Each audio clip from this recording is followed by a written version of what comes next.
Shen Bei has just traversed into a world of universal calamity. At the onset, he was abandoned by his comrades, sent to his demise. Unperturbed, he activated his hidden prowess and struck back at his teammates. Shen Bei, you have no choice. We must sacrifice one among us to exit the cave and lure the corrupted wolves' attack, granting us precious time to escape. The words were heavy and resolute, spoken by Xiaolong, whose gaze was fierce. Meanwhile, Shen Bei leaned against the wall, a cold gun barrel pressed against his forehead. He resembled a statue, his eyes vacant and dull. In an instant, a cacophony of cold, sharp, itchy sensations surged through his ethereal consciousness, driving him to breathe in rapid, labored gasps. His eyelids trembled slightly, gradually restoring his faint awareness of his body. Bit by bit, Shen Bei opened his eyes. The cave, a lair of corrupted wolves, was strewn with unknown beast bones, marred with the imprints of sharp teeth. The stench of decaying animal fur and excrement assaulted his senses, relentlessly stimulating his brain. Not far away, several human figures watched him intently, their malicious gazes unmasked and glaringly evident. Have I really crossed over? Shen Bei mused, dazed. Are you listening to me? Xiaolong pressed the gun against Shen Bei's forehead, his eyes sharp and oppressive. I will give you 1 minute. After that, you will either die by my hand or venture out to attract the wolf pack. Shen Bei's expression darkened, his heart sinking. What kind of absurd beginning is this? In the next moment, fragments of memories belonging to the original owner flooded his mind. As he processed these memories, a chill ran down his spine, and his heart trembled incessantly. This was indeed a world of universal calamity. 80 years prior, an unknown disaster had caused a cataclysmic transformation in this realm. Countless unknown beasts roamed freely, and sinister entities emerged. Initially, due to the rich energy of this world, many individuals awakened extraordinary abilities. However, the sudden onslaught of powerful beasts caught humanity unprepared, resulting in catastrophic losses. Yet, owing to the existence of these abilities and the continued efficacy of technological weaponry, humanity's situation was barely tenable.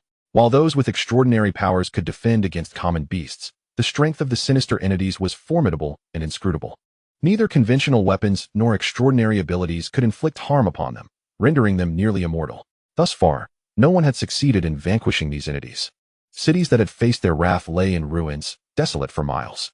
Consequently, humanity ceased to defend their walls, opting instead for a nomadic existence across the wastelands. The sole solace was the discovery of a natural sanctuary, offering a glimmer of hope for survival. This sanctuary, unlike any conventional refuge, was a colossal, mobile organism upon which humans could parasitize, wandering through the wilderness. At this moment, Shen Bei grasped the perilous situation he was in. Days prior, this team had been traversing nearby when they discovered a wolf den unguarded by wolves. Under Xiaolong's misguided leadership, they had intended to enter the cave and effortlessly slay the young wolves for sustenance. Trapped within a cave by the cunning Wolf King, the situation has grown dire, with provisions nearly depleted and hunger gnawing at their resolve. Should this continue, self-destruction seems inevitable, while the ravenous wolf can relish a feast without effort. In a desperate bid for survival, the others have resolved to offer up Shen Bei as a sacrifice.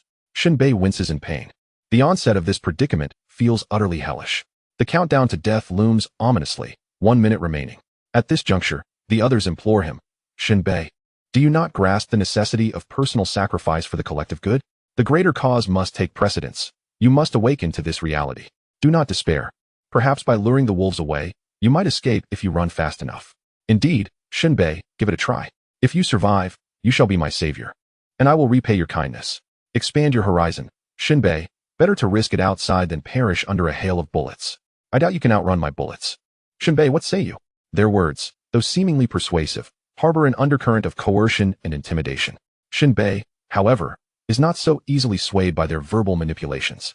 His apprehension lies solely with the pistol wielded by the man known as Xiaolong. Moreover, it is evident that others in the cave are similarly armed. The bulges around their waists suggest they too possess firearms. Some even bear AK-47s or M3A rifles slung across their backs. After a moment's contemplation, Shen Bei smiles and states, but surely you must grant me a chance? Xiaolong queries, what do you mean? A gun? I require a firearm. You need only run without looking back. Xiaolong responds gravely, a rifle will not be bestowed upon you. As for a pistol, it bears little efficacy against the wolf, unless you can strike its eyes. A bullet will merely bruise without causing fatal harm, potentially inciting the beast's fury. Shen Bei remains silent, his gaze unwavering as he extends his hand for the firearm. After a brief pause, Xiaolong discreetly gestures to a man behind him, who nods in acknowledgement. The man produces a battered handgun from his waist and tosses it to Shen Bei. He catches it and inspects the magazine, noting a solitary brass bullet nestled within. With a click, he reinserts it. At that moment, a message flashes in his peripheral vision. Handgun LV1, 15, a P226 semi-automatic pistol with a range of 50 meters. 1 bullet. Tactical rail accessory missing, sight blade absent, barrel severely worn, prone to catastrophic failure, not operable. Shen Bei is momentarily taken aback. An external interface? While the message is succinct, its meaning eludes him. What is the function of this interface? Did the act of loading the magazine enhance his experience? More alarmingly, these individuals have bestowed upon him a firearm that may explode. Suppressing his anger, Shen Bei refrains from voicing accusations. He decides to test the effects of upgrading the handgun. He ejects the magazine once more, yet no experience points are gained. Frowning, he disassembles the handgun, meticulously separating the slide, barrel, recoil mechanism, frame, and trigger assembly, while also clearing dirt from the internal components. Upon reassembly, the message reappears. Handgun LV1, 55, upgradable. Indeed, disassembling items yields experience points. With a surge of determination, Shen Bei commands, upgrade. Chapter 2, A Desperate Escape. Handgun LV2, 010, a P226 semi-automatic pistol, effective range of 50 meters. 1 round available. Tactical rail attachments absent. Front sight missing, rifling severely worn. Usable, with a slight enhancement in lethality. Aside from its level change, the description of this P226 has undergone subtle modifications. From being unusable to exhibiting a slight increase in lethality. How intriguing, Shen Bei mused to himself. Truly, this is a realm of extraordinary energy. Entirely disregarding the fundamental laws of physics, Shen Bei resolved to attempt another upgrade. He disassembled the handgun completely and reassembled it. Regrettably, this time, he did not gain any experience points. Shen Bei's lips twitched. Was that it? Surely there must be other avenues for advancement to explore. A myriad of thoughts swirled in Shen Bei's mind. The minute was up. He needed to hurry outside. At this moment, the Xianglong was growing restless, urging him onward. Shen Bei pondered how to break the impasse. The ferocity of the corrupted wolves outside was beyond his capacity to withstand. Yet, at that moment, several individuals opposite him raised their handguns and rifles, their barrels aimed directly at Shen Bei. Should he hesitate, even for a moment, they would turn him into a sieve within the blink of an eye. Suddenly, a fragment of memory surfaced in Shen Bei's mind. It was a recollection of Xianglong instructing his men to establish a lookout at the cave's entrance prior to their entry. Logically, if any ferocious beast approached or danger lurked outside, the lookout would be the first to detect it and signal for the others inside the cave to emerge swiftly, lest they be ensnared. However, the truth was that after the group was surrounded by the corrupted wolves, no warning had been issued by the lookout.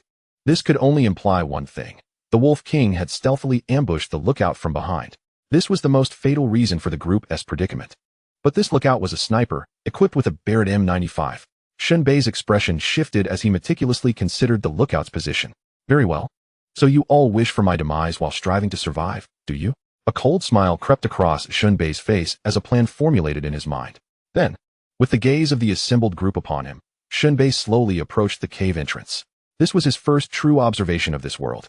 The sky was adorned with thin, shifting gray clouds that momentarily revealed a breathtaking expanse of blue, with sunlight pouring down like flames, bathing the parched earth in its warmth.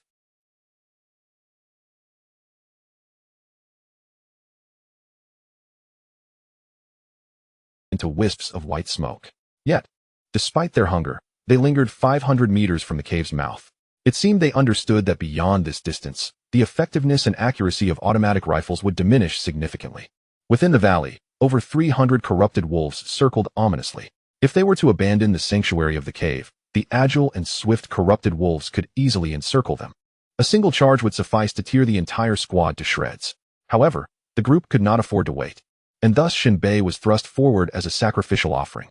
He observed carefully for a moment. Within the pack of corrupted wolves,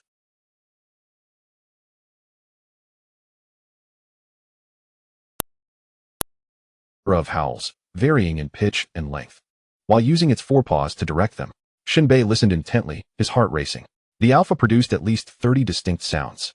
If these sounds could be combined, Xiaolong, somewhat impatient, lowered his voice, rendering it slightly hoarse as he urged, "Let us move. What are we waiting for?" Shen Bei smirked. "I merely wish to bid you a final farewell." "No need for that. Just fulfill your mission." "Oh, very well." Bang. A blood hole instantly appeared on Xiaolong's forehead. the bullet piercing through his skull and exploding from the back of his head. In an instant, crimson and ivory splattered everywhere, drenching the faces of those nearby.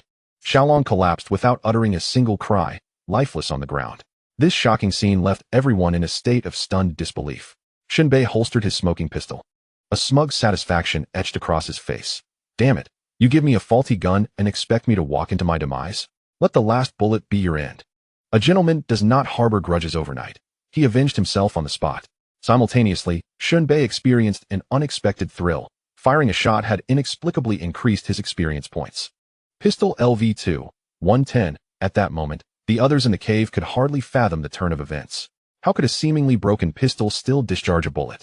Even if it could, how had Shen Bei, at the last moment, directed that precious bullet toward Xiaolong? What the hell? That gun was clearly damaged. They were incredulous, questioning how it could fire at all. Damn it, why are you still pondering the gun's condition? Shoot him. Take down that bastard. They had already vanished from sight. Their fury boiled over, leaving them powerless and cursing incessantly.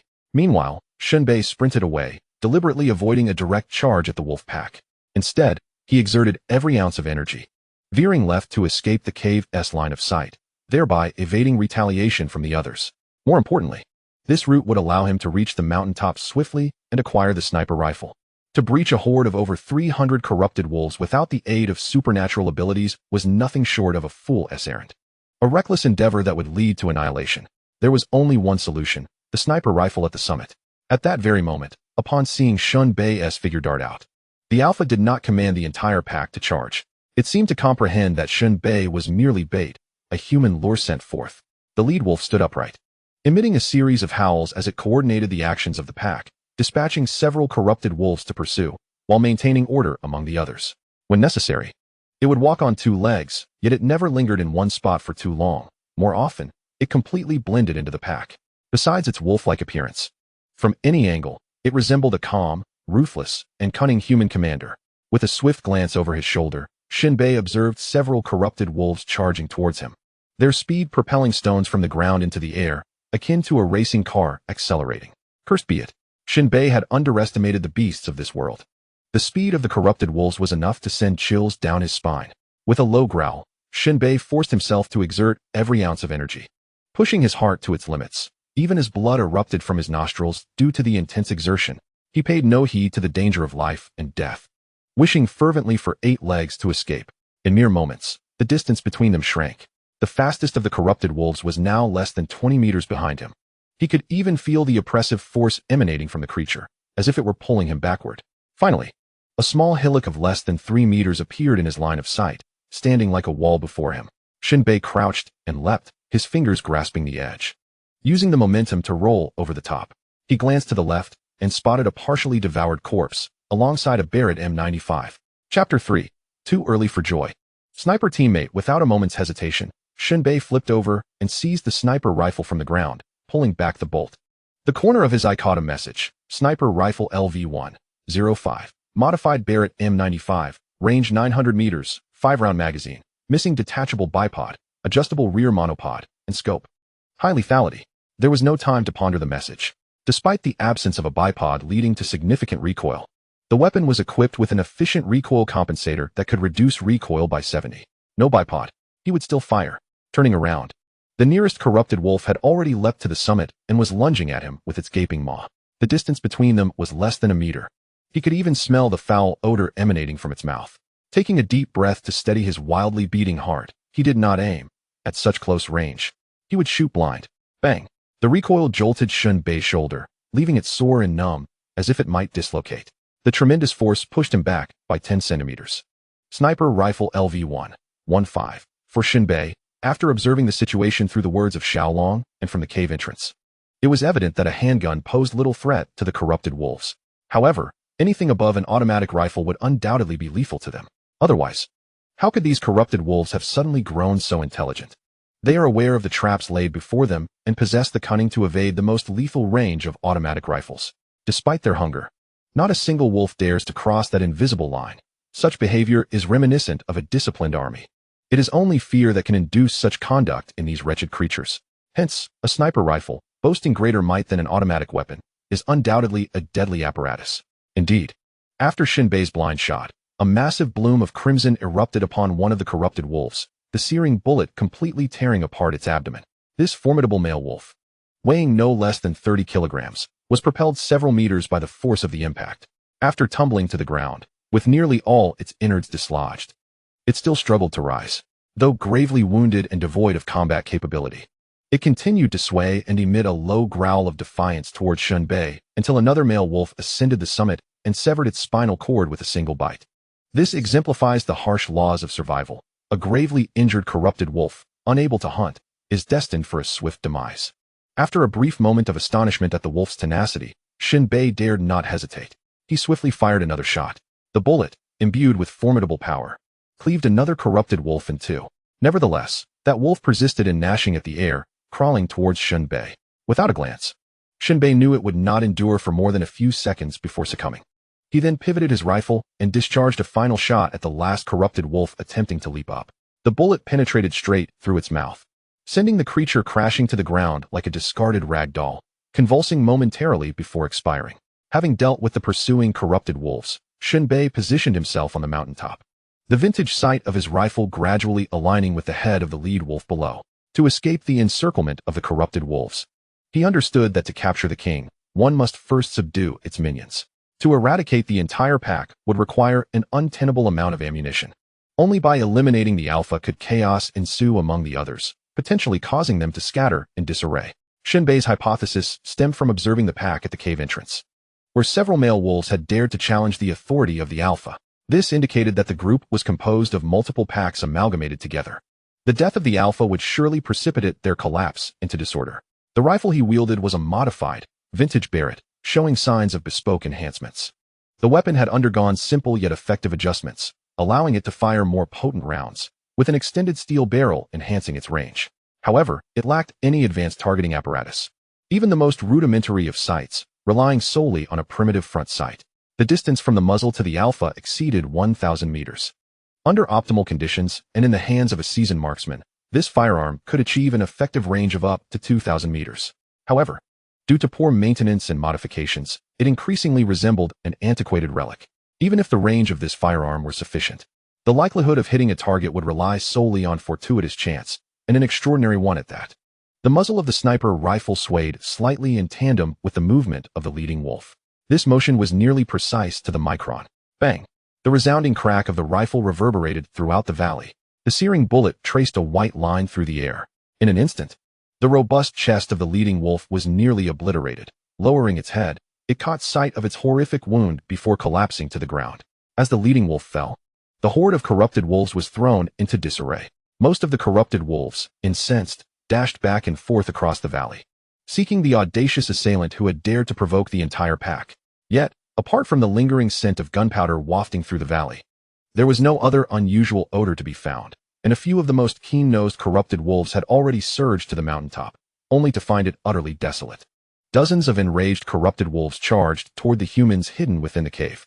Such a charge was tantamount to suicide. Over 40 powerful corrupted wolves approached within 10 meters of the cave entrance, only to be systematically gunned down by a hail of bullets.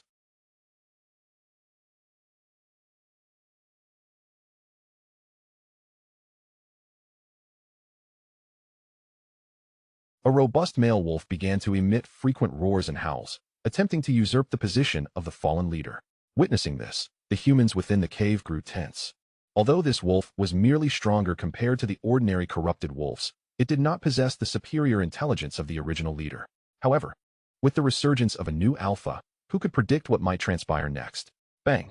Another thunderous shot rang out, and the new leader fell in response. This time, the inhabitants of the cave finally caught sight of a wisp of smoke rising from the opposite mountainside. Someone retrieved binoculars to peer across, but the lens revealed only a barren expanse of rock, devoid of any human presence. Was it Shen Bei? Him? How absurd. He was supposed to lure the wolves. Yet now it seemed he had vanished without a trace. Surely not.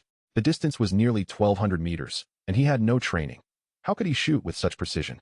I suspect it must have been someone else who saved us. Perhaps Shen Bei was merely following this individual.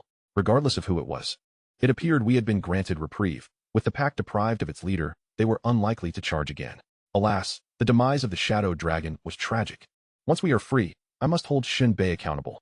The collective within the cave exhaled in relief. only to resume their condemnations of Shen Bei, conveniently ignoring their own persecution of him. The valley fell silent once more, the afternoon sun blazing ever more fiercely, freed from the constraints and guidance of their leader. The corrupted wolves transformed from a disciplined battalion into mere beasts acting on instinct. As dusk approached, they lost their final patience, beginning to depart the valley in small groups. Eventually, the last of the corrupted wolves dispersed, leaving the valley empty. The individuals within the cave cautiously emerged from their refuge. On the opposite ridge, amidst the chaotic rocks, Shen Bei, cloaked in a tawny hooded cloak, nearly blended with the surroundings. He observed the jubilant figures celebrating their miraculous survival. Too soon. You shall pay a blood price for your actions. Shen Bei's demeanor was devoid of mercy. This was the moment of the hunt that he relished.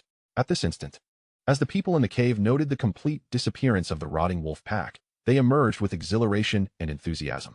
The thoughts of the deceased creatures and the vanished Shen Bei were far from their minds. Their collective gaze fixed upon the lifeless bodies of the dozens of decayed wolves. Brothers, this time it was worth coming out. There are crystal cores everywhere. Their excitement surged.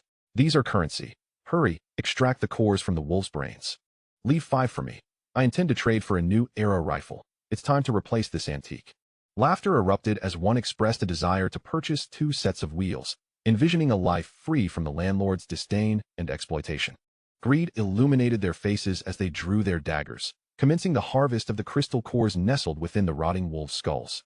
This item was not only currency, but also a means to enhance the abilities of supernatural beings, gradually transforming into a tradable commodity. Unbeknownst to them, however, in the rocky expanse across the valley, Shen Bei's sniper crosshairs hovered above their heads, poised like the scythe of death. To Shen Bei, the moment they had driven him from the cave to lure the wolf pack marked the commencement of an unending vendetta, as long as he drew breath. They were irreconcilable foes. Only through slaughter could vengeance be attained. A slightly twisted smile graced Shen Bei's handsome face. May there be no refuge in hell. This phrase was a common saying in this world, typically surfacing only at funerals. Shen Bei's sniper rifle lay in his grasp, akin to a slumbering lion awakened, ready to pounce. Holding his breath, his gaze sharpened like that of a hawk, his fingers gripped the cold gun body, his heart synchronizing with the Barrett. In an instant, his finger gently pressed the trigger, and time seemed to freeze. The thunderous crack of gunfire shattered the valley's stillness. A fierce flame erupted from the muzzle. Akin to a meteor streaking across the sky, it was a bullet marked with the seal of death. The projectile burst forth, breaking the bonds of air with supersonic ferocity, leaving behind an invisible yet distinct trajectory, stirring a heated ripple in the air. A man in the valley, engrossed in extracting crystal cores, suddenly met a gruesome fate as his lower body was obliterated. The lethal bullet rampaged within him, shredding flesh and bone, leaving behind a horrifying cavity. Blood gushed forth like a blossoming red lotus, mingling with shattered internal organs, staining half the sky crimson. The sight of this unfolding horror instantly instilled an inexplicable panic among the others. Some trembled, their faces contorting in shock. Some individuals appeared as if an invisible hand were constricting their throats, leaving them breathless and unable to utter a word. Others experienced a sudden reddening of their eyes, their emotions surging like tumultuous waves within. An enemy attack. Someone is sniping at us. Who the hell could it be? Could it be Shen Bei? Regardless of who it is, find cover, don't just stand there. The crowd in the valley scattered like startled chickens, frantically searching for shelter to evade the sniper's fire. Before the cave lay an open expanse, with scarce stones to conceal their forms. Shen Bei replaced the magazine in his weapon and chambered around. A volley of lethal bullets was unleashed. Despite the chaos, Shen Bei, in his previous life, was a top-tier special forces operative. He had effortlessly struck moving targets, even S-shaped live ones, countless times. His marksmanship was exceptionally precise. Bang, bang, bang. Following a rapid succession of shots, 3 more bodies collapsed in the valley. Shen Bei retreated, rising to move in a serpentine manner, swapping magazines. 3 enemies remained, taking refuge behind a massive rock. Shen Bei squinted, resembling a nimble leopard, stealthily advancing. During his maneuver, he began to upgrade his sniper rifle. Sniper Rifle LV1, 10.5, Modified Barrett M95, range of 900 meters, 5-round magazine, detachable bipod missing, adjustable monopod missing, scope missing. Significant lethality. Upgrade. Sniper Rifle LV2, 510, Modified Barrett M95, range of 1,000 meters, 5-round magazine, detachable bipod missing, adjustable monopod missing, scope missing, significant lethality. An increase of 100 meters in shooting distance. Shen Bei pondered whether further upgrades might yield additional effects beyond merely extending range. After all, this is a realm of energy where even extraordinary abilities exist. Transcending the laws of physics is not beyond comprehension. In mere moments, Shen Bei had circled back to the mountaintop position where he had previously sniped the Wolf King. He set up his sniper rifle and scanned the area. A smirk crossed his lips. The three enemies remained huddled in their original spots, intermittently peering from behind the rocks, attempting to locate Shen Bei for a counterattack. Bang! Without hesitation, Shen Bei placed the enemy's head in his crosshairs and squeezed the trigger. A dull thud of gunfire echoed through the valley. Sniper rifle LV2, 610, before the first shot's reverberation had faded, another shot rang out. Sniper rifle LV2, 710, before the sound reached the ears of the three, the enemy on the left side fell in response. The bullet, possessing tremendous power, penetrated the rock, obliterating half of his chest, sending a mangled arm flying to the ground. The second shot exploded the head of the enemy in the center. The man on the far left, muscles twitching, felt each gunshot resonate like a hammer striking his heart. He suddenly turned around, only to discover a figure crouched at the top of the cave. A dark, menacing gun barrel was slowly being aimed directly at him. Overwhelmed by shock and disbelief, he recognized the face of the sniper amidst the chaos. Shen Bei. This individual was utterly astonished and perplexed. He never would have imagined that the weakest member of the team, Shen Bei, not only remained alive, but had taken up arms to commence a vengeful hunt. How could this be possible? An indescribable pang of regret, fear, and malice tore through his heart like a swarm of relentless ants. If given another chance, he would undoubtedly prevent the release of this demon by the Xianlong. Bang! Suddenly, he heard a peculiar, high-pitched shriek in his ears, the sound of a bullet slicing through the air, its frequency surpassing that of sound waves. Intense regret and a chilling sensation surged within him as he hoarsely uttered, "No." Thud. The bullet struck precisely at his brow. It burst open like a watermelon smashed onto the ground, scattering a crimson mist in all directions. At that moment, Shen Bei's finger remained firmly on the trigger, releasing his pent-up emotions as he emptied the magazine. Sniper rifle LV2, 1010, Shen Bei exhaled softly, a gentle smile gracing his lips. Upgrade. Chapter 5, The Unusual Sanctuary, Sniper Rifle LV3, 030, Modified Barrett M95, range of 1100 meters, 5-round capacity, detachable bipod missing, adjustable rear monopod missing, scope missing, significant lethality. Increased accuracy by 20 in dynamic shooting. Upon reading the information, Shen Bei's pupils slightly contracted. This upgrade introduced a completely new feature, a substantial enhancement in accuracy during mobile combat. It is well known that shooting a target while running is exponentially more challenging than blind firing. With the body swaying violently in motion, achieving precision is nearly impossible. Even with a handgun, only automatic rifles can provide any utility, relying on chance for spray-and-pray tactics. Even the elite Special Forces soldier, Shen Bei, could hardly manage a perfect hit rate in dynamic warfare, where even hitting 3 out of 10 shots would be a stroke of luck. It appeared that this external enhancement held remarkable practicality. Shen Bei stowed the sniper rifle across his back, donned his hood, concealing his face in shadow, and proceeded toward the valley. Soon, his field of vision was filled with the mangled remains of both wolves and humans. The mingled scent of blood from these two distinct creatures assaulted his nostrils.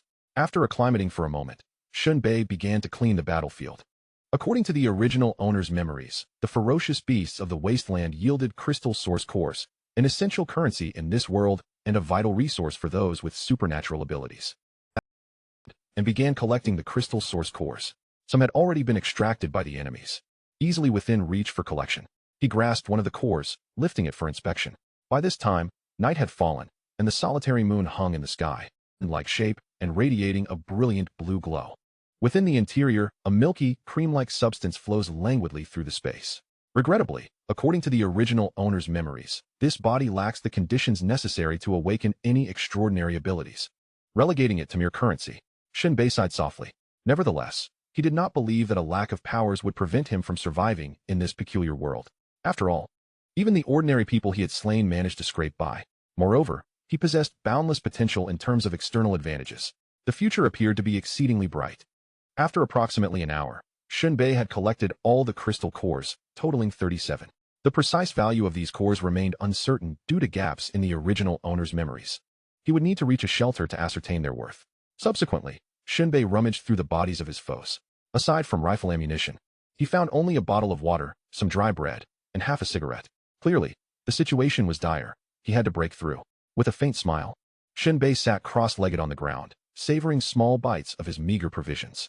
After replenishing his energy, he ignited the cigarette, inhaling deeply. He held the smoke for 3 to 4 minutes before exhaling a delicate plume. It was evident that he understood the art of enjoying tobacco. After a few final puffs, he extinguished the stub firmly into the earth. He cut 30 pounds of wolf meat before rising to gaze toward the east, bathed in the silvery glow of the moonlight, and set off on his journey. According to the original owner's recollections, shelter number 36 lay to the east. Although the shelter was mobile, it typically did not stray too far. As long as it did not make any drastic turns, he would encounter it, whether by night or day. Traversing the wasteland required vigilance against ferocious beasts and malevolent entities, including other humans. While the beasts could be evaded, the malevolent beings offered no second chances. One either fled or faced death. Shen Bei maintained a steady pace as he made his way eastward. With the dawn's arrival, his vision fell upon a desolate expanse where a colossal creature, approximately 5 kilometers long, 300 meters wide, and over 10 meters tall, came into view. It resembled a continuously writhing slug. This was shelter number 36. This gigantic being was referred to as a Titan by humanity. Clearly, this interpretation of Titan bore no resemblance to the concept he understood, both in form and essence. It was entirely unrelated. Perhaps there was a misunderstanding regarding the term in this world. Nevertheless, it was a benign creature, slowly traversing the wasteland, serving as a natural refuge. Its primary attribute that rendered it a sanctuary was its ability to repel any malevolent beings from within a 500-meter radius.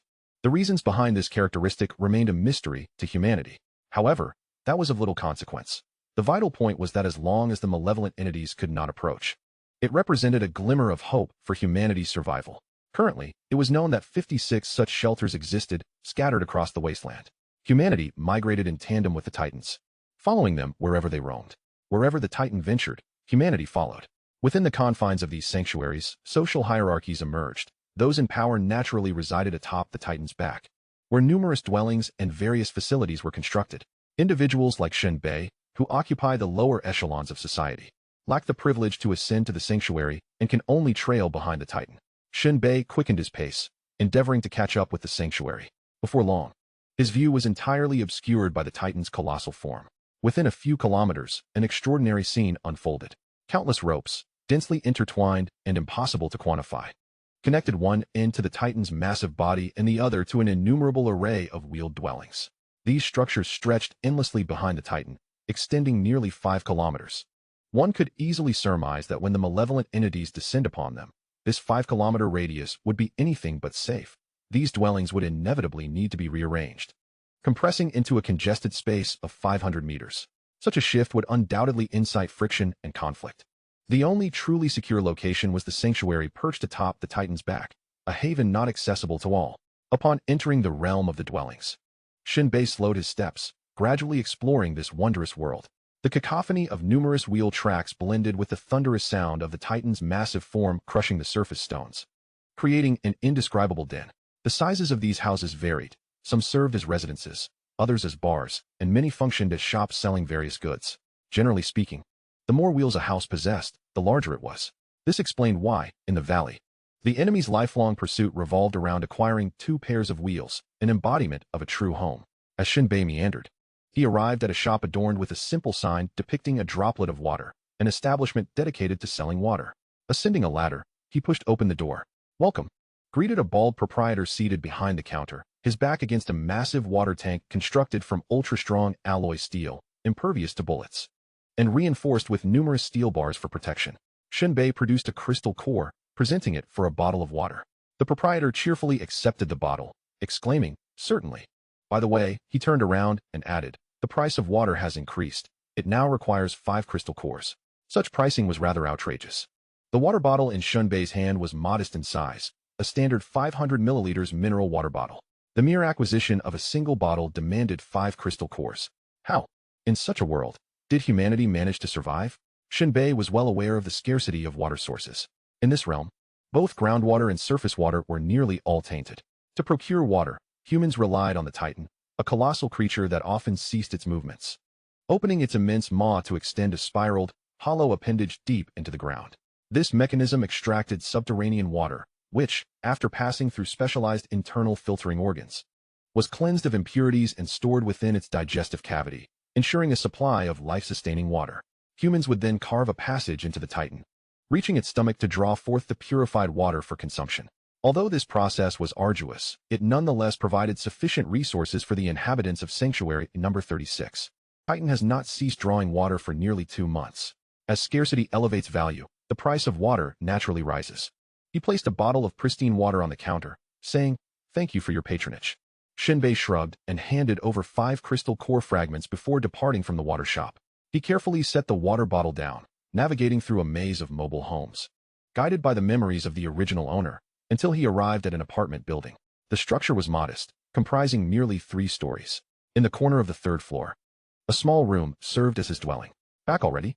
The landlord, a greasy middle-aged man with a corpulent frame, gnawed on the bone of some unknown ferocious beast. His yellowed teeth tore at the undercooked flesh. "How was your haul this time?" Shen Bei's expression remained calm. "All gone. Such is the wretchedness of this world." The landlord wiped his hands and continued, "Just yesterday, we were drinking and laughing, and now they're pushing up daisies." Shen Bei nodded and turned to ascend the stairs. The landlord's large head poked out. Why the act of confusion? Shen Bei halted, turning back slowly, puzzled. What? Time to pay the rent. Only then did Shen Bei recall that the original owner had ventured out to hunt ferocious beasts to secure crystal cores for the rent. He counted 20 crystal cores and handed them to the landlord. The landlord beamed with delight, waving his hand. "Not a bad haul. I thought you'd need to venture out several more times to gather enough for the rent. Go on up." Shen Bei smiled gently, continuing his ascent. From the original owner's memories, the landlord had once been an ability user, enjoying a period of prosperity. However, during a battle with a ferocious beast, he was afflicted by a divine penalty miasma, which sealed his abilities, rendering him a mere mortal. Fortunately, he had accumulated a considerable number of crystal cores, construct a 3-story apartment, thereby living a fairly comfortable life. The user comes into contact with it, regardless of their strength. Their powers are irrevocably sealed, and they inevitably descend into ordinary existence. Humanity in this world perceives this as divine retribution for their attempts to harness the energies of the universe, hence the term divine penalty miasma. Shen Bei opened the door to his abode. The internal space was modest, with a bed occupying nearly 80% of the room. It was relatively tidy, though the bedding had a sheen of wear, appearing dark and glossy. Water resources in this world are hard-won, particularly drinking water.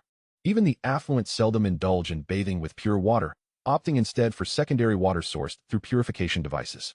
This water contains a degree of radiation, leaving the body with a tingling sensation post-bath, a discomfort that, while tolerable, pales in comparison to the soothing experience of a proper wash, resembling more of a shower under electrified streams.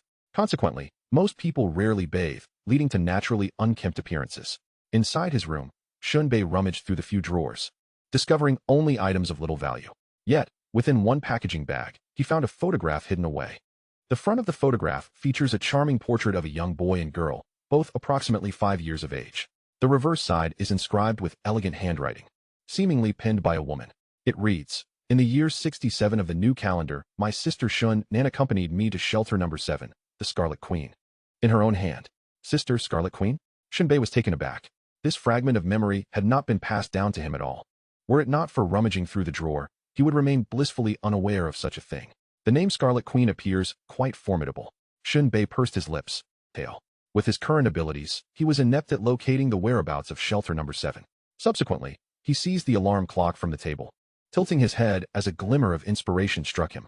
Alarm clock LV1, 05. Internal components damaged, time inaccurate, alarm broken, unable to keep time. Shen Bei's hands danced swiftly as he disassembled the clock into hundreds of tiny pieces, only to reassemble it shortly thereafter. Alarm clock LV1, 105 upgrade. Alarm clock LV2, 9510 upgrade. Alarm clock LV5, 0100. An intact alarm clock, accurately keeping time, with a crisp ringing sound of exceptional quality. Almost impervious to external damage. If fitted with 10 crystal core units, it can function as a detonator. A time bomb? Shen Bei was momentarily stunned. He never imagined that a mere alarm clock could transform into a detonator after an upgrade. It is important to note that the crystal core is essentially a form of energy. It is merely absorbed by those with extraordinary abilities. Now, through the mechanism of the clock, this energy can be detonated. What a surprising turn of events. Shen Bei grinned as he held the clock. I initially believed only firearms could undergo upgrades, but it appears that all mechanical items may possess this potential. Just imagine if a Gundam or battle armor could be upgraded. What an exhilarating thought. Shen Bei's mind began to race. The lower tier, where he currently resided, lacked the conditions for producing machinery. However, the upper tier, specifically on the back of the Titan, housed facilities for weaponry and machinery production. After a brief respite, Shen Bei could no longer contain his restlessness. He was eager to test his luck and see if he could attempt to create a mech to enhance his combat prowess. This endeavor was intrinsically linked to his external abilities. As he stepped outside, he traversed the removable wooden panels that lined the center of the dwelling. Along the way, Shen Bei purchased a piece of earth-flavored flatbread, a concoction of fine soil and flour. Indeed, the essence of nature. Its gritty texture bore a resemblance to chewing on aged tree bark, yet it constituted a staple food for ordinary humans. Shen Bei gradually acclimated to this rather unpalatable fare. Soon, he arrived at the foot of the stairs, the sole passage leading to the back of the Titan. This route offered two means of ascent. One could either walk or take the elevator. The latter was primarily utilized for transporting goods, powered by an individual with electrical abilities. His face flushed with effort as he controlled the current output. The motor slowly whirred to life, elevating the lift upwards. After undergoing a thorough inspection by the guards and surrendering 10 pounds of rotten wolf meat, Shen Bei was finally permitted to pass. He felt a slight pang of regret, realizing he should have cut the rotten wolf meat into smaller pieces. Perhaps just 1 pound would have sufficed. Naturally, entry and exit to the upper shelter were permitted for residents of this sanctuary, as long as one departed before sunset. The guards merely exploited their duties for personal gain.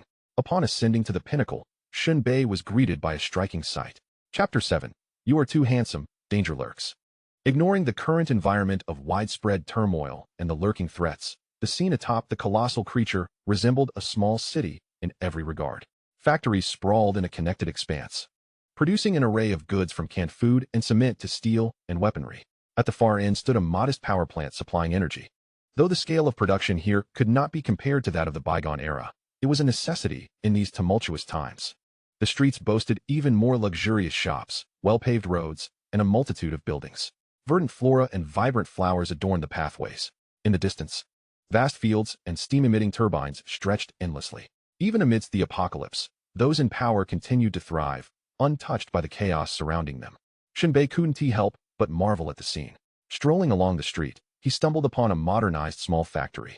This was the place where humanity employed technology to purify contaminated water, also doubling as a bathhouse. Shen Bei lowered his head to catch a whiff of the foul odor emanating from himself. If he sought employment, he needed to present himself properly. Without hesitation, he resolved to take a bath first. Even a fleeting moment of comfort was preferable to the stench that could suffocate a person.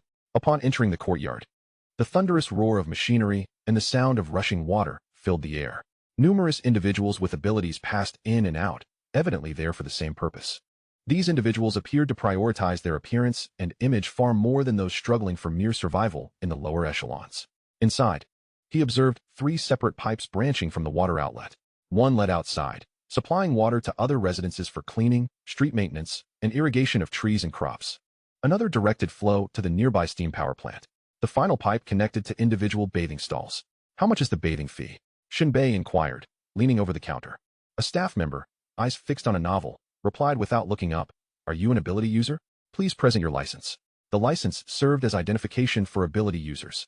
Scattered across the wasteland were numerous shelters, each issuing licenses to their respective ability users. Though the designs varied, each shelter recognized the others and provided certain conveniences. The fee for an ability user to bathe was 3 crystal source cores, a price honored by all shelters. If not for the extraordinary abilities, 5 crystalline cores seemed excessive. Shen Bei was taken aback. A bottle of drinkable purified water was worth merely 3 units before the price hike. To take a shower costing 5 units? The staff member, noticing Shen Bei's look of bewilderment, realized he was a naive newcomer. Do you think that's expensive? The staff member quickly explained. Do you have any idea where our water source comes from? As long as Titan remains in motion, the purification plant cannot draw surface water. Shen Bei nodded in understanding. It appeared that water scarcity was indeed a pressing issue.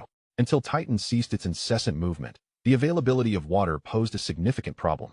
Gritting his teeth, Shen Bei handed over 5 crystalline cores. Room 7.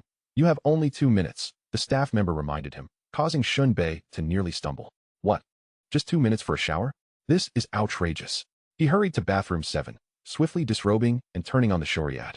The powerful stream of water cascaded over his body, sending tingling sensations coursing through his skin. Shen Bei moved with remarkable speed, thoroughly rinsing himself as copious amounts of dirt washed away. Showering time was limited. Although the water had been treated and its radiation significantly reduced, it was far from safe for consumption. Prolonged exposure could inflict irreversible harm on the body. Despite the numerous restrictions and exorbitant costs, the ability to bathe remained one of the most cherished privileges for the residents of the shelter. The water flow from the J.A.R.V.I.S gradually diminished before ceasing altogether. The final droplet fell reluctantly, splashing against his smooth, porcelain-like skin and trickling down its gentle curves. Once finished, he quickly dried himself, feeling significantly rejuvenated as he exhaled deeply.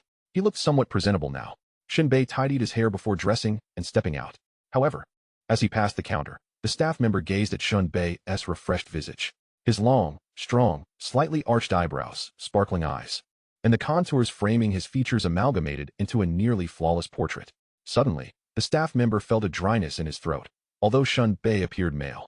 In this era where survival was paramount, desires had long shed their shackles, and both sex and violence had become inherent instincts for many. Men and women, adults and children, humans and non-humans, all boundaries blurred rapidly in the eyes of those yearning for stimulation and ecstasy. "Hey," the staff member called out.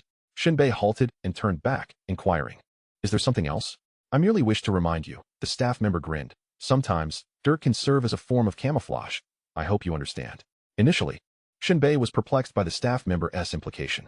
Yet, observing the circular motions made by the staff member's finger on his face, he grasped the suggestion. "Thank you." As Shen Bei returned to the street, he pulled up his hood. At that moment, intense tremors erupted beneath his feet, akin to a minor earthquake. The disturbance quickly subsided. As the scene unfolded, a multitude of voices erupted in jubilant cheer. "The Titan has halted. Heaven has smiled upon us. The price of drinking water may soon decrease. Hurry, let us descend and survey the surroundings. There are no mines, be they coal or iron, ripe for exploitation. Damn it, surface water lies 1,000 meters away. We must hire someone to fetch it. Let us fell some trees, whether for firewood or to craft planks, to prepare for the winter." After 2 months of relentless movement, the Titan finally came to a standstill, marking a bustling period for all within the refuge. Numerous tasks awaited completion, utilizing local resources. It was indeed a rare opportunity to repair the wheeled homes. The lower-class populace, particularly the landlords, prioritized emptying their tethered homes, maneuvering them within a 500-meter radius of the Titan to avoid the sudden onslaught of vile creatures. Naturally, chaos ensued, with residents of the wheeled homes vying for position and exchanging heated insults, even resorting to physical confrontations. Typically, the commanding general overseeing the refuge would dispatch a law enforcement team from the tribunal to restore order. At this juncture, Shen Bei could choose to disembark from the Titan and seek employment with any employer for remuneration. However, Shen Bei's ambition transcended mere labor. He sought to customize a battle mech. Soon enough, Shen Bei arrived at a private workshop capable of weapon manufacturing. A glance around revealed an array of firearms strewn haphazardly across the floor, akin to refuse. The proprietor even utilized a 98K as a makeshift fire poker, skewering large chunks of meat for roasting. "What firearms do you wish to purchase? Feel free to peruse. The prices are akin to scrap metal." Upon noticing Shen Bei, the owner enthusiastically welcomed him. Shen Bei surveyed the assortment. "Do you have revolvers? I knew you had a penchant for antiques," the owner exclaimed, slapping his thigh. "You've come to the right place. Finding a revolver in other refuges is no easy feat, but I happen to have one."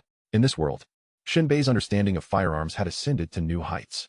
Undoubtedly, the weapons within this private workshop could arm a band of insurgents in a small African nation where they transported to Earth. Yet, in this realm, these firearms were mere relics, typically wielded by the impoverished. Shen Bei currently possessed a handgun and a sniper rifle. The sniper rifle performed adequately, steadily increasing in level. It was worth retaining. However, the handgun left much to be desired, and the revolver, with its superior power, was precisely what Shen Bei sought to acquire.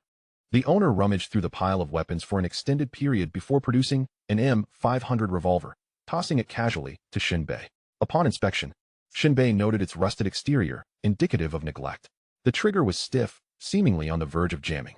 M500 revolver LV1, 05. No ammunition available. Trigger malfunctions. Cylinder slightly jammed. Paul is unresponsive. The rifling is intact, with significant lethality. Numerous faults present. Usage is not recommended. Shen Bei's lips twitched as he realized that this revolver, when placed on Earth, possessed twice the lethality of a desert eagle. One shot could take down a large rhinoceros. Yet, upon closer inspection, it appeared to be nothing more than scrap metal. Nevertheless, Shen Bei was unconcerned. He had an advantage that transcended the laws of physics, allowing him to repair it through upgrades. What about the bullets? Shen Bei inquired. The shopkeeper looked momentarily stunned. Aren't you a collector? For combat use, Shen Bei clarified. The shopkeeper scratched his head. The bullet type for this revolver is rather unique. Let me think. Shen Bei interjected. 500 SW Magnum bullets. Yes, that's the one. It's quite a mouthful, the shopkeeper remarked, slightly exasperated. I don't have those in stock, but if you need them, I can craft them for you on the spot. He gestured towards the lathe and production line in the back room, proudly stating, to be frank, all the bullets in Shelter 36 are produced by me. Of course, I can't handle the new weapons used by the gifted. New weapons? Shen Bei asked, intrigued. The shopkeeper chuckled. You know, those firearms that utilize crystal cores as kinetic energy to unleash their power. Oh, Shen Bei replied, maintaining a calm exterior while his mind churned with astonishment. Even the gifted were equipped with firearms, and those that exceeded his understanding. He hoped for a chance to witness them firsthand. How much? Shen Bei inquired while handling the revolver. The shopkeeper was quite forthright. This antique is yours for free. But you'll need to order no fewer than 300 bullets, which will cost you 50 crystal cores. Shen Bei rummaged through his pockets, discovering only 6 crystal cores remaining. He set down 20 pounds of corrupted wolf meat. I don't have that much at the moment. Can these be considered a partial deposit? The shopkeeper stroked his chin. Let me see your residency permit. Shen Bei produced the original owner's permit. The shopkeeper scrutinized it for a moment, jotting down the information, a long-time resident. After some contemplation, he said, for the 20 pounds of corrupted wolf meat, I can only credit you with 4 crystal cores. I can craft you 300 bullets. But you will owe me 80 crystal cores. Don't think I'm heartless. I've been quite generous, he added. To put it bluntly, if you were to perish in the wasteland tomorrow, would I be able to chase you to hell for my crystal cores? The interest was indeed steep. Yet, the shopkeeper's concerns were not unfounded. Upon death, all debts vanished. Normally, 50 crystal cores would yield 300 bullets, making the price 1 crystal core for 6 bullets. In the wasteland, while combating ferocious beasts, one could, with a stroke of luck, slay a beast within 3 shots and earn 1 crystal core in return. Overall, the profit was still considerable. Shen Bei nodded, agreed. After both parties reached an accord, they drafted an IOU. The shopkeeper rummaged through bullet schematics and headed to the workshop. Come back in an hour to collect. Shen Bei settled on the ground, disassembling the revolver and then reassembling it. Revolver LV1. 5.5. Shen Bei seemed to have grasped the pattern. As long as he acquired new weaponry, he could upgrade them based on the number of detachable components, nearly leveling up each time, with the exception of the alarm clock. Upgrade. Revolver LV2. 010. No bullets. The cylinder slightly stuck, the pawl unresponsive. The rifling is intact, and its lethality is substantial. It is usable, but caution is advised regarding the sticking. When firing continuously, one must observe the pawl's operational status. Success. The trigger's erratic behavior has vanished, from unusable to functional. This is the effect of an upgrade. Delightful. Shen Bei grasped the weighty revolver, rummaging for sandpaper. He began to meticulously polish, buff, and oil it. In no time, a nearly brand-new revolver emerged before him. This firearm possesses a distinctive aesthetic, cloaked in a gray-black hue, reminiscent of a small pistol wielded by extraterrestrial beings in a science fiction film. At that moment, Shen Bei also discovered a bullet engraved with intricate patterns on the table. Curiously, he inquired of the proprietor about its significance. The owner candidly replied, "It's something concocted by mysterious side abilities, claiming to enhance bullet power. Frankly, I don't believe it. What is the difference from imbuing the pistol with a blessing?" Shen Bei acknowledged this with a nonchalant "oh," without further contemplation, pocketing the bullet for future examination. Seizing the opportunity during the downtime of bullet processing, Shen Bei continued deeper into the sanctuary. Before long, he arrived at a space marked by a gear sign. Inside, numerous ability users were diligently at work. Upon entering, Shen Bei witnessed individuals transforming chunks of iron ore directly into metal. Subsequently, others shaped the metal into various forms, including firearm components and an array of incomprehensible objects. Shen Bei's eyes sparkled with wonder. This was the true essence of the ability user's contribution, an optimal utilization of productivity. "Whom do you seek?" An elderly man observed Shen Bei warily from behind a fence. Shen Bei candidly replied, "I wish to customize a piece of equipment." "A customer?" The elder chuckled. "I am Chun Enzi, the supervisor here. Come on in." Shen Bei shook the elder's hand and followed Chun Enzi into the office. "Now tell me, what do you wish to customize? Any specific requirements?" Chun Enzi's demeanor was direct and forthright, devoid of any pretense. Shen Bei pondered his words, contemplating the best way to articulate his request. After a moment of reflection, he stated, "I desire to customize a portable mech. I wonder if it can be made portable, with the idea of reducing an elephant to the size of a teddy bear." express anger, but instead inquired patiently. What do you mean by portable?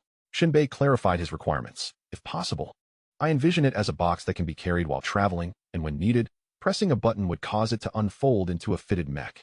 Shen and Z paused, gazing at Shen Bei in astonishment. May I inquire, how much would such a portable mech cost? Could you sell one to me? Shen Bei responded, but Shen and Z continued. Young man, what era are we in? With abilities emerging everywhere, what use is a massive mech? Just the power consumption alone is unsustainable. We are not a black technology factory. You have come to the wrong place. An Esper, engaged in the process of transforming or into metal, smirked and could not help but burst into laughter. Shen Bei, unfazed, merely sought to assess the capabilities of these individuals, curious if they possessed any extraordinary abilities to craft such wondrous artifacts.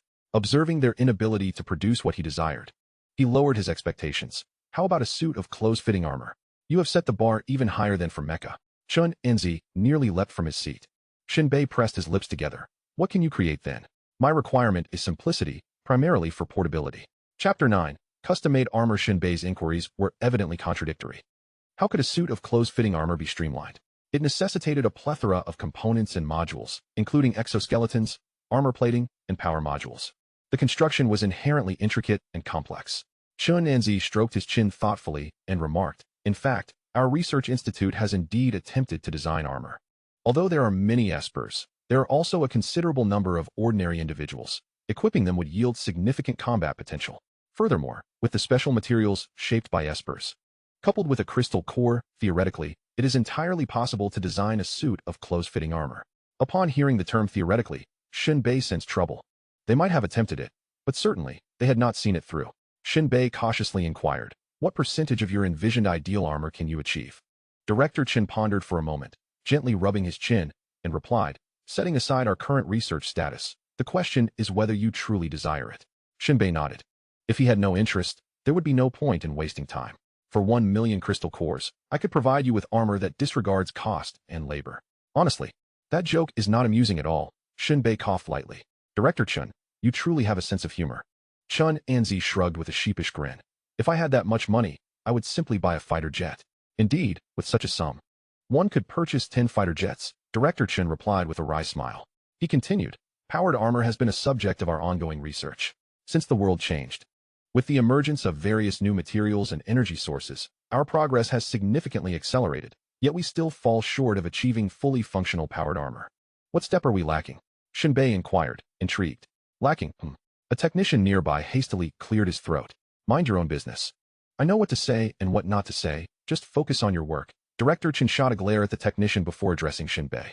The deficiency lies in the power aspect. Our powered armor struggles to sustain high-speed movement. It is challenging to make the heavy armor run like a human unless one employs crystal cores as the energy source without concern for cost, but the consumption is immense, rendering it impractical. Shen Bei's interest was piqued. Do you know the weight of the armor you have developed? By the way, what is its size? 1 ton. Standing at 2.5 meters tall, humanoid in shape, Director Chen stated. To ensure impact resistance, we have utilized the lightest materials possible. This is already the lightest version we could achieve.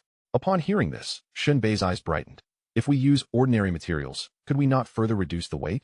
Team leader Chun, with an odd expression, replied, if you do not require any defense, you could indeed eliminate many modules and even utilize cheaper materials.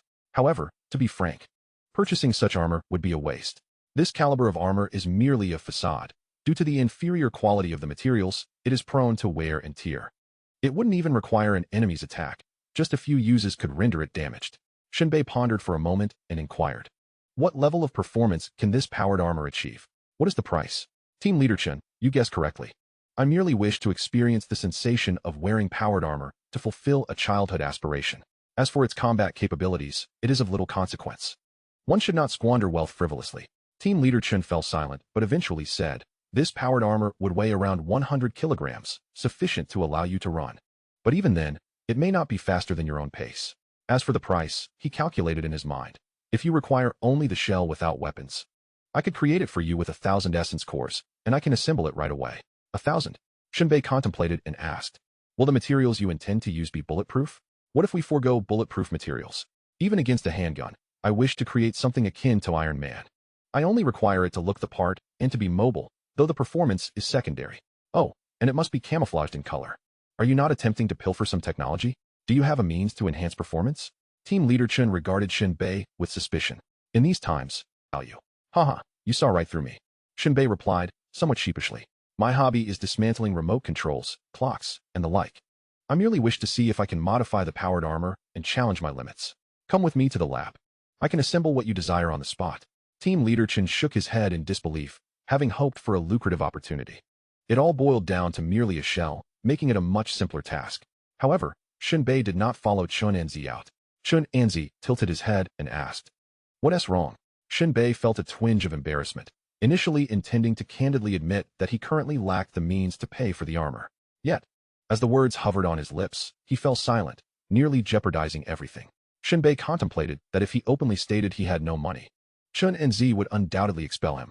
In the future, wealthy patrons would disregard him or raise the prices. It would be wiser to allow Chen Anzi to fabricate the item first. This way, apart from selling it to him, Chen Anzi would have no other recourse. With that strategy in mind, Shen Bei smiled and said, "It's nothing. Let us proceed. Once we get up there, I need to scan your body data. Height and physique are crucial, otherwise, the fit may not be comfortable." Upon arriving at the newly established laboratory, Team leader Chen operated a computer and then gestured toward an adjacent platform. Shen Bei hesitated for a moment before stepping onto the platform. He observed as 8 infrared cameras descended from above, scanning his body from head to toe. All was in order. Team leader Chen continued to operate the computer for several minutes, after which the nearby 3D printer sprang to life, diligently selecting materials. Under Shen Bei's astonished gaze, various component modules were swiftly printed, with many parts being composed of plastic, in addition to the essential components. Some pieces, however, could not be completed by the 3D printer. They required the shaping abilities of a talented individual to mold iron sheets into spheres and then stretch them into the corresponding parts. Shen seemed eager to impart knowledge as he picked up the components, meticulously checking the data.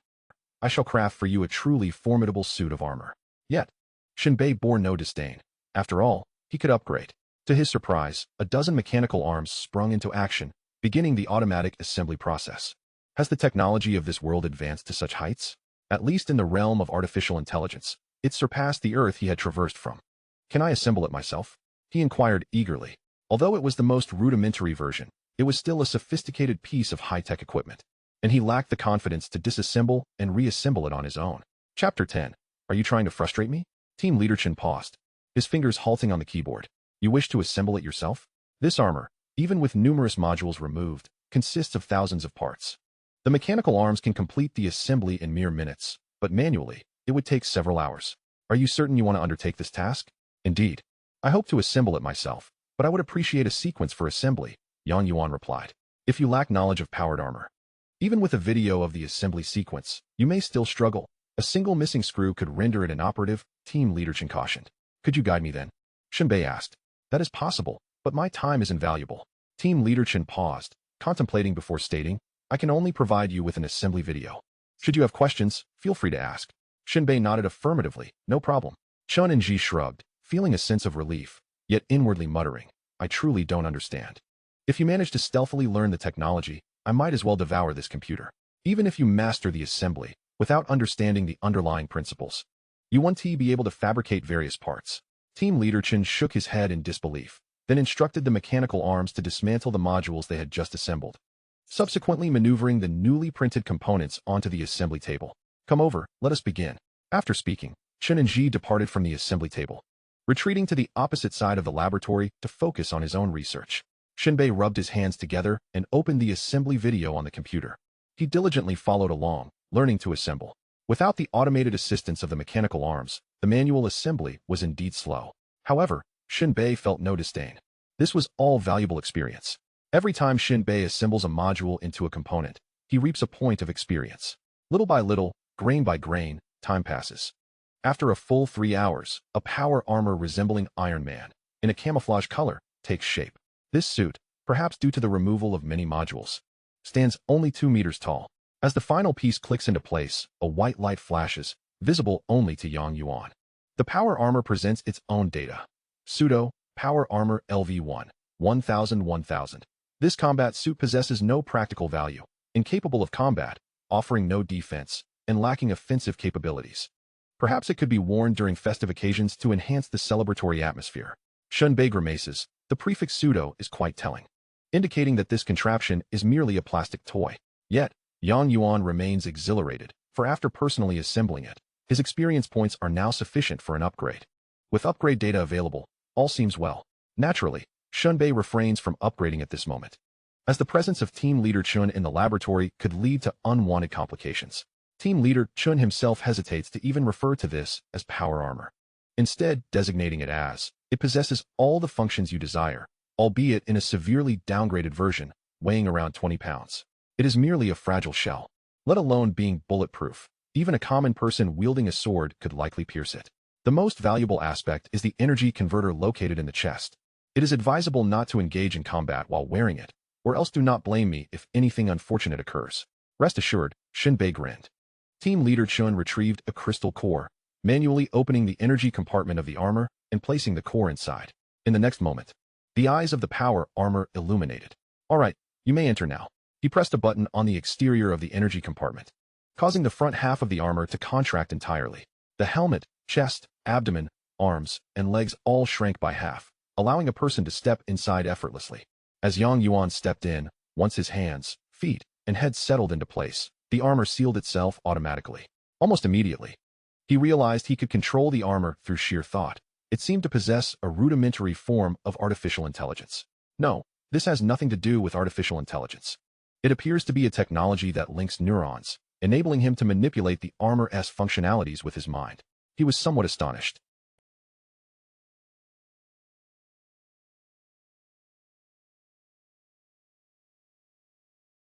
The system is rather poor, and the visor to retract, revealing his face, albeit the retraction was sluggish due to insufficient power.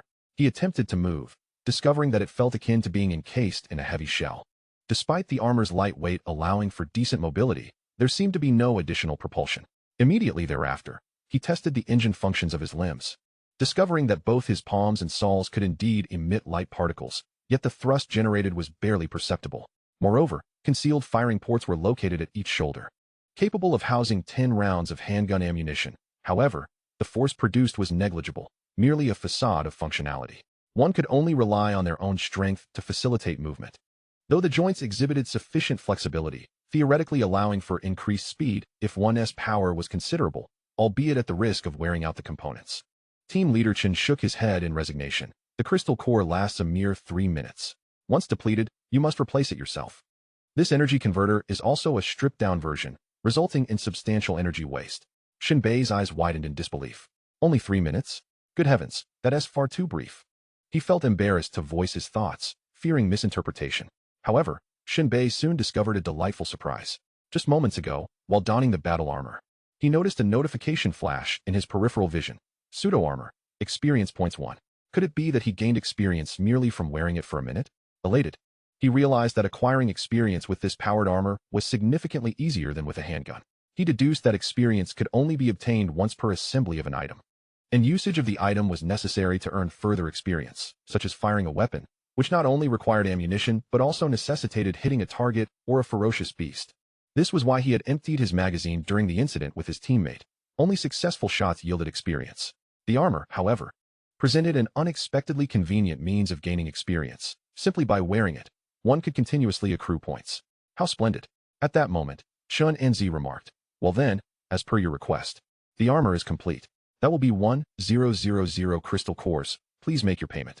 Shen Bei stepped out of the armor, chuckling awkwardly. I don't have that many crystal cores at the moment. What? You lack the means to pay? Chun Nz's lips twitched. He could tell that Shen Bei was likely a resident of the lower tiers. If it weren't for the absence of any foul odor about him, he wouldn't have entertained Shen Bei's presence at all. Yet here was Shen Bei, lacking funds, and still conversing with him. What a predicament. Now that this contraption was created, he was being told there was no money for it. Who was he supposed to sell it to? Could I possibly defer payment? Shen Bei inquired tentatively. I am an old resident of Shelter 36. Chun Nz shot him a sidelong glance, his face turning a shade of green with frustration. Chapter 11. The emergence of the Abomination, a rampage. Shen Bei departed the research facility amidst Chun Nz's tirade. Although displeased, Chun Nz granted Shen Bei a 10-day grace period. Should he fail to produce 1,000 crystal cores by then, the contraption would be destroyed. Nevertheless, Shen Bei felt assured that Chun Nz would not follow through with the threat, as the armor represented a monetary asset.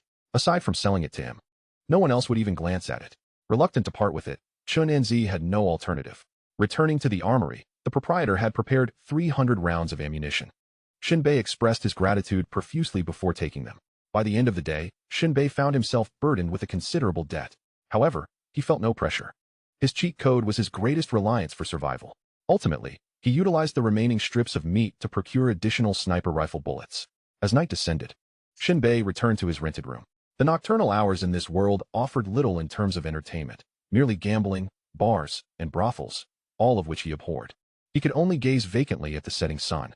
At that moment, numerous residents in the wilderness were hastening toward the shelter, some burdened with coal from the mines, others with oars, and still others gathering wild fruits from the dense woods. Suddenly, in the farthest reaches of Shen Bei's vision, a line on the horizon erupted with ominous black smoke, rising like a wolf's smoke signal, forming 7 colossal pillars that seemed to pierce the heavens. Within these thick, dark columns, countless sinister faces coalesced from the swirling black mist. Shen Bei's heart raced as he beheld the sight, prompting an involuntary exclamation, "Abomination!" At that instant, a piercing alarm resonated throughout the shelter. The residents craned their necks, peering westward, the cacophony of voices echoing, "Run! The Abomination is here! Good heavens! This is the deadly poisonous smoke of the Abomination. It is still active?" According to records, the last appearance annihilated an entire city of 1 million inhabitants, with none surviving. For heaven's sake, those of you still outside the safe zone, what are you thinking? Drop everything and flee. Curses erupted. Fools, why are you still carrying your belongings? At that moment, those humans lingering 500 meters outside the Titan shelter, upon hearing the alarm, turned to behold the terrifying Abomination, their legs turning to jelly as they shrieked and fled toward the shelter. The fruits of their labor, the ores they had painstakingly gathered throughout the day, were discarded upon the ground. The entire wasteland descended into chaos at the unexpected emergence of the Abomination. The people within the shelter rallied to encourage the residents still outside. Suddenly, from the 7 columns of smoke, a surge of black mist erupted, coalescing into a terrifying visage the size of a football field, hurtling forward with alarming speed. Its gaping maw lined with jagged teeth, faint devilish laughter carried by the wind. The fierce gusts of wind were so powerful they scattered people, let alone the smoke. Yet, this mass of smoke retained its form, resembling a true demon, evoking dread in Fenghan. Where the smoke traversed, darkness enveloped the sky, obscuring the sun and moon. Those who lagged behind inhaled a whiff of the toxic smoke, blood gushing from their orifices, as if their very bones had been instantaneously extracted, transforming them into a puddle of flesh. In the blink of an eye, these remnants resembled bubbles in boiling water. With a resounding explosion, they erupted into a mist of blood. At that moment, a resident, his face a mask of horror and rage, while running, drew out his rifle and turned to fire. As the bullets penetrated the swirling black smoke, they erupted into clusters of sparkling embers. Yet, they were utterly powerless against the relentless advance of the malevolent entities. "Ah no! Help me! Pull me back!" The black smoke voraciously consumed humanity, creating bursts of sanguine mist that detonated in the darkness. Tragic, yet beautiful. Among these desperate souls, there existed a gifted individual, deftly maneuvering through the chaos. His entire being radiated with swirling energy, and a 3-meter radius around him crackled with violet lightning. With a flick of his thumb, a blade of lightning surged forth, cleaving through the heavens, stirring the earth, and shaking the sun and moon. As a formidable current pierced the void, aiming directly at the malevolent beings. In the skies, thunder roared. Shen Bei shook his head, although the gifted one's assault was fierce. That black smoke was the essence of malevolence.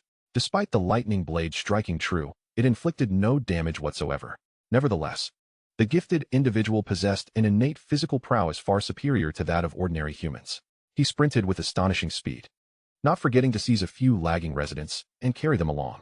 Ultimately, once all the residents had made it within the protective confines of the Titan shelter, they collapsed onto the ground, panting heavily, some even coughing up blood. As the black smoke entities approached within 500 meters of the Titan shelter, they seemed to encounter an invisible wall of air, halting their advance. Within the sanctuary, a cacophony of discussions erupted among the residents. How many perished this time? I estimated roughly 30 or so.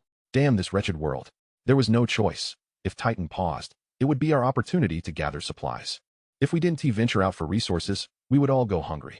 The problem was that the shelter's current location was poorly positioned, too distant from the mines. Before long, the black smoke entities drifted past Shelter 36, moving eastward, disappearing from sight.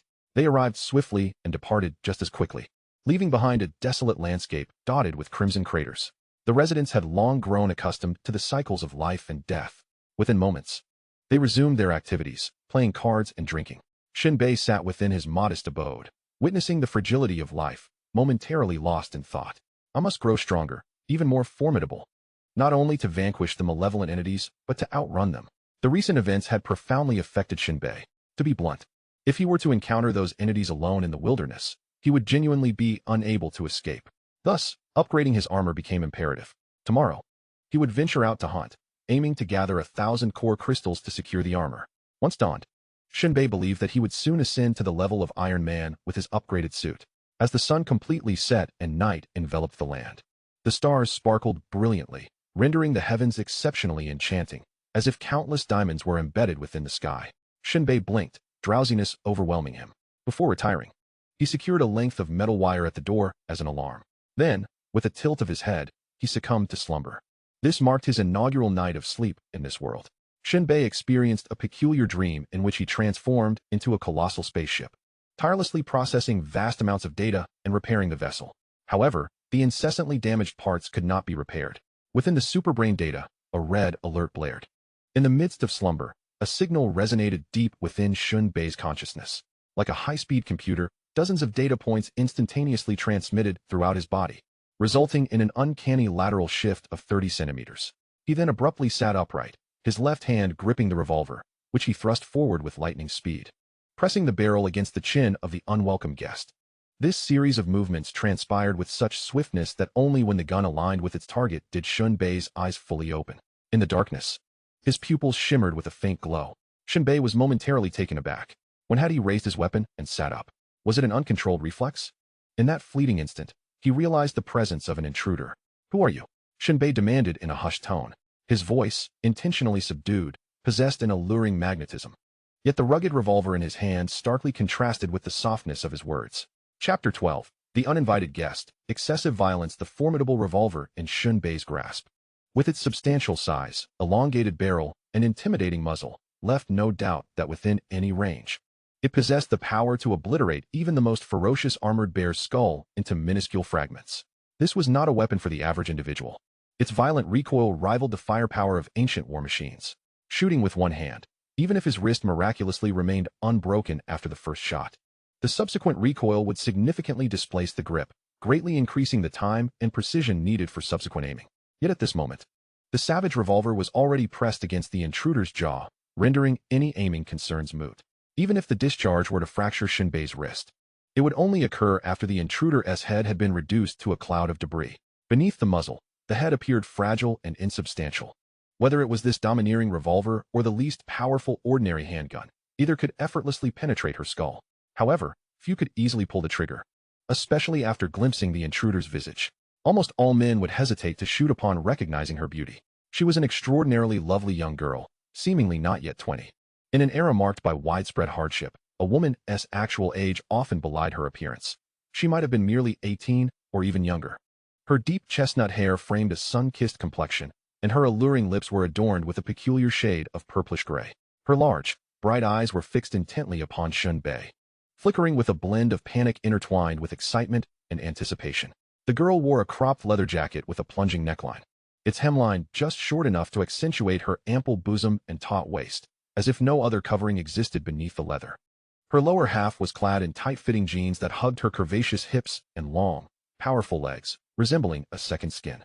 The young girl possessed not only striking beauty and a graceful figure, but also radiated with vibrant vitality and an excess of energy, as evidenced by the persistent aroma of alcohol that clung to her.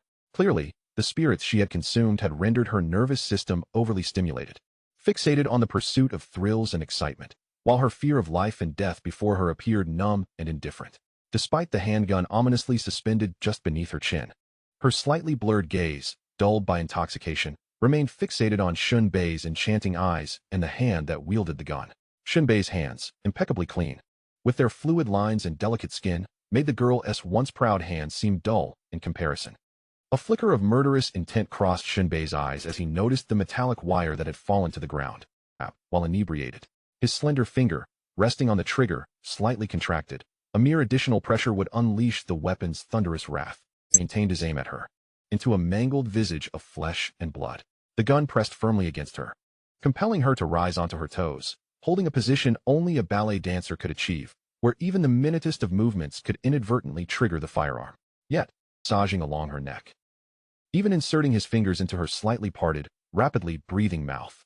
Instinctively, she yearned to bite down on those two cold, slippery fingers, yet fear held her paralyzed, allowing anxiety to seep throughout her body, beads of sweat beginning to silently cascade down her cheeks and neck.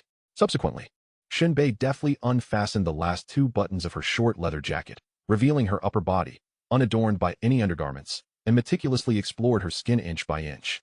Her modest yet firm breasts received particular attention, being kneaded repeatedly.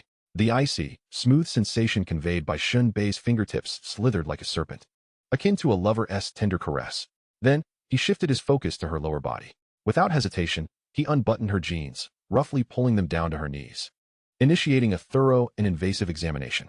In an era fraught with anomalous energies and mutated genes, any contour or curve on a woman's body could potentially conceal a deadly weapon or biochemical organ, particularly for those adept in gene evolution, where organs could morph and proliferate at will, appearing ordinary on the outside while harboring tentacle-like structures within. The girl furrowed her brow in pain, muffled groans escaping her throat, signaling the temporary conclusion of Shen Bei's search. He stepped back, holstering his firearm, confirming that she bore no weapons and that her inebriation was genuine, devoid of malice. Shen Bei's voice resonated low as he inquired, "Who are you? What brings you here?" In the eyes of the young girl burned a fervent flame as she responded, "My name is Bai Luo. When you emerged from the bath, I thought you were incredibly cool. I can't believe I never noticed it before. Haha. By the way, I am quite the locksmith." Shen Bei was not unfamiliar with such circumstances. In this era rampant with violence, women, due to their physiological and physical disadvantages, often found themselves in a lowly position. Many resorted to exchanging their bodies for basic survival necessities, such as food and water, given by Luo's youth and beauty. She could indeed survive through such means, but to attain a better life, one must acquire formidable skills to provide tangible value to their shelter. As a former mercenary in a past life and now a wasteland hunter, Shen Bei had long been well-versed in the nature of money, violence, women, and trade. However, the current situation did not align with his principles. As it encroached upon certain lines he was unwilling to easily compromise. "I have no money," he admitted, for he possessed not a single crystal core, all of which had long been expended on bullets and rent, leaving him with only a pound of meat strips. This girl was evidently worth far more than that. The fire in the girl's eyes blazed even more fiercely as she suddenly lunged at him like a female leopard, her force pinning Shen Bei onto the bed. She gasped heavily, tearing at his clothes with fervor, her voice a mix of desire and low growls. "This time, there's no need for money. You were so infuriatingly greedy earlier. Give it to me now." The directness of her actions immediately bore fruit. Yet, she was compelled to rise, leaving the position that could have extinguished the fire within her. Shen Bei's revolver once again pressed against her chin, lifting her gaze. "I have much to accomplish tomorrow. I must conserve my energy." Moments before, Shen Bei had been a blaze of passion. Now, he was an icy statue. The girl was nearly driven mad by the abrupt transition from scorching heat to frigid cold, yet had no choice but to retreat under the pressure of the gun. Almost entirely nude, she clutched her clothes as she watched the door slam shut before her, locking her out. Shen Bei sat upright at the edge of the bed, the revolver resting across his knee. He heard a venomous, frantic threat from outside. "Shen Bei, sooner or later, I will have my way with you." Shen Bei, Chapter 13. Revenge cannot wait until morning as dawn broke. Shen Bei retrieved the meat strips, tearing them off piece by piece while sipping water. He then strapped on his Barrett sniper rifle, with the revolver tucked at his waist, bullets stowed in a satchel, and a small pack on his back. Upon exiting, the landlord cast a meaningful glance at Shen Bei, his yellowed teeth bared in a grin. "Going out, are we?" Shen Bei nodded in affirmation. "Don't lose heart. Young man, what's the matter with being a 3-second warrior? The key is to resolve issues swiftly," the landlord remarked, his words perplexing. Initially, Shen Bei struggled to comprehend, finally responding with astonishment, "You know?" "Ah," the landlord chuckled, "girls do come out looking for work, but I dare say this girl lacks dedication." "Really?" Shen Bei inquired, bemused. "You paid so quickly," yet she appeared quite unwilling. Shen Bei, "Naturally, I would rather not." Shen Bei explained, "I have not engaged in any illicit activities." The landlord nodded in understanding. No wonder he left in a huff. Shen Bei waved his hand dismissively and departed. However, instead of exiting the shelter to venture into the wasteland, he veered towards the mission hall. Here, A blackboard displayed the supplies needed by the shelter and various temporary employment opportunities from other employers. Generally speaking, tasks requiring supernatural abilities were abundant, as the combat prowess of an individual with such abilities far surpassed that of an ordinary person wielding firearms. Despite its designation as a shelter, it was, in fact, quite expansive. One might even liken it to a small town. This was not even accounting for the mobile shelters that followed the Titan. Shelter No. 36 was of medium size, housing approximately 90,000 residents. Larger shelters could accommodate 200,000 to 300,000 inhabitants. Thus, whenever the Titan came to a halt, a plethora of employment opportunities arose. Shen Bei navigated through the crowd, casting his gaze upon the blackboard. Numerous tasks were listed, many involving mining or logging, activities that did not necessitate confrontations with ferocious beasts, thus ensuring a semblance of safety. Additionally, there were long-term missions issued by the shelter's general, primarily focused on gathering intelligence regarding the Titan's trajectory. Few dared to undertake this task, as it required one to tread ahead of the Titan, whose path was entirely beyond human control, meandering as it pleased. What was predicted to be a straight line could easily turn at a moment's notice. By the time reconnaissance personnel returned, one might as well seek out the shelter, where silence would reign. Nonetheless, this mission held a degree of significance.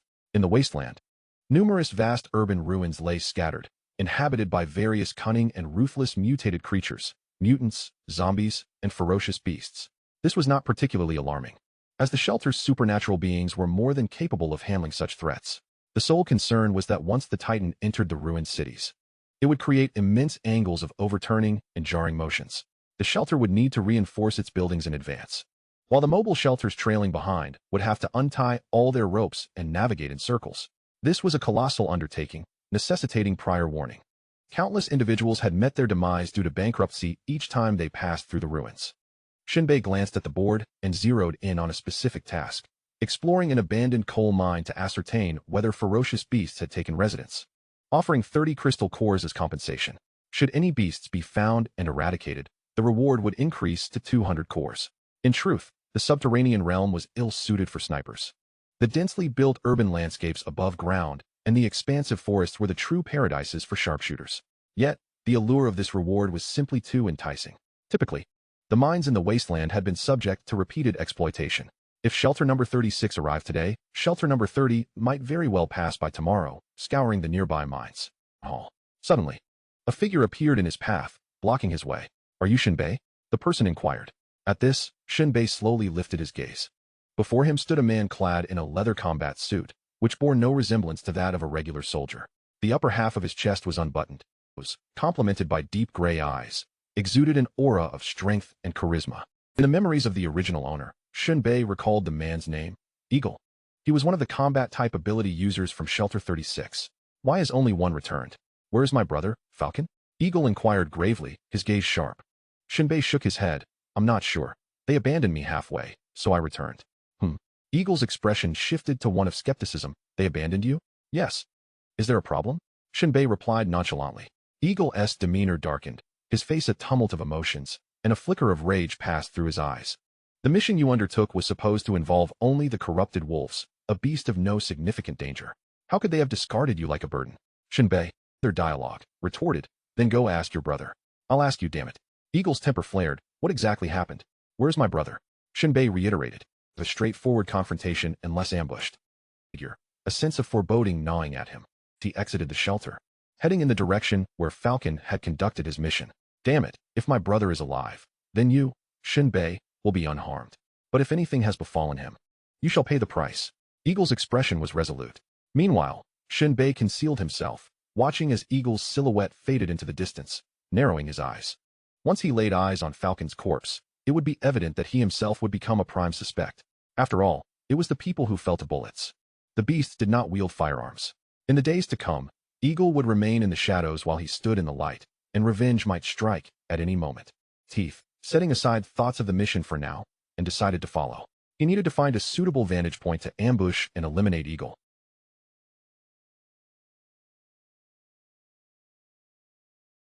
Delay and vengeance could lead to eternal regret.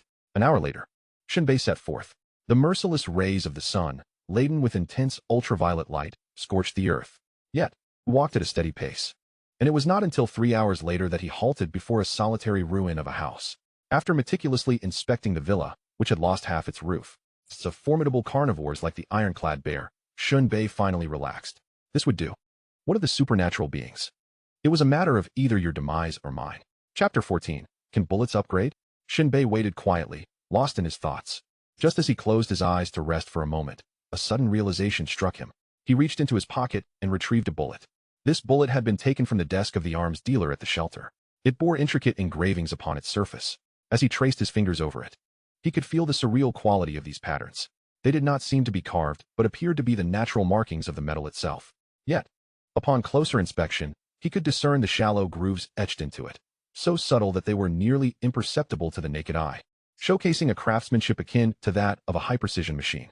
In this world, supernatural beings could be broadly categorized into two main types, combatants and support types. Combatants wield immense power, unyielding and formidable. Theoretically, they can vanquish any ferocious beast or undead creature, save for the aberrations. Moreover, combatants encompass various subcategories, including those who harness elemental forces and those who manipulate genetic enhancements. Conversely, support types lack formidable combat prowess, primarily focusing on improving the living conditions and equipment of the shelters.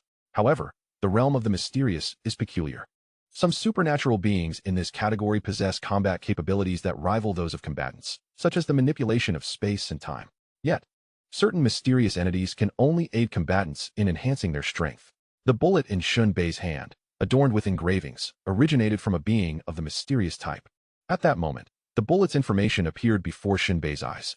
Rifle bullet LV5, max level achieved. Single-use item. This bullet is inscribed with mysterious energy, capable of extending range by 500 meters, significantly amplifying lethality, greatly enhancing accuracy, and possessing formidable armor-piercing capabilities. If necessary, this bullet can adjust its trajectory. After reading the information, Shen Bei felt utterly astonished. A seemingly ordinary bullet, inscribed with patterns, had undergone such a terrifying transformation. The mere increase in range was a deadly trick to confound the enemy. The foe might misjudge the firing distance, but the bullet would cheat. Yet, that was not all. The most astonishing aspect was its ability to alter its trajectory. Shen Bei could hardly fathom how this could be achieved. Was it some form of gunplay? Even in such a bizarre world, once a bullet was fired, it should no longer be under the shooter's control. Just then, a flash of insight illuminated Shen Bei's consciousness. It felt as if a divine force connected him to the bullet in his hand. Suddenly, he noticed a slight shift as the bullet in his palm veered slightly to the left, then adjusted to the right. The bullet's tip gradually turned, pointing in that direction. He gasped in amazement, realizing that the alteration of the bullet's trajectory stemmed from a conscious level. In other words, once fired, this bullet could curve during its flight according to his will. Shen Bei was suddenly filled with delight. Truly, the enigmatic side of the supernatural possesses the ability to craft bullets that anyone can wield. He smacked his lips, realizing that the owner of the gun shop lacked foresight, missing out on a substantial business opportunity. At that moment, Shen Bei rummaged through his backpack, extracting his own bullets. He fished out an alloy file, measuring less than 10 centimeters in length, and began to etch the intricate patterns onto the bullet. Although Shen Bei was not a supernatural being, he believed that by emulating the process, he could undoubtedly gain experience and eventually create such bullets. As he worked, he soon discovered that he had been rather hasty. The peculiar patterns on the bullets were quite intricate, with some interwoven lines that left him perplexed regarding the order in which they should be etched. Furthermore, due to his lack of experience, his precision in handling the tool was inadequate. Upon completing his initial attempt, a notification appeared in his peripheral vision. Rifle bullet LV3, surface scratched, but does not affect usability. Shen Bei sighed, realizing his efforts had been in vain. He needed to be more meticulous. Gazing out at the desolate wilderness, devoid of any presence, he returned to his task. He began tracing the simplest of patterns. Experience 1 progress. He pressed on. As he carved the second pattern, he received no experience points. Undeterred, he continued to etch. Experience 1. Experience 1.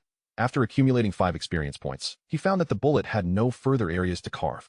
However, in comparison to a level 5 bullet, many lines remained unetched, primarily due to the coarseness of his lines. The spacing between them fell short of the standards set by the level 5 bullet. My tools are inadequate, and my technique is flawed, Shen Bei concluded. He then decided to upgrade the bullet. Rifle bullet LV2, surface scratched, slightly increases shooting distance, and marginally enhances lethality. Though the results were commendable, they paled in comparison to a level 5 bullet. Nevertheless, for Shen Bei, this was a monumental discovery. akin to uncovering a new realm, especially for someone like him, devoid of supernatural powers and reliant on firearms for sustenance. With finer tools, I could undoubtedly craft a level 5 bullet. He then did not rest on his laurels, attempting to etch the bullets for a revolver. In a brief span, he completed the engraving. Revolver bullet LV1, 5.5, upgrade. Revolver bullet LV2, 0.5, single-use item. The bullet's surface is scratched, and upon striking the target, it will produce an explosive effect. However, it will incur a loss in accuracy and shooting distance. Shen Bei furrowed his brow. The M500 revolver has a lethal radius of 250 meters and an effective range of 50 meters. To his surprise, this bullet, while gaining special effects, had sacrificed some accuracy and range. Yet, Shen Bei was wholly unconcerned. Regarding the precision of the losses, it no longer occupied his thoughts. According to Shen Bei's design, whenever he prepared to wield his revolver, he would never engage a target beyond a distance of 20 meters. Shen Bei meticulously handled the bullets, one by one, displaying an unwavering patience that seemed to defy fatigue or boredom. In the blink of an eye, an entire box of ammunition had been processed, each bullet bearing identical engravings, as if crafted with precision machinery. During this period, all the bullets he could carve were of levels 2 and 3. None had been engraved at a higher caliber.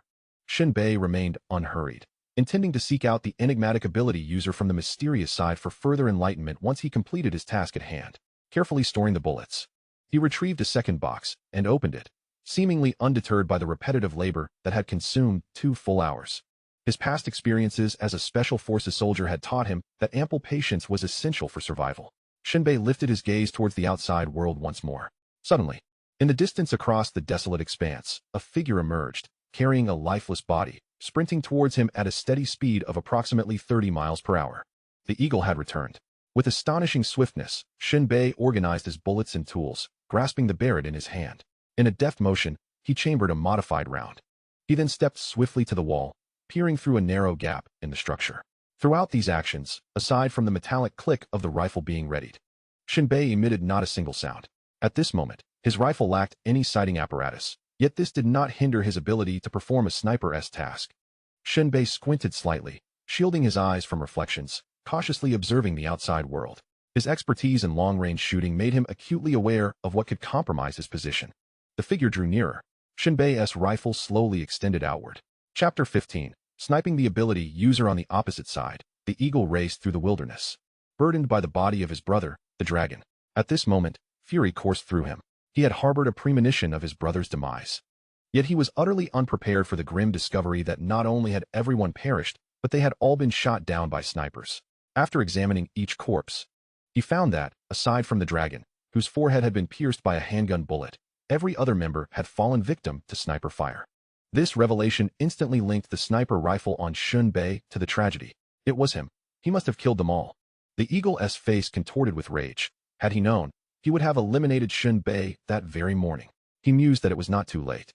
Should Shen Bei appear at Shelter 36, he would dispatch him without hesitation. An ordinary person's life held no value in the eyes of the shelter. With this thought, the eagle quickened his pace, leaping between the foliage in his desperate rush back to the shelter. At this very moment, Shen Bei's eyes remained fixed on the eagle, his T-shaped reticles smoothly aligning with the slowly revolving barrel of his rifle, swiftly locking onto the 2 legs racing through the underbrush.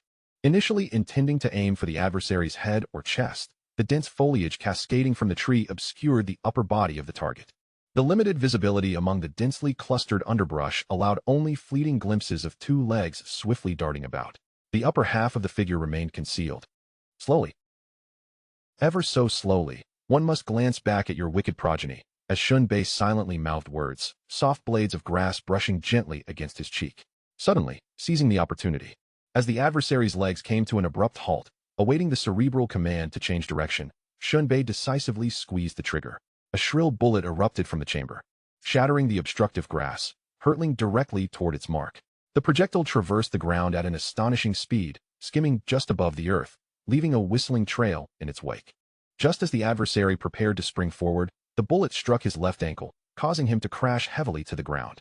Akin to a galloping steed entangled in a snare, tumbling forward without restraint, resulting in a broken nose, shattered teeth, and a split lip that could not be avoided.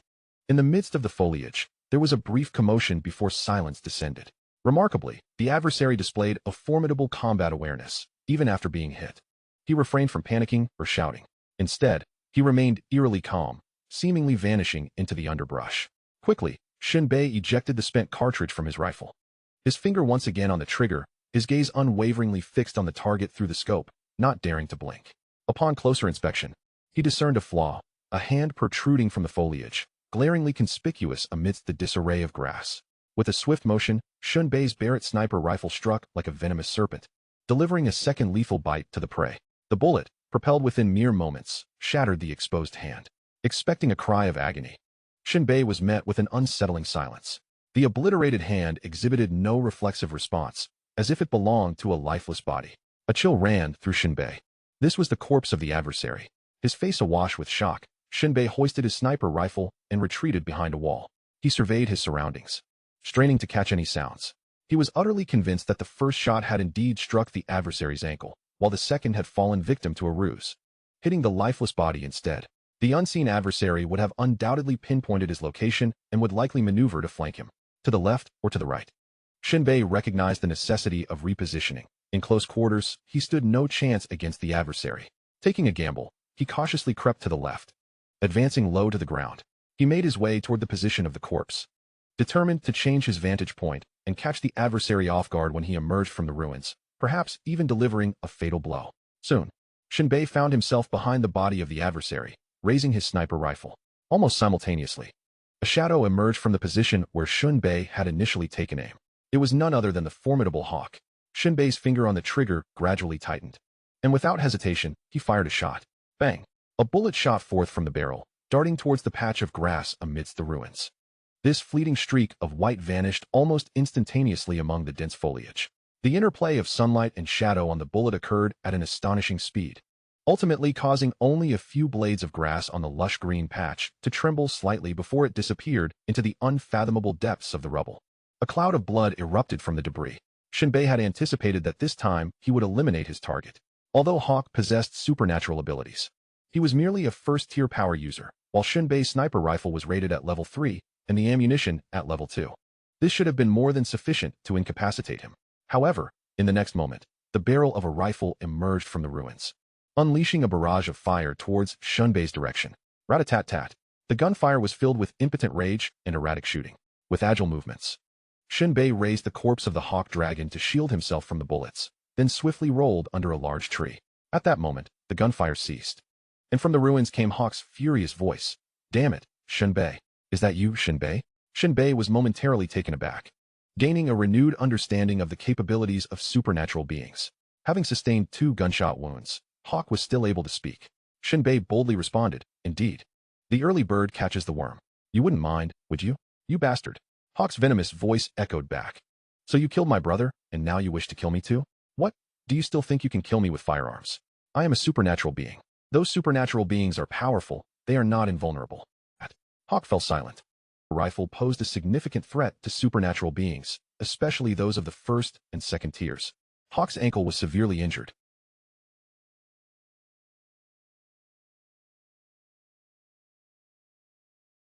From the pain. Although he had not been killed outright, his life was in jeopardy, and he found himself in a precarious position. His supernatural ability was strength enhancement. Feeling somewhat trapped, with his injured ankle, his speed had plummeted. A matter of time before he was outmaneuvered and defeated. What to do? Hawk narrowed his eyes, contemplating his wounded ankle. Meanwhile, Shen Bei was also pondering his next move. He dared not approach Hawk too closely. If he were ensnared, it would take only a few exchanges for him to be utterly obliterated. Yet, Hawk remained hidden behind the wall, refusing to show himself. Prolonging the standoff would only benefit Hawk. Once his injury healed, it would be Shen Bei who faced certain death. With these thoughts in mind, Shen Bei slowly withdrew a level 5 bullet, taking one last glance at its intricate patterns, etching them into his memory. Although he felt a pang of reluctance, he resolutely chambered it into his firearm. Chapter 16. If pursued by a minor adversary, one must retaliate. Shen Bei could not afford to be worn down. If his target were merely an ordinary individual, Shen Bei would charge forth with his revolver in hand. However, his opponent, the Hawk, decisively pulled the trigger, bang, and hurtling towards the ruins beyond. In that fleeting moment, at that time, the Hawk's mindset had stabilized. He intended to endure, whether Shen Bei retreated, charged, or remained idle. In the end, Victory would belong solely to him. Time was on his side. Whoosh. The hawk observed a bullet streaking above his head, leaving a white trail in its wake. Yet, in the next instant, horror painted his expression as his eye burst, contorted with sheer terror, oppression, and even despair. For he witnessed the bullet, which had initially traveled in a straight line, suddenly alter its trajectory mid-air, as if drifting, and curve back towards him. What sorcery was this? The hawk's visage turned a deep shade of purple, his eyes reflecting unparalleled fear, a sight utterly terrifying. He had never encountered such a harrowing spectacle. Unbelievable, inconceivable, impossible. Even if he were to break his head, he could not fathom why the bullet fired by Shen Bei would take such a turn. Could it be that Shen Bei was an extraordinary being himself, possessing the ability to manipulate bullets? Unthinkable, absolutely impossible. Yet, this absurd scene unfolded before his eyes, leaving the hawk in a state of shock. Meanwhile, as Shen Bei's consciousness connected with the level 5 bullet and propelled it forth, something miraculous occurred. He found himself sharing a perspective with the bullet. After it grazed the hawk's head, Shen Bei immediately maneuvered the bullet to curve, directing its tip towards the bewildered hawk. Bang! The bullet struck with precision, piercing through the hawk's right eye and detonating within his brain. The explosive force of the ammunition obliterated the hawk's cerebral tissue from within. His skull was shattered, and red and white matter erupted like boiling porridge. In Shen Bei's vision, it resembled a fountain of brain matter. With a soft exhale, Shen Bei expended a precious level 5 bullet, ultimately resolving the predicament. Surely, this would prevent the younger ones from returning with the elder ones, he mused. Shen Bei stowed the Barrett rifle behind him and, with a few agile leaps, returned to the ruins. Crouching atop a crumbling wall, he gazed at the hawk's lifeless body, a smile playing upon his lips, an extraordinary being, indeed. He then leaped down and began to rummage through the hawk's pockets and satchel. Shen Bei felt a twinge of envy. Certain establishments offering up to 50% off. For ordinary individuals, merely avoiding a price increase was a notable achievement. Aside from various trivial items, the most valuable possession was the core of crystal source. Shen Bei counted, discovering a total of 330. The age-old adage about wealth through violence and theft holds true universally. Robbery and murder are the most lucrative ventures with minimal investment. Shen Bei transformed the core of crystal source into tangible wealth, retrieving a pack of cigarettes while discarding the rest. After consuming a few meat strips and sipping some water, he commenced his return journey. His figure moved like a specter, weaving through the ruins with an erratic pace. This world, reminiscent of an apocalyptic landscape, merely served as a reflection of humanity's plight. Humans prefer stable habitats, yet now, pursued by relentless malevolent entities, they are forced to lead a life of collective desperation under the Titans. Conversely, for other ferocious beasts, this world is akin to paradise. The wasteland is not barren. It is rich with diverse terrains and ecosystems. The return journey would take approximately 2 hours.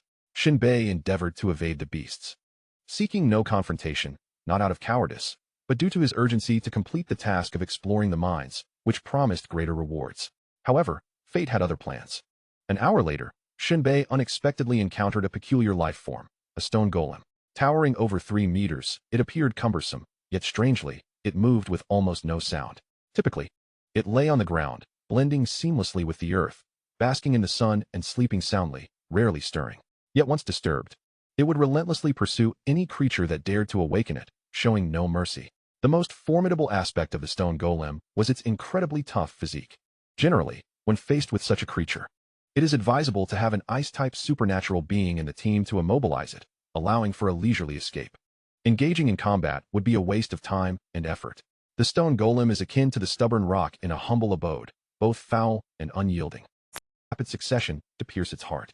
However, this is no easy feat, demanding extraordinary precision in marksmanship. Any delay in firing would allow the creature's wound to heal. In a world teeming with supernatural beings, firearms have become mere ornaments in the hands of many. Ordinary individuals lack the financial means to purchase ammunition for practice. Thus, the common response to encountering a stone golem is to turn and flee, ensuring they escape before being pursued. Shen Bei initially intended to run, but the golem relentlessly chased him like a rabid dog. After sprinting 2,000 meters, he was parched and breathless. Frustrated, Shen Bei drew his revolver, executed a roll, and aimed at the golem's chest. However, this creature moved at a sluggish pace. Shen Bei swiftly redirected his firearm. Its coarse and robust form aimed directly at the thick joint of the creature's leg. With a series of rapid shots, 5 rounds thundered forth. The powerful bullets shattered half of the stone behemoth's left leg joint, causing its immense body to topple abruptly to the left. Amidst the billowing dust, Shen Bei observed, to his astonishment, that the leg joint of the creature was rapidly regenerating. Truly a formidable adversary. Without heeding the notification, Shen Bei deftly manipulated the revolver. The cylinder sprang open, 5 heated casings fell to the ground, and another 5 bullets were skillfully loaded into the chamber. With a satisfying click, the cylinder locked back into place. Almost without aiming, he elevated the barrel slightly, and, seizing the moment while the stone creature struggled to rise, unleashed another torrent of flame. He fired 6 consecutive shots at the creature's chest. The bullets, propelled by the revolver, exhibited tremendous force, the recoil sending tingles through Shen Bei's grip. Nearly all the shots struck the same spot, creating a deep indentation in the creature's chest. Soon after, the stone behemoth trembled and fell silent. Shen Bei holstered his revolver and lit a cigarette, a wave of melancholy washing over him. It took 10 bullets to vanquish a single stone creature, yielding only 1 crystal core, a mere compensation, as 1 core could purchase only 6 bullets. A loss indeed. After extracting the crystal core, Shen Bei resumed his journey. At the same time, he drew forth his revolver for an upgrade. Revolver LV3, 730, 5 bullets, the cylinder slightly jammed, rifling intact, damage slightly increased, capacity 1. Recoil reduced by 20. Shen Bei felt a surge of excitement. This upgrade was impressive. Not only had the previous issue of sluggish performance vanished, but the capacity had also increased to 6 rounds, evoking a sense of extraordinary potential. Thrilled, he gazed at the revolver, murmuring, "I have a feeling that one day, this revolver will transform into a formidable piece of artillery." Chapter 17. I will increase the payment. Please assist me. Shen Bei soon returned to the vicinity of Shelter No. 36. Before him, a colossal titan was burrowing into the ground, continuously extracting water. He proceeded northward, passing the shelter, and soon beheld a great mountain dominating the wasteland. At the base of the mountain, every few kilometers, there lay a series of dark mines. Some of these mines were actively being worked, with humans operating steam machines, using ropes to haul up the carts laden with minerals or coal, which were then dumped onto the ground for transport back to the shelter. These operational steam devices were the result of cooperative efforts among multiple shelters, available for use by any nearby establishment. The scene was one of industriousness, with everyone laboring diligently. After all, the Titan's movements were utterly unpredictable. At times, it would remain stationary for an entire year, while at other moments it would commence its journey the very next day. The disparity in time was striking. Shen Bei arrived near a mine designated as A013, where several staff members from the logistics department of the shelter were peering cautiously into the depths of the cave. In the wilderness, while resources may be unclaimed, the rights to extraction belong to the shelter. After all, the defense forces organized by the psychics do not permit ordinary individuals to act recklessly. Shen Bei mingled among them and engaged in conversation with a few logistics staff members before getting straight to the point. I wish to undertake a reconnaissance mission. A staff member named Ming Yi scrutinized Shen Bei from head to toe, a cryptic smile gracing his lips. You? Indeed. May I see your psychic license? Shen Bei replied candidly. Ordinary person, Ming Yi remarked, clicking his tongue. Listen, it's not that I'm trying to be harsh, but anyone can take on a task. Yet one must possess the means to survive it. What if there truly is a ferocious beast lurking below? Do you value your life? Shen Bei responded with unwavering calmness. Life and death are my concerns alone. You need not worry about that. I think you should consider working as a laborer. At least you could earn some living expenses. Another staff member interjected. Ming Yi continued. This reconnaissance task has already been claimed by 2 psychics. They should be returning shortly. Upon hearing this, Shen Bei clicked his tongue in frustration. Too late. He sighed. Labor is not an option for me. It will never be. With the task already taken, Shen Bei wasted no time and turned to leave. He intended to venture into the mountains in search of ferocious beasts to hunt, hoping to extract more crystal cores and procure his battle armor sooner. At that moment, a commotion erupted at the mine entrance, with other staff members shouting in panic. Something has happened. Hurry. Shen Bei turned towards the sound, only to see a psychic stumbling out of the cave. His body was battered, his face resembling a crushed persimmon, one of his eyes missing as though forcibly gouged out.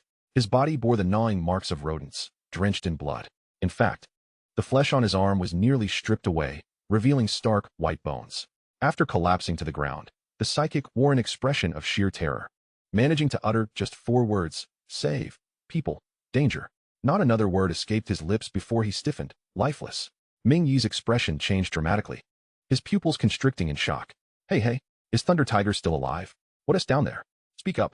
Hey. A nearby staff member checked for signs of life, but found none. Damn it. Ming Yi's face flushed with anger. Thunder Tiger is likely in grave peril as well. What should we do? Another staff member queried. If Thunder Tiger is still down there, perhaps he is still alive. Should we return for higher-ranked psychics? Ming Yi abruptly turned to Shen Bei. Do you still have the courage to investigate? Shen Bei's gaze hardened. What ranks are those two psychics? Both are first tier. I will take this task. Shen Bei declared without a moment's hesitation. He had initially come to undertake this very mission, undeterred by the uncertain fate of one psychic or the demise of another.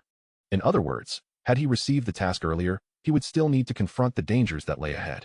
Wealth has been the demise of many, and the pursuit of sustenance has led to the downfall of countless creatures.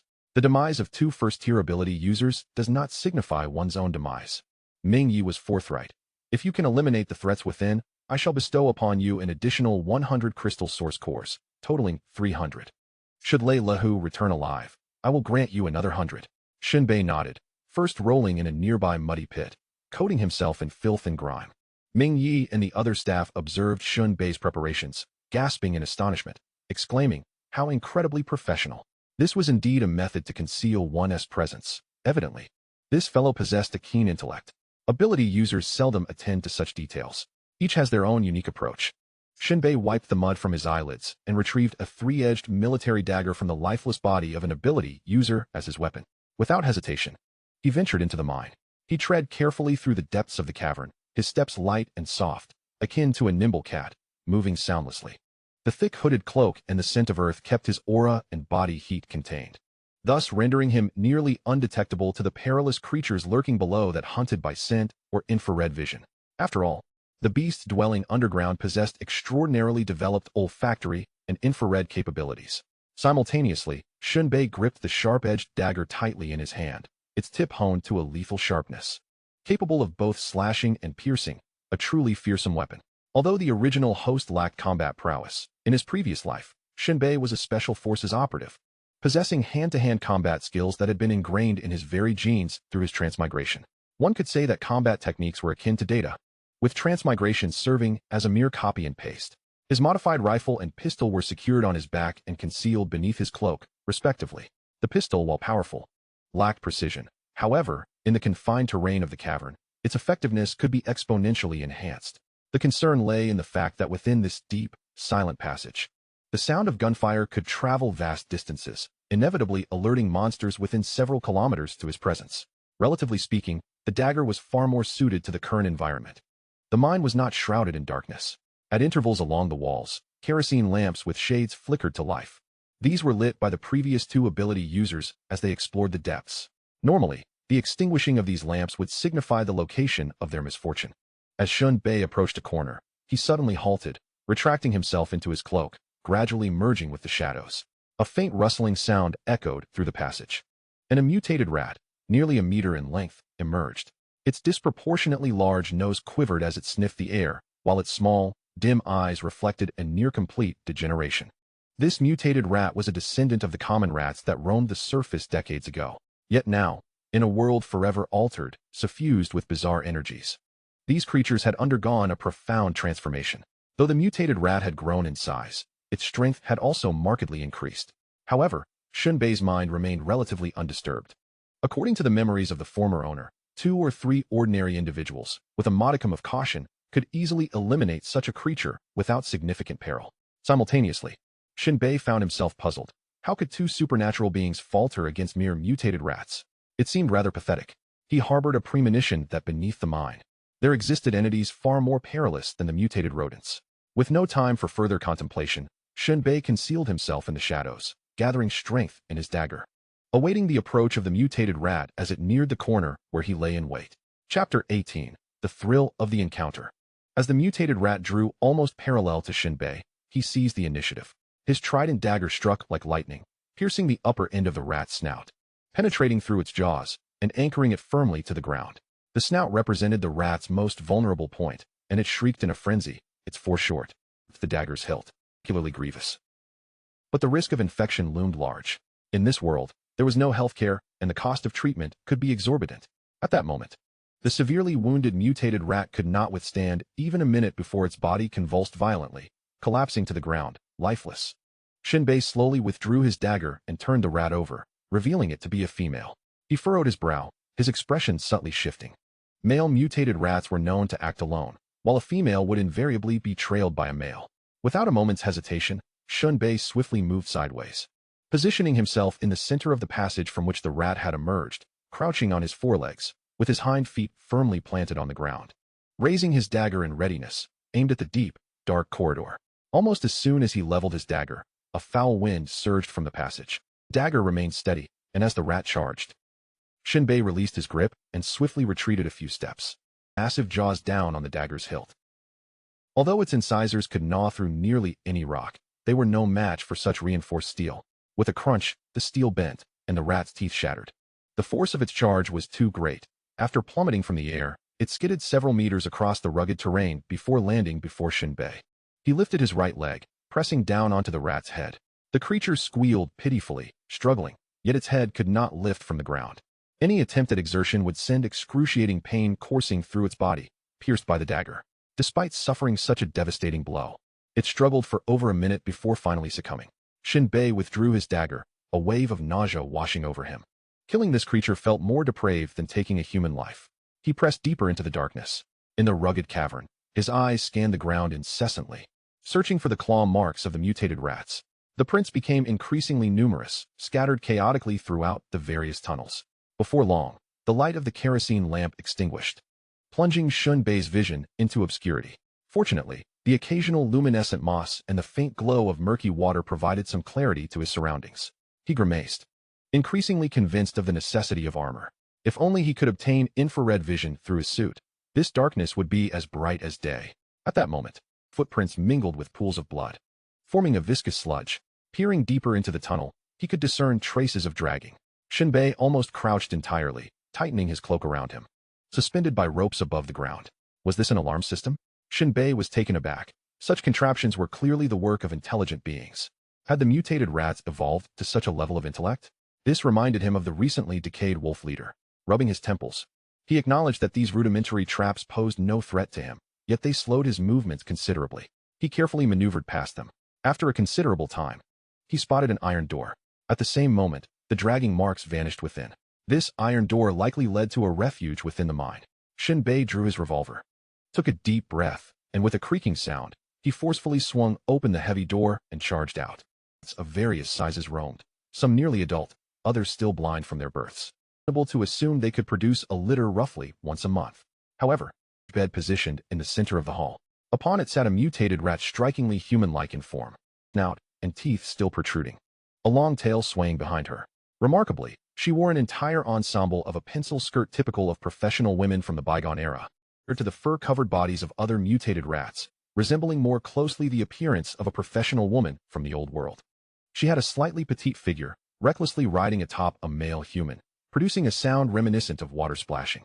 However, the cautious distance maintained by the other mutated rats and the unusually bright red glimmer in her eyes indicated that she was indeed the queen of this lair. Simultaneously, Shen Bei's gaze shifted to the human upon the bed. At first glance, he recognized him as the Thunder Tiger mentioned by Ming. The Thunder Tiger was stripped bare, his face etched with a haunting despair, caught in a torment from which he could neither escape nor succumb. He was left to endure the humiliation inflicted by the Rat Queen. Shen Bei momentarily felt a disorienting rush. The scene was overwhelmingly shocking. A chill surged from his heels, racing up his spine to the nape of his neck. The Thunder Tiger was being violated by the rat. Although the queen resembled a human, her essence was still that of a rat. Shen Bei nearly retched.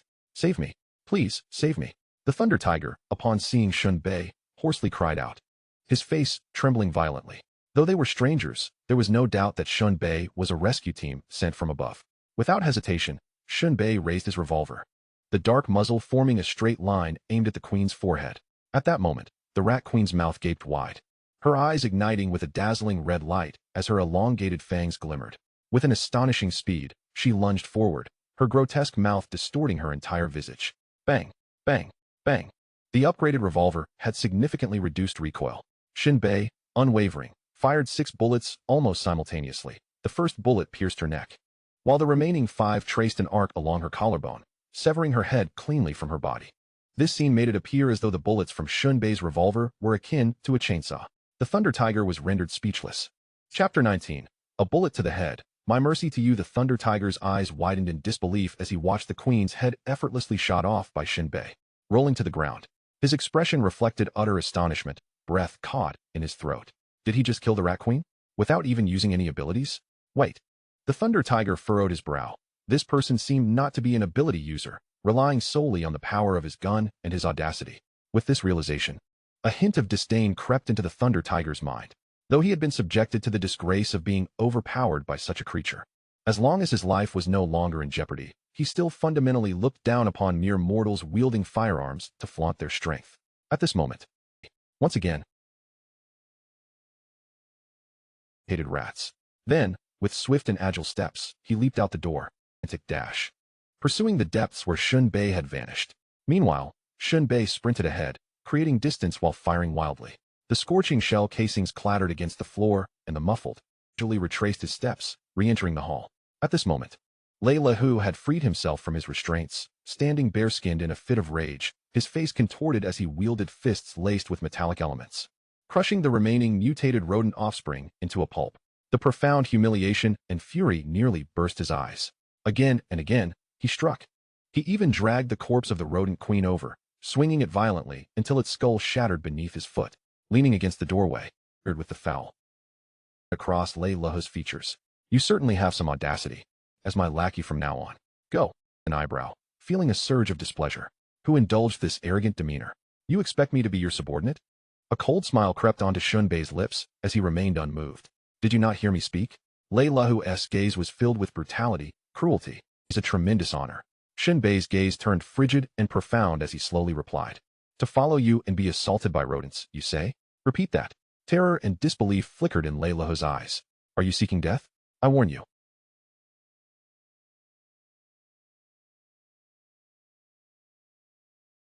Only created further trouble. The 100 crystal source cores were hardly worth the hassle. It was clear that Hu had suffered significant psychological trauma. After they exited, he would likely live in constant suspicion that others were whispering about his humiliating encounter. Just the thought of it was troubling. Shen Bei's tone remained indifferent. A waste of an ability who can't even defeat a mutated rodent. Boasting in front of your savior. Have you truly forgotten your pain so soon? Are you looking for trouble? Was it I who asked for your help? Was it not the reward offered by those above? With a fierce expression, Hu continued. You were paid to do what was necessary, but my status remains above yours. Do not expect any gratitude from me. Do not forget, you ordinary people exist to serve the evolved. And then bang. Shen Bei, uninterested in Hu's incessant ramblings, raised his revolver decisively and pulled the trigger. A single bullet obliterated Hu's head. To put it bluntly, at such close range, the upgraded handgun and ammunition delivered a force even greater than that of a Barrett. A mere first-tier evolved individual could not withstand it. The world was quiet once more. Shen Bei felt an overwhelming sense of exhilaration. As for Hu, that ungrateful scoundrel, his demise was the most effective means of severing the ties of fate. Nevertheless, Shen Bei had incurred some losses. 100 crystal source cores were gone. Initially, Mingyi had set a task, promising rewards for bringing this individual back alive. However, since this fool had chosen his own ruin, Shen Bei could not be blamed for his ruthlessness. At this moment, Shen Bei had completed the mission of investigating the mine.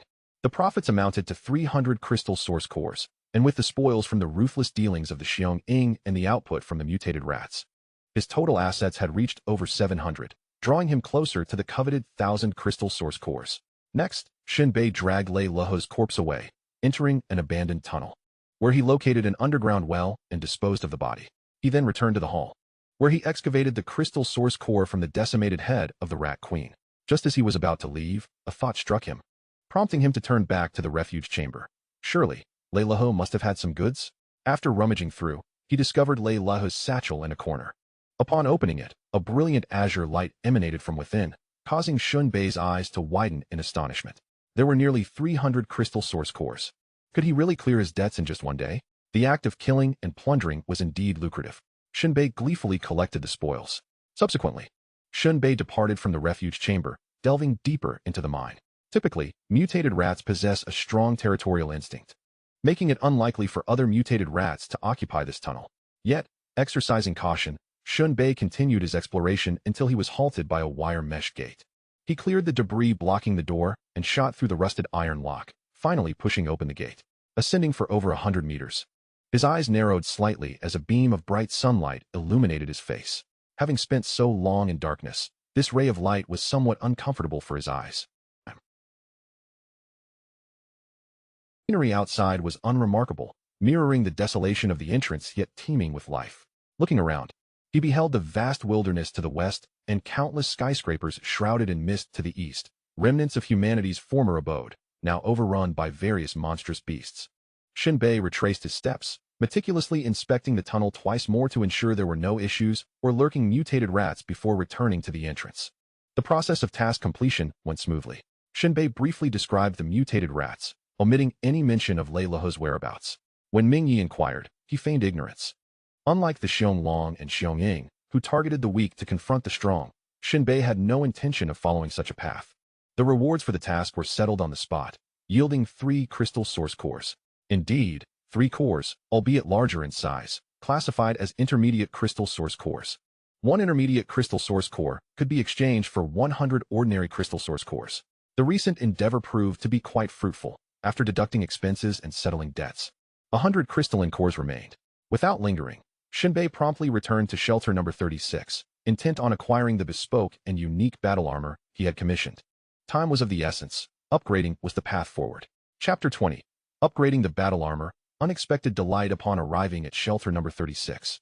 Shen Bei ascended the back of the Titan and made his way to the weapons shop. Mission. It seems your gains are commendable, Shen Bei remarked with a smile, acknowledging the lucrative spoils of his recent exploits. Indeed, it must have been quite exhilarating, he added. By the way, saw a bullet engraved with stripes here. Do you recall the maker? Shen Bei pondered that rather than aimlessly searching, it would be wiser to directly seek the right person, even if it required expenditure. However, to his surprise, the shopkeeper sighed. I've just received word that he has passed away. Passed away? Shen Bei's lips twitched, feeling a twinge of bad luck. Although he felt a sense of loss, it did not deeply affect him. In this world, death was a constant companion, not only for ordinary folk, but also for those with abilities. Even the gifted had to eat, drink, and venture forth to hunt for crystalline cores, which were essential for their ascension. Going out into the wasteland could lead to being crushed by a rampaging beast, the shopkeeper remarked nonchalantly, accustomed to such occurrences. Shen Bei shrugged, exchanged a few more words, and then departed. Before long, Shen Bei re-entered the courtyard of the research facility. Inside the laboratory, he glanced around and saw Chun and Zi at work, while the commissioned battle armor lay neglected, gathering dust. At least it's still here, Shen Bei thought. Chun and Zi, preoccupied with his tasks, greeted Shen Bei with a hint of impatience. Your armor is still here, no need to check daily. Come back when you've accumulated 1,000 crystalline cores. I do not offer credit. Before he could finish, a series of clinks echoed from the table. Looking up, he saw 3 intermediate crystalline cores along with several others spinning and rolling on the surface. Meanwhile, Shen Bei had already moved to the far side of the laboratory, retrieving the armor from the pile of items. How did you earn that so quickly? Chun and Zi asked, astonished and bewildered, even for those with abilities. Earning 1,000 crystalline cores in a single day was no small feat. How could an ordinary person like Shen Bei amass wealth at such a rapid pace? Was he involved in a dangerous encounter with a ferocious beast? Shen Bei smiled, offering no explanation. Initially, he intended to wear the armor back to his rented accommodation, but found it rather cumbersome. He could don it and walk back, disregarding the mocking gazes of others, as long as he conserved his stamina. After some contemplation, he decided to carry it instead, cradling his battle armor with joy, much like one would embrace a beloved. Remarkably, it was quite heavy. However, this is not a flaw. As long as it can be upgraded, it will eventually transform into a button-style battle armor. Thank you. Shen Bei joyfully cradled the armor. Chun Anzi shot him a sidelong glance, inwardly deeming it a frivolous expenditure. How hard it was to earn that money, only to buy a large toy to take home. There was a reason why Chun Anzi refrained from calling Shen Bei a spendthrift. The term prodigal applies to the wealthy, while those without means are simply deemed to indulge in extravagant items. Carrying the armor, Shen Bei returned to the lower level and entered his rented room, startling the landlord. The landlord circled the armor several times, exclaiming in wonder at the 2-meter-tall behemoth. Although largely constructed of plastic and resembling a toy, its design was quite captivating. I'm considering charging you for 2 people's rent, the landlord said, propping his chin and yawning. Shen Bei replied, this is not a person. Ha ha, the landlord teased, so? Do you plan to sleep with it? No, I intend to wear it to sleep, Shen Bei joked half seriously. In truth, he was sincere. If he wished to upgrade quickly, he would have to wear it to bed, albeit with some discomfort. The landlord advised, I genuinely suggest you refrain from these extravagant pursuits.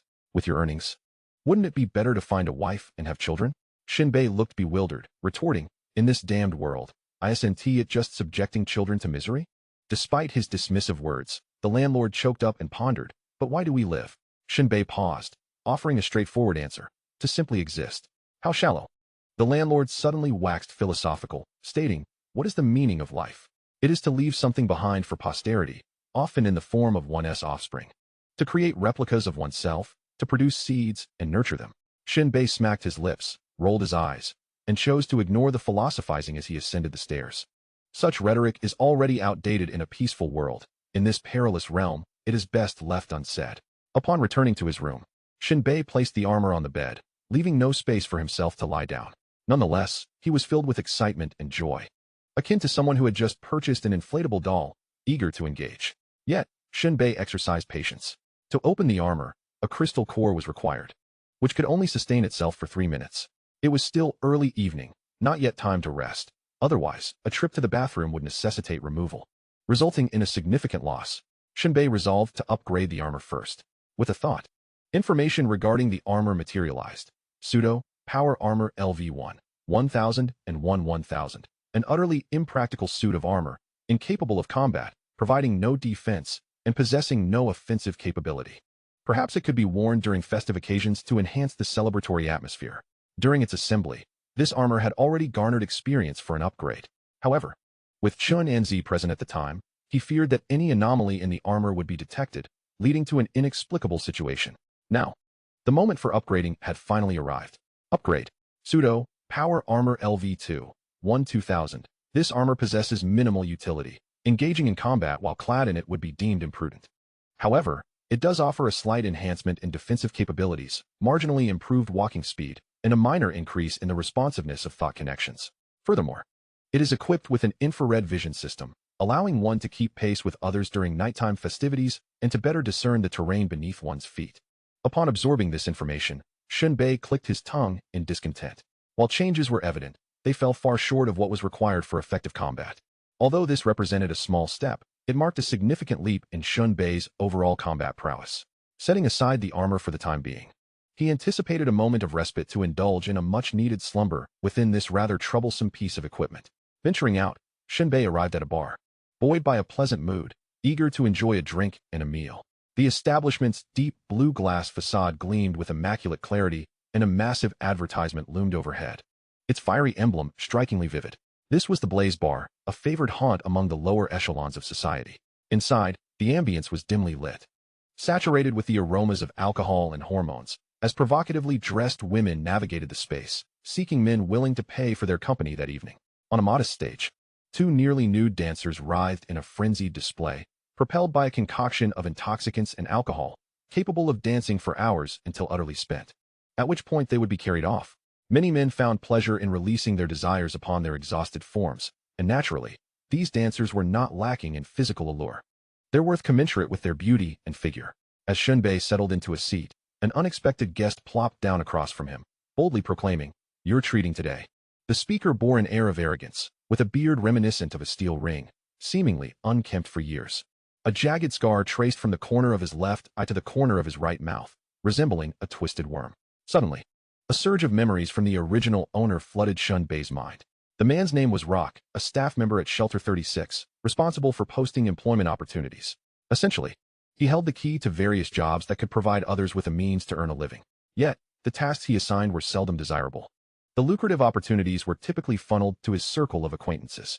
The relationship between the original owner and Rock was amicable enough. However, due to the original owner's lack of special abilities, many tasks were beyond his reach, resulting in a purely platonic friendship devoid of financial entanglements. "How about a bottle of whiskey, my friend?" Rock inquired, his smile contorting the scar on his face into a serpentine grimace. Shen Bei chuckled softly. The previous owner had no use for Rock, but he, Shen Bei, was different now.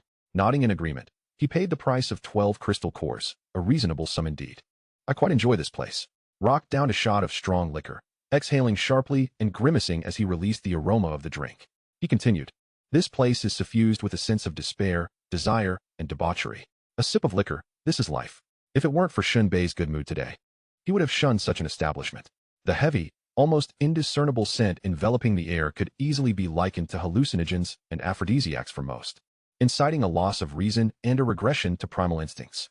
Shen Bei pondered that a bottle of whiskey was worth 20 bullets. In the wilderness, such ammunition could often save his life, while whiskey would not. Nevertheless, he took a sip of the whiskey. The taste was unremarkable. It was not a relic of a bygone era, but rather a product of Shelter 36, a liquor devoid of the rich, fruity aromas characteristic of vintage whiskeys, yet sufficiently potent.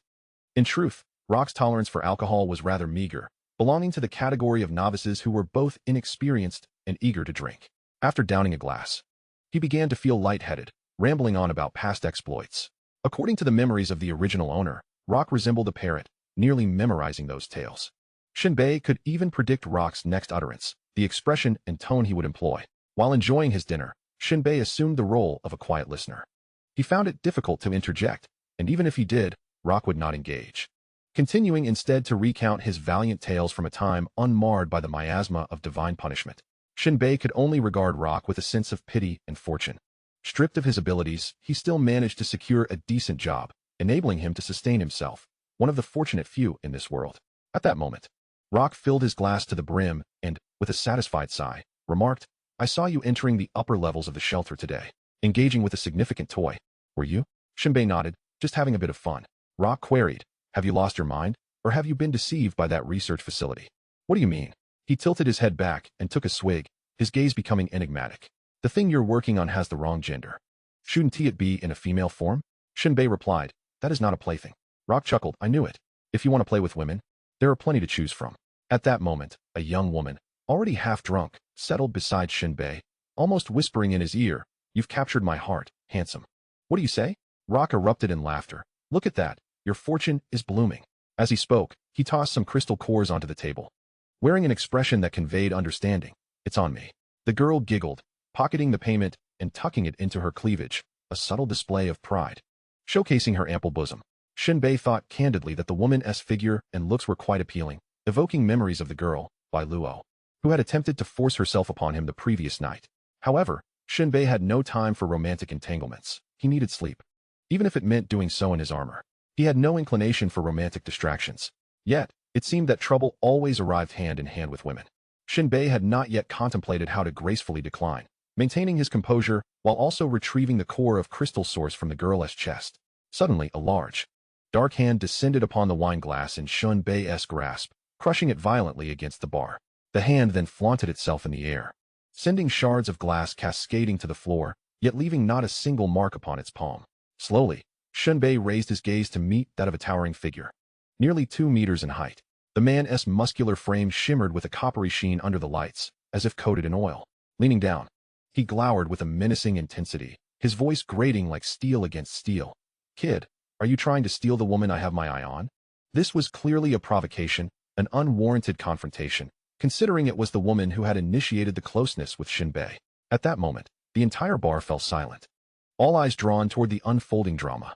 Among the onlookers were ordinary patrons, those with abilities, women striving to earn their daily bread, and numerous staff from Sanctuary Number 36. The proprietor stood behind the counter, arms crossed, eagerly anticipating the spectacle. Shen Bei clicked his tongue in annoyance.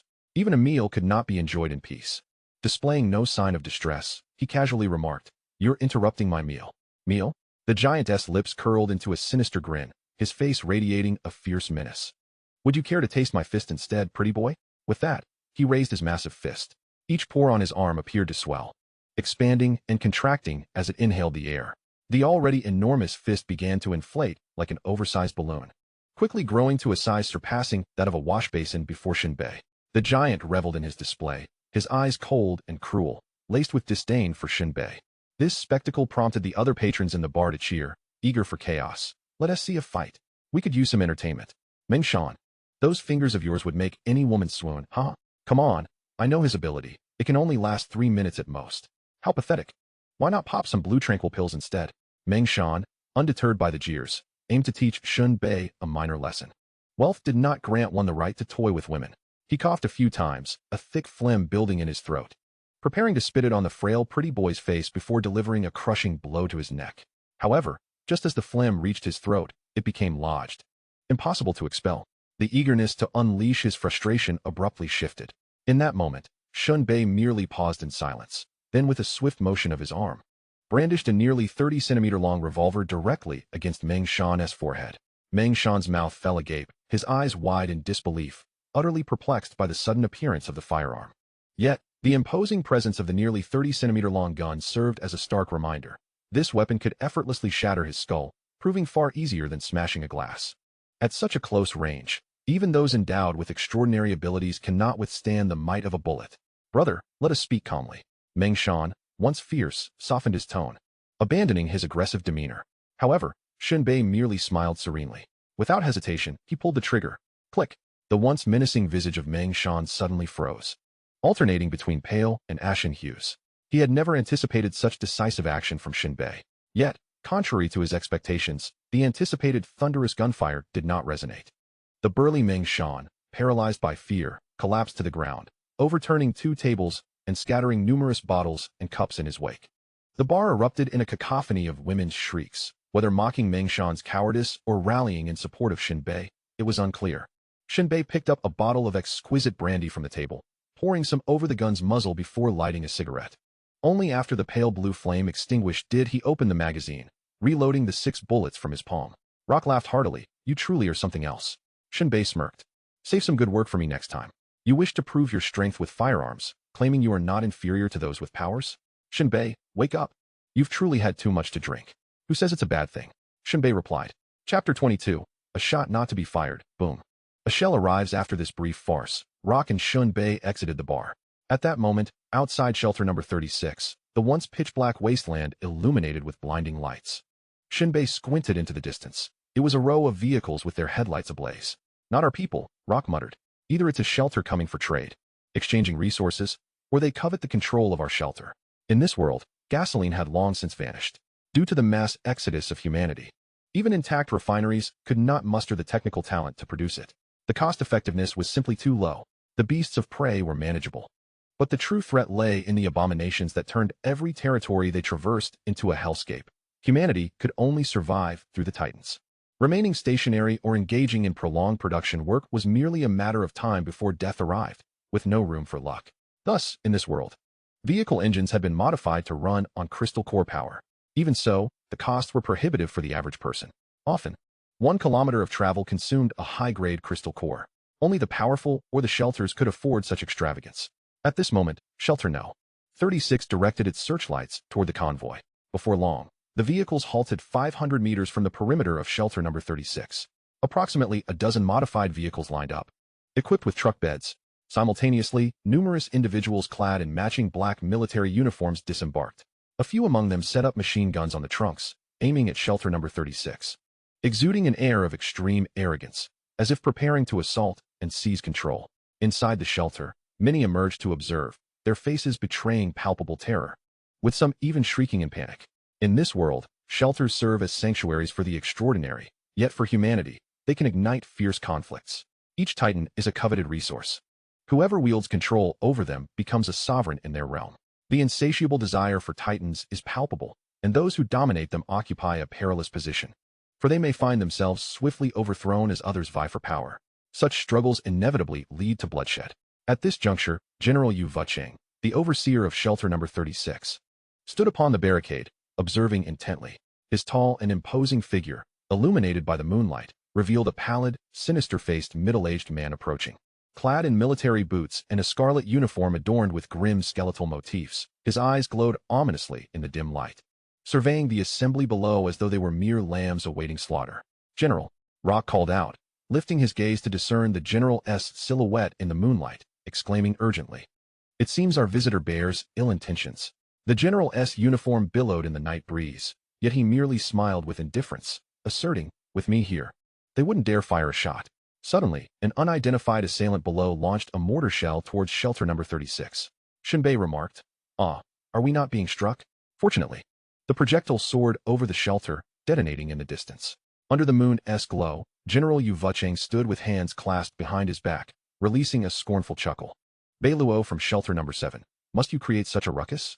In the next moment, from a vehicle below, a pair of long, straight legs emerged, stepping onto the ground with a rustling sound.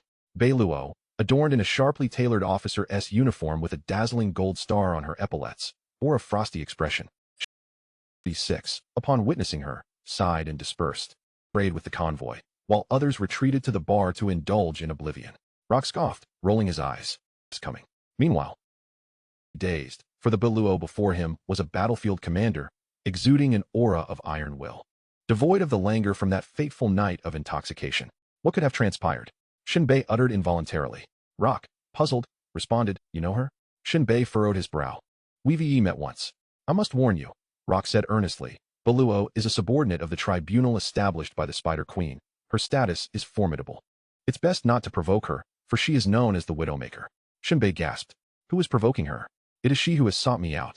Who knows why this woman, who appeared as a prostitute last night, has suddenly transformed into the leader of the convoy today? What kind of trickery is this? Shen Bei felt somewhat bewildered. Wait, that is not the crux of the matter. The real concern is the Spider Queen. Shen Bei distinctly remembered that he had a sister in the hands of the Spider Queen. The current situation remained unclear. At that moment, Bai Luo surveyed the sanctuary No. 36, her gaze swiftly locking onto Shen Bei. He felt a moment of rigidity. Bai Luo slowly raised her hand, pointing at Shen Bei. Her lips curling into a breathtaking arc, with a hint of an ambiguous smile gracing the corners of her eyes. Bai Luo believed her expression conveyed a certain meaning. And indeed, Shen Bei understood it all too well. Yet, a twitch at the corner of his mouth revealed no fluctuations in his gaze. Bai Luo narrowed her eyes. Her stare fiery. Her silent lip movements conveyed, I will have you eventually. Shen Bei clicked his tongue to inquire about his sister, Shen Nan's, well-being.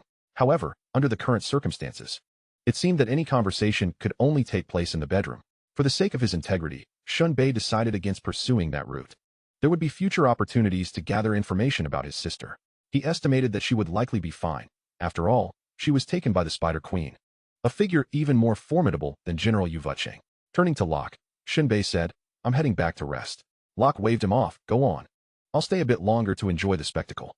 As the Titans were currently in a state of pause, the various wheeled houses had spread apart, and the connecting planks between them had been dismantled. As Shen Bei walked across the ground, he feared Bai Luo might suddenly emerge and overpower him. In this world, even if someone were to be assaulted in public, onlookers would merely revel in the entertainment, applauding the spectacle. Public displays of lewdness had become a norm, with any sense of shame thrown to the dogs. Trembling with apprehension, Shen Bei returned to his rental room and exhaled a sigh of relief. Once in his chamber, this bears scratches. Upon impact with a target, this would be a considerable surprise, but for Shen Bei, level 5 bullets. Chapter 23. Everyone engages. The beast-tide approaches. One bullet after another was inscribed with intricate patterns. Using level 2 bullets had drastically increased. After consuming over 100 bullets, he was left with a single sniper rifle bullet in hand. Sniper rifle bullet LV1, 05. Well-crafted sniper bullet with stable gunpowder performance. Rustling sounds filled the air as Shen Bei immersed himself in the engraving, meticulously refining his work, striving to compress the spaces between the engraved lines. After accumulating 5 experience points, Shen Bei promptly chose to upgrade. The bullet for the sniper rifle was now at level 2 with a count of 0 out of 10. Linear flight distance. Electricity was an invaluable resource, scarce, especially for the lower-tier residents.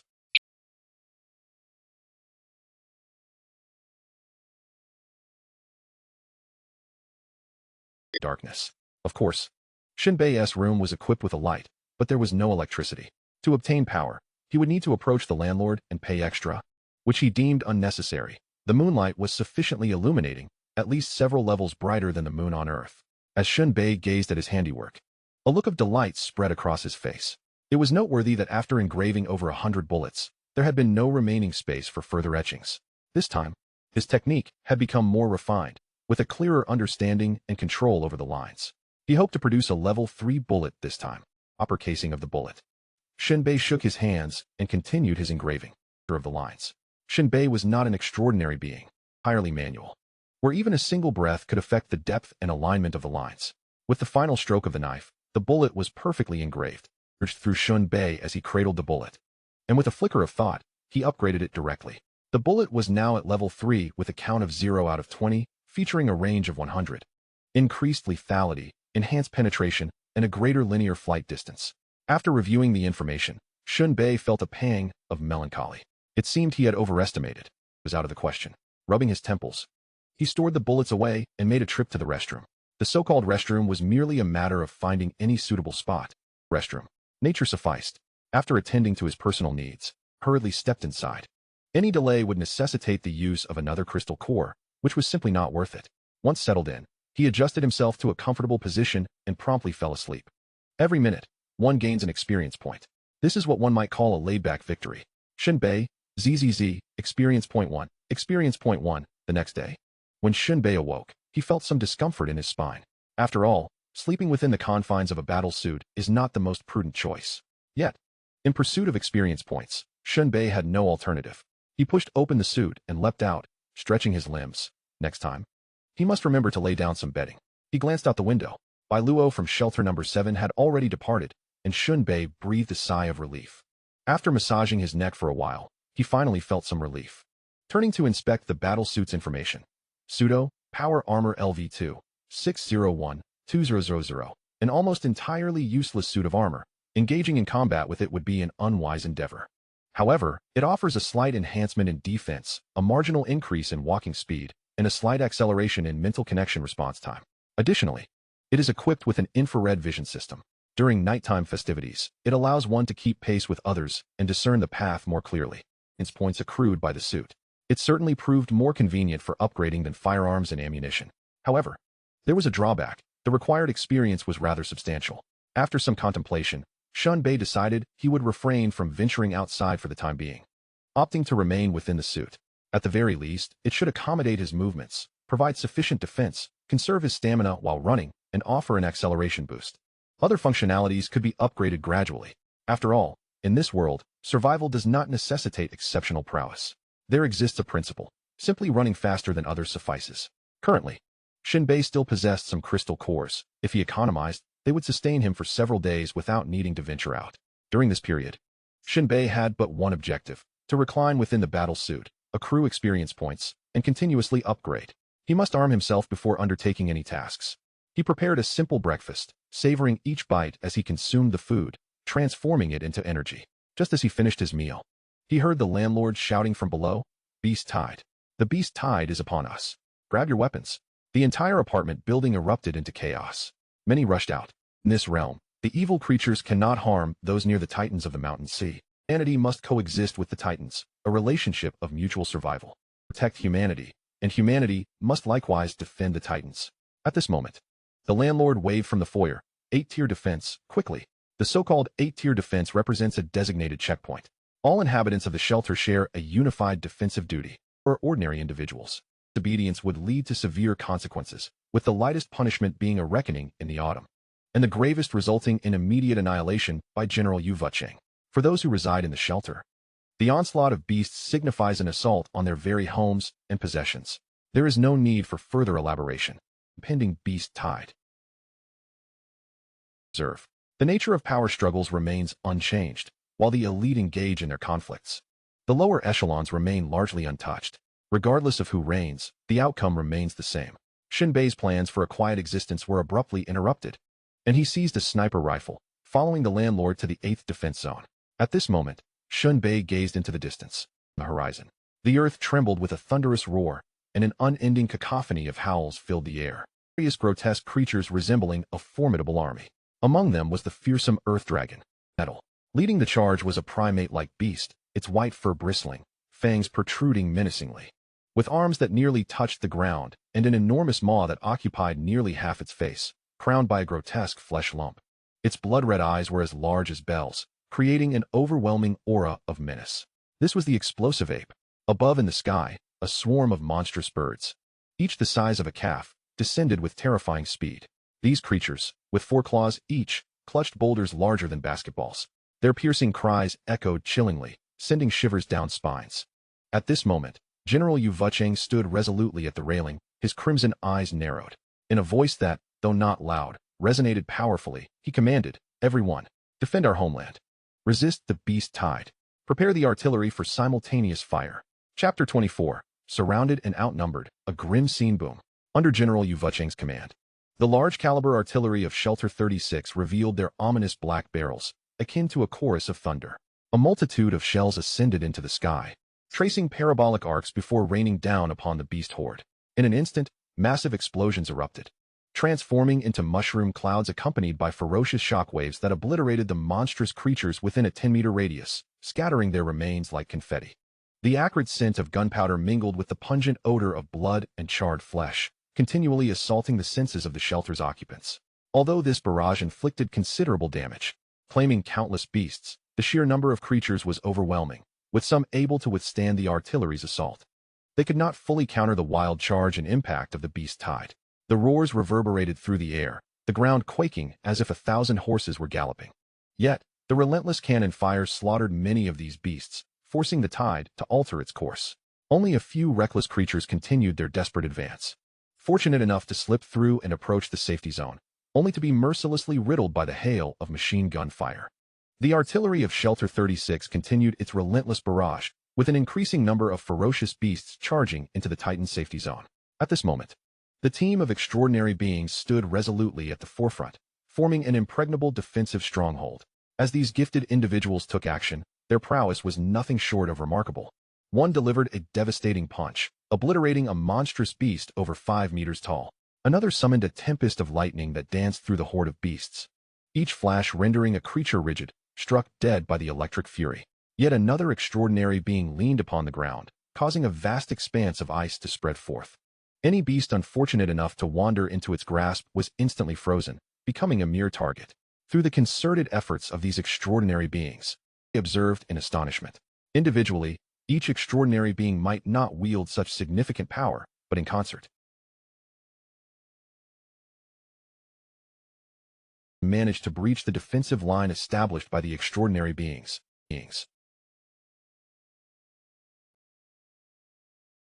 Concentrated their fire, bringing down one beast after another. Overall, the defense remained robust. Yet at that moment, a cacophony of squawks erupted from above. Shadows descended from the skies. Were these avian monstrosities targeting the back of the Titan? Shen Bei's expression turned grave. Logically, even with aerial forces, they should prioritize aiding other beasts in their assault against the extraordinary beings. But here they were, heading directly toward the refuge. What could their intentions be? Shen Bei had no desire to play the hero. He quickly retreated into a nearby building. After all, the sky above the refuge was not a point he needed to defend. Just as Shen Bei nestled into the room, a rapid series of gunshots rang out, to divert their attention. Yet, gunfire from the civilians. Instead, refuge. Amidst the roaring winds, these stones plummeted like cannonballs. For those above the refuge, it was akin to a fierce bombardment. A series of thunderous crashes ensued as the dense barrage of stones collapsed the roofs of several low-rise buildings and factories. Struck by the falling debris, blood spilling forth as they were reduced to mere remnants. Damn it, their target is the factory. At this height, we can't possibly hit them. What is happening? How have these beasts become so cunning? We are caught between a rock and a hard place. Everywhere there are roars, screams, and thunderous explosions, rendering the source of commands indistinguishable. The expressions of the upper-class populace shift wildly as they futilely fire their handguns into the sky, endowed with considerable intelligence. Do not prioritize the safety of those above, but instead target the most substantial factories. The consequences are painfully evident. As the roofs of these factories are shattered, a tide of terrified children spills forth, scrambling to escape. A dense mass of children floods from the buildings, while the griffins in the sky emit excited cries. Chang immediately mobilizes defensive forces, sending a contingent of superhumans and ordinary citizens rushing toward the upper levels. Amid this turmoil, Shen Bei is also called to action, following closely behind. Upon reaching the upper levels, Shen Bei is struck by horror. Help me, save me. The sound of gunfire erupts, punctuated by the griffin's relentless dives, as the anguished cries of both ordinary people and children fill the air. In the streets, the remaining fighters and superhumans unleash a frenzied barrage, their faces contorted in rage. As flames, shouts, desperate cries, and the chilling calls of the monstrous birds saturate the atmosphere of the sanctuary. Shen Bei observes as a superhuman lifts an enormous rifle, opens the rifle's chamber. You bastards. Die. Instantly, arm is adorned with ethereal patterns, indicating the activation of his powers within the rifle. The weapon erupts in a flash of light.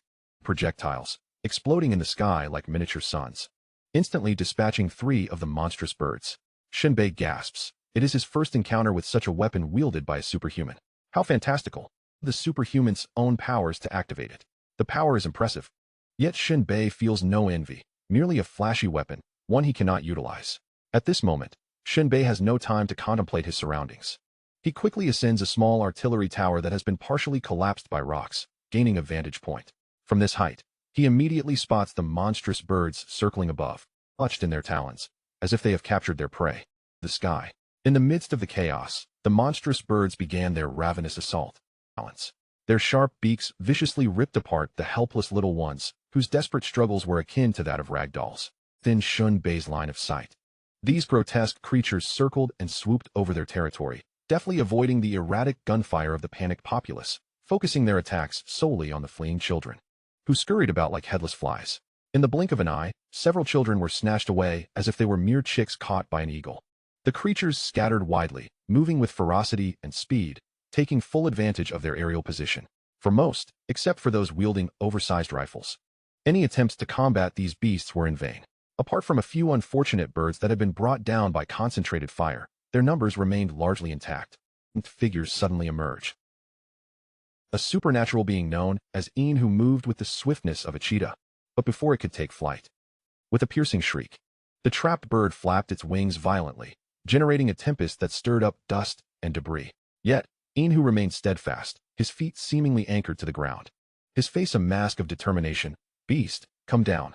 With a powerful thrust of his whip, he stepped back, twisting his body as the muscles in his limbs crackled with the effort.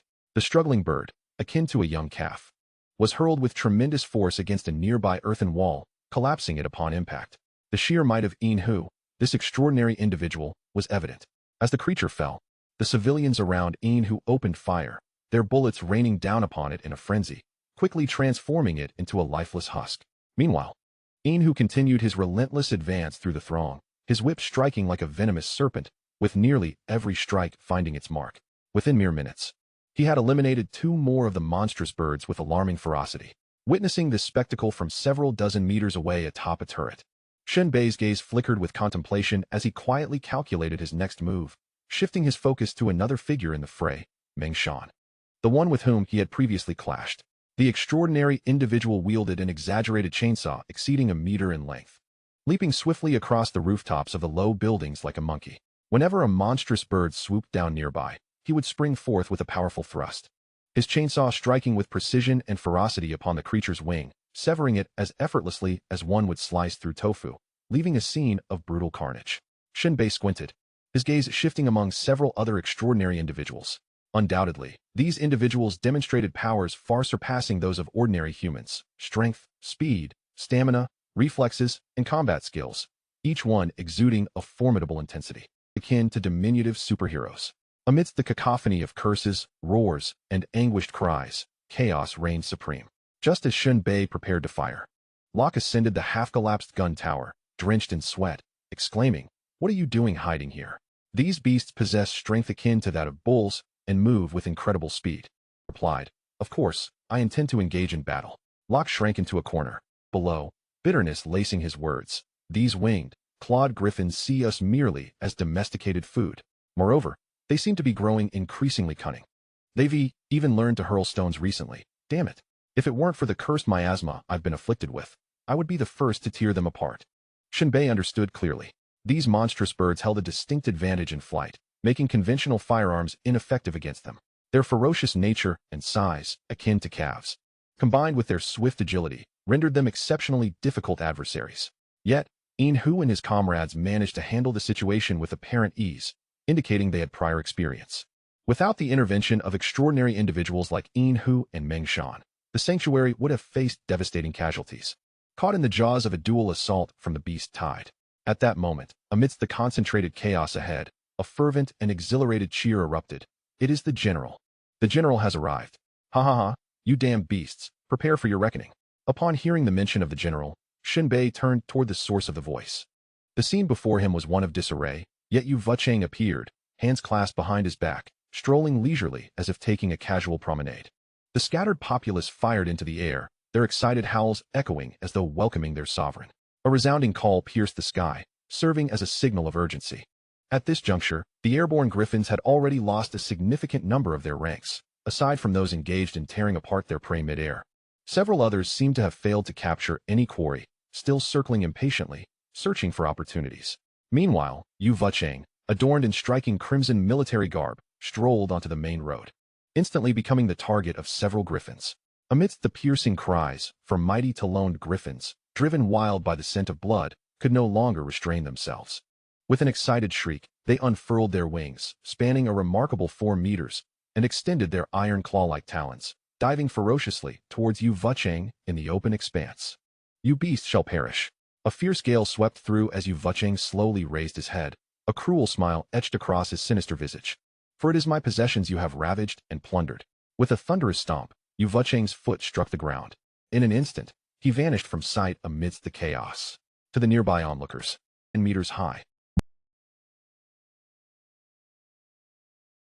Having ascended to a height of over 10 meters, the maniacal laugh, he wrenched with all his might. The sound was akin to tearing a mere sheet of paper, as the griffin's massive body was effortlessly ripped apart, blood and entrails erupting into the air, cascading down like confetti in the wind. Boom. In the next moment, amidst the tremors, Yu Vucheng landed firmly atop a low building, holding 2 severed remains. The remaining 3 griffins, still in their descent from various angles, had no time to react as Yu Vucheng bent low, stepped forward, and hurled the corpses like lethal projectiles. Bang! Bang! It was unclear how much power resided in Yu Vucheng's throw, but the 2 dismembered bodies, propelled by a fierce wind, struck the 2 griffins hovering 10 meters above the ground, instantly shattering their wings and sending them plummeting to the earth, as though struck by a speeding vehicle. The griffins emitted piercing cries, thrashing desperately on the ground. Yet, Yu Vucheng paid them no heed, casting his gaze upon the last griffin, which was frantically flapping its wings in an attempt to ascend. With a swift kick, he sent forth a barrage of fist-sized stones, which shot forth like hidden weapons. Whistling through the air, thud, thud, one by one, the stones exploded against the final griffin, severely injuring its wings. With a pitiful cry, the griffin staggered and fell, struggling to rise once more. Thus, within mere seconds, all 4 griffins that dared to assault Yu Vucheng were felled, their defeat accomplished in under 10 seconds. The effortless manner in which he dispatched the creatures showcased Yu Vucheng's superhuman strength and ferocious combat prowess. Shen Bei, his eyes fixed intently on Yu Vucheng's figure in the distance, rapidly processed the astonishing spectacle he had just witnessed. "The general is magnificent, truly formidable. I knew." Once the general arrived, this pack of beasts would have no chance of triumph. Cheers and compliments erupted like a tidal wave, as crowds from all directions surged forth, converging their fire upon the half-dead, 3-headed winged griffins, reducing them to mere shreds. Clearly pleased with the display of might and prestige, Yu Vucheng smiled faintly and gazed skyward. At this juncture, the predatory activity appeared to be drawing to a close. Nearly half of the winged griffins lay deceased. In light of such substantial losses, a particularly piercing shriek echoed through the air, prompting the remaining 20 or so griffins, fully sated, to turn tail and retreat in the direction from whence they came. Chapter 26. An unyielding silence. The disappearance of the winged griffins and their cries did not signify the end of the beast tide. The lower levels still harbored numerous ferocious creatures to contend with. Meanwhile, Shen Bei had merely accompanied the process, having accomplished nothing while the adept powers efficiently repelled the grotesque birds. At this moment, Yu Vucheng directed a few individuals to visit the research institute. Glancing at the label that read, "Concentrated Fire Disc," instructions. In essence, once the disc is airborne, it will tilt to release its internal munitions, providing comprehensive fire coverage over a designated area. After depleting its ammunition, it will autonomously return to its launch position for reloading. Your task is simply to press this button, adjust the distance and altitude, and release the fire disc. All else will be taken care of. Remember, the operational range is limited to 5 kilometers. Wiping the sweat from his brow, Chun NZ continued. This device is still under development and has not yet entered formal production. If it were not for today's beast tide, we would not have deployed it. Should there be any malfunctions or unforeseen issues, do not panic. Simply report back to me. Experimental phase. Shen Bei examined the weapon in his hands, curiosity swelling within him. According to Chun NZ,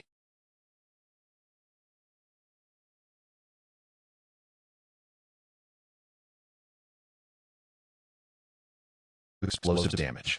Yu Vucheng nodded appreciatively. Thank you for your hard work, Director Chen. Let us proceed with the battle. With that, he left a few individuals behind to tidy up the aftermath on the upper level, while the rest returned to the lower tier to continue the fierce combat against the beasts. Shen Bei, clutching the concentrated fire disc, made his way back to Defense Sector 8. The landlord regarded the object in Shen Bei's arms with a curious expression. "What is that?" "A newly developed weapon," Shen Bei replied. "This bunch is squandering research funds on nonsense," the landlord retorted, firing a shot at a beast. "They should be focusing on improving the quality of life for the populace, like developing sturdier wheels, rather than wasting time on trivialities." Shen Bei smirked. Realizing this seemed unrelated to the research institute. Was it not Yu Vucheng who dictated what research was to be pursued? Just then the various defensive nodes released a swarm of black discs that rapidly dispersed in all directions, unleashing a barrage of projectiles. Boom, boom. The distant stone forest was flattened by the relentless onslaught of shells, obliterating many unseen ferocious beasts. It must be said, this contraption far surpasses traditional artillery in effectiveness. Its precision is remarkable. Moreover, despite the disc's modest size, they are equipped with high explosive ordnance, boasting power comparable to that of cannons. After a series of detonations, a wide swath of the beast tide was violently torn apart, creating a zone of devastation. However, some formidable monsters leaped high to assault the black discs. With a resounding crash, certain beasts with exceptional agility soared dozens of meters into the air, knocking the discs away or even exploding them mid-flight. The intact offensive discs commenced their automatic return, heading back to their launch positions to reload with high explosives. After adjusting their targeting, they took off once more to rain destruction upon their intended targets. This spectacle invigorated the morale of the inhabitants of Shelter 36. The extraordinary abilities of the combatants ignited anew, as vibrant powers filled the skies. The corpses of the beasts piled ever higher. Hey, what are you waiting for? Release your offensive discs, the landlord urged. Shen Bei nodded, executing commands and pressing the activation button. A disc with a diameter of nearly 1 meter ascended into the air. Although Shen Bei could not comprehend the propulsion mechanism of the disc, lacking visible flames or gas outlets, he was greatly astonished. However, as Shen Bei's disc wobbled into the air, it did not target the beasts but instead soared toward an unrelated area, heading towards the mountains. Ultimately, it became a mere speck against the horizon before vanishing from sight. The landlord, bewildered, pointed at the receding disc and questioned, "Why is yours different from the others?" Shen Bei, taken aback, replied, "The research facility mentioned this is still a prototype with certain unknown and uncontrollable malfunctions. Perhaps I encountered one?" With a sigh, Shen Bei readied his sniper rifle and declared, "Let us take down the beasts." The landlord, unconcerned, nodded and began firing shot after shot. In truth, Shen Bei had intentionally set incorrect parameters to make the offensive disc disappear. In his mind, upgrading this device could prove to be a substantial asset, providing him with aerial support and enhancing his capabilities. Such an opportunity must not be squandered. Self-preservation is paramount. After discreetly completing this task, Shen Bei focused intently on shooting the beasts. This endeavor was not only for his own safety, but also to gain experience for his weapon. Furthermore, allies with extraordinary abilities were holding the front, allowing him to shoot without hesitation. The bear roared as flames erupted, propelling a bullet from the chamber. A heavily armored bear that had infiltrated the safety zone had its eye pierced, as the powerful projectile shattered its skull with brutal force. Amidst the heart-wrenching wails, the armored bear collapsed to the ground, convulsing briefly before succumbing to death. The landlord, crouched nearby with an AK-47 in hand, gazed at Shen Bei in astonishment, exclaiming incredulously, "Did you just take down an armored bear with a single shot?" Shen Bei, turning the gun's muzzle to aim once more, replied nonchalantly, "What is so surprising about that?" Bang! He pulled the trigger again, sending another bullet straight into the eye of a corrupted wolf, which fell lifelessly to the ground. Goodness! Another shot. When did your marksmanship become so precise? The landlord was utterly astounded, his expression twisted in disbelief. He candidly admitted to himself that should he face an armored bear or a corrupted wolf alone, his only course of action would be to flee. He lacked both the skill and the courage to confront such ferocious beasts, even with a firearm in hand, for his aim was woefully inadequate. This was no mere matter of shooting to the head, it was a surgical strike to the eyes, observed Shen Bei. The more he felt a sense of unfamiliarity, what a peculiar individual. Which in his eyes transformed into a rugged and simple work of art representing the aesthetics of violence. Shen Bei, however, was not in the mood for idle conversation with the landlord. The beast tide was no mere banquet, it was a matter of life and death. Bang, bang. He cared little for the ammunition, as he knew that the sanctuary would provide compensation afterward. At most, he would incur the loss of a few low-tier bullets. One shot after another, he continued to fire. Shen Bei discovered that with a level 3 sniper rifle and level 2 ammunition, even when his technique faltered, the bullets could penetrate the formidable defenses of a golden armored dragon beast, burrowing into flesh and blood. Although they did not deliver fatal wounds, the firearms in the hands of others failed to penetrate. Each shot merely sparked without effect. Against such beasts, one could only call upon the extraordinary for assistance, resorting to violence to counter violence. The extraordinary responsible for support was none other than Meng Shan. After a fierce battle, The beasts that had infiltrated Defense Node 8 were successfully eradicated, granting Shen Bei a brief respite. He cast a glance at his firearm. Sniper Rifle LV3, 50-30, Modified Barrett M95, range 1100 meters, 5-round capacity, missing detachable bipod and adjustable monopod, scope absent, high lethality, movement shooting, accuracy 20. It was time for an upgrade, but there was no rush. He decided to exhaust all the bullets first. Just then, he felt someone step on his head. Chapter 27. Fear not the kill, for we have allies above. While Shen Bei was resting, an unwitting fool crossed his path, inadvertently stepping on his head. Shen Bei's expression shifted, anger rising within him as he retorted, "Do you not have eyes? Are you blind? So what if I stepped on you?" The speaker's tone was rather coarse. Shen Bei looked up, and to his astonishment, it was none other than Meng Shan. His towering figure completely overshadowed Shen Bei. Exuding an air of disdain and fury, with a cruel smile lingering at the corners of his mouth. It's all right, the landlord interjected, rising with a cheerful demeanor. No one intended any harm. We are currently in the midst of a beast tide, and situations like this are inevitable. Wouldn't you agree? Shen Bei? Shen Bei's expression was icy and indifferent as he reached for his revolver with one hand. At that moment, Meng Shan radiated an intense aura of malice. I stepped on your foot on purpose. What are you going to do about it? Memories of yesterday's humiliation at the bar flooded back, igniting a fury within him. Although that revolver could potentially cost him his life, the true disgrace lay in being mocked. He had been ridiculed by others at the bar, turning red with embarrassment. The way he had fallen was utterly humiliating. Now, witnessing Shen Bei resting, while he himself was left to extinguish fires everywhere, was this the treatment an ability user deserved? Damn it, Shen Bei, you are far too carefree. With a heart ablaze with anger, Meng Shan retaliated with a spiteful kick. He thought to himself that Shen Bei wouldn't dare retaliate against him. Let us go? Let us go. The landlord sensed the tension escalating and hurriedly urged Meng Shan to leave. Yet, Meng Shan turned back repeatedly, cursing and spitting at Shen Bei, leaving behind a menacing threat. I swear I will kill you one day. Shen Bei rose, his expression devoid of emotion, his gaze icy and detached. You were spared yesterday, yet you still seek destruction today, huh? He called out, Meng Shan. Meng Shan halted, forcefully pushing the landlord aside, striding back with an imposing demeanor. His face a mask of chilling menace. His expression turned suddenly cold as he gritted his teeth and hissed. What? Do you wish to challenge me? In Meng Shan's view, even if Shen Bei had 100 lives, he wouldn't dare shoot an ability user, especially in a public setting. However, if he were to kill Shen Bei, no one would intervene. In this world, ability users naturally held a status elevated above ordinary people. Meng Shan approached, seizing Shen Bei by the collar, his eyes flashing with malevolence, exuding a fierce aura. Now, kneel and bow to me. Otherwise, I shall throw you into the beast tide. Yet Shen Bei, with his striking yet sinister visage, remained eerily calm. Without uttering a word, he raised his revolver, placing it directly against Meng Shan's chin. Meng Shan, unperturbed, displayed a menacing grin. Do you dare pull the trigger? Do you understand the consequences of killing an ability user? Shen Bei's eyes held an unfathomable depth and chill. I shall bear the consequences, but you. He cocked the hammer and continued. You won't even witness how grotesquely you perish. Meng Shan's gaze flickered with cold laughter, as if to say, what can you do to me? Go ahead, shoot. Let me see how brave you really are. Without a moment's hesitation, Shen Bei decisively pulled the trigger. The revolver recoiled fiercely, causing his arm to drop suddenly. In a flash of gunpowder, amidst the rising smoke. Do not speak of mere second-rate bullets.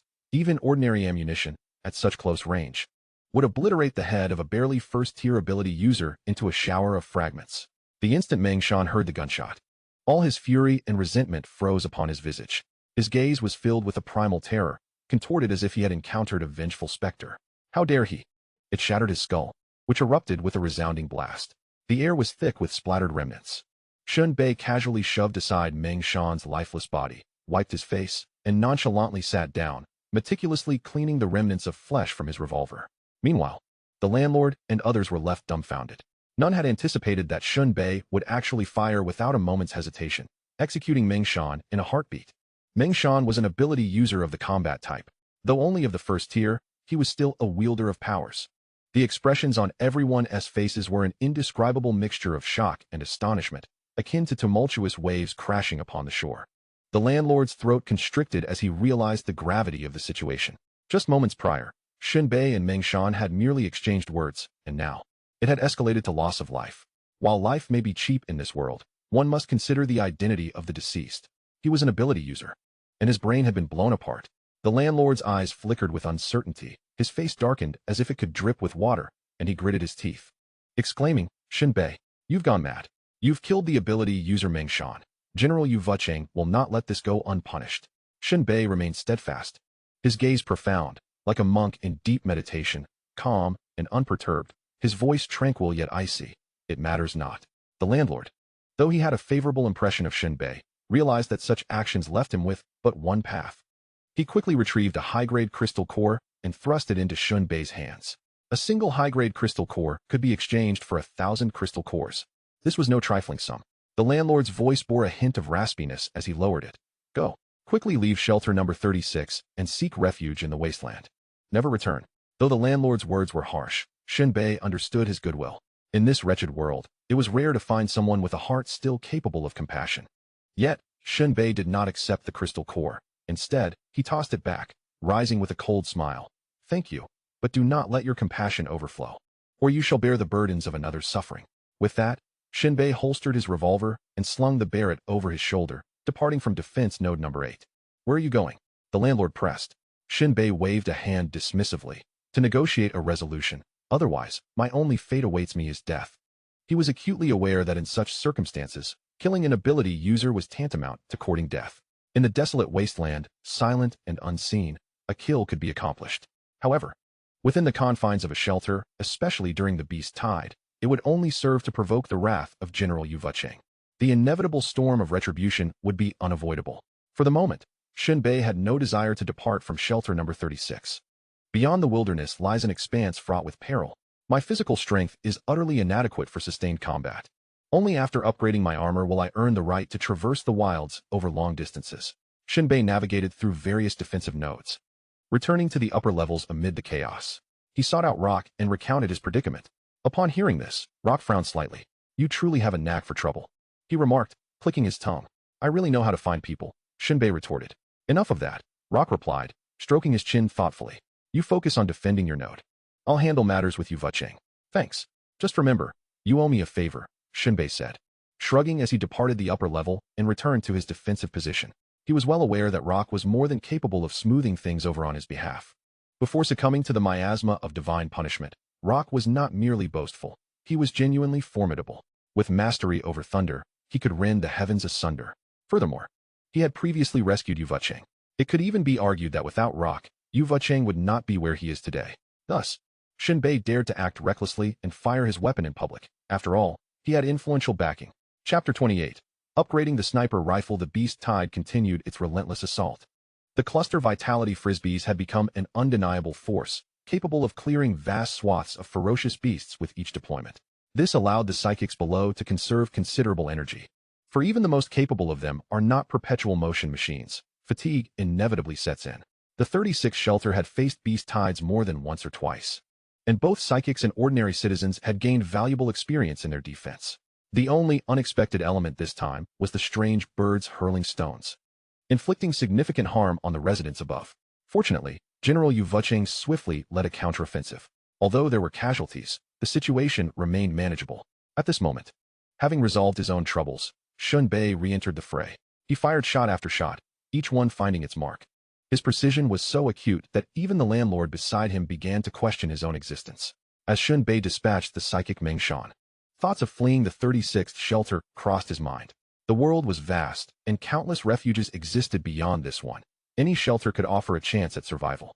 Yet, after a brief departure, Shen Bei returned as if nothing had transpired, devoid of any worry for the future, his aim as flawless as ever. Were he in the same position, he would have been utterly frazzled, incapable of focusing on resisting the beasts. The landlord pursed his lips, perplexed by Shen Bei's state of mind, unable to fathom it. The battle raged on until afternoon, with the carcasses of beasts piled over 10 meters high before the shelter. Numerous houses had succumbed to the onslaught, and many lives had been lost. In the face of calamity, the inhabitants of the shelter had no time for grief. Once the beast tide receded, they busied themselves with repairs. The psychics commenced the dissection of the beast heads, extracting the crystal cores, while also severing any valuable parts from the corpses for future use. To the average person, the beast tide appears to be a catastrophe. However, to those endowed with extraordinary abilities, it resembles a treasure trove presented on a silver platter. albeit one that requires careful navigation and may cost a few lives. In the vast wilderness, is there ever a day without death? At this moment, Shen Bei had expended all his ammunition. As the landlord's house remained intact and required no repairs, Shen Bei chose to return and rest. Naturally, he could opt to engage in logging, selling planks to the unfortunate landlords to earn some money. Yet, comparatively, resting within the battle armor proved to be a more efficient choice. The landlord trailed behind Shen Bei, his expression a mix of suspicion and trepidation, fearing that Yu might emerge at any moment to capture Shen Bei and implicate him as well. However, as night fell, no one came in search of Shen Bei with ominous intent. Logically, Yu should have been aware of the situation. The landlord tapped his forehead. Could it be that Shen Bei is connected to Yu?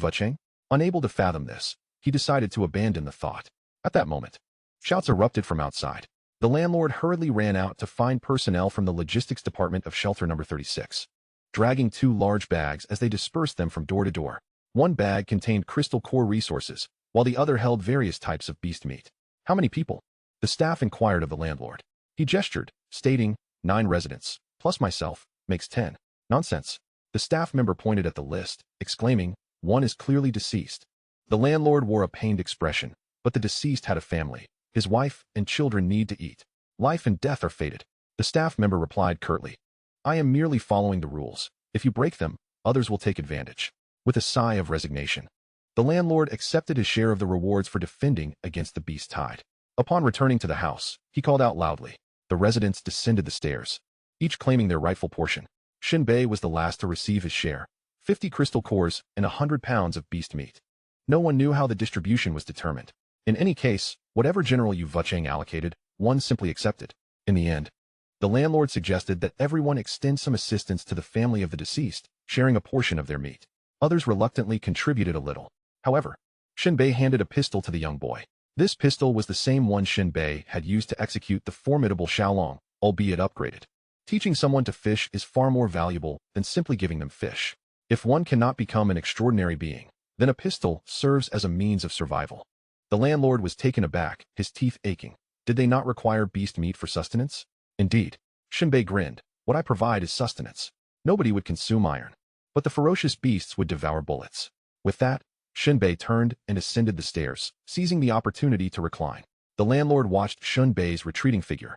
Lost in thought, he returned to his dwelling, retrieved a box of bullets, and handed it to the young boy, ruffling his hair. Little K, your father has passed. It's time for you to grow up. The boy, named Little K, was scarcely 10 years of age. Yet his eyes sparkled with clarity and unwavering resolve as he nodded earnestly.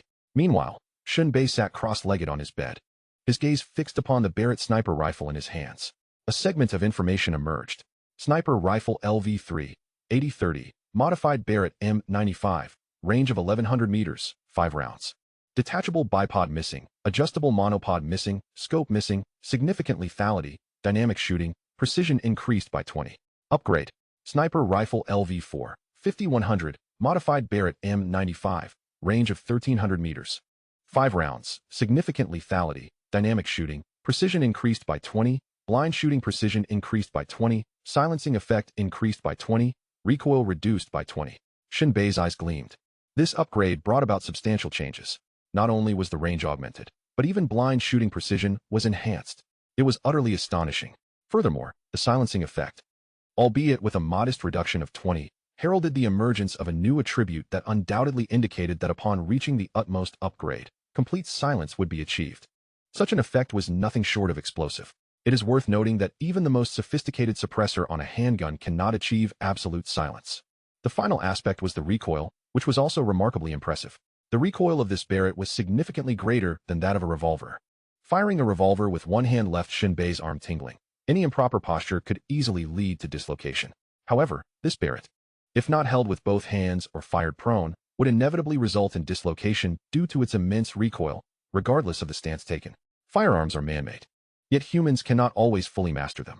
Another M500 revolver fired only once today, taking down a fierce mountain beast. There was little to behold.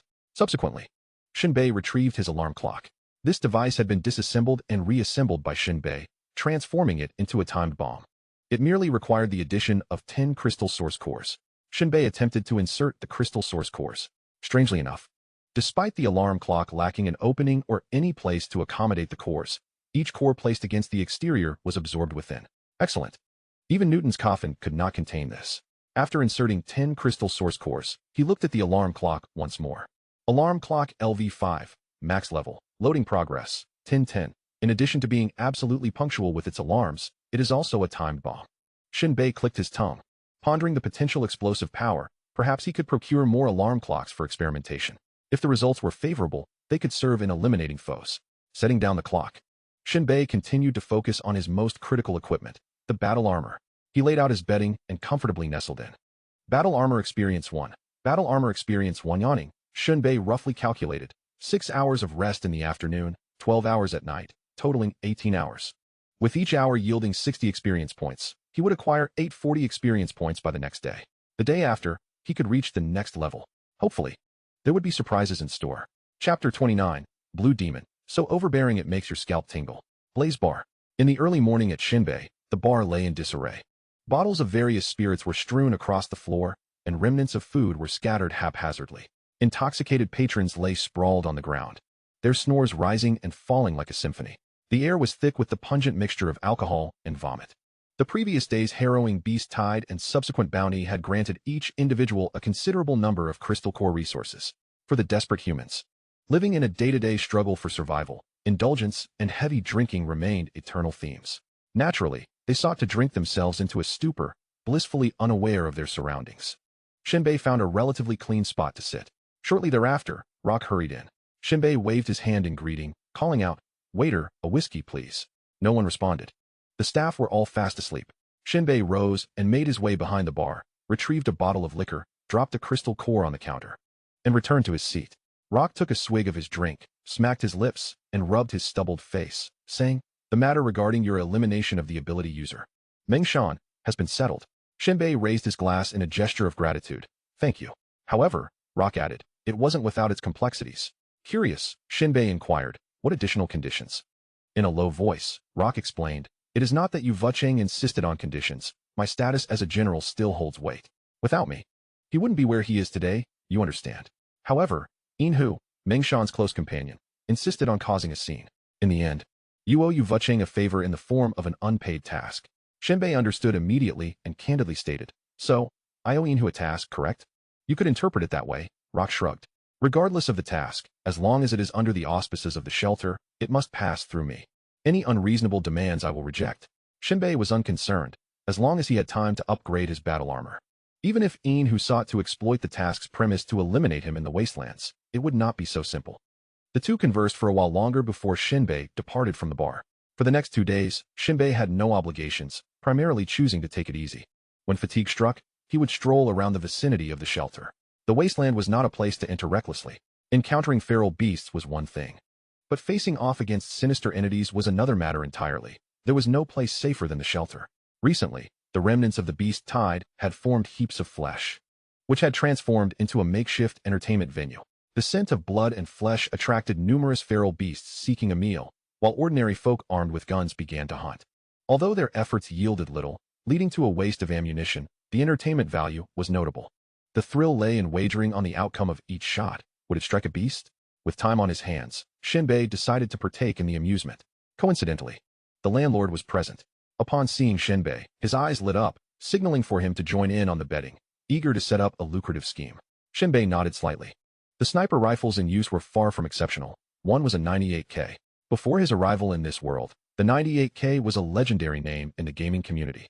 Yet in this world of survival, it fell short. Although it came equipped with a scope. However, the firearms had been recklessly modified, resulting in a complete disarray of their performance metrics. "Here comes Shen Bei." The host raised a bottle and cheered, "Not an ability user, nor a marksman, but an ordinary person. Place your bets wisely." The onlookers exchanged murmurs and promptly wagered on Shen Bei missing his shot.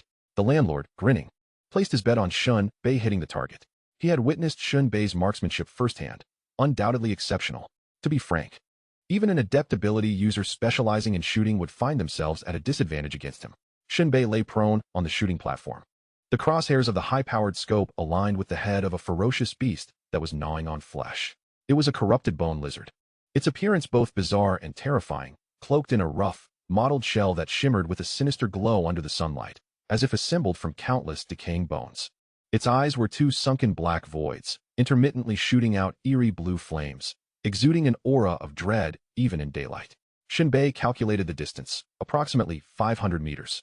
For a mercenary of his caliber, this range posed no challenge. Previously, while sniping a teammate near the corrupted wolf's den, the distance had been as much as 800 meters. Adjusting his posture, he resolutely squeezed the trigger. Bang! A plume of bluish smoke wafted from the muzzle. All eyes turned toward the corrupted bone lizard. In the next heartbeat, propelled by the bullet's kinetic energy, it shattered the creature's eye, dark blood mingling with silvery fragments of its shattered eyeball, splattering against the rocks. The beast did not flee. The bullet had likely obliterated its brain tissue, and it let out a sharp, anguished wail, rolling at the cave's entrance and repeatedly crashing against the stones. In mere moments, the corrupted bone lizard lay lifeless. Oh yes, the landlord laughed heartily, stuffing the bets into his pocket. The other gamblers gasped in astonishment, taken aback. It is worth noting that the rules of this competition merely required hitting the beast. There was no stipulation for a kill. Yet, with a single shot, Shen Bei had claimed the creature's life. Such marksmanship was truly awe-inspiring. Again, I bet Shen Bei can hit the beast. His shooting is impressive. I will also wager. I wonder if he can maintain that performance. I bet he will miss. Are you foolish? Look at Shen Bei's stance and steady aura. There's a 100 chance he'll hit. Shen Bei discreetly glanced at the landlord, who had wagered that he would miss. Shen Bei understood perfectly. For the next shot, he deliberately aimed off target, causing a cloud of dust to erupt from the ground. The gamblers erupted in curses, expressing their frustration. In the subsequent rounds, whatever the landlord bet on, Shen Bei would hit. After several rounds, the landlord had amassed nearly 300 crystal cores. He signaled to Shen Bei to retreat. Enough was enough. As they made their way back, they began to divide the spoils. Shen Bei received over 200 crystal cores. You take the larger share. I'll gladly follow along for the ride, he said. The landlord's face was alight with joy. This was akin to cheating. He was not greedy for more. Shen Bei would not yield, swiftly claiming the prize for himself. This group of fools was driven to madness, chuckling at their misfortune. The landlord reminisced about the recent scene. Delight blooming from within. Shen Bei recalled the adage, in gambling, one loses 9 times out of 10. Sometimes, one loses without even grasping how it happened. At that moment, a girl clad in a black cloak suddenly emerged from the side, raising her hand to halt the two individuals. The girl slowly lifted her head, her features exquisitely delicate, resembling a porcelain doll. However, her pupils glimmered with an ethereal blue light. Shen Bei could not discern whether her eyes were naturally blue or if her powers adorned her for allure. Enchantress, you are the blue enchantress, the landlord exclaimed, naming her outright. Much of the girl's face was concealed beneath her hood. She pointed a single finger at the landlord and uttered a single word, scram. The landlord, obedient as ever, promptly vacated the scene without a backward glance. Yet, he did not stray far, instead hiding at a distance to observe. Shen Bei, somewhat perplexed, inquired, do you have business with me? The blue enchantress responded in a chilling tone, your marksmanship is commendable, comparable to that of a specialist in shooting abilities. There were numerous mistakes, as you witnessed, did you not? Intentionally setting up to win, I noticed that long ago. Shen Bei replied with a stoic expression. I am accustomed to working alone. There will always come a time when you need teammates, the blue enchantress remarked, passing by him, only to turn back and say, I will call upon you if necessary. An undeniable sense of obligation lingered in her words. Chapter 30, Major upgrade of the battle armor. This young woman is fiercely independent. On the return journey, the landlord rambled incessantly. Last time, a drunken fellow stood outside the house to relieve himself. What could be more normal? But guess what happened? The next moment, a frost spear shot out, and he was done for. They claimed he polluted her vision. It was utterly unreasonable. So brutal. While recounting the exploits of the blue enchantress, the landlord glanced back, shielding his groin, fearful she might return for retribution. Shen Bei clicked his tongue at the landlord's words. When it comes to abilities, there is no room for reason. If I were in a position of strength, I too would be unreasonable. The one with the stronger fist dictates the conversation. Having slain the formidable ability user, Meng Shan, Shen Bei knew he would need connections to smooth things over. Prepared for such realities in this harsh world, he returned to his residence, resuming his reclined position. He seized the opportunity to upgrade his battle armor. In terms of physical strength and constitution, he could not compete with ability users. Therefore, he needed to rely on technology. The impoverished depend on mutation, while the affluent rely on technology. Days passed, and after 2 days, Shen Bei emerged from the battle armor, his eyes sparkling with excitement as he glanced at the armor's specifications. Pseudo, Power Armor LV2, 22,000, a suit of armor with negligible utility. Engaging in combat with it would be an unwise endeavor. However, it offers a slight enhancement in defensive capability, a modest increase in mobility, and a minor improvement in mental connection response speed with the addition of an infrared vision system. During nighttime festivities, it allows one to keep pace with others and discern the terrain more clearly. Here it comes. The experience points are fully prepared. With a thought, Shen Bei commanded, upgrade. Power Armor LV3, 320-3000. A suit of armor with some utility. It can assist in running, offers improved defense, and possesses a certain load-bearing capacity, along with a slight enhancement in mental connection response speed. Each crystal core can sustain the armor's high-speed operation for 5 minutes. After reading the information, a smile crept onto Shen Bei's lips. The level 3 armor is now at his disposal, though it still falls short in many aspects, lacking formidable defense, immense strength, firepower systems, and portability. It at least aids in enhancing his running speed. This alone is enough to make Shen Bei ecstatic. Moreover, the efficiency of the crystal cores has significantly improved. What was once a 1-minute operation duration has now extended to 5 minutes. This is undoubtedly a monumental advancement. Even more surprisingly, the armor, which originally measured around 2 meters, has now been reduced to approximately 1.8 meters, perfectly matching his height. The exterior has transformed from a rough texture to a matte black finish. Back, and securing his pistol, he stepped out of his room. Contrary to his expectations, the anticipated creaking of joints did not occur. The armor moved smoothly without generating excessive noise, and each part functioned with an exquisite fluidity, devoid of obstruction or lethargy. Additionally, the armor fits snugly, akin to wearing a comfortable jacket. This upgrade has evidently resulted in a comprehensive evolution of the suit. Shen Bei continuously moved his limbs, squatting and jumping, acclimating to the rhythm brought by the armor. Descending the stairs, the landlord, with a puzzled expression, exclaimed, "How has this toy changed so much in just a few days?" Shen Bei lifted his visor and replied with a hint of pride, "Naturally, I've been diligently modifying it." The landlord remarked, "With your skill? You should be working at a research institute. That is not the life I desire. Ultimately, one must seek stability," Shen Bei countered.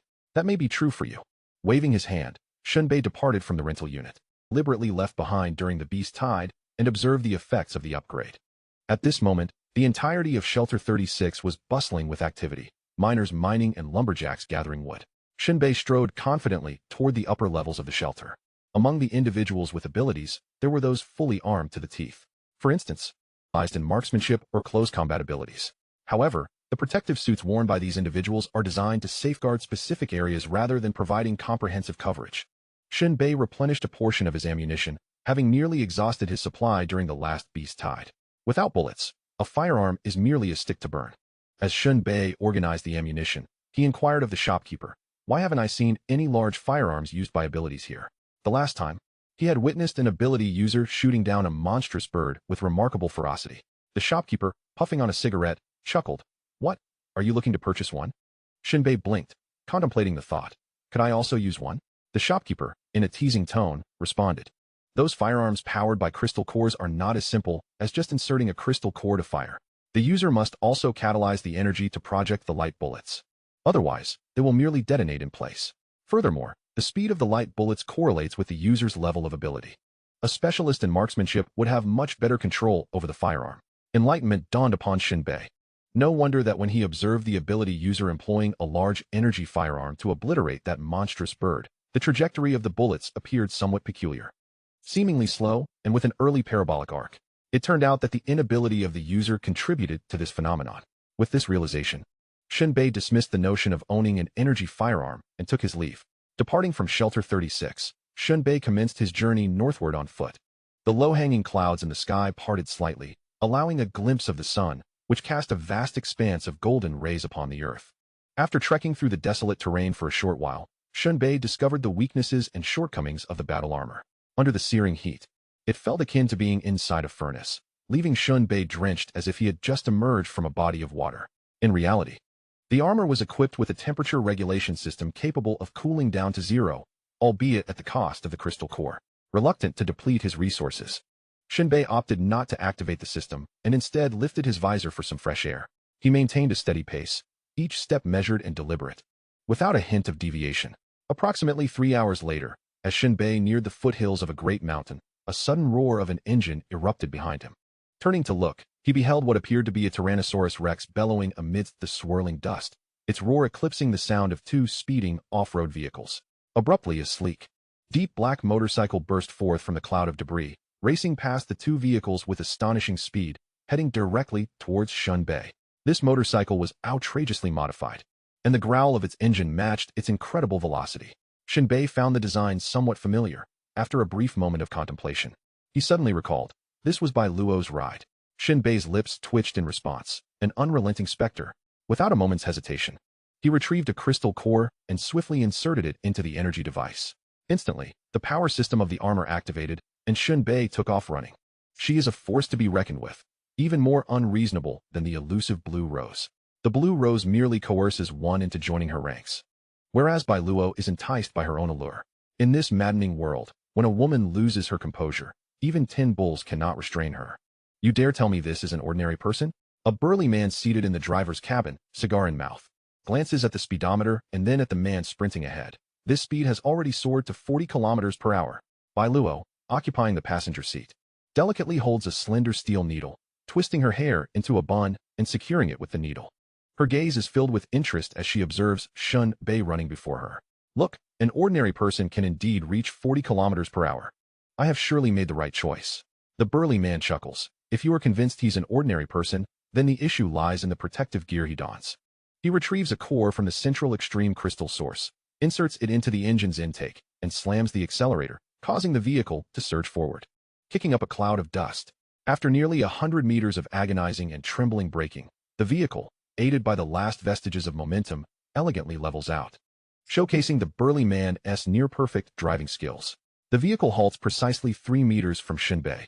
Bai Luo kicks open the door, resting her hands on the edge, and leaps onto the roof of the car. Sitting cross-legged atop the vehicle, she smiles charmingly, stretching her body to reveal her subtly enchanting curves. Bai Luo fixes her gaze on Shen Bei, enunciating each word. I have taken a liking to you. Whether you accept or reject, grant me a decisive answer. Chapter 31. Humiliation, humiliation. Next time I shall be on top. Faced with Bai Luo's declaration, Shen Bei touches his face, realizing the truth in the words of the staff at Shelter 36 during his bath. A handsome visage indeed marks the onset of trouble. Women flock to him like moths to a flame. How bothersome. Shen Bei, unceremoniously, draws his revolver and pulls the trigger. The resounding gunshots echo in such proximity that Bai Luo, for a moment, believes the bullets are aimed at her. The cold, menacing muzzle feels like a demon's roar, instilling a sense of mortality she had never before encountered. A chill runs down her spine, her hair standing on end. Bai Luo swiftly rolls off the car roof, peering out again, only to find Shen Bei has dashed into the dense mountain forest, vanishing from sight. Frustrated, she climbs back into the vehicle, her once pure and delicate visage twisting into an expression of fury. Chase him. However, the burly man, still with a cigar in his mouth, can only chuckle ruefully. Chase? The tires have been shot out. It dawns on Bai Luo that Shen Bei's 2 shots were aimed at the tires. She kicks the car door in anger. With a single step, the ground erupts beneath her, propelling her body forward. I shall see just how far you can run. Bai Luo moves with grace and speed. Each leap and landing reveals an aesthetically pleasing line to her form, yet her stride and pace far exceed that of an ordinary person. A towering column of dust ascended behind him. Shen Bei navigated through the dense forest of high mountains, hearing the frantic footsteps of Bai Luo rapidly approaching. His expression stiffened. Bai Luo's speed rivaled that of a cheetah. Were it not for the battle armor he donned, which afforded him extraordinary swiftness, he would have surely been captured in mere moments. Shen Bei scaled a mountain peak, and before long, a desolate town emerged in the distance, likely a forsaken settlement. By the time Bai Luo crested the hill, Shen Bei had vanished into the ruins. The prolonged chase left her blood racing, her face flushed and breathless. What kind of attire was he wearing? She mused, that it resembled the prowess of a superhuman. Bai Luo gasped in astonishment. She then retrieved a slender, small dagger from her knee-high boots, gripping it firmly. Her eyes glinted with a predatory gleam, a cold smile gracing her lips, as she strode purposefully into the derelict town. Before her lay an abandoned settlement, with a small river coursing through it, shimmering with a verdant glow, evoking the image of rippling green waves. The abundant water supply had fostered the astonishingly resilient growth of shrubs, thriving even after decades of neglect. Some trees had reached heights of several meters. Although it was still morning and the sun shone fiercely, the ruins emanated a chilling aura, devoid of warmth. Meanwhile, Shen Bei concealed himself within a dilapidated building. Peering through the murky glass panes, he could faintly discern Bai Luo, agile as a serval, leaping deftly amongst the ruins, each landing as light as a feather. The dagger glimmered in her hand, and while it might serve merely to slice food in the hands of an ordinary person, Shen Bei understood that in Bai Luo's grasp, it could unleash devastating lethality, delivering a fatal blow to her foes.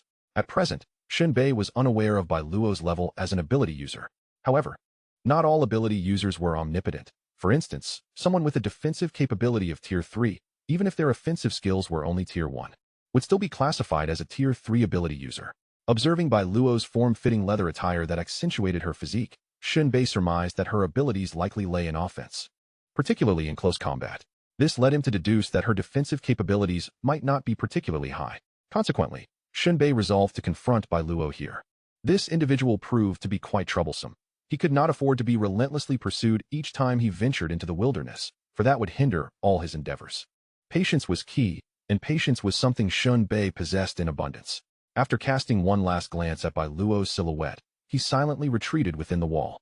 Activating the internal temperature control of his battle armor, he lowered the temperature to 0 degrees, ensuring that Bai Luo could not detect him through any heat-sensing abilities she might possess.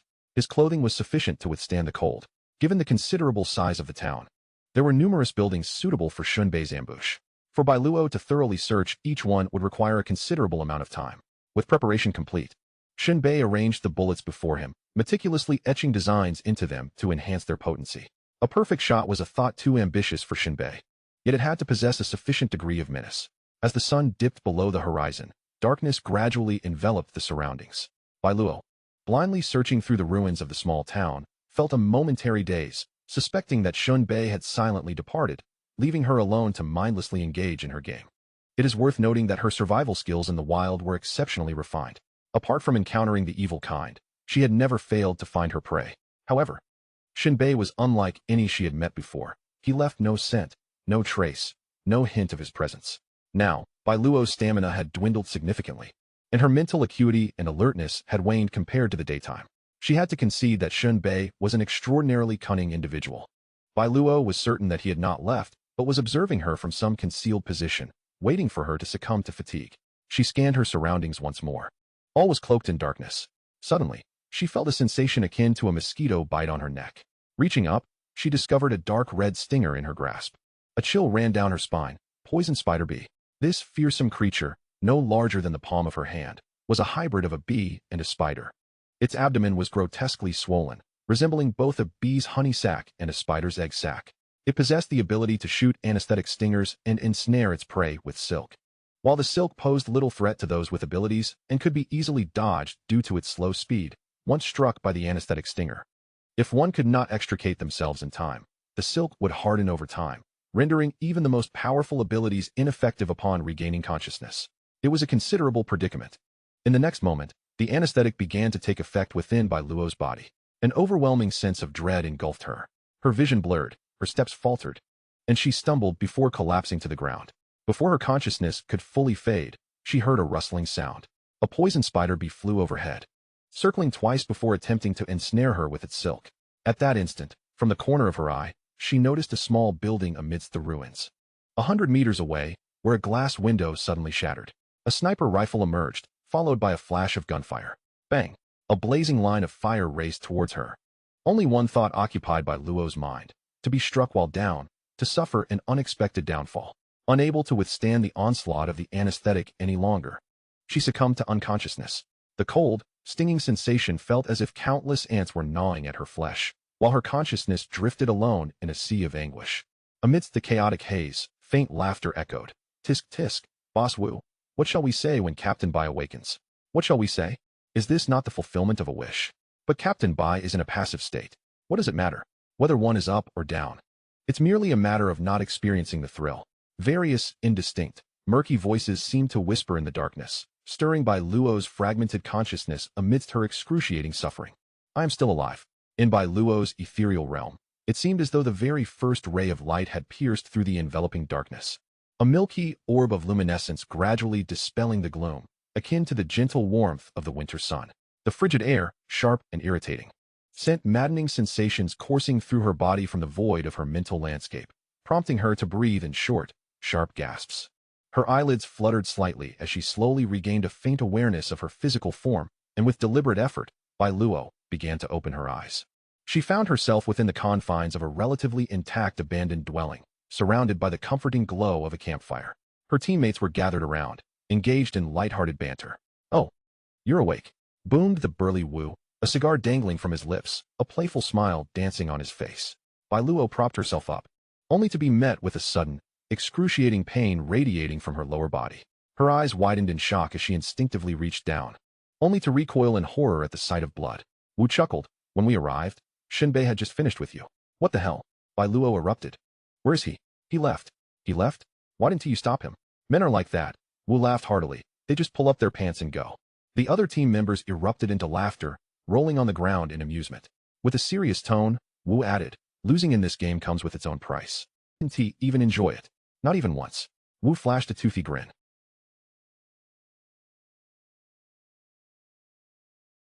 "That's the spirit." Her teammates cheered in unison, their laughter echoing into the night. Chapter 32. Deconstruction and Reverse Restoration. The jungle under the night sky undoubtedly harbored danger. Any creature daring enough to venture out in search of food posed a latent threat to both ordinary individuals and those with abilities. Yet Shen Bei moved with purpose. Although his armor was far from ideal for close combat with supernatural beings, the venomous needles launched by the small creatures attempting ambushes could not penetrate his defenses. Moreover, equipped with an infrared vision system, traversing the darkness was effortless for him. He continued his advance northward, heading toward the location where concentrated firepower had fallen. The old adage, "To look at a mountain is to tire a horse," rang true, despite the seemingly short distance in a straight line. The numerous hills to be surmounted rendered his journey feel interminable. Reflecting on the recent encounter with Bai Luo, Shen Bei couldn't help but chuckle. When misfortune strikes, even drinking cold water can lead to trouble. After hiding throughout the day, Bai Luo had surprisingly let her guard down in the night, failing to notice the venomous spider wasp behind her, which was quite the oversight. She was ultimately struck by a needle potent enough to incapacitate a raging beast, collapsing to the ground in an instant. At that moment, Shen Bei had indeed intended to eliminate Bai Luo. However, his weapon remained aimed at the spider wasp. Ultimately, to relieve his frustration and put an end to Bai Luo's relentless pursuit, he took advantage of her unconscious state. Throughout the entire episode, Bai Luo was as unresponsive as a lifeless pig, yet it was undeniably exhilarating. It must be said, she was remarkably tight, and it took considerable effort to penetrate. The quantity was also quite substantial. This reminded Shen Bei of a humorous anecdote from a novel. A woman, having achieved mastery in her cultivation, was married, and on the very night of the ceremony, her groom was unable to consummate the union. In any case, Bai Luo lost the game. Yet she attained the outcome she desired. The process was inconsequential. After a long and arduous journey, Shen Bei found himself in a secluded valley. According to his calculations, his current location should correspond to the point where the cluster strike drone would descend. He meticulously scoured the valley, examining every blade of grass and twig. As dawn broke, he discovered the cluster strike drone resting upon a large boulder. He had found it. An exhilarating rush coursed through him as he lifted it. Upon inspection, he noted some dents and scratches on the exterior. However, the internal components appeared intact and undamaged. Shen Bei contemplated two pressing issues.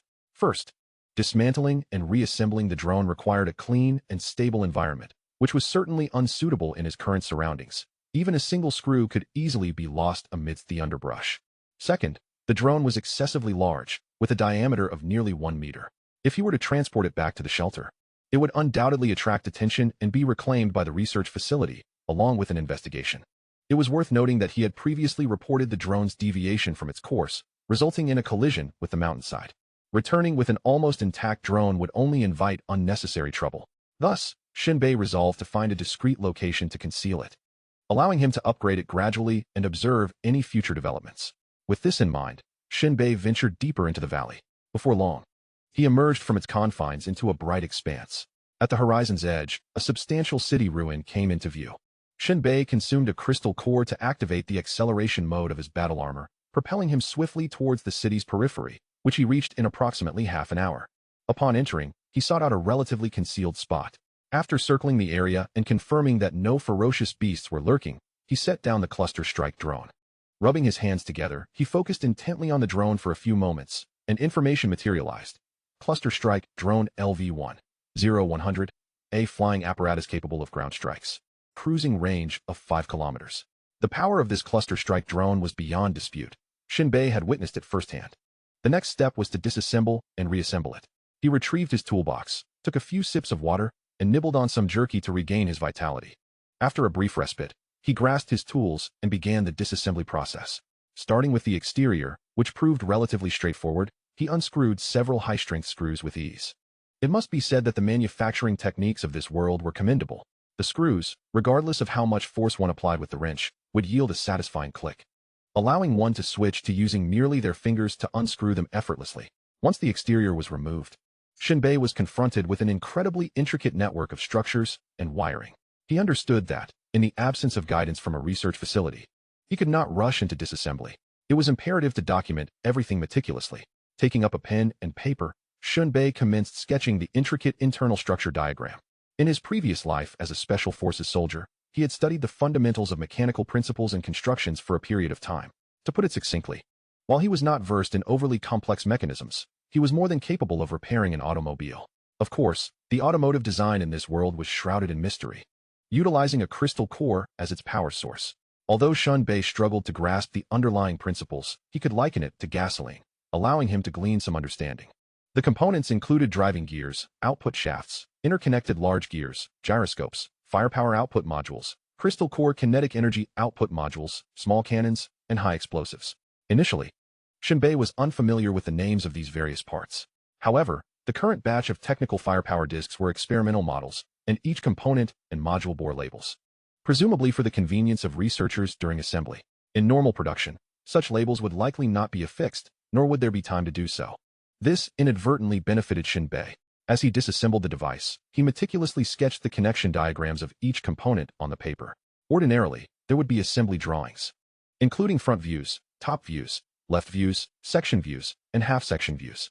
However, since Shen Bei had found, stolen, the firepower disc, he could neither request the schematics from the Research Institute, nor would he dare to. Thus, he resorted to rudimentary methods for documentation. Fortunately, the installation of the wiring harnesses was relatively straightforward. The module wires were bundled together, designed as plug-in connectors, leaving no room for misconnection. Like an ant gnawing at an elephant, Shen Bei painstakingly disassembled the cluster firepower disc piece by piece. Simultaneously, he opened a shell, pouring out the gunpowder inside. An unexpected discovery awaited him. The gunpowder comprised two colors, with the black being high explosives and a blue-tinted crystalline substance. Shen Bei reached out to touch it, pondering whether this was the crystal core. His expression shifted as he realized this substance could solidify and store energy. He couldn't help but gasp in astonishment. No wonder the cluster firepower disc was so formidable. The crystal core, as a unique form of energy manifestation, essentially existed in a semi-solid liquid state. Yet how had the Research Institute managed to solidify it, allowing it to store energy and participate in the explosive reaction? Could it be that this firepower disc had been developed long ago, and that these crystalline fragments were the latest breakthroughs from the Institute? Reflecting on the details of transporting the cluster firepower disc, Shen Bei recalled someone seemed to have been dusting its surface. Had the bullets been infused with this material as well? He stroked his chin in contemplation. However, this was not the crux of the matter. The key issue lay in how to shatter the crystal core without compromising the energy it contained.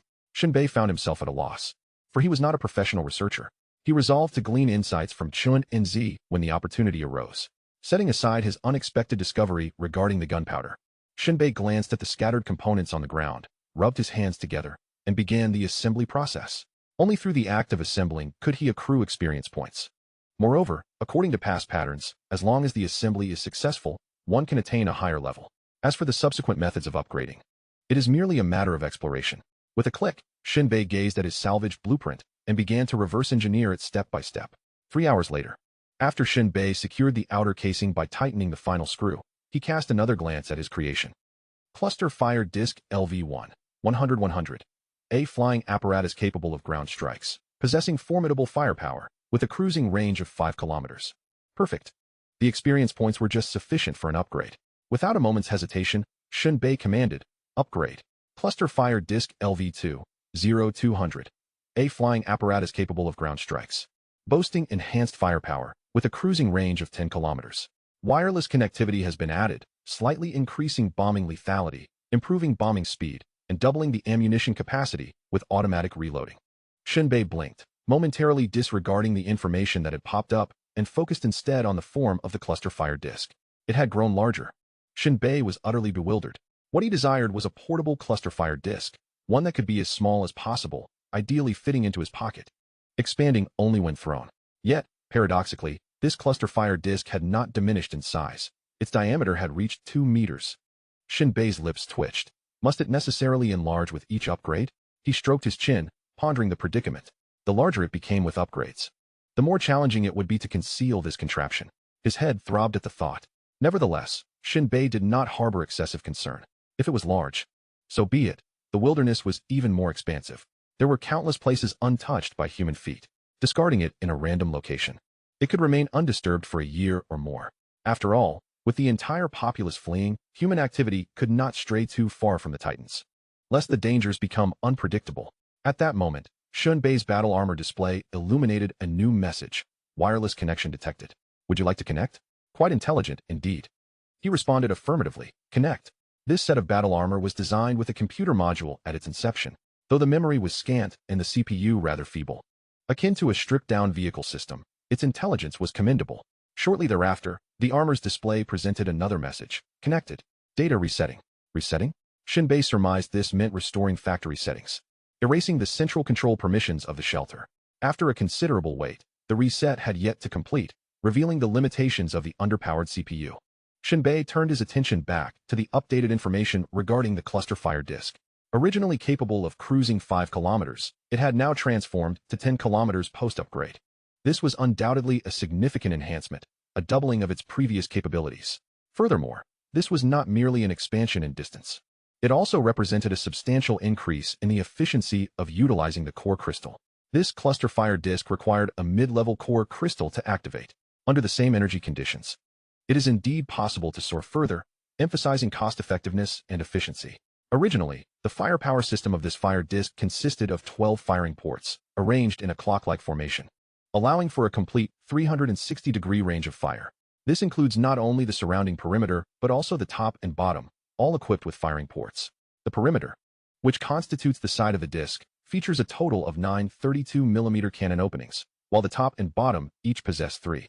In total, this fire disc boasts 12 32mm cannon ports. As for enhancements in damage and firing speed, these are inherent attributes that accompany every upgrade. At this moment, the long-awaited reset has finally been completed. The information on the battle armor's display updates. Reset complete. This cluster fire disc is exclusively yours.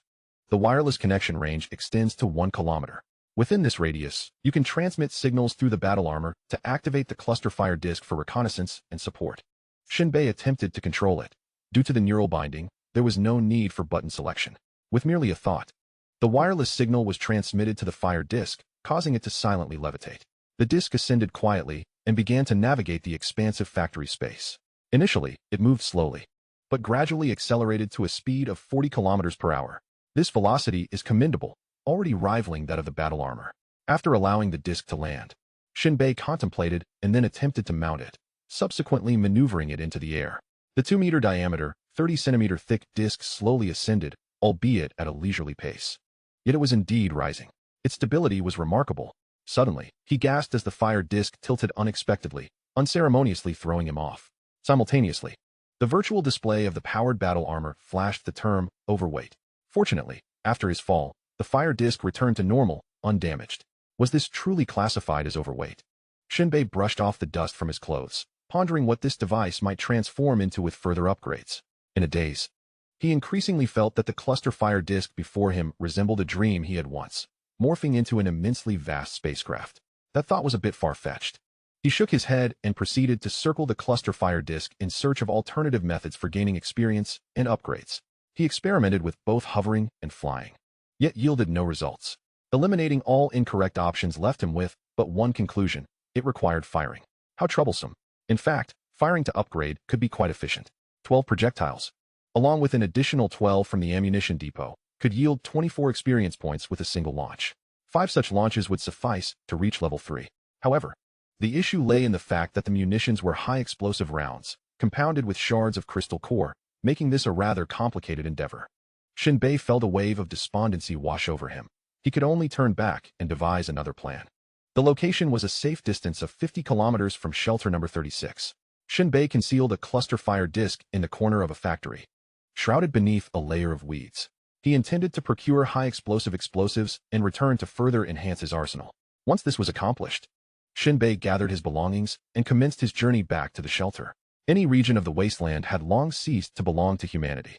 While humans could tread upon the land, they could not linger. Aside from the inherent dangers, the scarcity of water was another pressing concern. Only Titans possessed the ability to purify water suitable for human consumption. Both surface and subterranean water sources were tainted with pollution far beyond human endurance. Humanity's dependence on water was as profound as the wasteland's reliance on Titans. Cautiously, Shen Bei navigated through the dilapidated city, a territory also dominated by ferocious beasts that he was unwilling to provoke at this moment. The terrain was far too intricate. A single shot could easily alert other predators. Suddenly, a muffled yet powerful gunshot erupted on his path, reverberating through the air. Out of dust. Startled, he dropped to the ground. Bullets were indiscriminate, but did the shooter possess any discernment? Taking refuge behind a wall, Shen Bei brushed the dust from his armor's visor. He retrieved his sniper rifle from his back, ejecting the magazine, filled with second-tier ammunition. Of course, his skill in etching patterns had improved remarkably, and he possessed a full magazine of third-tier sniper bullets, yet he refrained from using them, saving them for emergencies. With a swift motion, he pulled the bolt back and crawled toward another window to survey the situation outside. There, 100 meters away, two groups were engaged in a deadly exchange. One group, clad in black, was desperately fleeing, darting between buildings in a frantic attempt to use the terrain for counterattacks. The opposing faction, donned in earthy tones, had set up a machine gun and was unleashing a hail of bullets. The battlefield was a chaotic flurry of gunfire. Bullets were blind and safety was a mere matter of fortune. He had no desire to entangle himself in their conflict. Crouching low, Shen Bei leaped from the ruins, maneuvering through the gaps between buildings to evade the conflict. Claiming his life. With a roll, "Accept our extermination squad, must die," bellowed in response. Shen Bei muttered a curse under his breath. Then, with a blind shot, fired back. This was of little consequence. It was imperative to assert his position. Chapter 34. Dispute and encirclement. Faced with this unwarranted calamity, Shen Bei had no intention of reasoning further. In this wretched world, rational discourse was utterly futile. The only recourse was to silence the opposition and instill a sense of regret. The so-called extermination squad, akin to the forces within Shelter 36, operates under the guise of the Punishment Brigade. Shelter 7, on the other hand, is referred to as the Tribunal, representing a repressive unit tasked with quelling internal dissent and traitors. The origins of these individuals are of no concern to Shen Bei. He merely recognizes his unfortunate misfortune as a mere passerby. Thus, when they threaten to eliminate him, Shen Bei retaliates with a blind shot. Initially, his intention was merely to suppress their fire and reposition himself, having inadvertently revealed his location during the exchange. However, to his astonishment, this blind shot strikes true, resulting in the immediate demise of the man who had responded to him. Shen Bei is taken aback. A random shot leading to death illustrates the sheer misfortune of his adversary, as if the Grim Reaper had come knocking at their door. Finding a concealed vantage point, he unleashes another fierce shot from his sniper rifle, silencing the most aggressive assault rifle within the opposing building. The thunderous reports of Shen Bei's rifle resonate with an intimidating presence, each shot drowning out the cacophony of gunfire, ensuring that with every echo, an enemy is irrevocably stripped of their right to exist. The gunfire flows like the relentless march of a mechanical harbinger of death, as if the sniper requires no aim to reap lives with precision. This scene significantly bolsters the morale of the armed personnel who had just been under pursuit. A few experienced fighters seem invigorated. Although they are unaware of the identity of their unseen ally, they recognize that assistance is at hand in their struggle against the foe. They rise from the ground, seizing the moment when enemy fire falters, and decisively flank from both sides, intent on obliterating the extermination squad concealed within the building. One enemy after another appears in Shen Bei's crosshairs, only to vanish, their faces a myriad of expressions in their final moments. Behind the mask, Shen Bei's gaze remains calm and profound, silently witnessing the abrupt cessation of lives. The thunderous and chilling sound of a heavy machine gun reverberates once more, instantly pinning two armed personnel clad in black mid-charge, their chests erupting in torrents of blood. The remaining fighters find themselves once again immobilized beneath the deluge of bullets, forced to huddle on the ground, unable to raise their heads. Almost at the instant the heavy gunfire erupts, Shen Bei swiftly adjusts his aim, locking onto the operator of the machine gun.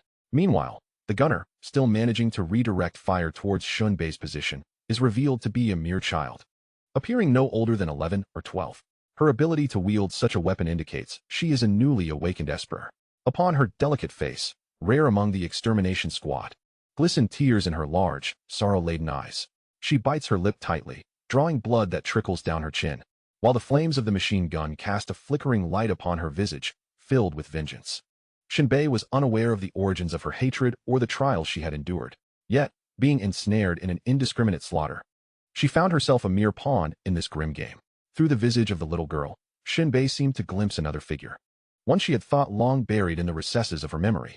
In the fleeting seconds of Shen Bei's hesitation, a piercing scream reverberated across the battlefield. A prone figure in black was mercilessly showered by a barrage from a heavy machine gun, blood gushing forth like a fountain. Shen Bei harbored no sympathy for anyone. Much like this world, which offered no compassion to humanity, it was a stark reality of either your demise or my survival. Anyone who drew breath was guilty. Shen Bei's pupils narrowed to pinpricks. With a subtle shift of the gun's muzzle, he decisively pulled the trigger. The specially crafted bullet, imbued with the force of thunder, surged directly into the maw of the raging machine gun. The roar of the weapon abruptly ceased, followed by a shower of explosive sparks as searing fragments scattered in all directions. The little girl stood frozen for a few seconds before collapsing. A piece of machine gun machinery embedded deeply in her forehead. Dense clouds parted under the force of the wind, allowing the scorching sunlight to cascade down. In this desolate urban landscape, the gunfire showed no signs of abating with each life lost. The purging squad maintained their fierce firepower, outnumbering the adversaries by over tenfold. Indeed, encircled from all sides, the already sparse ranks of the black-clad fighters were systematically annihilated by various tactical maneuvers. At that moment, one of the black-clad combatants crawled to Shen Bei's position, panic etched upon his face as he implored for sanctuary. Shen Bei glanced around. It appeared that only he and this stranger remained amidst the chaos of the battlefield. Despite having felled numerous enemies, approximately 100 still stood against him. Shen Bei inquired, "From which shelter do you hail? What transgression have you committed?" "Shelter 20, the man replied hurriedly. "I am a researcher there, ostracized due to ideological differences. I killed my team leader and escaped. The armed personnel who protected me were dispatched from Shelter 22. If you can deliver me to Shelter 22, I promise you wealth and glory." Shen Bei recalled the little girl, whose heart was consumed by hatred. "Did you kill that girl's father? He sought to monopolize my research." The man's eyes blazed with crimson fury as he continued. "I had agreed to his demands, yet he sought to silence me. In his fervor, he forgot to conceal his presence, exposing his head beyond the wall, seemingly seeking justification for his treachery. But in the next instant, the concentrated fire from the purging squad rained down upon him, turning him into a sieve." Shen Bei remarked, "This is the folly of one's own making." Cheers erupted from the opposing purging squad, evidently celebrating the capture of this traitor. Shen Bei had no desire to dissect the morality of their conflict. Perhaps the team leader aimed to silence him to prevent his escape with the research. Perhaps he sought to seize the findings for himself, regardless of the motivations. It bore no significance to Shen Bei's own survival. At this moment, the clouds in the sky gathered once more, casting a gray and somber pall over the desolate wilderness. The heat that had just been unleashed by the sun lingered, and the ground beneath was still shrouded in a shimmering haze. In the vicinity of Shen Bei's position, with a surrounding force of over 100, even if Shen Bei possessed extraordinary abilities, a chaotic barrage would render him like a sieve. After all, his armor had not yet reached a level capable of withstanding the power of bullets. "Force me to reveal my trump card, will you?" Shen Bei reclined in the open ruins, squinting his eyes as a flicker of ferocity ignited within his deep-set gaze. With a mere thought, he soared into the air. They shifted angles continuously, traversing the urban ruins, and headed straight for Shen Bei's location. At that moment, the extermination squad tightened their encirclement, seemingly on the brink of victory. They unleashed mockery and derision to undermine Shen Bei's spirit. "Hey kid, you're all alone now, just surrender. Don't you dare touch our target. I promise you a dignified death. Get the hell out here," one shouted. "Wait, what is that in the sky?" With that exclamation, the members of the extermination squad looked up. A drone hovered above the center of their encirclement, while Shen Bei, concealed amidst the ruins, smirked. In the next instant, he willed his consciousness, and the cluster of firepower drones activated. With a series of clicks, 12 cannon tubes emerged. Chapter 35. A stroke of luck, unexpected joy at this juncture. Besieged by the extermination squad, Shen Bei found himself unable to utilize firearms. With safety as a priority, he sought either to break free from the encirclement or eliminate all foes. Thus, he summoned the firepower drone. If not now, then when? Having received Shen Bei's wireless commands, the drone now hovered above him. The 12 cannons resembled the eyes of 12 bloodthirsty dragons, fiercely and coldly gazing down upon the enemies encircling Shen Bei. The extermination squad looked up in bewilderment, their faces clouded with confusion. What in the world is that? It appears to be a firepower drone. I've seen this thing at Shelter 36. Is it formidable? Not at all. During their tests, the bombardment lacked sufficient power. To put it bluntly, it's akin to setting off firecrackers. The warheads are too small, and there's hardly any gunpowder inside, so the lethality is minimal. Still, we should exercise caution. What if it punctures our skin? Haha, at this rate, I doubt it could even blow off a rooftop. I just question how something from Shelter 36 made it all the way over here. Let us hope it's not a smoke bomb or something. Everyone stay alert. Don't let that guy pull a fast one and escape. Push in. The members of the extermination squad continued to jest, viewing the drone overhead as little more than a spectacle.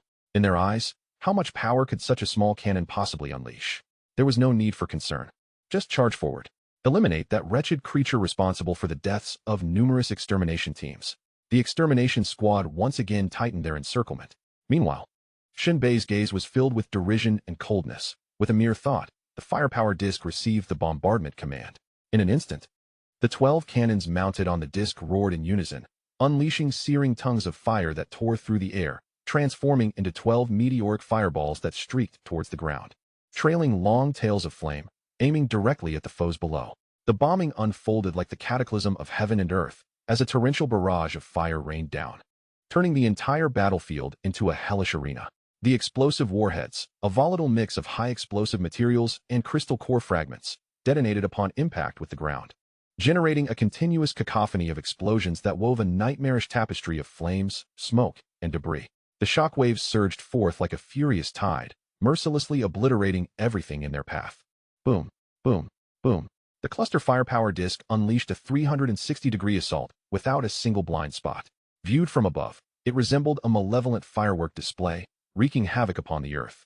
Amidst the thick smoke and the suffocating scent of death, Shen Bei lay on the ground, calm and composed. This artillery barrage was akin to his stage, his requiem of demise. Simultaneously, those who had just mocked the firepower disc's inadequacy were rendered speechless. They realized that whether hiding behind buildings or in the rubble, they were all uprooted by the explosive shockwaves. Some were torn asunder in an instant, their bodies reduced to bloody pulp, flung away to who knows where. The members of the extermination squad were struck by an overwhelming blow. They stood frozen, their pupils dilated, eyes wide with shock and disbelief, issuing frantic and regretful howls. Damn. Save me. What the hell? Is this what you call nothing? Just a skin breaker? My legs are blown off. Help! Help! Run! Get out of here! In this sudden storm of firepower, the extermination team, paralyzed by fear, met their demise in the inferno, their severed limbs and mangled bodies scattered, blood mingling with the dirt, glaringly illuminated by the flames. The bombardment, though brief, felt like an eternity. Each explosion heralded the end of several lives. As the cacophony of artillery quieted, the entire desolate city fell into a somber silence, as if a tape had abruptly stopped playing. Faintly, one could hear the anguished wails and tortured moans of the enemies. Shen Bei rose to his feet, gazing up at the cluster firepower disc, his eyes, reminiscent of a merciless beast, brimming with uncontainable joy. Incredible. Absolutely incredible. This bombardment had nearly annihilated the enemy. Those who remained were already stripped of their combat capabilities, either missing limbs or on the brink of death. Shen Bei waved his hand, and the firepower disc returned along its flight path, entering standby mode. He then leaped from the ruins, casually picking up a rifle, an M4A1 assault rifle. Should this firearm exist on Earth, it would undoubtedly be deemed an exceptional rifle. However, in this realm, it is relegated to being a mere plaything for the common folk, a mere stick of fire in the eyes of the extraordinary. Shen Bei pulled back the bolt. Chambering around, he strolled leisurely through the bombed-out ruins, where craters marred the ground beneath him. A few paces away, an enemy from the extermination squad lay entombed beneath a pile of rubble, struggling in agony. Shen Bei pressed the muzzle of his gun against the man's forehead. Startled, the individual abruptly lifted his head, his face smeared with blood like a serpent. You can't kill me. I am a member of Shelter Number 20. Yet Shen Bei's tone remained as calm as a deep well, his words chilling. May there be no refuge in hell. Bang! A bullet pierced through his forehead. Experience points. 1. Shen Bei disregarded the notification that flashed before him and continued his search through the ruins for any remaining members of the extermination squad. For him, although using the revolver to eliminate foes could yield experience points, it was not worth the effort. The bullets for his revolver were of level 2 and 3, far from efficient for dispatching the extermination squad. The crisp sound of the M4A1 assault rifle echoed continuously. With each gunshot came either curses or the desperate cries for mercy. Yet Shen Bei remained unmoved, whether it was curses hurled at him or supplications made in earnest. Each was met with a bullet's end. Minutes later, he discarded his rifle and returned to the ruins where he had initially sought refuge. He shook a small pouch, revealing his spoils, a delivery courtesy of the extermination squad, over 100 crystal source cores. Poor. Shen Bei could only sum up his thoughts in a single word. With so many individuals, only this meager number of crystal cores emerged. No wonder there were no extraordinary beings within the extermination squad. No, Shen Bei mused, stroking his chin. It was not that there were no extraordinary beings, but rather that those from shelter number 20 had encountered those from shelter number 22. The battlefields had been segregated. Just moments ago, he had pondered why the extermination squad was composed solely of ordinary people, and why there were no extraordinary beings among the escort team. It turned out they were entangled elsewhere, unable to arrive. With this realization, Shen Bei hesitated not for a moment. He shouldered his Barrett sniper rifle, leaving without a second thought. Shen Bei possessed a certain strength to contend with the extraordinary, but that depended on their numbers, more than two, and it would become troublesome. This place was not suitable for lingering, lest the extraordinary pursue him and create an inescapable predicament. Just as he lifted his foot to depart, he stepped upon a backpack. This backpack belonged to a defector from shelter number 20, after being shot in the head. It had rolled aside. Shen Bei picked it up, curious to see if it contained any crystal cores. Upon opening it, he found himself momentarily bewildered. The large backpack was packed with papers. A cursory glance revealed incomprehensible descriptions. Various bizarre diagrams lay within, indecipherable as equipment. However, amidst the drawings, Shen Bei spotted a keyword: crystal source recombination and refinement process. Shen Bei harbored a trace of suspicion. Could it be fragments of the crystal core from a firepower disc bomb? It was utterly unbelievable. He had never doubted his luck. Yet this was too extraordinary. He had been fretting over how to obtain crystal core fragments, and now fortune had seemingly bestowed them upon him. Time and fate. He pondered with a sigh. Nonetheless, Shen Bei maintained a skeptical stance. After all, the terms reorganization and fragments were entirely unrelated. Perhaps it was merely his imagination playing tricks on him, leading him to premature conclusions. He promptly sealed his backpack, inserting a crystal core into the power module of his battle armor. He burst forth from the ruins and fled the city, distancing himself from this chaotic realm. As for the blueprints, he could study them later. There was no time to squander. He then commenced a steady advance across the vast wasteland. Nightfall arrived swiftly, and the chilling wind dispelled the heat of the day. At this moment, two figures clad in black robes emerged at the edge of the devastated ruins. The man named Mo lifted his hood, revealing a pair of porcelain white, pupilless eyes. He inhaled the scents in the air, his tone tinged with an icy chill. Death. Gunpowder. Another ability user extended his hands, concealed within his sleeves. His hands bore no flesh, only stark white bones. Tisk, tisk. Was this the result of concentrated artillery fire? Chasing horse, we have arrived too late.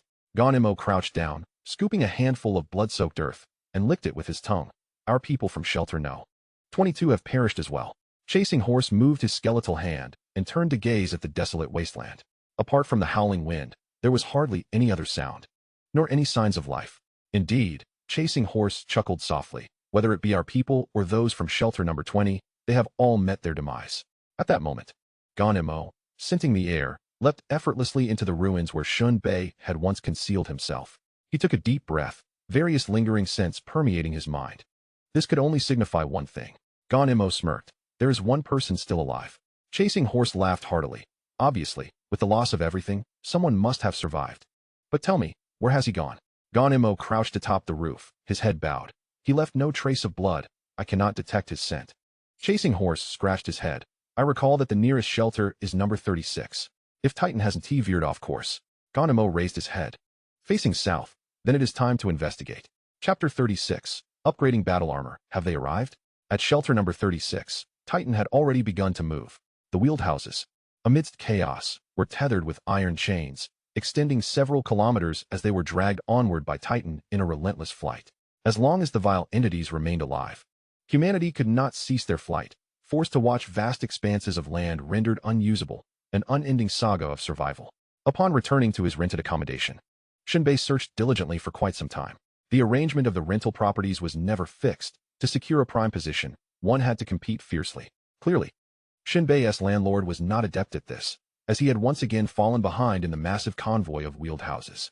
He locked himself inside his room and removed his battle armor. As if shedding a colossal weight, a sense of lightness enveloped him. He ventured out to procure some drinking water and sustenance. The price of drinking water had decreased, dropping from 6 crystal cores to 3. For the shelter, as long as the Titans were sufficiently hydrated, the price of potable water would be adjusted downward, ensuring that none of the residents would suffer from thirst. After a simple meal, Shen Bei's gaze settled upon his battle armor. After roaming the wasteland for several days, the armor accumulated an experience point every minute. Power Armor LV3, 3163,000. A somewhat useful piece of armor that assists in running, enhances defensive capabilities, possesses a certain load-bearing capacity, and slightly improves the reaction speed of the mental connection. Each crystal core can sustain the armor's high-speed operation for 5 minutes. An upgrade was imminent. Shen Bei felt a stirring within. To him, firearms were instruments of combat, while battle armor was a means of survival. Only by continually upgrading his armor could he face superhumans with confidence, rather than retreating as an ordinary person would upon encountering them. Upgrade 5000. A considerably more useful armor, with defensive capabilities equivalent to those of a second-tier superhuman. The power module has been upgraded. Each consumed crystal core can unleash the full force of a second-tier strength-type superhuman in a single strike. The joints of the armor have been enhanced, allowing for more complex movements without any sense of obstruction. This upgrade nearly made Shen Bei exclaim in astonishment. After reaching level 4, the armor explicitly stated that it could contend with second-tier superhumans. A monumental upgrade. An explosive enhancement. This meant that he could now engage in close combat with superhumans of second tier and below. Shen Bei trembled with excitement. It is worth noting that the firearms and ammunition he possessed, having been upgraded, could also eliminate superhumans. However, this would not entirely resolve the issue. Once in close proximity to a superhuman, firearms could become a burden. Hand-to-hand combat would be the only option. In the past, the mere thought of encountering a superhuman up close filled Shen Bei with dread. Now, he felt no fear whatsoever. The technological progression was his path forward. Nevertheless, despite his exhilaration, Shen Bei remained grounded. The superhumans in this world possessed an array of bizarre abilities that could not be addressed solely through high defensive capabilities. Shen Bei was acutely aware that the road to upgrading his armor was still long. At the very least, he needed to reach the level of Iron Man currently. He unfolded the blueprints one by one. The room resembled a wall of paper, densely covered with documents. He wished to delve into the principles behind it. After all, he was not an inventor, and he could not comprehend it anyway. Subsequently, all the other specialty papers were burned as well. In no time, the amount of paper on the walls had diminished significantly, leaving only a collection of blueprints pertaining to the crystal source reconfiguration and refining equipment. Most of these schematics were hand-drawn, yet each stroke was as precise as if produced by a computer, showcasing their professionalism. The drawings of the components were set aside, existing in a realm of utility that was both necessary and unnecessary. On the wall, over a dozen blueprints remained, 2 of which depicted the complete assembly of the equipment, while the others illustrated various major components. Shen Bei stroked his chin, contemplating for quite some time, and realized that if this apparatus were to be constructed, it would require an area of over 300 square meters. Naturally, such dimensions were tailored for mass production. Were Shen Bei to utilize it alone, the footprint would be considerably reduced. Furthermore, the total assembly components numbered in the dozens, not counting the countless other parts within those assemblies, rendering them incalculable. A dull ache began to throb in Shen Bei's head as he pondered where to even begin. Should he approach the research institute to manufacture this equipment? Regardless of its size, merely stating his requirements would raise their suspicions. After all, the institute was engaged in similar research and practical applications. Pursuing this endeavor personally could seem nefarious, and he could easily find himself reported, with even Rock unable to secure his safety. What if I only needed an outer shell? Shen Bei contemplated the conceptual diagram of the complete equipment. He did not require mass production. Merely enough concentrated firepower for his flying disc would suffice. He estimated that it would occupy about 1 square meter, entirely feasible to affix to the disc. The only concern was whether the addition of an outer shell would prompt an upgrade of his external modifications. Experience yields knowledge. Speculation is futile. Only through experimentation will the truth be revealed. Thus, Shen Bei commenced the reconstruction of the shell based on the equipment. He aimed for a design so enigmatic that even the Research Institute would be unable to discern the nature of the apparatus from the outer shell. Adding circles here and curves there, Shen Bei sketched and modified the original conceptual diagram until it was unrecognizable. Yet, only he knew that after eliminating the superfluous elements, what remained was indeed the shell of the crystal source reconfiguration and refining device. Without hesitation, Shen Bei gathered the other blueprints, concealing them securely, and set out with the crystal core in hand. He made his way to the second level of the sanctuary atop Titan, heading straight for the research institute. Upon seeing Shen Bei, the prodigal son, return, Shen wore an expression of confusion and mockery. How is the battle armor treating you? Shen Bei praised. Your craftsmanship is exceptional. It's truly impressive. Shen huffed. Keep boasting. That contraption is a cumbersome chore to move. What fun is that? It's even a nuisance as a mere decoration. One must understand that even atop Titan, the space for movement and utility was limited, let alone in the lower levels of the wheelhouse. Clearing his throat, Shen Bei unfurled his hastily drawn schematics. Conveying his intentions, I would like to request your assistance in manufacturing some items today. Shen smiled and inquired, let me see what you plan to tinker with. At a glance, he took it all in. Shen was utterly bewildered, his appearance resembling a chaotic iron porcupine. What is this? A toy? A creation of my design? Can it slay ferocious beasts? Not at all. Shen supported his forehead, seated on the sofa. It is merely for play, devoid of any power modules or firepower systems. Shen Bei nodded. Shen licked his lips. Very well. If we have the means, let us indulge. After all, it is rather amusing to lie upon a woman's belly. Is it not? At least this toy allows for the retention of something tangible. Shen Bei chuckled heartily. Truly amusing. To be candid, your blueprints are rather haphazard. There are far too many bizarre shapes, requiring 300 crystal source cores. Come to collect them tomorrow. To speak frankly, this price is somewhat steep. Yet, dear, even steep prices do not offer discounts. If we do not adequately mask the other components, it would be all too easy to expose the true device. Once exposed, 300 crystal source cores would hardly suffice. Shen Bei paid on the spot and departed the research facility, descending to the lower levels. Shen Bei made his way to the Blaze Bar. Despite it being afternoon, the establishment was bustling with patrons, all indulging in drinks and meats. The aroma of herb-smoked meat wafted through the air, rich with grease.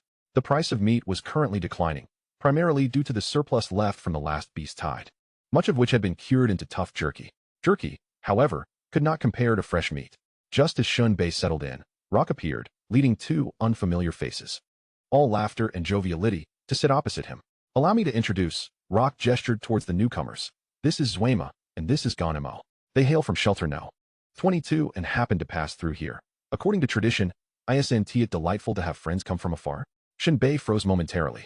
His expression remained impassive, yet his gaze discreetly scrutinized the two individuals. His right hand instinctively reached for the revolver at his waist. Chapter 37. The Crystal Source Reassembly Device. Hope on the horizon. Shen Bei was engulfed in anxiety, particularly upon hearing that Rock introduced the two as being from Shelter No. 22. His heart raced. Rock may have been oblivious, but Shen Bei was acutely aware of the implications. Shelter No. 20 was embroiled in conflict with Shelter No. 22 due to a traitor incident. Amidst the chaos, only he stood to gain. Shen Bei harbored doubts about their mere coincidence of passing by. Perhaps they were indeed here for him. Yet, he could not fathom what clue he had inadvertently left behind. After a moment's reflection, he realized he had left no trace at all. This is Shen Bei. Do not be fooled by his ordinary appearance. He possesses remarkable courage. Rock continued with the introduction. An ordinary person deserving of the term brave is indeed an extraordinary individual. J.A.R.V.I.'s bony hands clasped together, producing a grating sound, as he regarded Shen Bei with a smile. Gonemo sniffed the air, herb-roasted meat, bland yet delectable. Shen Bei suddenly felt as if the two were not here specifically for him, exhibiting no trace of hostility. Perhaps they had indeed arrived at Shelter No. 36 with an ulterior motive, yet they were undoubtedly unaware that their true target sat right before them. Otherwise, there would have been no need for pleasantries. They would have acted directly. Shen Bei released the revolver and beckoned to the waiter. 3 servings of vanilla roasted meat, and a bottle of whiskey, please. Soon, the roasted meat was served. The group indulged in food and drink, exchanging stories from various corners of the world. Rock seized an opportunity to inquire, what brings you here on this occasion? The mention of the task caused a headache for J.A.R.V.I.S, who glanced at Shen Bei. Rock waved his hand dismissively. It's fine, we're all friends here. Thus, J.A.R.V.I.S candidly revealed, we have lost something, a dusty yellow backpack. Rock chuckled lightly, a mere bag? I'll gift you one. Gonemo, chewing on the roasted meat, interjected with a muffled voice. This matter transcends the significance of a mere backpack. Rock blinked, understanding that the bag likely contained something of utmost importance. Is it truly that significant? Rock probed further. J.A.R.V.I.S nodded. It may seem inconsequential to you, as you already possess it, but for us at Shelter 22, it remains elusive. Then you could purchase it from us, Rock suggested. In this world, not every shelter could be self-sufficient. Trade between shelters was essential to meet resource demands. For instance, Shelter 18 was renowned for its cigarette production, with nearly all inhabitants relying on their supply. Conversely, Shelter 36 excelled in alcoholic beverages and had always engaged in external trade. Upon hearing Rock's suggestion, J.A.R.V.I.S chuckled. We would indeed like to buy, but we just met General Yu-Va-Chang, and he wouldn't sell. What could possibly be unsellable? This was the first time Rock had heard of Shelter 36 possessing items that were not for sale. Anything can be traded, even people, J.A.R.V.I.S remarked, refraining from elaborating further. He raised his glass. We may stay here for a while to search for our belongings. I appreciate your assistance. Rock smirked. As long as there's money involved, you can stay as long as you wish. But are you implying that our people took your belongings? Doubt was a universal right. Gon-Mo chimed in. Rock, with a hint of warning, added, causing trouble is unacceptable. Guests must not disrupt the rules of Shelter 36. Urges the Spider Queen's influence. Of shots. Just the other day, after General Yu-Va-Chang remarked that she wouldn't dare fire their leave house, gazing into the vast wilderness. Numerous residents were returning from work, climbing towards Titan. Death may be drawing near, Rock advised with gravity. The Blue Enchantress's missions are fraught with peril. Those lacking skills become mere cannon fodder in her ranks. Shen Bei rubbed his nose. What excuse could one possibly use to decline? To become a corpse, Rock delivered a fatalistic answer. The suggestion was truly suffocating. But towards J.A.R.V.I.S and Gon-Mo, inquiring, these two won't cause any trouble, will they? All laden air, they are both second-tier ability users, even if they were to stir up trouble. Second-tier ability users, indeed. And meticulously transcribed all the remaining useful blueprints. Shen Bei clapped his hands, erasing all evidence. J.A.R.V.I.S and Gon-Mo were left with nothing to investigate. Inside a hotel designated for the accommodation of personnel from other shelters, the price was steep. 30 crystal core units for a single night. At that moment, J.A.R.V.I.S leaned against the window, gazing outside, and remarked, Gon-Mo, how do you propose we search? We can't possibly scour each household, can we? General Yu-Va-Chang would never tolerate such behavior.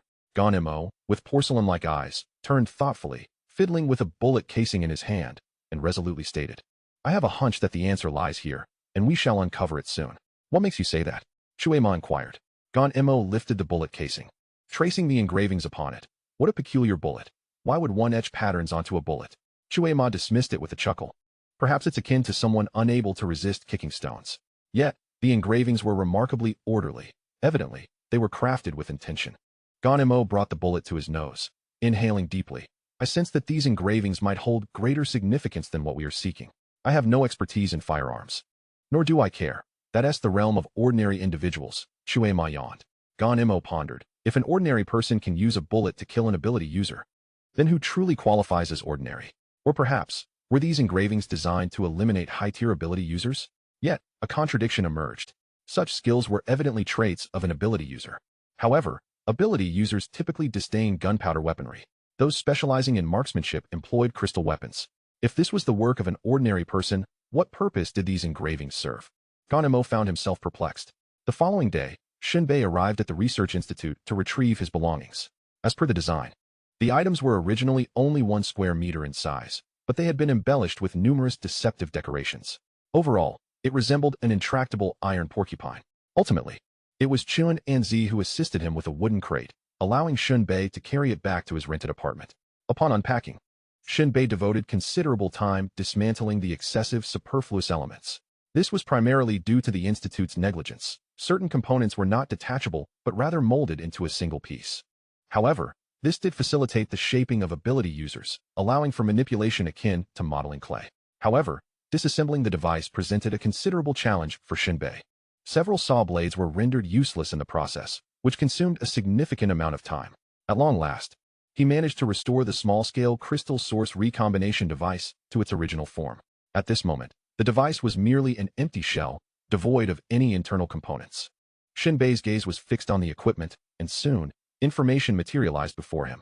Crystal Source Recombination Device LV1, 05, a simplistic version of the Crystal Source Recombination Device. Merely an empty facade, lacking any production capabilities. To generate crystal source core fragments, it requires 5 essential internal components: the 001 fragmentation module, the 008 engine module, the 016 encapsulation module, the 089 pressurization module, and the 170 cooling module. Upon reading this information, Shen Bei was both elated and astonished. Although this empty shell could not produce crystal source core fragments, it explicitly listed the missing components.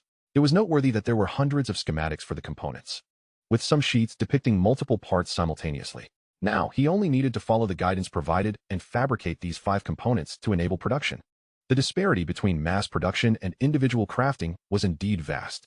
Shen Bei licked his lips and immediately sought out the schematics corresponding to the respective numbers, subsequently incinerating the remaining blueprints. Some of these components were commonly used. If he entrusted their production entirely to the Research Institute, his intentions would be glaringly obvious. Stroking his chin, Shen Bei decided, for the sake of prudence, to first visit a second-hand equipment recycling shop for a stroke of luck. Chapter 38, Modifying Bullets. Significant additional attributes. In this world, due to resource scarcity, materials and supplies were quite precious. Therefore, in the pursuit of technological inheritance and advancement, a guiding principle was adhered to: substitutability. With the utilization of crystal source cores, many components could be repurposed across various devices. For instance, engines came in only a handful of specifications. Their power was invariably adequate, differing merely in the length of the output shafts. Thus, to avoid excessive or frequent procurement from the Research Institute, Shen Bei resolved to try his fortune at a second-hand shop. The shop was not far away, and Shen Bei arrived at its entrance within minutes. Here, one could find virtually any second-hand civilian item, excluding firearms. There were even mineral water bottles, an essential for everyone.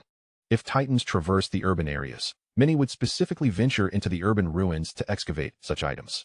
Upon entering, Shen Bei perused the interior and indeed discovered numerous components required by the crystal source recombination equipment. The 008 engine module was simply a small engine. How much for this, boss? He inquired. I don't wish to deceive you, the owner yawned from behind the counter. That thing is already scrap. If you have confidence in your repair skills, you can take it for 100 credits. Without a moment's hesitation, Shen Bei agreed. Regardless of its condition, it was still an engine module. Even if it were defective, it could be upgraded to a functional state. After all, when he had initially traversed to this world, the Xianglong had provided him with a broken pistol. How else could he have upgraded it? I'll take it, he declared, tossing over 100 crystal source cores. The proprietor was momentarily taken aback, initially believing the transaction would not materialize. He slapped his thigh and exclaimed, if you repair it, I can offer an additional $10 for the buyback. What a shrewd merchant. A usable engine module, even secondhand, should command a price of at least $200. Subsequently, Shen Bei rummaged through a heap of discarded items and unearthed components such as the 016 packaging module, the 089 pressurization module, and the 170 cooling module. He packaged everything together, spending over $1,000 in total, nearly depleting his wallet. Looking into the bag and seeing the meager fewer than 20 crystal source cores left, Shen Bei felt a pang of sorrow for quite a while. All his hard-earned money had vanished in the blink of an eye.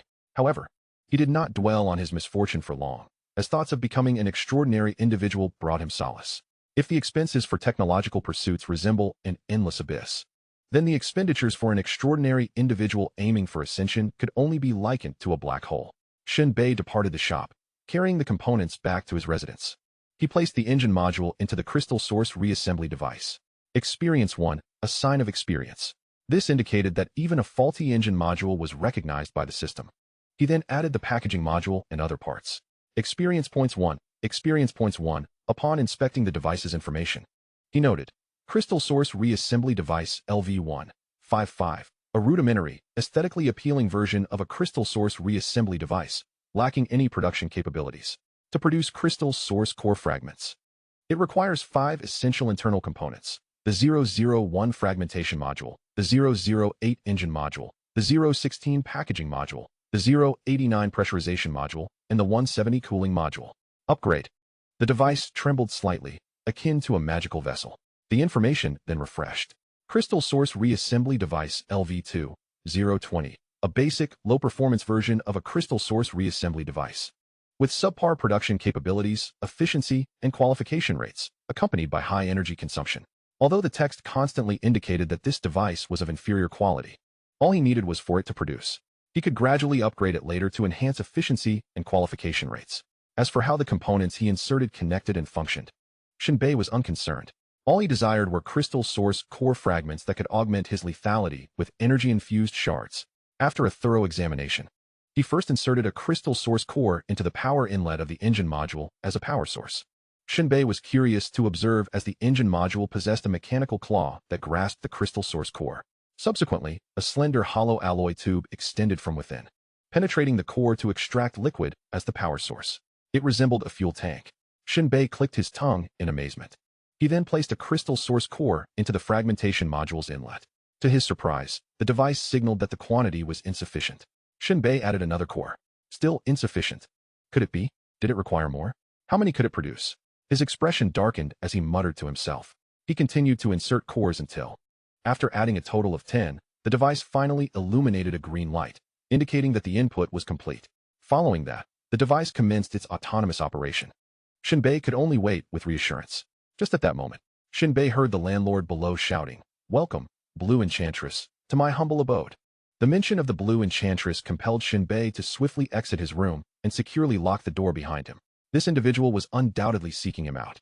Shen Bei had no intention of exposing the contents of his room. It was wise to leave beforehand. Descending the stairs, he happened upon the landlord guiding the Blue Enchantress upstairs. Since she was coming down, there was no need for him to ascend. The landlord, with a cheerful demeanor, greeted Shen Bei. "She's looking for you." The Blue Enchantress maintained her characteristic distance, her demeanor as frigid and unpredictable as a living ice sculpture. She slowly raised her head, her piercing azure eyes locking onto Shen Bei's, her voice devoid of warmth. "Tomorrow, a symbol for the mission." Having uttered her 7 words, the Blue Enchantress turned and departed, vanishing as quietly as she had arrived, leaving no trace behind. The landlord nodded and bowed as he escorted her out. Wiping the cold sweat from his forehead, relieved, "I was genuinely afraid that if her temper flared, she might demolish my apartment." "Your worries are unfounded," Shen Bei remarked. "Why? Would you tread upon an ant?" The landlord responded with an "oh," as understanding dawned on him. Yet he continued, "But if one were to step on it, there would be no resistance." Thus, Shen Bei narrowed his eyes and declared, "Weakness is indeed original sin." This was true for the landlord and equally applicable to Shen Bei. In the face of the Blue Enchantress's orders, Shen Bei could not dare utter a dissenting word. Even bloodshed would seem a trivial consequence. What he truly feared was being caught in a web of survival where escape was impossible. In this light, each time Shen Bei took a life, he granted the other a swift release. Strictly speaking, he was, in some sense, a benevolent soul. Upon returning to his room, he discovered that the crystal source recombination device had completed its production, yielding an experience point. Each production cycle awarded an experience point? Shen Bei calmly nodded. The upgrading method was indeed standard. However, upon opening the output hatch, he was momentarily bewildered to find only fragments of the crystal source core, scarcely larger than a fingernail. The dismal production ratio was astonishing. Shen Bei's eyes, mouth, and brow twitched in unison. 10 crystal source cores had yielded such a meager amount of fragments. According to the explosive and fragment ratios in the cluster fire disc bombs, this could barely produce a single bomb. The initial investment was substantial, yet the success rate was dismally low, leading to exorbitant costs. Shen Bei nearly choked on his own frustration. His fervent hopes of swiftly upgrading the firepower disc were abruptly dashed. At this rate, he would face an immeasurable financial burden. With a resigned sigh, he supported his forehead. Even if it pained him, investment was necessary. Gritting his teeth, he resolved to invest. He could only hope that the upgrade of the crystal source recombination device would enhance the success rate and lower the consumption ratio. Cautiously, Shen Bei stowed away the fragments of the crystal source core, then extracted the magazine from the Barrett rifle. With a swift motion, he loaded a bullet, the orange-yellow projectile cascading onto the table with a clatter. Utilizing a tool, he pried open the circular groove, retrieving the detonating powder and igniting felt beneath the primer. He poured out the propellant through the ignition hole, mixing it with a precise ratio of crystal source core fragments before reloading the propellant back into the cartridge and sealing it. Shen Bei fixated his gaze on the bullet. Information flashed before him. Rifle bullet LV3, 020, range 100, enhanced with crystal core fragments, significantly increases lethality, improves armor penetration, and greatly extends linear flight distance. If this bullet remains within a psychic S-body, it will create a repulsive force with the psychic's internal crystal energy, accompanied by a shockwave effect. The information had changed. It now included additional descriptions. In addition to the substantial enhancement of various effects, it also featured a shockwave effect. Although it required the bullet to be lodged within the psychic's body, the psychic would either be shot dead or, if their physique was robust, would still endure a second impact from the bullet. This was rather intriguing. The shockwave effect felt akin to being struck head-on, inducing a brief sensation of dizziness and disorientation. This would undoubtedly provide Shen Bei with significant assistance on the ever-shifting battlefield. Even if a single shot did not claim the psychic S life, it could still render them dazed for several seconds. Whether fleeing or continuing to snipe, it was an exquisite choice. Shen Bei pondered, realizing that the cluster fire grenade shells did not possess such an effect. Could it be that only level 3 bullets could activate this phenomenon? Shen Bei was not skilled in engraving bullet patterns. He had yet to fully comprehend the intricacies of bullet designs. After so many days of practice, he could barely ensure that 6 out of 10 bullets were level 3. He did not know when he would achieve level 5 bullets. However, this time, with the incorporation of crystal core fragments, the bullet's effects were immediate. Without wasting a moment, Shen Bei began modifying the bullet's powder.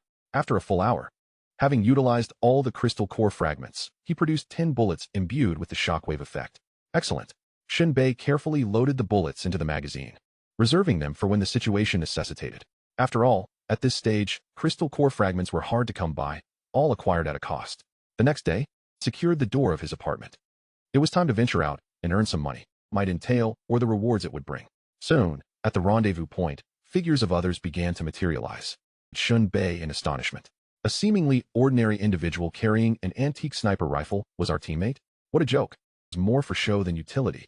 Others perceived it as mere ornamentation. True battle armor was not merely armor, but protective gear. It was designed to safeguard specific areas. In other words, it was specialized and precise, utilizing limited materials to fortify critical points. Clearly, if Shen Bei's armor had been composed entirely of high-grade materials, it would have represented an unimaginable investment. With such funds, who would still undertake missions? Full armament was something only an ordinary person could manage. Yet at that moment, Shen Bei faced the gazes of the crowd with tranquility, feeling no disturbance within. These individuals likely suspected that Shen Bei was, indeed, a sniper. Doubts lingered regarding his abilities. Yet no derision escaped his lips. In this world, such behavior is far from rational, especially for a marksman. The architect of misfortune is often the same as the architect of success. Gradually, over 100 individuals began to converge at the rendezvous point. Among them, there were more than 10 with special abilities, while the rest were ordinary folk, all armed with rifles. Shen Bei found himself astonished by the scale of this contingent. What mission could necessitate such a gathering? Soon, the blue enchantress entered the field of vision. The previously chattering crowd fell into a hush. She lifted her hood, allowing her cascading black tresses to fall freely. The blue enchantress surveyed the assembly, seemingly counting heads, then nodded and spoke. Our mission is to travel 300 kilometers to rendezvous with personnel from shelter number 10 to facilitate the transfer of supplies. Our task is to ensure these supplies reach the designated location and then escort them back. Now, proceed to the first defense point and ready the vehicles. We shall depart immediately. Shen Bei followed the throng, his mind racing with curiosity. Was it truly such a simple escort mission? Did it warrant the summoning of so many with extraordinary powers? He felt that the ordinary soldiers, equipped with heavy weaponry, could accomplish the task unaided. Without lingering on these thoughts, he arrived at the first point. This location was situated at the forefront of the Titan. The so-called garage was merely an iron structure suspended from the Titan's body. Lowering the deck, it hovered just above the ground, unable to touch it. Otherwise, the Titan's speed would reduce the deck to mere plastic, shattering it instantly. Extracting the vehicles from the garage required a certain finesse. After all, as the Titan moved, the vehicles could not afford to lag in speed, almost needing to be propelled out. Should they slow down, the deck could easily launch them into the air. After approximately half an hour, 10 vehicles departed the shelter, racing across the wilderness. Among them was an off-road vehicle, its roof adorned with an antenna, presumably a radio transmitter for communication. This vehicle, naturally, was occupied by the blue enchantress. Following her were 7 pickup trucks, each armed with artillery. 3 of these trucks bore supplies, concealed beneath tarpaulins, leaving their contents a mystery. However, from Shen Bei's observations, they likely contained light cargo, as the tires showed no signs of significant alteration. The remaining 2 vehicles were for transporting personnel, where Shen Bei and others were crammed within the cargo bed, seeking refuge in the shadows, beneath the rising heat. Inside the transport vehicle where Shen Bei resided, a canopy above provided reprieve from the sun's relentless rays. The only sounds were the howling wind and the dull thud of tires crushing the earth beneath. It was the afternoon hour. Despite the sun being obscured by clouds, this desolate expanse remained scorching, mercilessly scorching the land. Upon this somewhat flat expanse of wasteland, the convoy trudged onward, the vehicles roaring incessantly, as if engaged in a fierce struggle against unseen resistance. Within the crowded compartments, throngs of people jostled for space, with even 2 individuals perched atop the driver's cabin, firmly grasping their time-worn AK rifles, vigilant as they surveyed the seemingly boundless desolation. The occupants of the vehicle varied in physique, some stout, others lean, dressed in a hodgepodge of attire, their weapons a chaotic assortment. With one individual even wielding an antiquated firearm suited only for foul. Fatigue etched their faces, eyes hollow and heavy under the relentless sun, their heads feeling as if burdened with lead. Shen Bei cradled an eye-catching modified rifle, leaning against the wall of the truck, his body swaying in tandem with the vehicle's motion. He occupied a relatively spacious position at the rear of the last transport truck, alongside several equally formidable figures. All first-tier supernatural beings. Even in this makeshift assembly, none dared to provoke them lightly. In contrast to those brawny individuals, Shen Bei's slender frame nonetheless afforded him similar privilege, entirely owing to the meticulously customized sniper rifle in his grasp. These ordinary survivors, having endured countless life-and-death confrontations, understood well that a skilled sniper could often alter the tide of battle and safeguard their lives. Thus, they were reluctant to squander the sniper's precious stamina during their journey. Consequently, Shen Bei found it easy to recline in the truck and rest his eyes. After 5 hours of travel, the terrain grew increasingly rugged, with a collapsed highway visible in the distance and abandoned country villas sporadically dotting the landscape. Having marched for so long without reaching the designated location, even the supernatural beings aboard the truck appeared listless. At that moment, the vehicle came to an abrupt halt. The blue demon beckoned Shen Bei from the truck, and everyone disembarked. Shen Bei surveyed the vicinity. Aside from the occupants from Shelter 36, he saw no one else. The blue demon called Shen Bei aside. As a sniper, he was expected to excel in reconnaissance missions. Her words, devoid of interrogative inflection, were delivered with the mechanical precision of a recitation. Shen Bei nodded imperceptibly, aware that stealth was an essential skill for a sniper, holding an importance akin to marksmanship. A sniper who cannot conceal themselves is merely a moving target. At 9 o'clock, 10 kilometers away, there lies a city ruin. You will enter ahead of us, locate the central garden, and remain concealed nearby, the blue demon stated, glancing at her watch. We will advance into the city under the cover of nightfall in 2 hours. Concluding her instructions, she produced an earpiece. Her rifle, over his shoulder, poses a threat to me. The life of any individual pales in comparison to one's own significance, even that of the inhabitants of Shelter Number 10. Shen Bei did not activate the power module of his battle armor. Instead, he ambled leisurely. 2 hours stretched before him. Ample time indeed. He deftly avoided the ferocious beasts that roamed about. Gradually, as the sun dipped toward the horizon, casting a warm orange glow, Shen Bei discerned that this city was called Jiangxing. His understanding of this world's geography was tenuous at best, rendering him unable to correlate it with Earth. However, as a marksman, the most crucial skill is the ability to adapt to various complex environments. Even in unfamiliar territories, one can survive or carve a path through bloodshed. Shen Bei stealthily approached the outskirts of Jiangxing, weaving his way toward the ruins. The journey was marked by silence. Upon locating a bus stop sign, he consulted the nearly faded text and map to ascertain the location of Central Park, approximately 3 kilometers away. Shen Bei began to circle around, evading the sunlight. And at a distance of 1 kilometer, he ascended to the rooftop of a tall building. The rusted iron gate yielded easily to his efforts. Crouching low, he nestled beneath the parapet, peering out. The distant Central Park remained devoid of any signs of life or activity. Drawing back, he closed his eyes to rest, awaiting the moment. Chapter 40. Under attack, am I to perish? Before long, the crackling sound of his earpiece jolted Shen Bei from his reverie. He hastily opened his eyes, rubbed his face to regain his senses, and within mere seconds, he emerged from a near hibernation state, fully alert and ready for combat. Shen Bei, do you see anyone? Came the enigmatic electronic voice of the blue enchantress over the earpiece. Shen Bei leaned out once more. The distant Central Park was still silent, void of any human presence. He replied tersely, impossible. After a brief pause, the blue enchantress responded, we agreed to conduct the exchange at Central Park, then observe. Shen Bei pursed his lips, beginning to comprehend. The blue enchantress might be planning a double cross. If it were a legitimate transaction, there would be no need for such precautions. He took a sip of water and raised his head to gaze below. This glance astonished him. On the opposite low-rise building, a sniper was using binoculars to survey Central Park. However, this individual appeared to be either a novice or rather careless, as he had neglected to consider his position in relation to the sun. The instant the light reflected from the binoculars, it vanished quickly. Yet it did not escape Shen Bei's keen observation. He immediately began to reposition himself along the parapet, peering out again. From his elevated vantage point, he saw the sniper lounging on the rooftop, casually smoking. Shen Bei's gaze swept around the low building and, amidst the verdant trees and grass, he discerned shadowy figures. Are these the individuals from shelter number 10? Shen Bei could not ascertain, but they were likely the ones. He promptly reported through his earpiece. We have located them. Hiding in the southeast corner of Central Park. Good, responded the blue enchantress succinctly. In an instant, the previously silent urban ruins were shattered by a piercing sound of breaking air. Shen Bei, ever vigilant, looked up to see three dark figures hurtling toward him at an astonishing speed, descending upon the heart of Jiangqin's Central Park in the blink of an eye. Immediately following, a thunderous explosion resonated through the skies, and three blazing fireballs erupted, sending shockwaves that caused the towering buildings surrounding the square to tremble like fragile sandcastles, collapsing outward.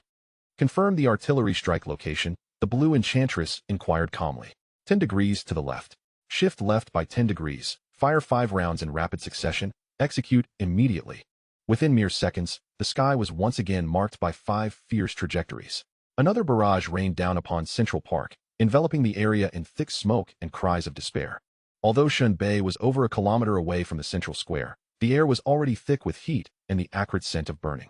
These shells must have incorporated fragments of the crystal core, he surmised, inhaling sharply. Ordinary shells could not produce such a staggering effect. Only a facility like a shelter could fabricate weapons on such a grand scale. His modest output seemed trivial in comparison. While he had not witnessed the fate of the personnel from shelter number 10, under such a devastating assault, the hope for survival appeared bleak. Yet, the artillery onslaught from the blue enchantress showed no signs of abating. Based on Shen Bei's precise markings, the subsequent strikes became even more concentrated and accurately covered the entire area. The air was filled with a wailing sound as successive fireballs detonated above Central Park. With some unfortunate souls being propelled into the air amid the chaos, their plight utterly tragic. Those fortunate enough to escape began to flee in desperation, frantically shouting for others to disperse. Shen Bei's dark hair whipped wildly in the shockwave, and he could feel the ground tremble beneath him. Previous battles had been mere skirmishes between individuals, but the scene before him was a true depiction of war. In just a few minutes, hundreds of shells rained down upon Central Park like a torrential downpour, obliterating everything into fragments. The artillery fire roared incessantly, and everything was reduced to ashes under the relentless barrage. The blue enchantress worked in close coordination with Shen Bei, utilizing the precise coordinates he provided, managing to keep the artillery strike error within 10 meters, turning those concealed within the buildings into mere mist and shattered bones. Shen Bei maneuvered through the explosions and smoke, using the ensuing chaos as cover, refusing to linger in any one position for too long. He understood that another wave of shells could come crashing down at any moment. Constantly changing positions increased the difficulty of locking onto him, a vital survival skill for any sniper, applicable whether facing foes or allies alike. The blue enchantress could easily deduce his location, a common occurrence in the harsh realities of warfare. After several consecutive relocations, Shen Bei discovered that no shells had landed on his previous position. The tension that had been tightly wound in him began to ease slightly. The initial barrage had subsided, with only the occasional heavy artillery shells soaring through the air, accurately striking specific buildings. These newly fired shells were even more powerful than before, effortlessly flattening small structures of 3 stories or less upon impact, thereby sealing the fate of the personnel hidden within shelter number 10. Shen Bei ascended to the top floor of an abandoned building and peered through the window. From this vantage point, he could see the square in Pendulum City, ablaze with fire, its surrounding structures nearly obliterated. The square was strewn with corpses, and the charred remains of living beings were visible. Calculating in his mind, Shen Bei estimated that the number of enemies from shelter number 36 that had been killed or injured was no more than half. Some of the ability users had fled with astonishing speed. The shells required time to travel, and their heightened senses allowed them to dart away several steps before the shells struck the ground. At most, they were merely tossed aside by the shockwave, sustaining minimal injuries. Even ordinary individuals, when their nerves were taut and their focus sharpened, could detect the incoming shells. Yet, they were incapable of defending against the shockwave. The greatest casualties would be among these ordinary people. Shen Bei removed his rifle, chambered a round, and transmitted his assessment through the earpiece. After the initial panic, the personnel of shelter number 10 had reorganized. Judging by their layout, it was evident that while shelter number 10 had prepared for an assault, rallied, bustling yet composed. Soon, urban combat was imminent. The sounds of gunfire. He lay prone on the rooftop, extending his rifle outward, scanning the entire battlefield. Without hesitation, like a ruptured tomato, a trail of crimson blood, resembling a blooming plum tree with the body serving as its trunk. The man who had been saved stood in shock, only then realizing the enemy behind him. He looked up and saw Shen Bei atop the tall building, astonished. This was a distance of nearly 1,000 meters. Bei a thumbs up. Shen Bei nodded, continuing to survey for potential threats. Shen Bei was suddenly taken aback.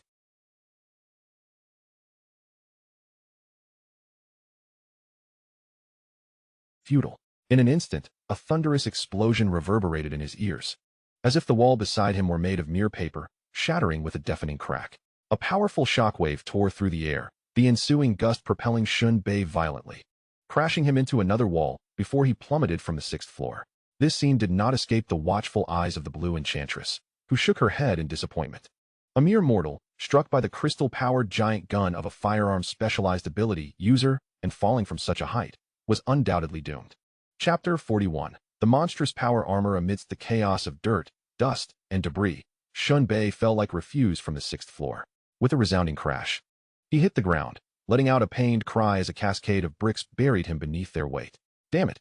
Shen Bei felt as though the 3 layers of natural bodily defenses, skin, muscle, and bone, were being shredded like paper, an overwhelming agony consuming him. He lay there, momentarily paralyzed. Thanks to the protection of his armor, the fall from the 6th floor had not been catastrophic. The worst he suffered was some internal shock. Yet that single shot from the extraordinary being had nearly cost him his life. Had the wall not absorbed some of the shockwave, his armor might have been torn to shreds. In that moment, Shen Bei developed a renewed understanding of firearms specialized ability users. They were akin to lethal assassins.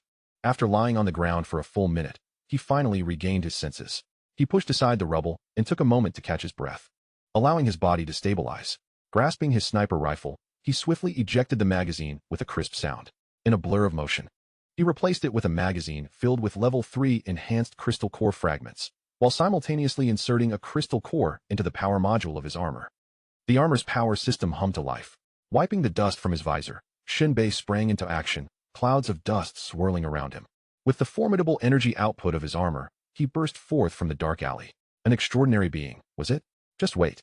A sinister smile crept across Shen Bei's lips. One more fearsome than a demon's.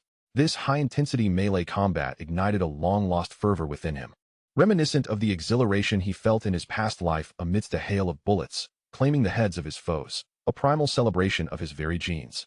A dance of his cells. In that moment, Shen Bei felt akin to a colossal computer, incessantly calculating various routes, figuring out the best angles to flank and eliminate that firearm's specialized ability user. At that very moment, the battlefield was in utter disarray.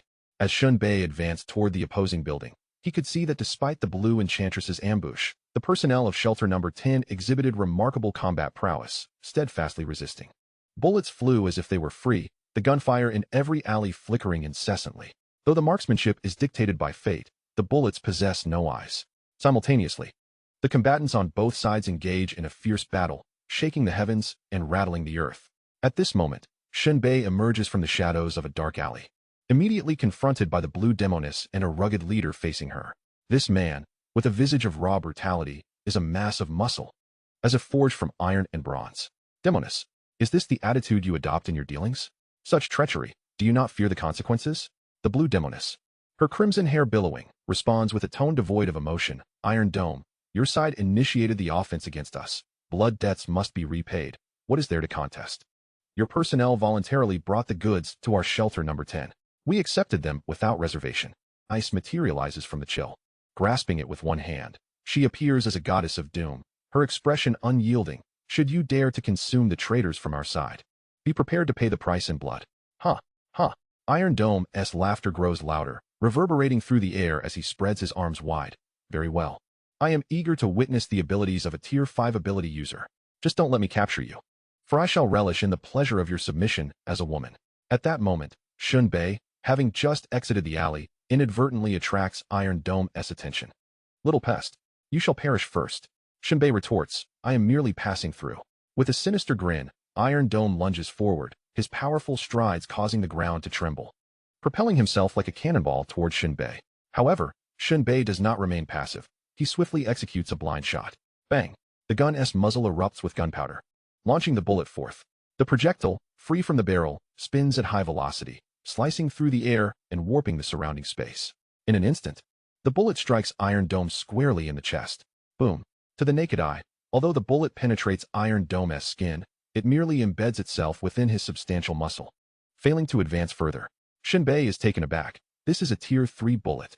Iron Dome's defensive capabilities are indeed monstrous.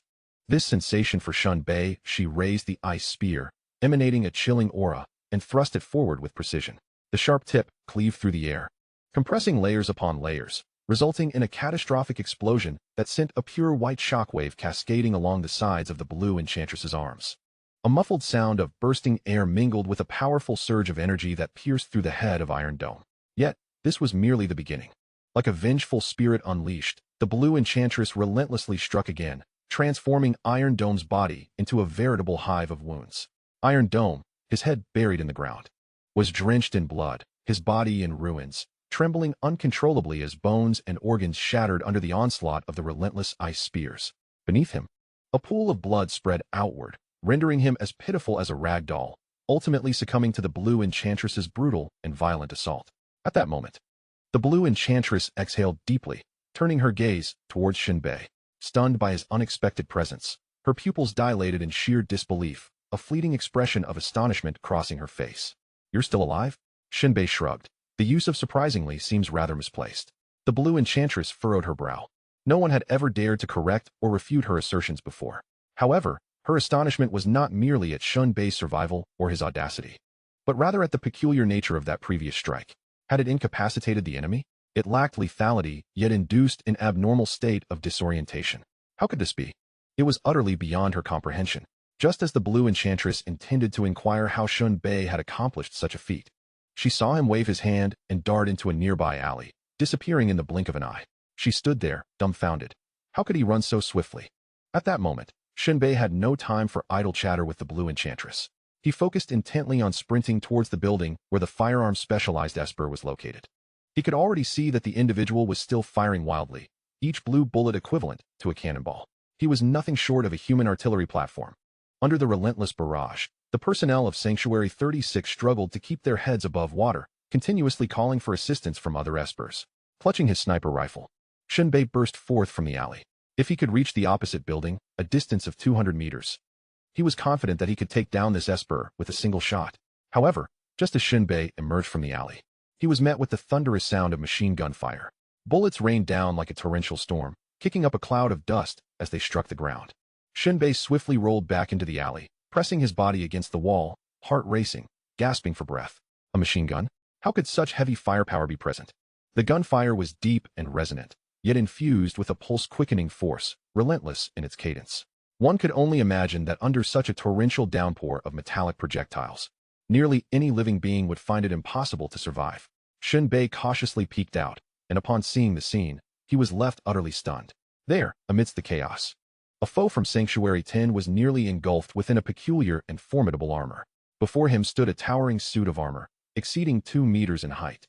Its back adorned with exhaust vents that relentlessly belched forth torrents of searing air. Particularly striking were the gear mechanisms embedded at the joints, as the foe made any move.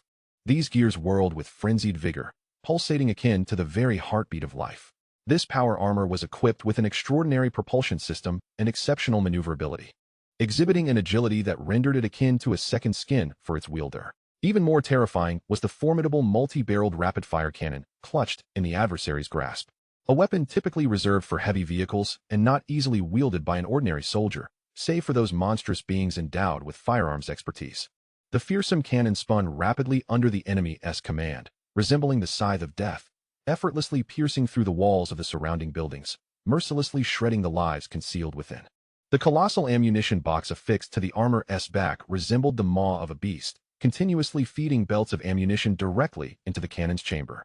At that moment, the enemy advanced, momentarily crouching to gather strength, bending low with bowed elbows. The rapid-fire cannon swiftly adjusted its angle, unleashing a deafening roar. In an instant, the cannon danced like a tornado, and the ammunition belts shot forth like meteors on a moonlit night, raining down nearly 100 projectiles upon a 3-story building 100 meters away. The inhabitants of Shelter 36, caught unawares, were transformed into mere shards of flesh before they could even utter a scream, rendered indistinguishable in their tragic fate. Yet, Shen Bei's gaze keenly discerned a fatal flaw in the power armor. It was not a fully enclosed structure, leaving the enemy's head exposed, adorned only by a helmet of limited protection. This vulnerability undeniably presented an opportune target for his counterattack. at a distance of 1,000 meters. Shen Bei felt an 80% certainty of striking the enemy's head. Even a shot to the helmet would impart sufficient force to shatter the neck within. Taking a deep breath, Shen Bei extended his rifle. The crosshairs settled upon the enemy's ever-moving head. Bang! Without casting a glance behind, Shen Bei dashed out of the alley, heading straight for the opposite building. Chapter 42, Pursuit and Assassination. Shen Bei's sniper rifle extended, the trigger pulled, then retracted as he sprinted.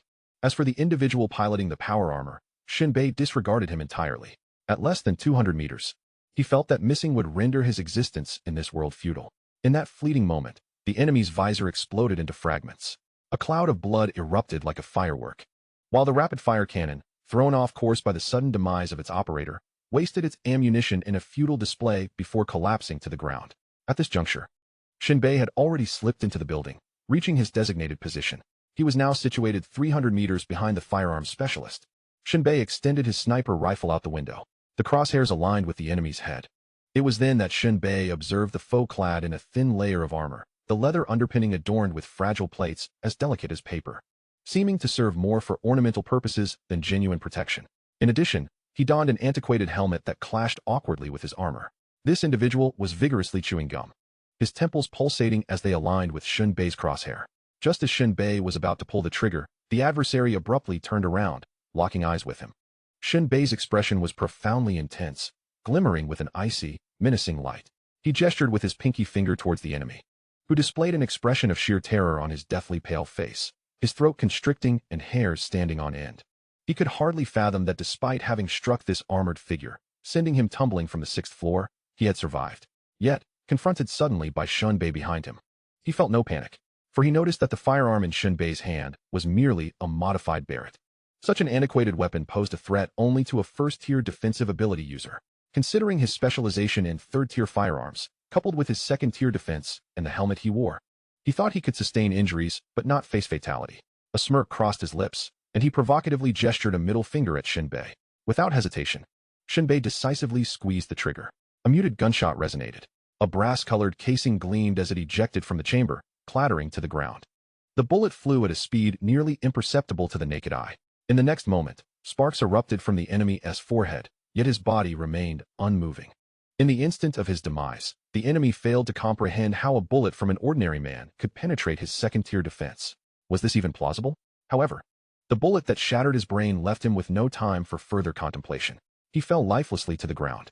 Shen Bei stowed his sniper rifle, a faint smile gracing his lips. It was one thing to underestimate an ordinary person, but to belittle the upgraded weaponry and ammunition was folly. At that moment, watching him, peering out, he spotted a towering figure 100 meters away, directly gazing at him. Standing over 2 meters tall, the giant exuded a chilling aura, reminiscent of the gaze of death. An ability user from Shelter Number 10? Without a trace of hesitation, eyes sharpened with a frigid intensity. He licked his lips and bellowed, "I am Malbuer, and I wish to tear you apart." Shen Bei clicked his tongue, the crosshair already fixed upon the giant's forehead. "Perhaps in your next life." However, in the blink of an eye, the seemingly clumsy giant executed a move that startled Shen Bei's senses. With a single stride, he covered 10 meters, his charge swift and fierce, shaking the ground upon landing. Shen Bei's heart skipped a beat. This speed rendered him unable to aim. In a flash, he retrieved a crystal core and inserted it into the power module. Steadying himself against the window, he leapt, vanishing into the ruins. Malbuer unleashed a thunderous roar, akin to a ferocious tiger descending from the mountain, instantly leaping several dozen meters, closely tailing with a speed comparable to that of Shen Bei. Shen Bei raced at full throttle amidst the ruins of shattered walls and withered trees, his unprecedented velocity rendering the surrounding scenery into a series of blurred afterimages. He relentlessly extracted the ultimate potential of the power module, the red lights flashing on his visor warning that the module had reached a state of over 100 overload. Yet, Shen Bei remained unfazed, weaving through the abandoned houses and dead trees like an arrow released from a bow. His speed allowing him to dash against walls for several dozen meters, fully harnessing the performance of his battle armor. In Shen Bei's mind, the terrain of Jiangxing rapidly constructed itself, potential paths of advancement appearing vividly like a living map. He was intimately familiar with the environment around Central Park, skillfully utilizing every nook and cranny to evade all obstacles, maintaining an unimpeded sprint. In stark contrast to Shen Bei's agile grace reminiscent of a cheetah, Malbuer resembled a colossal, unstoppable heavy tank, each of his strides covering over 10 meters, causing the ground beneath him to sink upon impact. The manner in which Malbuer advanced was entirely different. Should a building or wall obstruct his path, the frail would be effortlessly shattered as he charged forward, all barriers crumbling as if made of paper, unable to impede him in the slightest. From above, it resembled a swirling, dusty gray dragon rampaging through Jiangqing. The immense obstacles that could potentially slow his progress seemed never to appear along his route, revealing that this seemingly brutish giant possessed an astonishing capacity for instantaneous calculation, always finding the optimal tangent to gradually close in on Shen Bei. Every few seconds, Malbuer seized the opportunity to shorten the distance between them. After several minutes of high-speed pursuit, Shen Bei still held the initiative, cleverly maneuvering around the scattered allied forces on the battlefield, leading Malbuer directly toward the combat troops at Shelter Number 10. In a city of this scale, a battle involving hundreds should be inconsequential. However, the ferocity of both sides' firepower far surpassed that of the old era, resulting in a cacophony of explosions akin to thousands engaged in fierce combat. Frequently, Shen Bei and Malbuer surged directly through the heart of the crossfire.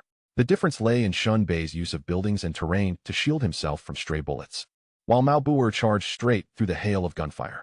As a third-tier defensive ability wielder, he feared not even the bullets from sniper rifles. How could he be concerned about the rounds from automatic rifles?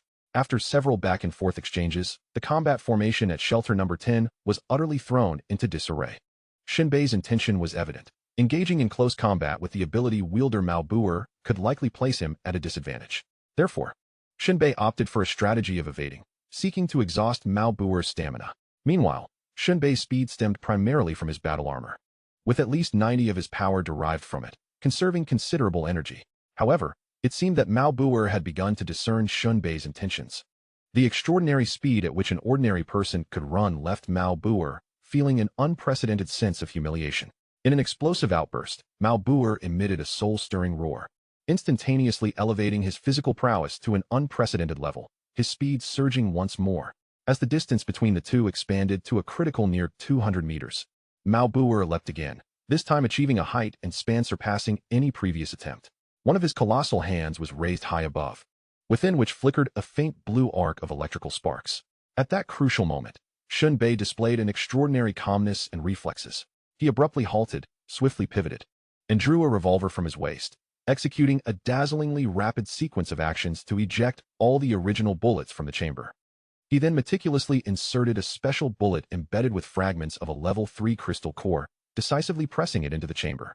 Aiming at the airborne Malbuer who was poised to unleash his attack, each movement was executed with such swiftness that it was nearly imperceptible, yet crystal clear in Malbuer's eyes. For Shen Bei, maneuvers such as aiming, halting to shoot, crouching to fire, leaping to strike, shooting while moving, and swiftly reloading were second nature, honed to perfection in his past life. Just as Malbuer prepared to unleash a thunderous strike in midair, he seemed to be ensnared by an invisible force, plummeting straight down to stand firmly on the ground. At that moment, the distance between him and Shen Bei had dwindled to less than 100 meters. He gazed at the ominous muzzle of the gun and then at Shen Bei's eyes, unable to decipher any information therein.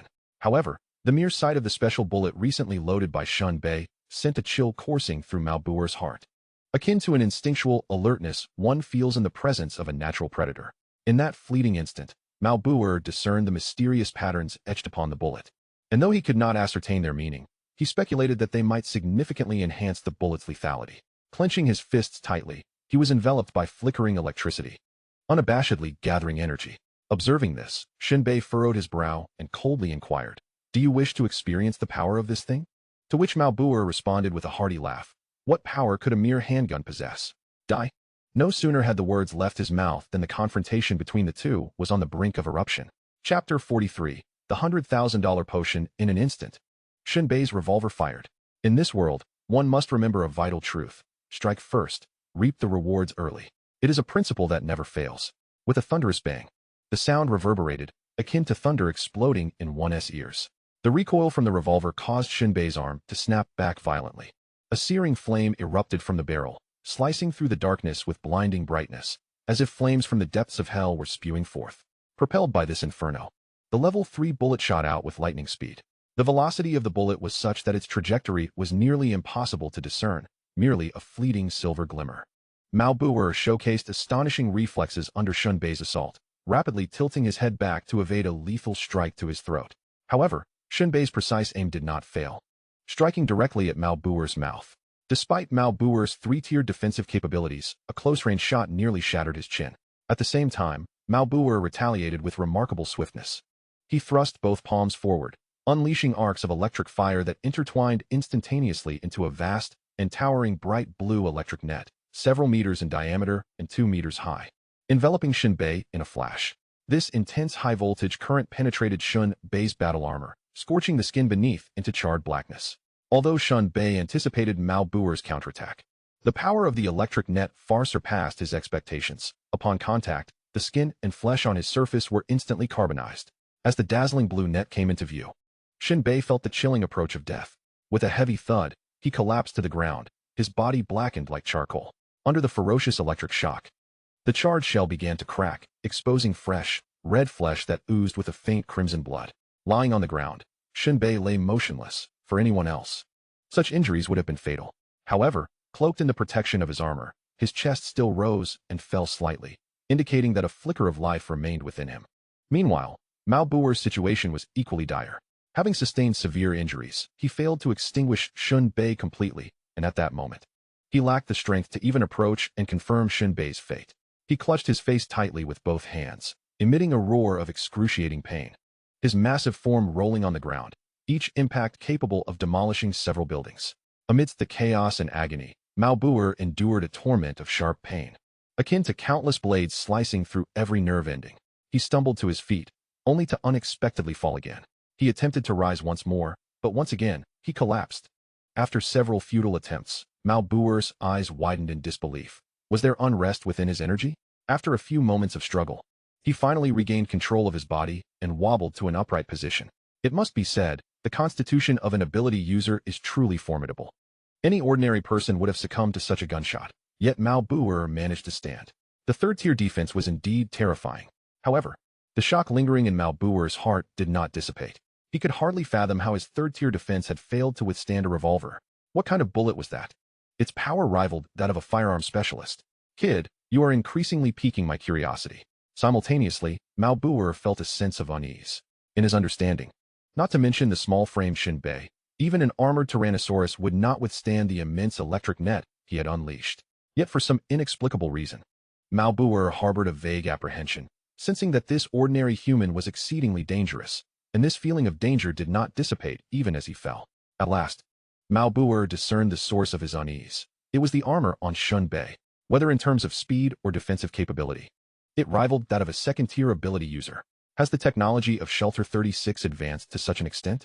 Mao Buer's chin continued to ooze copious amounts of blood. This injury was severe enough to threaten his life. Yet if he could swiftly return to the sanctuary, there was still hope for salvation. However, he was undeterred. Utterly captivated by the enigma that stood before him, a mere mortal shrouded in mystery. Whether it was the unexpected bullet or the armored suit, retrieving this individual to the sanctuary would undoubtedly earn him extraordinary merit. At last, Mao Buer reached the side of Shen Bei and, lifting his massive foot, brought it down forcefully upon Shen Bei's chest. Despite his grievous wounds, every movement Mao Buer made was imbued with an irresistible power. The foot he brought down could easily crush even an elephant beneath it. Then, at that very moment, a faint yet piercing shriek reverberated through the night air. Mao Buer turned abruptly, only to behold a fearsome and swift ice spear erupting from a shadowy corner amidst the ruins, tearing through the night sky with unparalleled ferocity. The Blue Enchantress. Mao Buer was struck with terror, his heart gripped as if by a colossal hand, rising with an unprecedented sense of peril and crisis. How could the Blue Enchantress possibly appear here? Had the leader perished? Before Mao Buer could grasp the answer, the ice spear had already pierced his heart, and his body froze instantaneously, as if time had come to a standstill.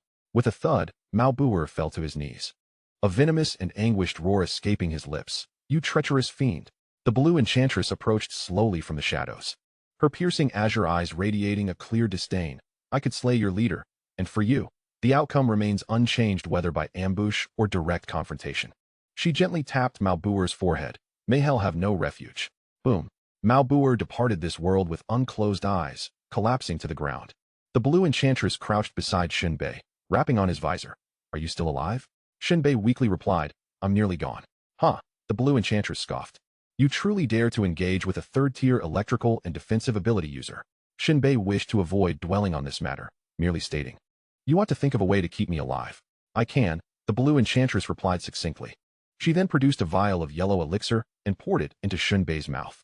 Within moments, beneath the charred and cracked skin of Shen Bei, all the flesh and blood writhed with fervor. With enhanced vision, one could even witness the minuscule blood vessels within him growing like frantic tendrils, extending and forming a web that enveloped his bodily tissues, subsequently generating a new layer of tissue upon itself.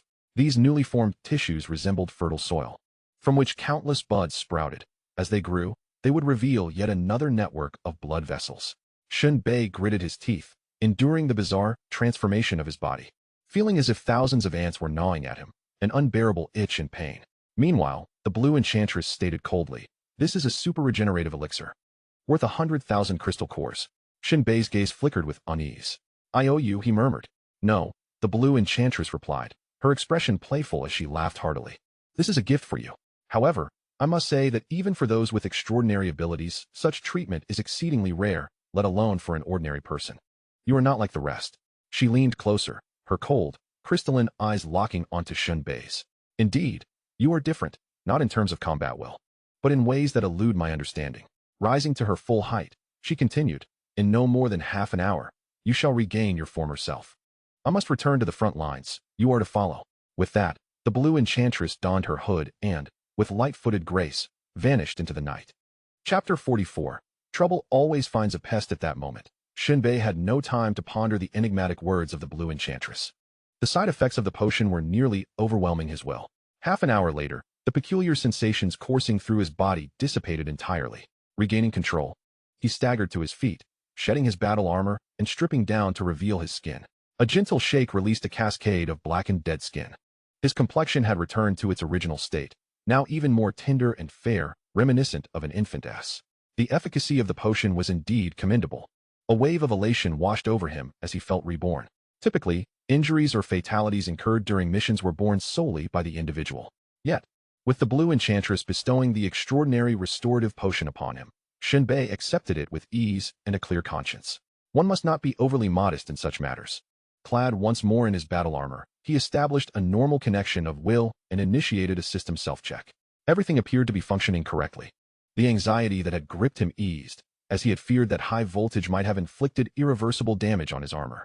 Fortunately, from the system's self-diagnostic, it was evident that at the moment of the electrical surge, the system had decisively severed all circuits and sensing components, rendering itself a mere shell, allowing the overwhelming current to dissipate safely into the earth. Reactivating his battle armor, Shen Bei jogged back to Jiang City. By that time, the conflict had concluded. Shelter No. 10 had been mercilessly bombarded by Shelter No. 36, and with their leader absent for an extended period, morale had plummeted. What should have been a formidable force of powered armor to suppress Shelter No. 36 had been neutralized by Shen Bei's decisive shot. Shelter No. 36 had swiftly and decisively completed its mission. After dismantling the enemy's primary resistance, efforts to locate the remaining foes progressed steadily. With overwhelming reconnaissance and battlefield support systems at their disposal, sporadic enemy resistance posed no threat to the blue enchantress and the combatants of Shelter No. 36, who swiftly dispatched them with concentrated firepower, leaving only destruction in the wake of these enemies. Upon regaining his mobility, Shen Bei did not foolishly rush to join the fray with the fervent and bloodthirsty fighters pursuing the enemy. Instead, he circled the vicinity of Central Park, beginning to scavenge the fallen. Cigarettes, ammunition, crystal cores, and canteens. Anything of value that could be utilized was collected and packed away. After a couple of hours, Intruder issued the command to withdraw from Jiang City. They sought a sheltered location to set up camp and rest. However, compared to the journey here, several more vehicles had arrived. Shen Bei glanced at the markings on them, belonging to Shelter No. 10. Moreover, the tires were deflated, suggesting that the vehicles were laden with considerable supplies. At that moment, an ability user approached Shen Bei, reaching for his bulging bag of spoils, declaring, "All loot must be submitted for redistribution." Shen Bei recognized this individual as the vice captain, known as San Yi, who, despite being in his 30s, commanded a sense of authority typically reserved for those of greater stature. Yet, Shen Bei did not relinquish his hold. His gaze shifted slightly, his brow furrowed in a knot of defiance. "I have not heard of this rule. Release your hand." "Preposterous. Just because you haven't heard does not mean it doesn't exist," San Yi retorted, his countenance twisted in indignation. "Do not nitpick. I've encountered many young novices like you. Shen Bei's eyes, deep as an abyss, reflected nothing but indifference. Slowly, he withdrew a revolver, pressing it against San Yi's forehead. I have witnessed many others collect items, yet you choose to rob me. Am I merely a fat sheep for slaughter? San Yi faced the barrel of the gun with no trace of fear. To him, Shen Bei's bullets posed no threat. Had he witnessed the fate of Malbu Air, he might have reconsidered. Stand down. A soft voice, like that of a blue enchantress, resonated from within the tent. Both Shen Bei and San Yi complied, one lowering the gun, the other releasing the bag. The blue enchantress parted the curtain, her crimson lips parting slightly. Enchantress would favor Shen Bei. He took far too much, he protested. That is his skill. Skill? He has slain but a few enemies. I have seen none. Shell. In San Yi's perception, Shen Bei had done nothing of merit. Even a dog could have directed artillery. During the melee. Thus, San Yi felt that the blue enchantress's partiality was excessive. Her expression icy. Yet a rare flicker of anger danced in her eyes. You speak too much. San Yi's gaze faltered, an absurdity rising uncontrollably within him. He shook his sleeves, snorted, and turned to leave. Such a lack of decorum. You are the one lacking decorum, the blue enchantress admonished, her eyes deep and serious. Shen Bei pointed at himself. He is the one stealing from me. The blue enchantress regarded Shen Bei with an impassive expression. I have said, temporary rules are still rules. He is the vice captain, and you must comply. Shen Bei clenched his teeth, letting out a huff. He realized that without strength, one must endure humiliation. Today, the blue enchantress intervened, left with a light remark, retreating into the tent. Meanwhile, Shen Bei had no tent of his own. For ordinary individuals, this was a privilege reserved for ability users. Filled with ordinary people and found a spot to settle down. In the center, a vibrant bonfire crackled, permeated the air, laughing and joking merrily, and greeted him. Shen Bei turned to glance at him. It was the fellow who had nearly been shot dead by the enemy from behind. Allow me to treat you to some meat strips. Shen Bei chewed a few bites, but could not discern the type of beast meat. For the inhabitants of this world, there was no selection in terms of meat. Simply having something to eat was a blessing. The man sighed. We lost over 30 people this time, including 3 ability users. Struck Shen Bei as utterly devoid of emotion. When will this life of fleeing ever come to an end? The man continued to ramble. Cease. The man poked Shen Bei and continued. I've heard rumors that the evil spawn can indeed be killed. Did you know that? Shen Bei was taken aback. Is there such a theory? No one knows how it perished. The brilliant starry sky with a face full of hope, tightly clutching his rifle, his tone filled with excitement. I dream of it being an ability user who killed it. Shen Bei's lips twitched slightly. Then go ahead and dream, he replied. The next day, the Blue Rose organized the team. The convoy began its return journey. Everyone was in high spirits. Once they returned to the shelter, they could settle the rewards for this expedition. Chapter 45. Why are you clinging to me? All personnel from Shelter 36 embarked on their journey back. Those who could still stand and return were undoubtedly fortunate. The humans who perished in the previous day's battle had vanished into time. No one would bury their bones in the yellow earth, nor would anyone remember their names. The return journey was smooth. Aside from encountering a few unwise beasts along the way that were easily dealt with, everyone arrived safely at Shelter 36. The Blue Rose directed everyone to park the vehicles in the garage. As for the supplies acquired from the enemy's vehicles, only the Blue Rose knew their contents. Subsequently, the group returned to the upper level of Titan and gathered at the task distribution center. After the Blue Rose handed over the mission to Rock, she departed. Shen Bei and the others began to queue for their task rewards. By the time Shen Bei approached, the others had already collected their rewards and were heading off to the bar to unwind. In this world, incidents where money was spent without regard for life occurred frequently. The spent crystal cores were truly one's own. Otherwise, they belonged to the wallets of the strong. Once the task rewards were received, they were eager to spend every last bit. I heard you got into trouble again, Rock said, puffing out a cloud of pungent smoke from the cigarette in his mouth. I don't like the word again.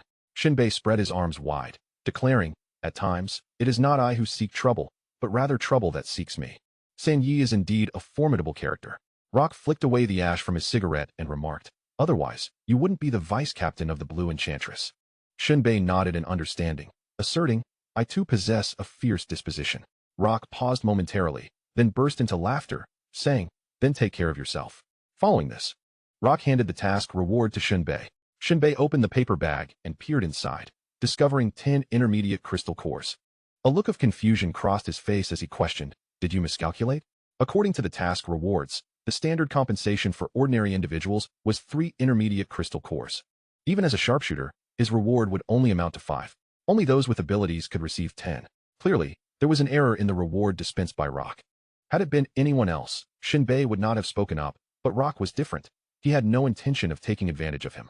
Rock nodded at the paper bag, stating, "Indeed, it is 10 cores. The additional 5 are a bonus from the blue enchantress." Shen Bei acknowledged with a simple "Oh." Rock then placed an arm around Shen Bei's shoulders and added with a meaningful tone, "I cannot ascertain your performance on the battlefield, but you are likely recognized by the blue enchantress. Let us hope it is not merely your pretty face that has caught her eye. Or you may find yourself in a predicament." Shen Bei replied resolutely, "I have stated before, I am quite fierce." "Very well," Rock chuckled, "let us hope so." After departing from the task issuance office, Rock accompanied Shen Bei to a weapon shop.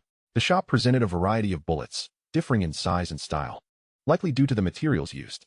Shen Bei focused intently on comparing the performance, craftsmanship, and prices of 3 different brands of bullets.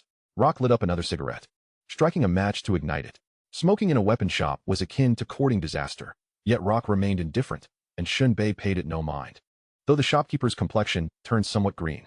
Among this batch of bullets, some utilized not the traditional gunpowder of the old era, but rather high-energy explosives. Certain special munitions employed even more perilous propellants. However, the shopkeeper restrained himself, remaining silent. He recognized Rock, who, despite being an ordinary man, was quite an influential figure. Shen Bei meticulously selected bullets, while Rock, growing impatient, remarked, "You're being overly fussy, like a woman. I see no distinction."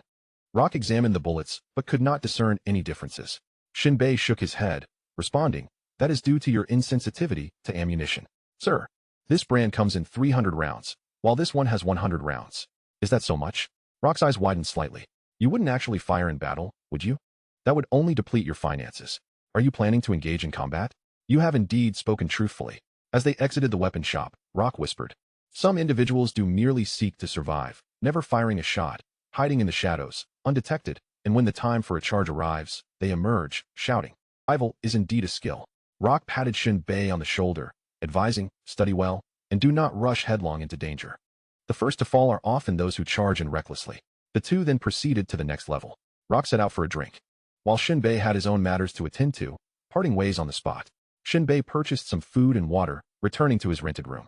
The first order of business was to remove the battle armor he had worn for 4 days, hanging it on the designated stand to begin inspecting its exterior.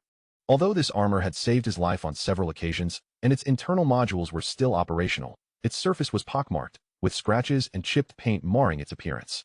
However, what troubled Shen Bei the most was the armor's filth. It was incredibly dirty, stained with blood and bits of flesh that exuded a foul stench. He carried the armor outside and fetched some water to commence the cleaning process. This water, having undergone only basic filtration, was unsuitable for drinking and was typically used for flushing toilets or washing clothes. Soon, as Titan moved, a trail of crimson liquid was left on the ground, quickly evaporated by the sun's warmth. Shen Bei was engrossed in his task when Chasing Horse suddenly appeared, squatting at the edge of the wooden board of the RV, reeking of alcohol and grinning at him. Shen Bei, having met him once before, nodded and replied in a neutral tone, "Just cleaning my toy." "Toy?" Chasing Horse inquired curiously, tapping the armor, its texture elusive. It resembled high-strength plastic. To Chasing Horse, this armor's material was unfamiliar, not the mainstream synthetic metal. In this world, synthetic metal was a broad term encompassing numerous material branches. Typically, these materials were derived from the hides of ferocious beasts, with the more advanced types being crafted from powdered bones, blended with New Age alloys to create a novel composite material. He held a certain disdain for it. Ordinary people could not afford synthetic materials and thus indulged in such seemingly useless objects. Once Shen Bei finished washing the armor, he stood up to return inside. Chasing Horse motioned for him to stay, saying, "Don't leave yet. Let's have a chat." Shen Bei tilted his head. "Do you need something?" Chasing Horse replied, "I'm just quite interested in you. How about joining us at shelter number 20? I can offer you a good deal." Shen Bei responded with a brief acknowledgement. Defection, after all, was a reality in this world. Personnel could indeed transfer between shelters, albeit with some complications. It required signatures from both the controlling parties of the current and receiving shelters for a peaceful transition. In truth, who would disdain having more people in a shelter? Greater numbers equated to greater strength. Population was the foundation of development. Typically, personnel movements were viewed as defections, contingent upon whether one side dared to challenge and assault the opposing Titan. A prime example was the recent conflict with Shelter Number 10. Shelter No. 36 bore a grudge against those who defected to Shelter Number 10, but they merely harbored resentment without daring to organize a large force to confront them. Of course, there were exceptions, such as Shun Nan, who had been taken by the Spider Queen. General Yu Vucheng was too intimidated to utter a word. This disparity in strength among shelter leaders was evident. Yu Vucheng lacked the courage to confront them. Meanwhile, Shen Bei was faring well in shelter number 36. Having established connections there, his landlord could afford to delay rent, and Rock was a valuable ally. Moreover, the Blue Demon subtly appeared to become his support. However, he had no desire to inexplicably venture to shelter number 10. Shen Bei resolutely declined. Chasing Ma chuckled lightly. No worries, let us converse about something else. Shen Bei, however, had no time for idle chatter. He feared that a careless word might lead him to suspect that the item he had lost was taken by Shen Bei himself. Speaking less was undoubtedly prudent. Yet, chasing Ma seemed determined to engage Shen Bei in conversation, persistently clinging to him. Shen Bei found this peculiar. Was this individual unhinged? With so many people in the shelter, why was he fixated on chatting with him? After more than 10 minutes of effort, Shen Bei finally managed to shake off chasing Ma. Upon returning to his rented room, he discovered the landlord reclined in a chair, fast asleep. Hey, aren't you afraid of straining your neck? Shen Bei nudged the landlord awake. The landlord, yawning, shook his head and exclaimed, damn it. It's not that I wanted to sleep. I don't know where that cold wind came from, but it flashed before my eyes, and I dozed off. Shen Bei's heart sank at these words. He drew his revolver, his gaze fixed upon the staircase leading upstairs. Chapter 46. Invasion and Exposure in Shen Bei's Perspective. There was no such thing as a cold wind. It must have been some ability user who, at an imperceptible speed, struck the landlord unconscious. The landlord's duties, aside from maintaining the property and collecting rent, included guarding the entrance to prevent strangers from entering and causing tenants to lose their belongings. In this world, one could not expect people to be virtuous or to keep their doors closed at night. The standards were not so high. Even the murder and looting within the shelter were considered a matter of following the rules. What made Shen Bei alert was that during his conversation with chasing Ma, his companion Gan Mo had not appeared at all. Shen Bei had a gut feeling that Gan Mo was in his room. Although he had already disposed of all the blueprints for the crystal source's fragmentation and recombination, as well as the yellow backpack, he was uncertain of what Gan Mo might be searching for. Nevertheless, he felt assured, especially regarding the rudimentary crystal source fragmentation and recombination device left in his room. While Gan Mo might not know what it was better to be safe than sorry. Without hesitation, Shen Bei, revolver in hand, treaded lightly up the stairs. For him, even if he were to confront Gan Mo head-on, he felt confident in his ability to fight back. The upgraded handgun and ammunition were not to be trifled with. A third-tier ability user could be severely injured by a shot at close range. 2 bullets could take his life. Shen Bei pressed his back against the wall, listening intently at the door of his room. There was no sound or movement within. Taking a deep breath, Shen Bei suddenly flung open the door, crouching swiftly and sweeping his gun across the room. Given the small size of the single room, he could see through it almost instantaneously. It was completely empty. Shen Bei holstered his revolver. Upon returning to inspect the arrangement of his belongings and the accumulation of dust, he immediately set out to clean his battle armor after being away for several days. Although the dust in the room was minimal, it was still noticeable. Observing the floor, he found not only his own footprints, but an additional set of tracks. It appeared that the intruder had acted with impunity, showing no signs of concealment. Simply entering through the door, his gaze followed the footprints, leading directly to the corner of the room, where his Barrett sniper rifle hung. Confused, Shen Bei noted that nothing else in the room had been disturbed or rummaged through. Why would Gan Mo knock out the landlord and enter his room merely to look at his sniper rifle? Shouldn't he have searched through the cabinet for a backpack? At the very least, he ought to have examined the crystal source reconstruction device, yet there were no fingerprints to be found. Such anomalous behavior left Shen Bei utterly bewildered. He retrieved his sniper rifle, wondering if any tampering had occurred. His eyes focused intently on the weapon. If there had been any modifications, a notification would have alerted him. Soon, information regarding the sniper rifle appeared. Sniper Rifle LV4, 12100, Modified Barrett M95, range of 1300 meters, 5 rounds, substantial lethality, motion shooting, accuracy increased by 20. Blind shooting accuracy increased by 20, silencing effect increased by 20, recoil reduced by 20. Aside from a fluctuation in experience points, all other details remained unchanged. It seemed there had been no interference. This only deepened Shen Bei's confusion. What had Gan Mo been doing? He pulled back the bolt, and a bullet ejected.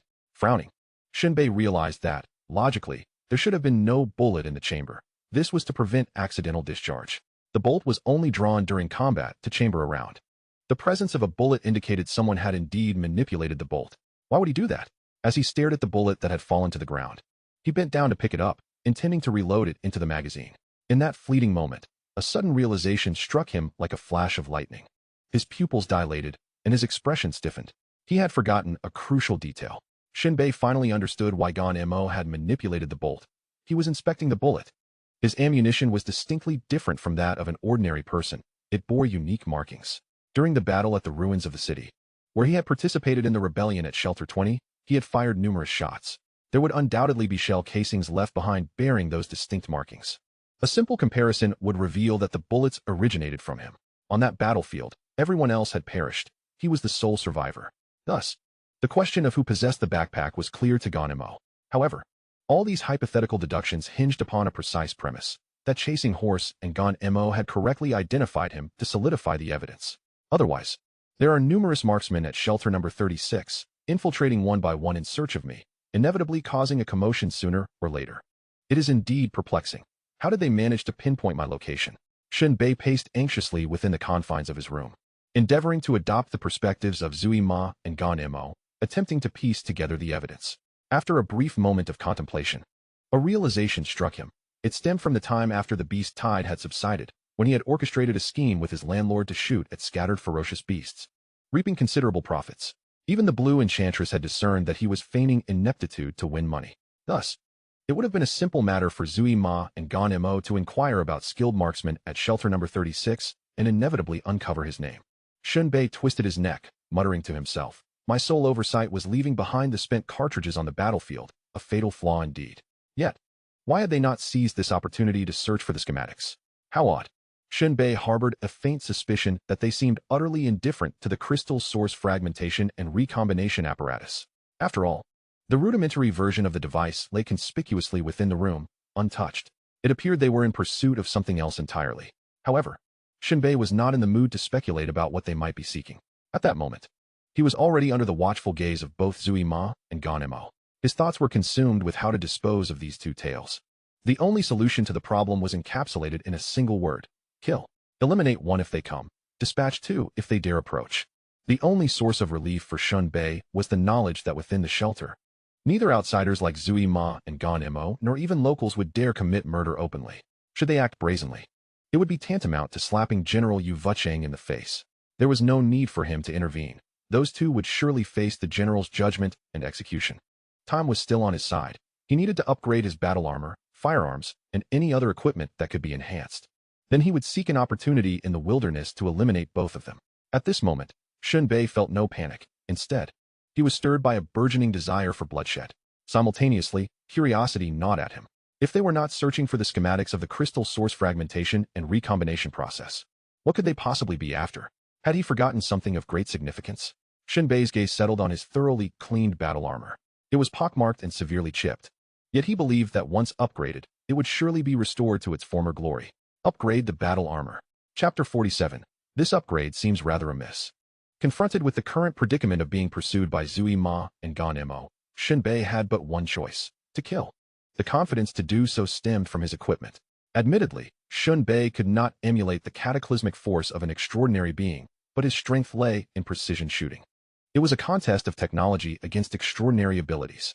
Seizing every moment, he resolved to upgrade all necessary equipment. The first item was the battle armor. Power Armor LV4, 160-5000, a somewhat useful piece of armor, enhances running speed, defensive capabilities, and increases the responsiveness of mental connections. Each crystal core can sustain the armor's high-speed operation for 10 minutes. The armor can change color in accordance with the environment, thereby improving concealment. After reading the information, Shen Bei felt a surge of anticipation. The text has undergone significant alterations. Originally, a crystal core could sustain itself for merely 5 minutes. However, it can now last for 10. This indicates an upgrade in the power module, enhancing the efficiency of the crystal core. Most notably, the appearance has been transformed. The current battle armor resembles a camouflage suit that can seamlessly blend into various environments, providing exceptional protection in the intricate terrains of desolate battlefields. During the recent skirmish with Shelter number 10, the specialized marksman was able to pinpoint his location and deliver a fatal shot, likely due to the armor's failure to blend in, its glaring colors betraying its position.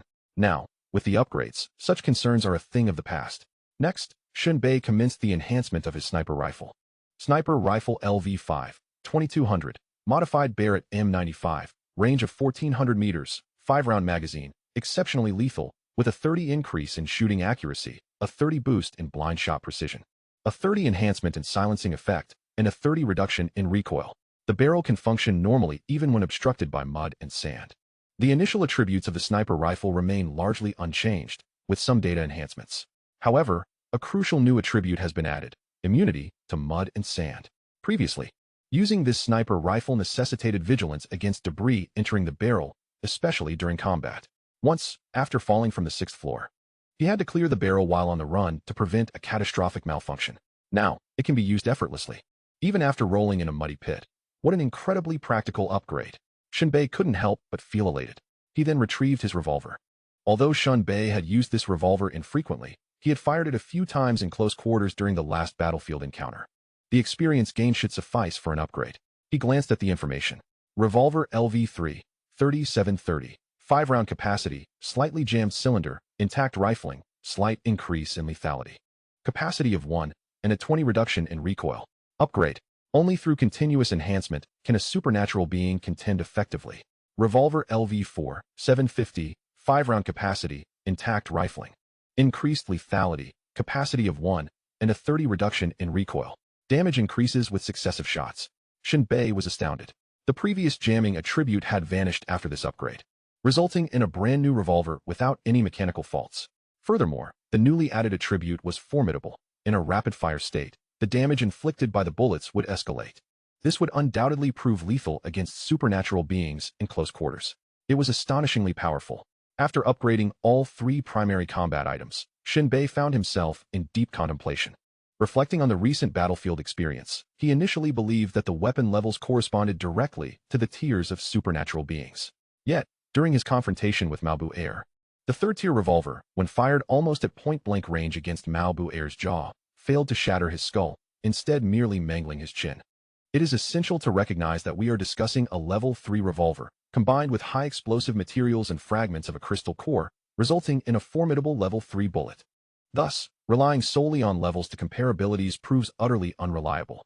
To shatter the defenses of a level 3 ability user, one must either compress levels or transcend them in terms of weaponry and ammunition. This merely constitutes the baseline for adequacy.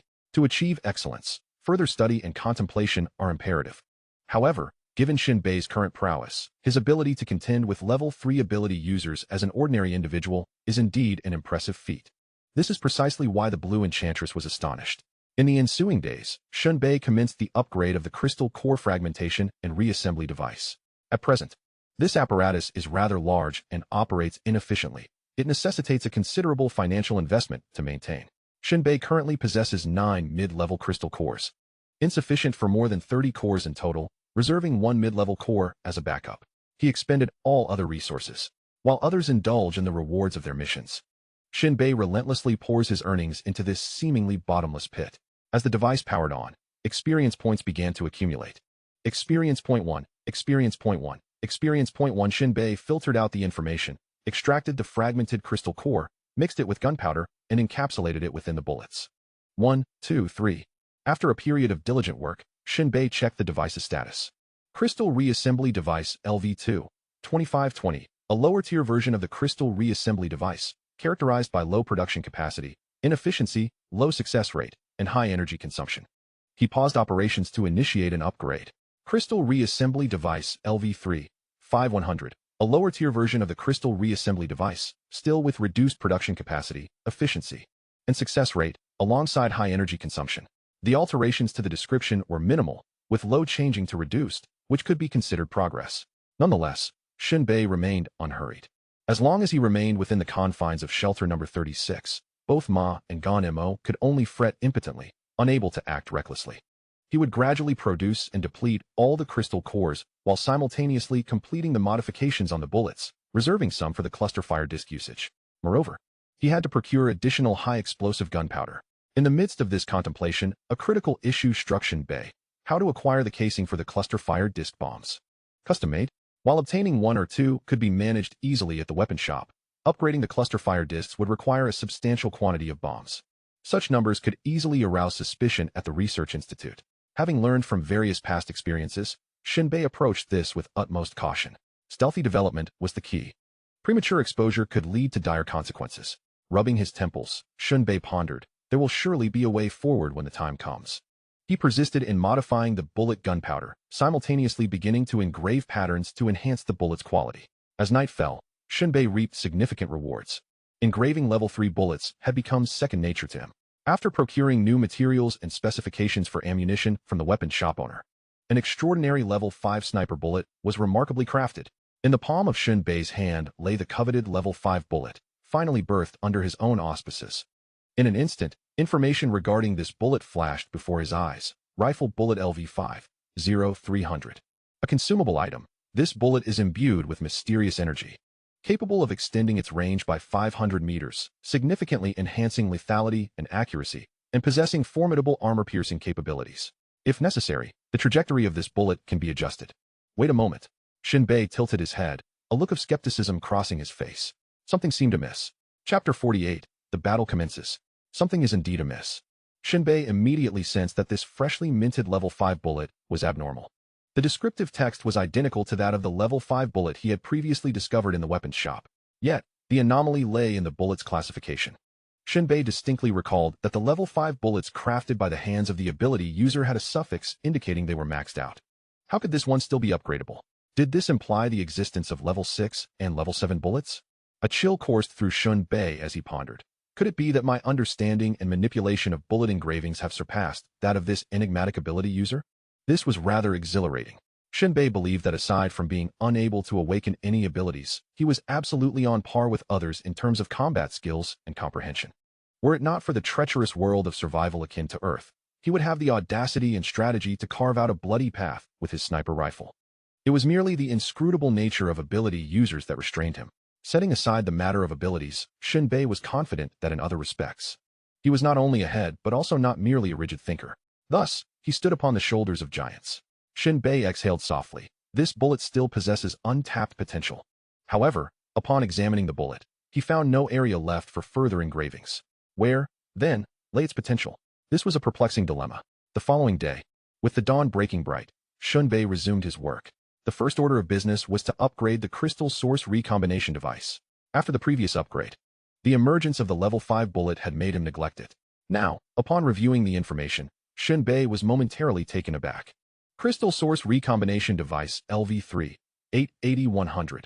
A low-grade version of the crystal source recombination device, with low production capacity, low efficiency, low qualification rate, and high energy consumption.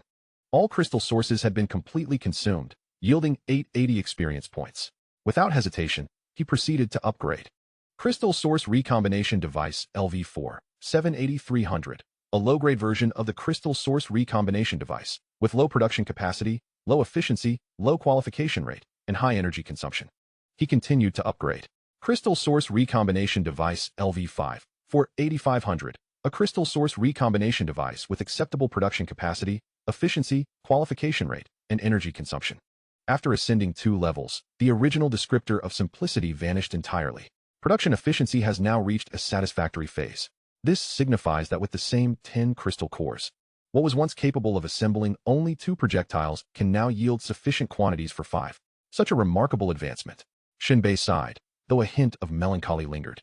While others squandered their wealth indulging in feasting and merriment, he could only gnaw on meat strips, upgrading cold machinery instead. No one is devoid of the desire to relish life and its pleasures, yet the pressing circumstances forced Shen Bei to assume the mantle of a hermit. At that moment, he stroked his chin and mused aloud. Just 20 experience points short of leveling up to 6. Should I proceed? The answer to his internal inquiry came swiftly. Yes. His obsessive-compulsive tendencies surged forth, compelling him to act. He invested 20 crystal cores, setting the machinery to work. He meticulously packaged the produced crystal powder for future use. Stepping outside, he replenished his supplies of water and food, then visited the materials store to procure a batch of high explosives. These items were not classified as controlled substances, nor did they attract the attention of General Wu Chang, who had little interest in the affairs of ordinary citizens. The most inconsequential individuals often proved to be the most useful. On his way back, he chanced upon Chui Ma and Gan Mo leaning against a fence, feigning vigilance over the desolate expanse while covertly observing Shen Bei's movements. Still here? Shen Bei approached them, greeting them first. Gan Mo responded with a hint of surprise. The task remains incomplete. We'll need to stay a few more days. Shen Bei acknowledged this with a simple "oh" before turning to leave. At this moment, J.A.R.V.I.S chuckled softly and inquired, "When do you plan to set out, young man?" Shen Bei paused, replying calmly, "That depends on the tasks at hand. I intend to visit the mission office tomorrow. Wishing you all the best," J.A.R.V.I.S said with a smile that barely concealed his intentions. Shen Bei nodded and continued on his way, leaving J.A.R.V.I.S and Gonmo's smiles to gradually fade. Gonmo, sensing the lingering warmth of Shen Bei's presence, remarked with a hiss, "His blood must be sweet." "Let us not get carried away," J.A.R.V.I.S replied pragmatically. "I've tasted human blood. It was bitter and briny." "Only to you," Gonmo retorted, producing a bullet engraved with intricate designs, pondering aloud. "I have always been curious about the purpose of those engravings on Shen Bei's ammunition." "Just idle speculation." J.A.R.V.I.S leaned against the fence, his weight pressing down. "We shall soon complete our task. Once Shen Bei leaves the shelter, everything will revert to our control." "By the way," J.A.R.V.I.S asked, "where did he toss his bag?" J.A.R.V.I.S clicked his tongue, revealing that their quest was not for any blueprints of crystal disintegration and reassembly. That was merely a ruse. The true prize was the bag itself. It held immense value, capable of supplying Shelter Number 10 with a battalion of courageous, fearless soldiers who would obey commands without hesitation, even charging into the flames without a second thought. "It must be lost." "I snuck into Shen Bei's room and did not catch a whiff of the bag's scent," Gonmo observed, watching Shen Bei's retreating figure with a smirk. Continuing, "But one thing is certain, its discarded location resides within his mind." "Huh." A mysterious glimmer suddenly sparkled in the eyes of Chasing Horse. "This time, I have a particular inclination to pry into the minds of others." Upon returning to his rented accommodation, Shen Bei eagerly upgraded the Crystal Source Core device. Crystal Source Recombination Device LV5 01000. A crystal source recombination device with acceptable production capacity, efficiency, and qualification rate, and energy consumption. New feature. Capable of using crystal source core fragments mixed with steel to produce various types of shells. Note: lacks containment pool module, lacks shaping module. Lacks fusion material, true spirit element. Shen Bei? Wait a moment. What has this upgrade resulted in? The crystal source core and steel can be transformed into shells? His jaw nearly dropped in astonishment. How incredible! He had not anticipated that the device would expand after the upgrade. It instantly resolved the issue of ammunition for the clustered fire disc. Simultaneously, a sudden thought struck Shen Bei. Could it be that level 6 bullets require such shells for engraving? His mind, in a state of confusion, suddenly opened up. The containment pool module and shaping module were quite understandable. Shen Bei pondered. They must be used for high-temperature fusion and shaping of the shells. But what exactly is the critical material, the true spirit element? Shen Bei had never heard of it. Perhaps the original owner's memories contained knowledge of it, but it had been lost. Nonetheless, Shen Bei had an inkling that the mere mention of true spirit was not to be taken lightly. It seemed formidable. Yet, he felt no discouragement or frustration. Once he collected the true spirit element, he could produce shell casings, allowing the clustered fire disc to undergo a significant upgrade. Shen Bei suppressed his excitement. Now was not the time for such thoughts. He needed to eliminate Chasing Horse and Gonmo first. He donned his battle armor, particularly concerned about food, as the wasteland was abundant with it. 5 at the limit for 10 days in the wasteland. Arms. The largest quantity, the level 3 bullets, the backpack, while 5 level 4 bullets were inserted into his left waist. At his left waist, ready for use at any moment. At this point, Shen Bei had entered a state of readiness for battle. He planned to leave the shelter that very night. Surely, Chasing Horse and Gonmo would devise a means to pursue him. Let the race commence. Shen Bei shook the crystal source core in his backpack. Several hours later, in the dead of midnight, the crystal source fragmentation recombination device and affixed it to his battle armor. Are too risky. Seizing the opportunity, he swiftly moved to relocate. Shen Bei lifted the window towards the direction of the firepower frisbee, where the clash was about to commence. Shen Bei's illusory gun had clearly indicated a mission to be undertaken today. However, it appeared he had fled the previous night. The pretense was dropped. Their silhouettes gradually morphed into mere black dots against the expanse of the wilderness. The relentless sun scorched the arid landscape, casting a murky gray-blue hue across the sky. The sun hung high, resembling a blazing orb, its glare sharp and the heat unbearable. Dust permeated the atmosphere, and the wind stirred up swirling eddies of ochre dust, akin to ancient phantoms drifting through the air. Chasing Horse and Gonmo maintained a steady pace, neither hurried nor lethargic, conserving their energy while advancing at maximum speed. Several hours later, Chasing Horse lifted his face concealed beneath his hood, revealing the undulating hills in the distance. The mountains were not particularly lofty, more akin to rocky knolls, devoid of snow at their peaks and vegetation, save for a few desiccated trees stretching their gnarled branches in the cold breeze. His sturdy military boots trod upon the summit, and the light brown exposed stones groaned under the weight, beginning to crack. A noticeably mutated blade of grass defiantly emerged from a crevice, swiftly adhering its leaves to the military boot with an agility foreign to flora, its serrated edges relentlessly slicing into the boot. The seemingly tender grass emitted an excruciating sound against the rough rubber exterior of the boot, leaving behind white streaks. With a mere gentle crush, Chasing Horse obliterated the fierce little grass into fragments. He then took a significant step forward, standing at the edge of the peak, surveying the landscape. Chasing Horse shrugged and remarked to Gonemo, "Are you certain he lingered here last night? There is nothing to be found." Gonemo inhaled deeply, extending a finger. "I can still detect the lingering heat of embers." Following Gonmo's gesture, Chasing Horse glanced in that direction. Approximately 500 meters away lay a pile of charred wood ashes. It seemed to confirm their suspicions, and a smirk crept across Chasing Horse's face. The two approached the now-cold fire pit. Gonemo took a deep breath before turning towards the northwest.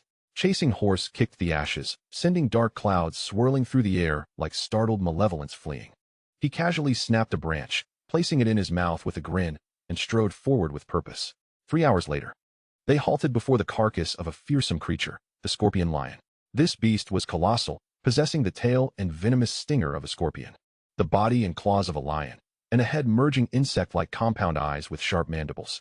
Its skin bore a mottled green and purple hue, far from docile, and it would readily attack upon sighting humans.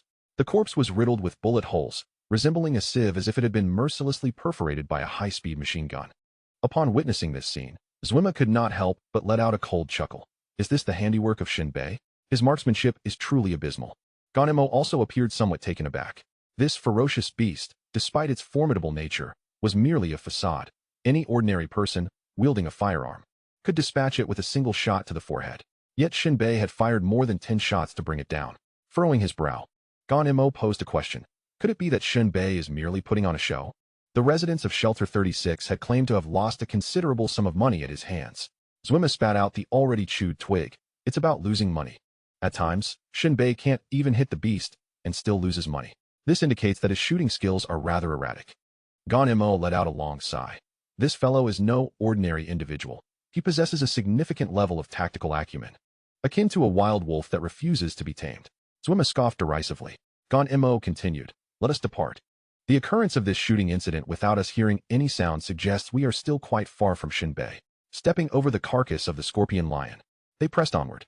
Zwima kicked the scorpion lion aside, spitting in disdain. "What a troublesome creature. Why couldn't you just let me crack open your skull in peace?" An hour later, Gonemo made a sharp turn. This bend was nearly a 90-degree angle, directing them northward. How peculiar. Where could he be heading? Gonemo stood still, continuously inhaling the air. Zwima, indifferent, remarked, "What does it matter? His marksmanship is erratic. He himself is just as unpredictable. I suspect he is merely wandering in circles." At this moment, Shen Bei was traversing the vast wilderness at a steady pace. He had returned to the ruins of the hidden cluster-fire disk city the previous night, concealing the crystal source fragmentation and reassembly device there. Without lingering, he departed into the wilderness. At this juncture, the battle armor provided enhanced stability in his movements, allowing him to execute precise steps within mere inches. Inside the armor, Shen Bei walked almost passively. The energy required for ambulation and running was not comparable. A single crystal source core could sustain him for approximately 2 hours. Thus, Shen Bei expended little physical strength. The weighty modified rifle resting on his back imbued him with a semblance of confidence. In this vast, intricate terrain, he intended to skillfully maneuver against Zwima and Gonemo, engaging in a contest of patience and perhaps luck. After all, a mere third-tier beast had nearly ended his life before. Now faced with 2 third-tier ability users, though their defensive capabilities remained unknown, he could not afford to be complacent. Shen Bei's strategy was to deplete their patience and stamina. Therefore, he maintained a consistent speed. Too fast would lead them to believe he had vanished, while too slow would undermine his objective of exhausting their energy, leaving him vulnerable. The expansive heavens brimmed with both peril and opportunity. Shen Bei was a creature of great patience, confident that the initiative would eventually return to him. He held this belief unwaveringly. 5 days swiftly passed. Shen Bei continued his relentless pace, alternating between 2 hours of walking and half an hour of rest. Day and night without pause. He walked at a steady pace, maintaining a speed of approximately 10 kilometers per hour. However, Shen Bei's true velocity far exceeded that, as he aimed to mislead the two pursuers behind him. In critical moments, even the slightest miscalculation could potentially alter the course of the conflict. Shen Bei was acutely aware that the distance between both parties was rapidly diminishing, and an imminent confrontation was inevitable. The exact duration of this imminent clash eluded him, as it hinged solely upon his own mood. The initiative had returned to him. 30 kilometers away, J.A.R.V.I.S was enveloped in dust and frustration. He irritably set up a collapsible cooking pot and tossed the standard rations into it, followed by water. With the press of a switch beneath the pot, a high-temperature flame, fueled by solid fuel, would boil the rations in 3 minutes. He hastily consumed a few bites, growing increasingly agitated. 5 days had passed. J.A.R.V.I.'s previously indifferent demeanor had evaporated, leaving him consumed by restlessness. That damned fellow has evaded us for 5 days. Gon-Mo silently ate his food. After savoring each bite, he reached for water, but only a few drops trickled out. Taking a deep breath, he reflected, once the hunters, we now find ourselves hunted. Gon-Mo recalled their route over the past days and realized he had traversed a considerable distance, akin to a donkey tethered to a millstone. If Shen Bei were an ability user, how formidable that would be, Gon-Mo lamented. Damn it! J.A.R.V.I.S exclaimed in frustration, rising abruptly and stomping his feet, causing the ground to rumble beneath him. He threw his head back and shouted, "Curse you, Shen Bei! If you have the guts, come out." As time ticked away, the night swiftly enveloped the land once more. J.A.R.V.I.S and Gon-Mo teetered on the brink of collapse, though their movements were hindered by the darkness. They refused to surrender, knowing that Shen Bei could not have ventured far. He was close by. For such a cunning prey, they would not grant him the opportunity to catch his breath. Rather, it was Shen Bei who had little time left to catch his breath. With ammunition depleted and nearly devoid of water, the consequences of failing to locate Shen Bei were dire. Another day and night passed. The night wind was chaotic and turbulent. Gon-Mo was feeling the dampness on the ground, sniffing it. It was urine. Gon-Mo's heart surged with joy. The urine had not dried. Shen Bei was nearby. Just as he was about to voice his discovery, J.A.R.V.I.S, scanning the desolate horizon, suddenly shouted, "Be careful." Chapter 50. The initiative is in my hands. At the moment, Gon-Mo rejoiced over the urine trail, believing he was close to capturing Shen Bei. J.A.R.V.I.S noticed a flicker of firelight in the distant, inky darkness. This flash was fleeting. Instantly, J.A.R.V.I.S deduced that it was the muzzle flash of a gun. "Watch out," he warned, and before he finished speaking, Gon-Mo's already taut nerves reacted instantly. With a fierce shout, he thrust his hands forward. An invisible force field barrier materialized before them. In an instant, a burst of flame erupted just a meter ahead of the two. As I pursued the source of the flickering flames, I realized that the fiery light emerged from a projectile. The bullet continued to spin at a high velocity, generating sparks as it violently scraped against Gon-Mo's barrier. It was as if the bullet had collided with an invisible wall, abruptly decelerating before the projectile began to undergo intense deformation. Chasing Ma's expression turned peculiar, even astonished. It is noteworthy that Gon-Mo's force field barrier belongs to the second tier of mysterious abilities. After numerous tests, any bullet fired from a firearm at a distance of 500 meters would futilely shatter upon contact with this barrier.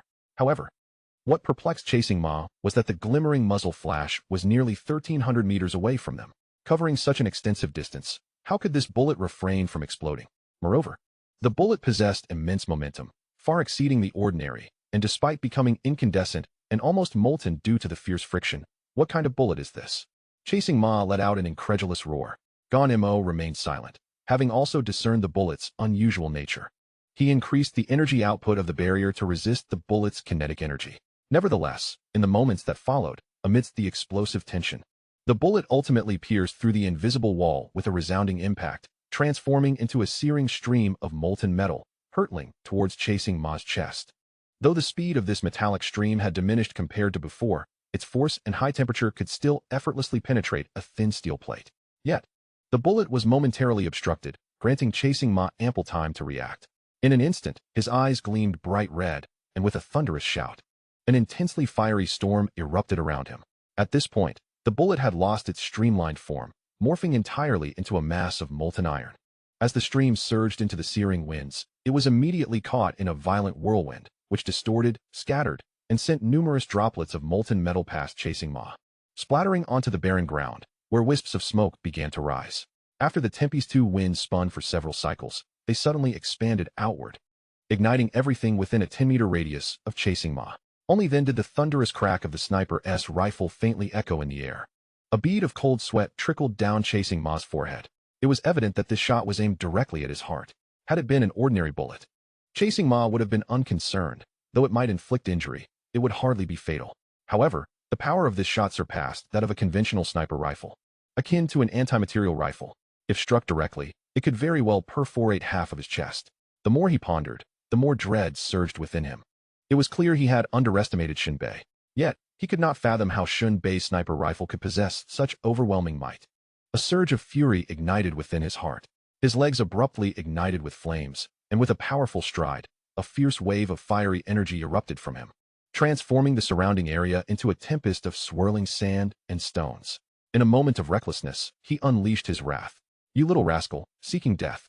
Gazing at the infuriated figure of the pursuer, who continuously altered his charging trajectory, tracing an erratic S-shape, Gon-Mo too embarked on a reckless sprint. To him, the proximity of their distances, merely a kilometer apart, rendered it inconceivable that an ordinary individual could outpace an ability user. In the wilderness, Shen Bei had long established a lead. Had they commenced their run simultaneously, he could have easily left Shen Bei trailing by several streets. Victory appeared within grasp. Meanwhile, after firing a shot, Shen Bei had already calculated his odds.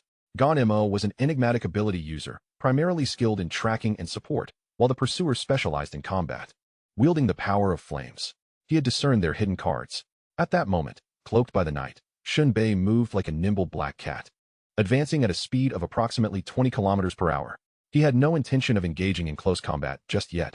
Instead, he aimed to elude them, driving them to madness. Shen Bei wagered that these ability users, accustomed to a life of privilege, could not endure the hardships of the desolate plains, pain, fatigue, hunger, and filth, as he could. As an ordinary man, to confront two third-tier ability users simultaneously, patience was paramount. After all, the psychological shadow cast by Mao Er had been exceedingly daunting. Without the intervention of the blue demoness, it would have been his demise. The night would eventually yield to dawn.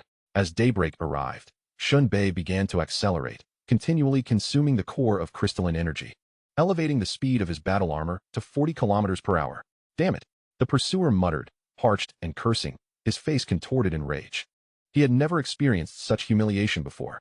Throughout his combat career, he had always engaged in direct confrontations, fist to fist. The longest battles seldom exceeded a day, and even in the heat of war, skirmishes involving only a few combatants could be resolved in mere hours. Yet now, his mentality had frayed. Why was Shen Bei running so fast? The pursuer questioned in confusion. Gon-Mo licked his cracked lips. Attuning to the air, it must be the battle armor. He possesses an extraordinary suit. Impossible. The pursuer vehemently denied. "I've seen his armor. The materials are the most rudimentary, akin to toys. But have you seen what lies within?" Gon-Mo's excitement grew. "There's no doubt. This fellow might possess something far more significant than mere trinkets." Entered the urban ruins, scaling a hotel that had yet to collapse. Over the past 24 hours, he had consistently approached them, only to swiftly retreat and conceal himself in the shadows. With his consciousness, he repeatedly aimed, locking onto different foes, applying pressure. Shen Bei's stamina waned rapidly, food was nearly depleted, and most critically, they were deprived of effective sleep. Shen Bei danced around them like a shepherd herding a flock. It was almost time. Shen Bei began to calculate the passage of time. In approximately an hour, Ma and Gon-Mo would also enter the urban ruins. He closed his eyes to rest, knowing that only with ample energy could he face the impending confrontation. Outside the urban ruins, Ma and Gon-Mo stood at the entrance of the street. This was undoubtedly the battleground he had chosen. Gon-Mo let out a sigh of relief, while Ma twisted his neck, having gone 3 days without water. For an ordinary person, this would have led to fainting or even death. However, for those with abilities, although discomforting and dizzying, it was not fatal. The true peril lay in the relentless pursuit of Shen Bei. Ma strode into the urban ruins, while Gon-Mo continuously sniffed the air, gradually approaching Shen Bei's location. High above, Shen Bei suddenly opened his eyes and cautiously leaned out. He spotted Ma and Gon-Mo searching from 2 kilometers away. Taking a deep breath, he unbuckled his belt and urinated from the height of the building, marking his scent. He then retrieved an alarm clock, setting it for 10 minutes and placing it behind some bricks. Ideally, it would either kill Gon-Mo or at least injure him, for otherwise, he could not breach their defensive field. He descended, heading straight towards the opposite building. The graveyard was activated. Chapter 51. Ambush, let one fall first. 9 minutes later, Ma and Gon-Mo appeared in a hotel high-rise room. Mo felt the dampness of the urine-soaked floor. In less than 10 minutes' time, he stood up.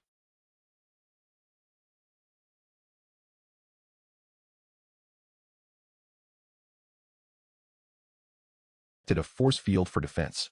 The bullet, like the last time, slowed abruptly, turning red and deforming under immense kinetic energy, ultimately breaching his force field and transforming into a metallic stream aimed at his chest. Mo's feet were anchored to the ground as his body tilted sideways, narrowly avoiding the lethal metallic stream. He pressed his hand against the floor, and his body bizarrely rebounded, standing upright once more on the windowsill. His gaze fixed across the way. He saw him. Shen Bei was 800 meters away, aiming with a sniper rifle. In the blink of an eye, he vanished into the building, leaving no trace. At that moment, the last glimmer of light timely disappeared beyond the horizon, plunging the vast abandoned city into complete darkness. Mo, having exhausted his physical strength over the past few days, finally caught sight of Shen Bei and felt his body relax. He even contemplated taking a good nap, as if he had just fought a fierce battle and was utterly fatigued. Yet the problem was that he had yet to lay a finger on the enemy. He sat on the ground, panting to regain his strength. Ma, it's your turn. Just as he was about to pass the baton to Ma, a sudden crack echoed from the corner among the bricks. Ma and Mo exchanged bewildered glances. What was that? The next second, an explosion erupted. A deafening roar shattered the tranquility of the air, and in an instant, flames illuminated every corner of the surroundings. The shockwave generated by the explosion struck like an invisible wall, violently battering everything in its path, shattering windows to smithereens. Mo, attempting to rise, found himself unable to react, too late to erect a defensive barrier. Under the immense impact, Mo bore the brunt, hurled away by the ferocious explosion. Accompanied by falling debris, he plummeted from above, crashing to the ground, his fate uncertain. Meanwhile, Chasing Horse swiftly took refuge behind a wall, though buried beneath the shattered rubble. He remained largely unscathed. Emerging from his hiding place, he immediately sought Mo, discovering him having fallen from the building. Chasing Horse held little concern. The height was not lethal. At worst, it would lead to severe injuries. As long as he could return to the shelter, it was merely a minor inconvenience. A few days would suffice for recovery. Without hesitation, Chasing Horse sprang from the high building, racing down the street in pursuit of Shen Bei. He was convinced that Shen Bei could not have escaped far. At that moment, he had completely lost his reason due to Shen Bei's relentless torment. Both physically starved and mentally agitated, the urge to swiftly conclude the battle and return to the comforts of the shelter consumed him. He even felt a growing aversion to the wilderness, a consequence of the psychological oppression and devastation inflicted by Shen Bei. In this moment, he disregarded all surroundings, fixated solely on capturing Shen Bei and extracting his very essence. Under the extreme pressure of anxiety, his eyes blazed with fury, teeth clenched. No, it had almost missed its timing. This desire for violence. Yet, even before he had traversed half the distance, as he soared past a heap of garbage, he failed to notice the unusual movement within it.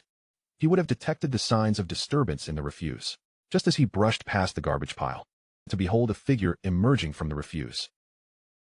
The figure raised a revolver with one hand. Chasing Horse's eyes widened in shock. It was none other than Shen Bei. He could hardly fathom that Shen Bei had not fled but instead moved in reverse, laying an ambush along his path. Was this person still merely human? In that fleeting moment, Chasing Horse beheld Shen Bei's icy demeanor, his eyes deep and resolute as he decisively squeezed the trigger. A brilliant flash ignited at the muzzle. In that instant, Chasing Horse's mind entered a state of heightened tension, yet paradoxically calm, as he watched the bullet's tip spinning toward him. A faint trail of flame flickering in the wake of its rapid flight, before vanishing above his line of sight. At the very center of his brow, the thought unexpectedly crossed Swima's mind that perhaps he still had a chance. Alas, his consciousness was far outpacing the reactions of his body. In such close proximity, lifting his entire cranium away, and blood gushed forth like a torrential waterfall. It seemed inconceivable to Zwima that he would perish at the hands of an ordinary individual. Surely, that couldn't cause such a fate? Though his defenses were at the second tier, this ordinary person certainly possessed audacity and cunning. Mo had been right. Now? No, I should sleep first. The remnants of Zwima's brain cells, still clinging to life, wandered through disjointed thoughts. He remained upright, maintaining a rigid posture. Save for the chill creeping through the back of his head, he felt as though he were trapped in a dream. Yes, he had been utterly exhausted these past few days, to the point of questioning the meaning of life. The sound of footsteps echoed through the dimming haze of his vision. He beheld Shen Bei approaching step by step. Then, a pair of gray, mud-stained hands rested upon his shoulder. A cold and liberating phrase reached Zwima's ears. May there be no escape in hell. No, this was a wish for death. Zwima wished to reject it. Yet, propelled by unseen forces, his body began to tilt backward. He gazed vacantly at the night sky, his right hand slowly reaching upward, as if groping for something. Zwima's right hand clenched tightly, akin to a drowning man grasping at a straw. He opened his mouth, intending to utter something, but at that moment, the spark in his eyes faded. His right hand weakly released its grip. Breath ceased, life departed. Shen Bei thoroughly stripped Zwima of everything, taking all he could carry. According to Shen Bei's calculations, Ganmo would be injured by the alarm bomb and, coupled with the fall, made him easier to handle. Among the rubble, Shen Bei extracted the barely alive Ganmo, crouching beside him. When Ganmo was pulled from the debris by Shen Bei, he was bloodied and his face contorted in agony. He had anticipated being rescued, but he never imagined it would be Shen Bei. This could only mean one thing: Zwima was dead. Otherwise, how could Shen Bei have dared to take the time to unearth him? Ganmo spat a mouthful of dark blood, nearly succumbing to unconsciousness. He could hardly believe that an ordinary person, could kill a third-tier ability user. At that moment, Shen Bei was fiddling with the revolver, emptying the chamber. After inserting a bullet into the cylinder, he spun it, the sound echoing like a chilling melody. And with a decisive click, he returned the cylinder to its original position. A smirk curled at the corners of Shen Bei's mouth. Ganmo appeared to be suppressing an overwhelming surge of fury and murderous intent. You are nothing but a cunning deceiver. Oh, in Shen Bei's deep, oceanic eyes. On the battlefield, there exists only life and death, devoid of any notions of base or noble. As an ability user, you have forgotten this fundamental truth. It is no wonder you are incapable of completing your task. Ganmo's face was one of lingering trepidation. To them, it seemed like a pursuit, but from Shen Bei's perspective, the slaughter had already begun. The two sides were operating under entirely different assumptions. It was only after the explosion that he and his pursuers recognized that true combat had commenced. Yet, that was not a beginning, but rather an end. Speak. What exactly are you searching for? Shen Bei inquired in a tone devoid of warmth. Ganmo's gaze darkened. Worse fragmentation. Bang. Shen Bei pulled the trigger without hesitation. Tightly shut. Fortunately, there was but a single bullet in the chamber, which did not discharge. To Shen Bei, still source fragmentation. Would he not have examined the equipment in the room? Does he truly believe I am a child? How naive. You are fortunate. Having uttered a falsehood, you did not have a bullet pierce your skull. However, next time. Fathomable abyss, his tone betraying no emotion. If I do not receive the answers I seek, I will pull the trigger again. You have but 5 opportunities. You have the bag. You certainly know what lies within. Tell me, what should I be searching for? Bang. The revolver's hammer struck again. Your luck is remarkable. Shen Bei continued with a playful tone. Let us see whether your bravado is stronger than the bullet. Ganmo, filled with rage and unwillingness, let out a low growl. I have said all that I needed to say. Bang. Shen Bei pulled the trigger once more. Still, no powder ignited. Goodness, if I possessed your luck, I could win a fortune at the roulette tables. Give me a swift resolution. That is a wishful thought. Shen Bei's finger pressed the trigger down firmly. Boom. Sparks flew, and smoke erupted. The bullet finally surged forth, propelled by the gunpowder. The resounding blast echoed throughout the ruined cityscape. The bullet's force obliterated Ganmo's right leg. Flesh was shattered, bones splintered, and blood splattered across the ground. The nerves in Ganmo's leg transmitted an overwhelming wave of pain. The sharp and intense agony tore through his thigh like a bolt of lightning. It felt as though a searing iron block had embedded itself deep within his muscles and bones, causing his entire body to convulse. Screaming, cursing, Ganmo clutched his severed leg, rolling on the ground in despair. As Shen Bei silently mocked his left leg. Let us continue. One of desperation, twisted with fury. You bastard. A click echoed, another empty chamber. Shen Bei chuckled softly, leaning forward, his gaze intense and aggressive as he locked eyes with him. Your left leg may very well be shattered with the next shot. Then I can take a nap and continue this tomorrow. A heavy gloom enveloped Ganmo's heart. His eyes were icy and profound, and he fell silent. Not speaking? Shen Bei's gaze was indifferent. Then I shall pull the trigger. I will speak. Ganmo's mental fortitude crumbled under pressure. We are searching for a bag. Shen Bei raised an eyebrow in confusion. A bag? Indeed. Ganmo lay back amidst the rubble in despair. The shattered blueprint of the crystal source is merely a diversion. What we truly seek is the bag. I searched it thoroughly, and apart from the blueprints, there was nothing else. You may attempt to cut it open and see for yourself. Shen Bei tilted his head in curiosity. The bag's hidden compartment? What lies within? Something you dare not touch. Ganmo's laughter turned frenzied.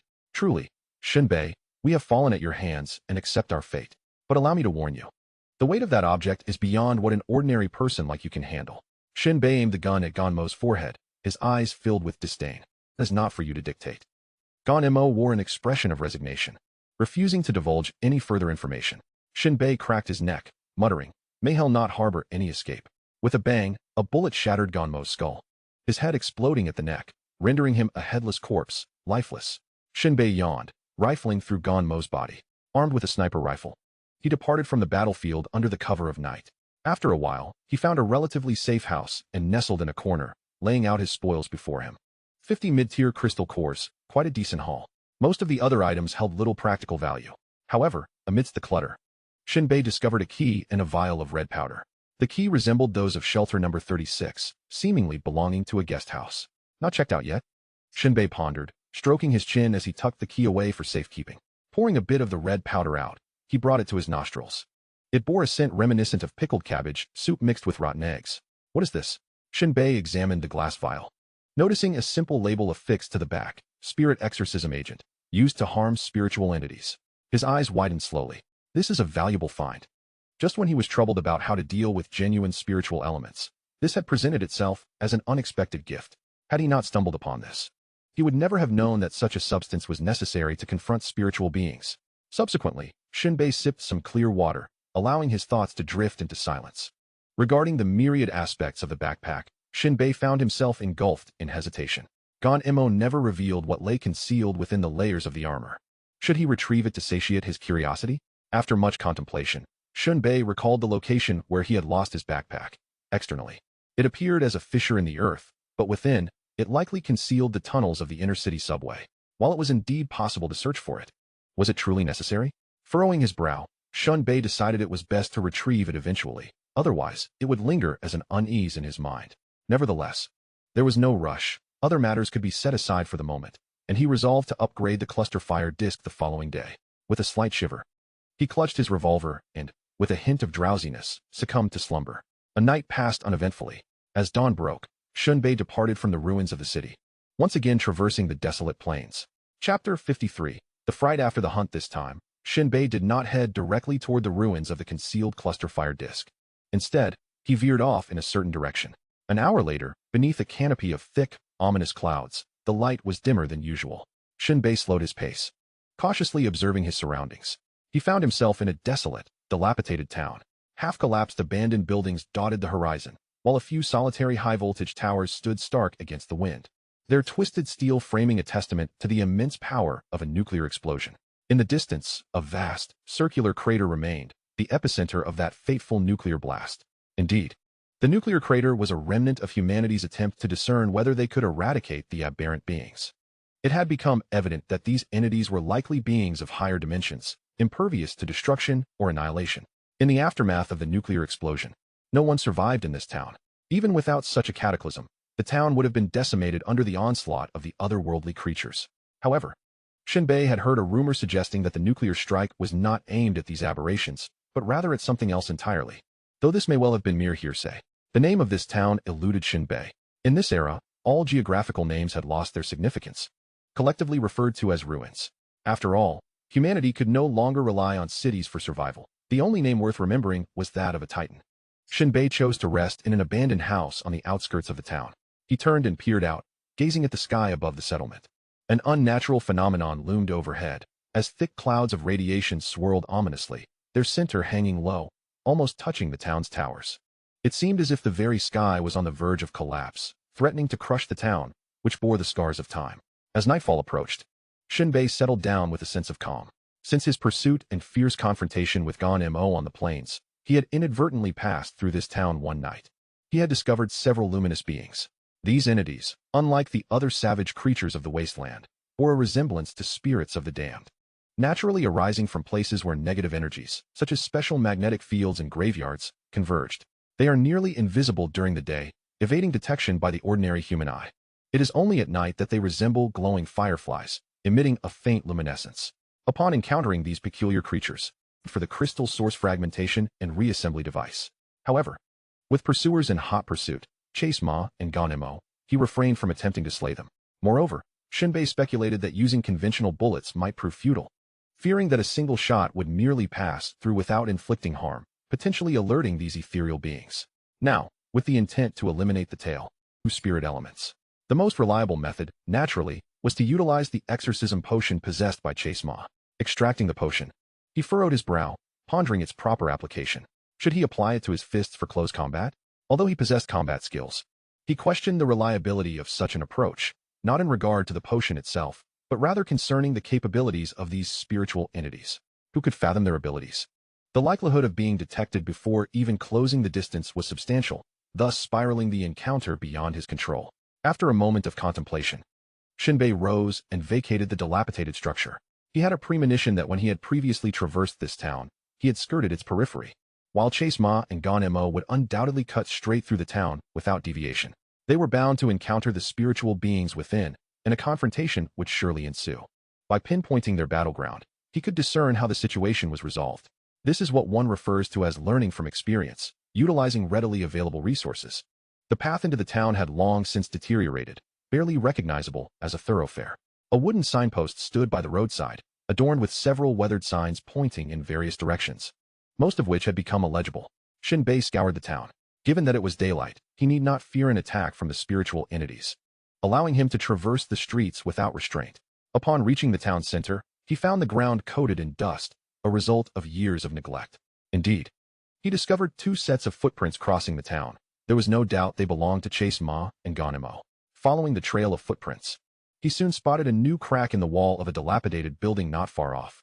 Shen Bei jogged toward it. The fissure was made by an old coin, which had become completely warped and embedded in the wall. Below the wall, amidst the scattered stones, lay an unusual pale blue crystal. True spirit element? Shen Bei picked it up, feeling its icy chill, akin to an unmelting block of ice. His gaze sharpened as a prompt flashed at the corner of his vision. True spirit element, max level, a rarely useful material. Shen Bei's face lit up with joy. It was indeed this substance. This affirmed his hypothesis that the ghostly spiritual beings within this town could indeed produce the items he required. As for the usefulness of the hints, that may be true for others, but for oneself, they prove to be of great significance. One can utilize the equipment to manufacture shells independently. Shen Bei is now certain of this. In the past, the pursuit of Ma and Mo involved the use of steel coins to eliminate spiritual entities. The most direct evidence lies in the absence of footprints at the corner. As the steel coins were launched from 5 meters away, Shen Bei reached out to tug at the coin embedded in the wall, but was unable to dislodge it. It seems to possess considerable strength. Touching his chin, Shen Bei mused, it is not merely a simple throw, a certain impact force is required. Thus, I can only resort to firearms. Shen Bei is highly accurate with a gun, yet throwing is an entirely different matter. Although the battle armor can provide similar propulsion, the accuracy falls short, leading to a complete waste of the exorcism potion. With this thought in mind, Shen Bei returned to the abandoned shack. He retrieved the magazine of the sniper rifle, loaded with photon bullets, and coated the tips with the exorcism potion. The slight texture on the bullet tips allows the potion to adhere perfectly. As for the concern of jamming the chamber, what a jest. The upgraded sniper rifle can fire normally even with sand and mud in the chamber. He prepared about 20 special bullets. After completing all preparations, Shen Bei stowed the remaining items in his backpack and began to rest with his eyes closed. As night fell, Shen Bei awoke promptly. He consumed a tube of tasteless high-energy nutrient solution and drank some clean water before rising to leave the house. Taking advantage of the obscured night, he climbed to the highest building in the town, a 3-story structure. There might have been taller buildings, but they have collapsed. This is the only one that stands firm.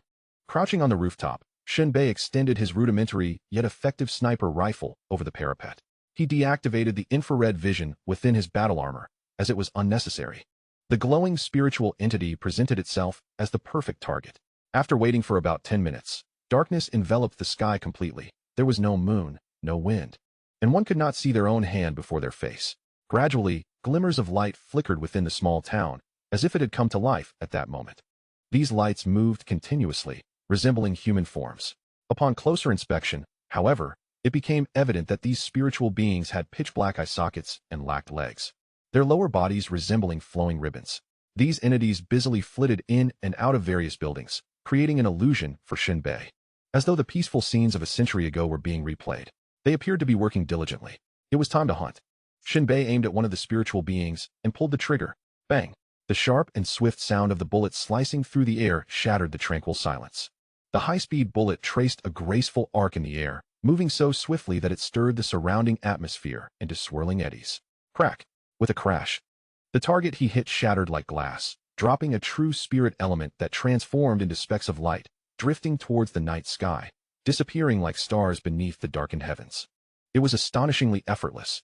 The exorcism potion indeed proved to be remarkably effective. Shen Bei grinned widely, resembling a marksman aiming at a target.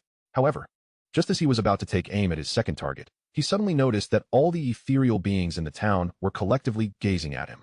Shen Bei's expression faltered, and his heart skipped a beat.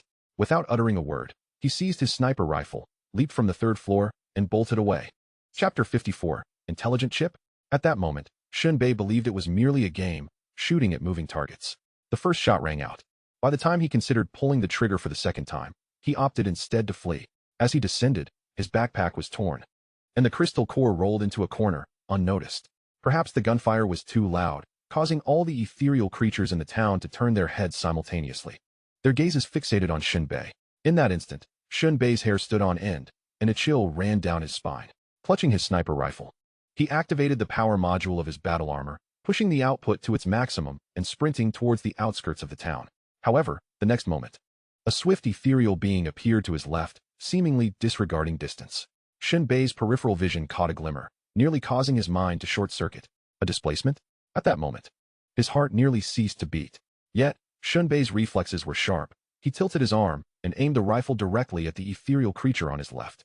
The gunpowder ignited, and the bullet swiftly penetrated the creature's light drive, exploding upon impact.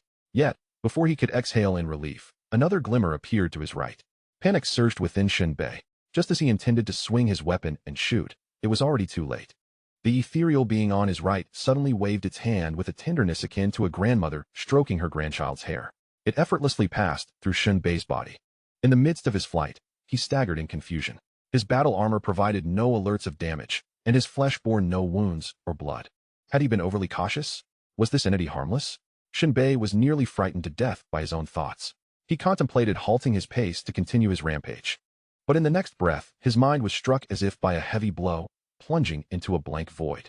Then, his limbs lost sensation, and he collapsed to the ground, propelled outward by sheer inertia. At that moment, Shen Bei's will felt drained, as if his soul had been banished into the void. Everything around him floated in a state of utter meaninglessness. His perception of the external world was entirely offline. After a while, Shen Bei, muddled and disoriented, finally regained consciousness.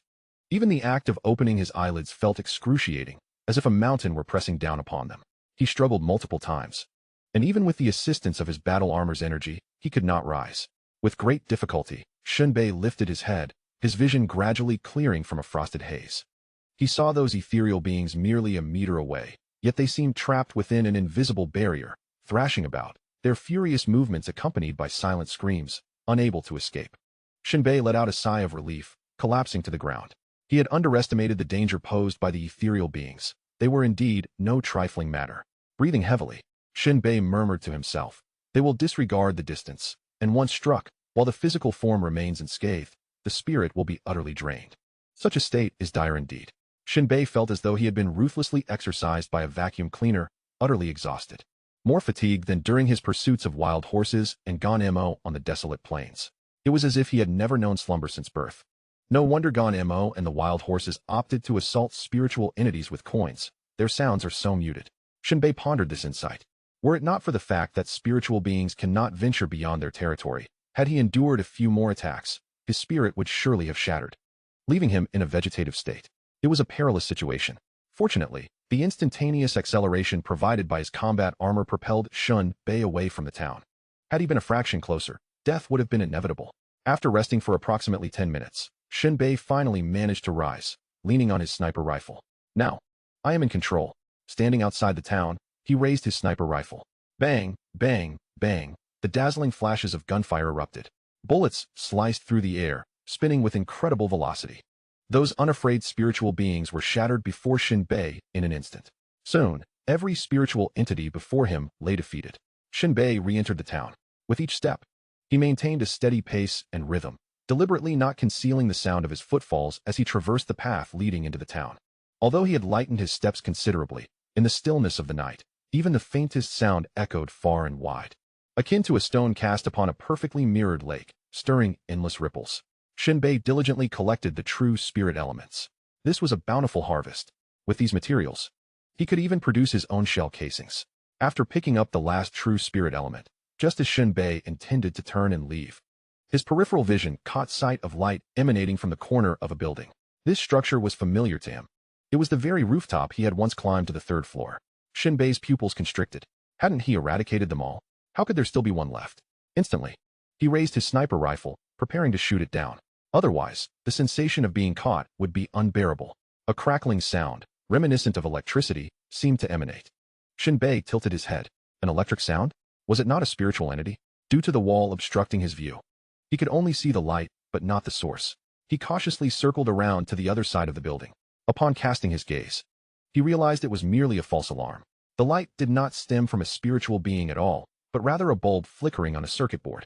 How could there be electricity here? Shen Bei leaped off the wall and hurried over to the electronic panel, only to discover that it was equipped with a battery module. And the crystal core he had dropped had been absorbed by the battery, converting its energy to activate the circuit board. Yet, this was no ordinary circuit board. It also featured a small screen, resembling a miniature computer. Shen Bei examined it from every angle and noted there were 3 slots, though he could not discern what devices they belonged to. However, Shen Bei had a way to gather information. He focused his gaze for a few moments. A text prompt appeared at the corner of my eye. World-destroying Starship intelligent chip. An exceptionally high-performance chip. Yet due to the absence of a Ward database defense template SB model, it retains only its basic functionalities. It can be installed on a cluster firepower disk to enhance certain features. Shen Bei? What is this? A Starship chip? What does it mean? Don't tell me there was once a spacecraft soaring through the skies, only to explode and disintegrate, scattering debris across the world. Although the narrative seems somewhat off-kilter, it appears to be the most plausible explanation. Of course, Shen Bei had never heard of starships in this world. Could it be that he was merely ignorant? Shen Bei furrowed his brow. His current understanding of this vast and mysterious world was still in its nascent stages. Were it not for the armored suit he donned, he would never dare to venture alone into the wilderness. It seems this world harbors many secrets yet to be uncovered. He would have to inquire with Locke when the opportunity arose. Shen Bei stowed away the circuit board. Regardless of the circumstances, this was indeed an unexpected delight. He was curious about what functionalities would be enhanced by installing it on the cluster firepower disk. With matters in the small town temporarily resolved, Shen Bei gathered his belongings and traversed through the settlement. The town was swept by a chilling wind, the frigid night breeze causing the street lamps to sway and emit creaking groans. In this moment, the dilapidated buildings appeared more animated, flaunting their crumbling forms in a chaotic dance. The small town gradually faded into the darkness behind him. The bright moon dispersed the clouds, casting silvery beams upon the earth. The entire world felt both ethereal and tangible. Shen Bei nearly jogged forward, making his way towards the ruins where the cluster firepower disk was concealed, carefully navigating around the territories of ferocious beasts. By the time dawn broke, he arrived at the designated location. It was time to upgrade the cluster firepower disk. Shen Bei's face was alight with excitement. However, before that, he returned to the battlefield where he had initially discovered the backpack, intending to collect some iron as raw material for producing shells. After all, those discarded firearms were made of fine iron. Yet upon arriving at the silent battlefield, the bodies and firearms had vanished without a trace. Had someone cleaned the battlefield? Shen Bei was taken aback. Not a single item was left behind. The corner of his mouth twitched, and without lingering, he turned and departed. As for iron. Chapter 55. Upgrading, New Features. Although he had not found quality iron, a collapsed iron bridge in the ruins. The channel steel, though severely corroded and rusted, revealed some decent iron beneath the rust when scraped. That would suffice. After considerable time spent, Shen Bei managed to extract nearly 50 pounds of iron from the bridge. Returning to the workshop, he laid out the cluster firepower disk, crystal source reorganization device, circuit board, true spirit elements, reservoir module, shaping module, and crystal source core powder upon the burlap cloth. The module for the fusion core and the shaping device had been procured long ago at shelter number 36. The installation process was remarkably straightforward. One merely needed to open the cover, place the 2 components inside, and close the door. It bore a certain resemblance to the whimsical task of fitting an elephant into a refrigerator, a process that could be imagined in a few simple steps. Although endowed with extraordinary abilities, the situation was undeniably perplexing. The primary focus was on the astonishing efficiency of the operation. Before long, the information regarding the fusion core equipment underwent a transformation. Fusion core device LV5, 1000. This fusion core device possesses commendable production capacity, efficiency, and qualification rate, along with acceptable energy consumption. It can utilize fragments of the fusion core mixed with iron to manufacture various types of shells. However, it lacks the essential fusion material, the true spirit element. After introducing the two components, the only missing element was the true spirit element. Shen Bei proceeded to feed the device with true spirit element, fusion core powder, and iron blocks all at once. The equipment began to amalgamate the raw materials. In a brief moment, it expelled some substandard molten iron from the waste outlet, an outcome Shen Bei had anticipated, as he could not have possibly gathered so many iron blocks otherwise. Subsequently, the device activated a screen, prompting Shen Bei to input the dimensions for the shells. He had some familiarity with such data, especially after observing Chun and Z manipulate similar parameters on a computer at shelter number 36. While the task was simple in essence, involving several components such as the powder chamber, cartridge, body, connection cone, cylindrical section, tight seal cone, and front cone, it could become intricate due to dimensional specifications. Nevertheless, Shen Bei felt no trepidation. He retrieved his toolbox, which contained the original cartridge for the cluster fire disc. A quick measurement with calipers would suffice. After a thorough comparison and documentation of the dimensions, he input the data. Concurrently, he also recorded the dimensions for the shells of both the sniper rifle and the revolver, entering them into the device. The equipment commenced production autonomously, relieving Shen Bei of any further concern. Shen Bei then turned his attention to the cluster fire disc. Information materialized on the screen. Cluster fire disc LV2, 0200, a flying device capable of delivering ground strikes. It possesses formidable firepower, a cruising range of 10 kilometers, enhanced wireless connectivity, slightly increased destructive power, and improved bombing speed, with double the ammunition capacity and automatic reloading capabilities. Upgrading this device proved to be quite the challenge. Experience could not be gained without engaging in combat, which was truly vexing. Shen Bei opened the outer shell of the cluster fire disc and inserted the circuit board, relying on his abilities to determine the installation method. After securing the shell, he glanced back at the device. The information displayed: upgrading. Goodness. It was so complex that it couldn't even be read. Was this circuit board really that difficult to manage? Shen Bei couldn't help but click his tongue. It was worth noting that he had added numerous modules to the fusion core device, accomplishing the integrations almost instantaneously. Yet, this more advanced cluster fire disc required time to assimilate the circuit board. A sense of anticipation bubbled within him. In the meantime, Shen Bei examined the information regarding the sniper rifle and the revolver, both of which lacked the requisite experience for upgrades and were temporarily set aside. He then turned his gaze towards the battle armor. After wandering in the wilderness for nearly 7 days, one would assume that with a minute of experience gained, I should be eligible for an upgrade. Power Armor LV4, 10240-5000, a suit of armor with practical utility, enhancing running speed, defensive capabilities, and the responsiveness of thought connection. Each crystal core can sustain the armor's high-speed operation for 10 minutes. The armor can change color in accordance with environmental shifts, thus facilitating better concealment. Enough. After all this effort, I finally achieved an upgrade. Power Armor LV5, 5240-10000, an immensely useful suit of armor with a substantial enhancement in defensive capabilities. Now capable of withstanding a full-powered strike from a Tier 3 physical enhancer. New features include resistance to magnetic field interference, high temperatures, and electric current stimulation. Electric current stimulation requires a medium crystal core and can generate a high-voltage current of 1000 V, usable 3 times. Wow. Upon reviewing the information, I was utterly astonished.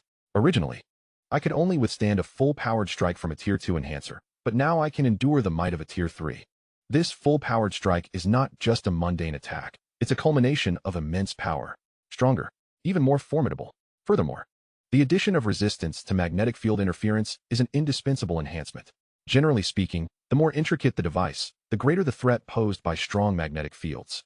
Undoubtedly, the upgraded armor belongs to the realm of high technology. The magnetic field is undeniably a critical factor. Although I have yet to encounter an enhancer of this type, at least I have now addressed this vulnerability. Additionally, the high-temperature resistance is commendable.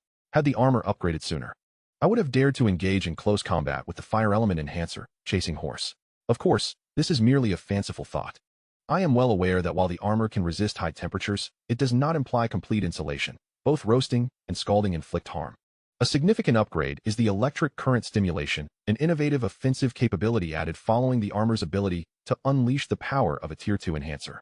This reminds me of J.A.R.V.I.S high-voltage electric net, an indelible shadow. Could I also deliver electric shocks? I took a deep breath. Whoever dares to provoke me will experience a taste of my newfound power.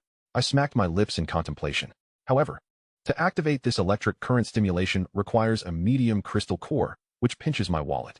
In terms of wealth, compared to J.A.R.V.I.S, who can release electric nets without expense, I am undoubtedly a mere pauper. Engaging in technology truly seems to be an endless pit. I shrugged. Nevertheless, having something is better than nothing. In comparison to the preservation of life, the cost-effectiveness is quite favorable. However, given the current pace of upgrades, I can only sigh. I wonder when I will attain armor akin to J.A.R.V.I.S. After all, without air conditioning, the armor can become unbearably stifling. Utilizing air conditioning incurs costs, such as the power of money.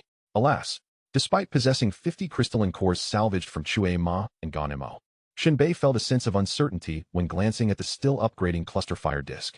The shells required for the ammunition necessitated crystalline core powder, which in turn required the crystalline cores to be shattered and reassembled. A complex chain of financial dependencies unfolded before him. At that moment, the cluster fire disc emitted a chime. Shen Bei paused. Had the upgrade been completed? He focused intently, and information regarding the upgrade materialized in his peripheral vision. Chapter 56, Fire Disc, Upgrade Practice, Cluster Fire Disc LV2, 0200. A flying apparatus capable of ground assault, boasting formidable firepower with a cruising range of 10 kilometers.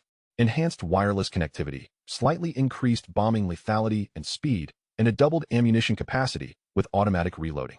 Newly added Doomsday-class Starship intelligent chip, basic version, possesses designated strike target commands. Can be equipped with a monitoring system, missing, real-time data feedback, and simple command editing. Upon reviewing the information, Shen Bei noted that the textual description remained unchanged at the outset. However, the addition of the Doomsday-class Starship intelligent chip introduced several new functionalities, all of which were notably practical. The ability for designated target strikes was particularly exhilarating for Shen Bei. It was essential to understand that both Shelter No. 36 and his own cluster fire disc possessed unparalleled bombing capabilities. Yet, the precision of strikes had always been a source of frustration. In simpler terms, the cluster fire disc could only achieve a 360-degree bombardment within its radius, leaving the exact landing spots of the bombs to chance. This was why, during his inaugural use of the cluster fire disc against enemies, he had to hover directly above them for precision, necessitating a resupply of ammunition. Now, however, with the chip enhancement, the cluster fire disc was endowed with target designation capabilities. Its air-to-ground strike capability had significantly strengthened. Shen Bei could not help but feel elated. Compared to indiscriminate bombardments akin to plowing the ground, he preferred precision akin to that of a sniper rifle. While high-velocity multi-barrel machine guns offered greater destructive range, they lacked the intrigue of a sniper's precision. Was the monitoring system akin to the Eye of Heaven? Shen Bei deemed this to be an important upgrade as well. It would grant him an aerial perspective of the battlefield from within his battle armor. Securing a camera was a trivial matter. Yet the challenge lay in allowing the cluster fire disc to conduct reconnaissance on the battlefield without becoming the focal point of enemy fire. That posed a considerable dilemma. Shen Bei was acutely aware of the arduous effort required to upgrade a cluster fire disc. The pain of losing one was palpable. Although he could issue simple commands to enable the disc to evade enemy attacks, the chip was incomplete, and its computational capacity was insufficient to adapt to the ever-changing dynamics of the battlefield. It felt somewhat lackluster. He shrugged. Nonetheless, it was better than having nothing at all. Shen Bei curiously observed them. The shells exhibited a hue of bluish-gray iron. The appearance of the modified shells deviated significantly from the standard artillery rounds of Shelter No. 36. Subsequently, Shen Bei was busily engaged, extracting high explosives and crystal core powder, meticulously filling them in precise proportions. Soon, a series of usable shells were completed through Shen Bei's craftsmanship. Modified cluster shell. The shell's casing has been infused with true spirit elements, facilitating easier shaping. Upon launch, it produces no sound. Internally, it is filled with fragments of crystal cores, significantly amplifying its explosive lethality. Gasp! Upon reading this information, Shen Bei instinctively inhaled sharply. This was astonishingly formidable. He had never anticipated that the addition of true spirit elements would render the launch utterly silent. Typically, the explosion of any shell is accompanied by a thunderous roar as it exits the barrel, followed by another resounding crash upon impact. Yet, the shells produced by Shen Bei had eliminated one of those sounds. This meant that if enemies were oblivious, they would only realize the bombardment once the shells struck the ground. Alternatively, they might see something launch from the cluster fire disc, but remain unaware of its nature. How impressive! Shen Bei immediately envisioned. Did this mean his sniper rifle would now function as if equipped with a silencer? The mere thought ignited a surge of exhilaration within him, nearly prompting him to leap with joy. This truly embodied the essence of a silent reaper. A power level of 100. Anything less would be insufficient. It must be 100. Rubbing his hands together, he prepared the first batch of 20 shells to test their efficacy. He placed the shells into the magazine of the cluster fire disc. With a series of clicks, the barrels, distributed across 12 directions, automatically loaded the shells. Let us detonate one and gain some experience points, Shen Bei thought. The wireless connection within his battle armor was already primed, ready for command. As he issued the mental directive, real-time data streamed onto the screen of his battle suit. The information was sparse yet practical. Cluster fire disc. Remaining energy, 10. Loaded shells, 12. Remaining in ammo bay, 4. Terminal wireless connection, 1 meter. Editing commands, none. With the cluster fire disc in hand, Shen Bei stepped out of the abandoned factory. The entire city, devoid of human activity, was now shrouded beneath a thick blanket of vegetation. Towering buildings were engulfed by sprawling vines, as if they had sprouted from another realm overnight. Some trees bore branches glowing with a white luminescence, adorned with radiating fluff resembling dandelions, which danced in the air as Shen Bei passed by. Other trees bore vibrant, strawberry-like fruits, each the size of a television set, radiating brilliant crimson light. The roads had been cleaved into a myriad of ravines by the encroaching unfamiliar flora. Once proud skyscrapers were now entwined with thick vines, some plants even protruding from within the buildings, displaying branches in a myriad of colors. The entire scene resembled an ancient city abandoned for millennia. At that moment, Shen Bei heard a faint rustling sound. He focused his gaze ahead, his brow furrowing in concentration. What he saw next was a slender and twisted creature surged forth, exhibiting a translucent, slightly gray-green hue, its skin adorned with a myriad of minute scales. It seemed to have caught the scent of Shen Bei, and the collective charge quickened. The name Shadow WIRM flitted through Shen Bei's mind. One of the most striking characteristics of these creatures was the row of elongated, flexible tentacles that sprouted from their backs.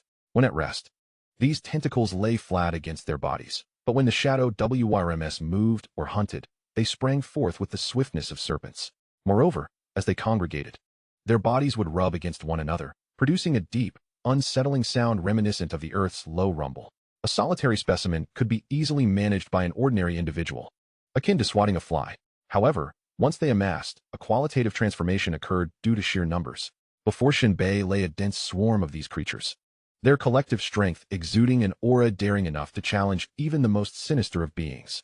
Rather than fleeing in panic, Shen Bei focused his thoughts and promptly issued a bombardment command to the cluster fire disc. After all, gaining experience points was paramount, and practicing on these creatures seemed advantageous. Though these insects would not explode into crystal cores, they contained a unique crop sac filled with a fragrant liquid, ideal for brewing exquisite beverages. The chance of retrieving a few intact sacs depended on fortune. The cluster fire disc swiftly responded to Shen Bei's command, its cannon slightly elevating. The bombardment commenced. Chapter 57, Advancement Command, Stealth Mode. Boom, boom, boom. The cluster fire disc unleashed a barrage of shells, one after another. Despite the cannon's fiery expulsion, the sounds were eerily silent, akin to ordinary stones cast away. Each searing projectile sliced through the air, hurtling towards the swarm of Shadow WIRMs below with the shrill whistle of death. The creatures, initially poised to sink their fangs into Shen Bei, exhibited no sign of fear. In the next instant, an explosion akin to 100 thunders erupted, reverberating through the heavens. The concentrated shells traversed hundreds of meters in the blink of an eye, igniting the sky and earth in brilliant flames. The once tranquil air was violently torn apart, a fierce gale sweeping through, shaking the ground to its core. The sky trembled. The earth lamented as the shockwaves and blasts lifted nearby sand and debris into a chaotic whirlwind. In the blink of an eye, flames and smoke consumed the Shadow WIRMs. The air was thick with the acrid scent of gunpowder and charred flesh, intertwining with the creature's peculiar, unsettling aroma, creating a nauseating concoction. Some insects were torn asunder under the bombardment, flung into the air as mere remnants. The surviving creatures, sensing the might of the artillery, instinctively fled in panic. Resolute, head greater than that of standard shells, creating immense craters and shockwaves that caused substantial destruction to the surrounding structures. The effort I invested in crafting these shells has certainly paid off. This fire support is undoubtedly my trump card. Shen Bei marveled at the sight. Other teams,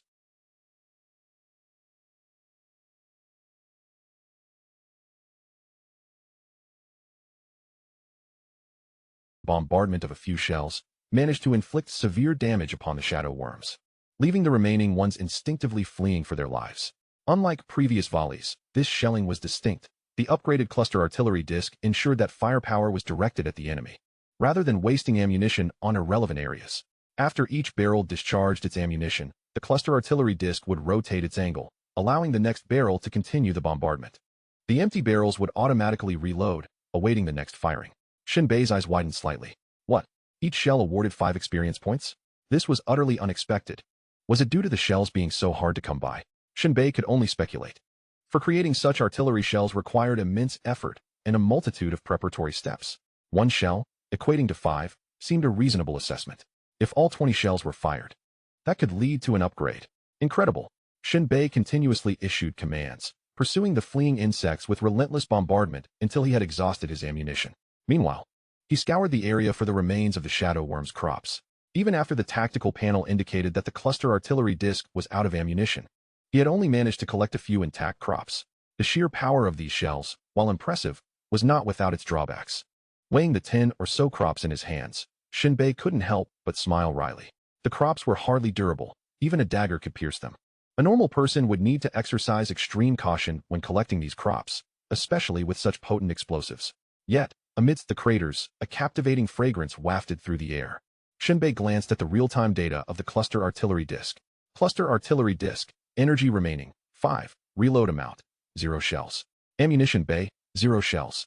Terminal wireless connection, 300 meters. Edit command, target tracking bombardment, completed. This energy expenditure was significant, dropping from 10 to 5. However, remaining in hover mode seemed to minimize consumption. Shen Bei edited a command. Edit command, automatic return. In the blink of an eye, the cluster artillery disc returned to Shen Bei's side. The effectiveness of the command editing was notable, allowing him to avoid the distraction of issuing orders in real time. Shen Bei nodded in approval. Then, he eagerly commenced the upgrading process. After laboring in the wasteland for several days, aside from dealing with the pursuing horses and Gonemo, all other efforts have been directed towards upgrading the cluster fire disc. Upgrading. It is progressing swiftly. Under Shen Bei's watchful gaze, the cluster fire disc has expanded once more, now boasting a diameter of 5 meters and a thickness increased by 1 meter. Although it retains its disc shape, it appears somewhat peculiar, growing ever larger. Shen Bei has a strange illusion that should it continue to upgrade, it might eventually resemble a starship. Ever since he inadvertently discovered the chip, his thoughts have been restless with this notion. Could it truly upgrade to the point of creating a starship? Shen Bei shook his head, muttering to himself. But what purpose would that serve? The evil seed is immortal, and the plight of survival is unending. The evil seed could soar into the heavens too. At that moment, new information flashed in Shen Bei's peripheral vision. He cast aside the convoluted speculations and focused on the textual records. Cluster Fire Disc LV3, 0500. A flying device capable of ground strikes, possessing considerable firepower, with a cruising range of 20 kilometers, wireless connection distance extended by 3 kilometers. Newly added is the Armageddon-level Starship Intelligent Chip, basic version, which includes designated strike target commands and the capability to install a monitoring system, missing real-time data feedback, and simple command editing. A new storage compartment has been added, allowing for the placement of various items within. An invisibility system has been introduced, enabling the cluster fire disc to become invisible. However, once the firepower system is activated, its form will inevitably be revealed. Shen Bei gulped. Goodness. The cruising range has increased. The wireless connection distance has also expanded. Yet, the most remarkable aspect of this upgrade is that the cluster fire disc can now become invisible. This invisibility is not merely undetectable by radar. It is genuinely transparent. Such cutting-edge technology is entirely reasonable. Shen Bei couldn't help but chuckle. In this world, some superhumans can become invisible, and now my cluster fire disc can too. What's not to like? Moreover, with this capability, Shen Bei no longer needs to hustle back and forth between the ruins and the shelter. After all, the Titan is constantly moving, growing ever distant from these ruins. Additionally, if it were to be unwittingly seized by some careless human, that would be a significant loss. Now, he can simply make the cluster fire disc invisible and allow it to follow the Titan, providing protection at all times. At most, it would only consume some crystal core resources. Money is something ordinary people must toil for with great courage, but for Shen Bei, fully equipped and possessing top-tier violence, comparable to a superhuman, making money is relatively easier. Immediately, Shen Bei edited the command. Edit command. Invisibility, floating at 500 meters, automatic follow. Once the command was issued, The cluster fire disc before him gradually vanished as if coated in transparent paint, seamlessly blending with the surrounding air. Shen Bei glanced at the tactical panel. Cluster fire disc. Remaining energy, 4. Ammo count, 0 rounds. Remaining in the ammunition bay, 0 rounds. Terminal wireless connection, 500 meters. Edit command, invisibility. Floating at 500 meters, automatic follow. Wonderful. Shen Bei was overjoyed. Soon, I will return to the abandoned factory, placing the crystal source crushing equipment within the cluster of firepower discs. By doing so, I will secure 2 vital possessions. It is time to head back. Shen Bei glanced towards the south. Otherwise, he might lose track of the shelter without even realizing it. Chapter 58. Inquiring for information. All is taboo. Shen Bei returned to the deserted warehouse. After continuing to fabricate some shells and crystal source powder, he tidied up his belongings. Once all traces were erased, he stepped out of the ruins and re-entered the vast wilderness. With the assistance of his battle armor, Shen Bei maintained a steady speed of 30 kilometers per hour, progressing towards the location of shelter number 36. Generally speaking, Titans rarely take detours. As long as one keeps moving forward, they will eventually come into view. The next day, Shen Bei safely arrived back at the shelter. However, to his astonishment, he could not locate his home. This meant that the rental unit following the Titan had vanished. Shen Bei was momentarily bewildered, wandering repetitively among the RVs in search of his rental unit. When he found no trace of it, he decided to pay a visit to the bar. Coincidentally, he spotted Rock indulging in a drink. Shen Bei? Rock exclaimed in shock upon seeing him for the first time, scrutinizing him up and down, even reaching out to pinch Shen Bei's arm. You're still alive? Rock shouted incredulously, with a hint of confusion. Shen Bei sat down and ordered a glass of water, quenching his parched throat. Why wouldn't I be alive? He retorted. Rock burst into laughter, seizing Shen Bei's hand. You've got quite the luck. Just a few days ago, your rental unit was ambushed by a colossal burrowing beast.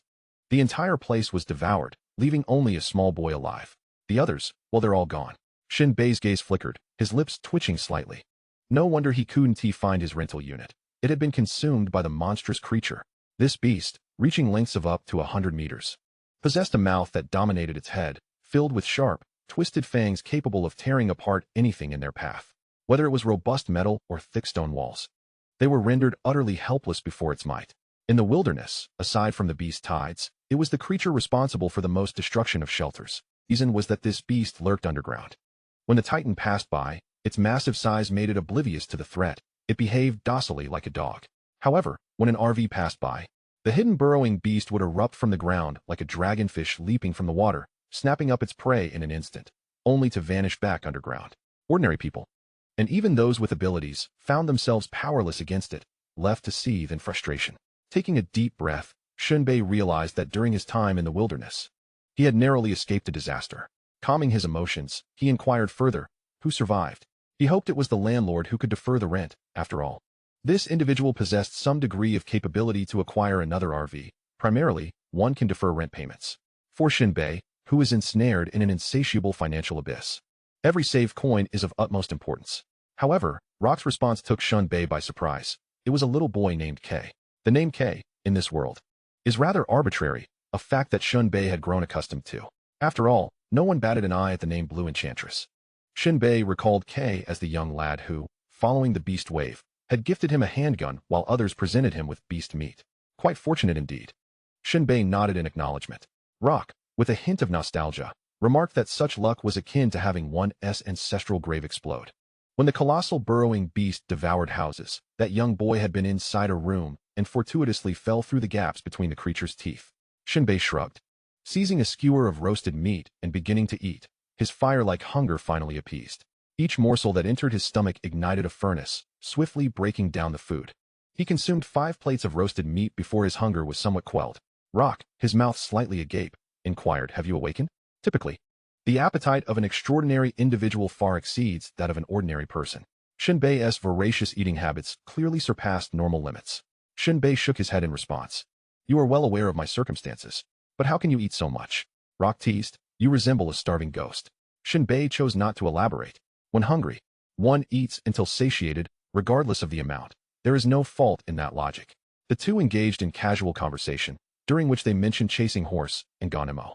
Although Rock harbored some doubts regarding the timing of Shen Bei's disappearance and the departure of chasing horse and Ganemo, he refrained from delving deeper into any potential animosities between them. He dared not entertain the notion that these two extraordinary beings had met their demise at Shen Bei's hands. After finishing his meal, Shen Bei took a sip of alcohol and retrieved the shadowy siphon he had found, handing it to the server to settle the bill. This item was considered a valuable commodity in the bar.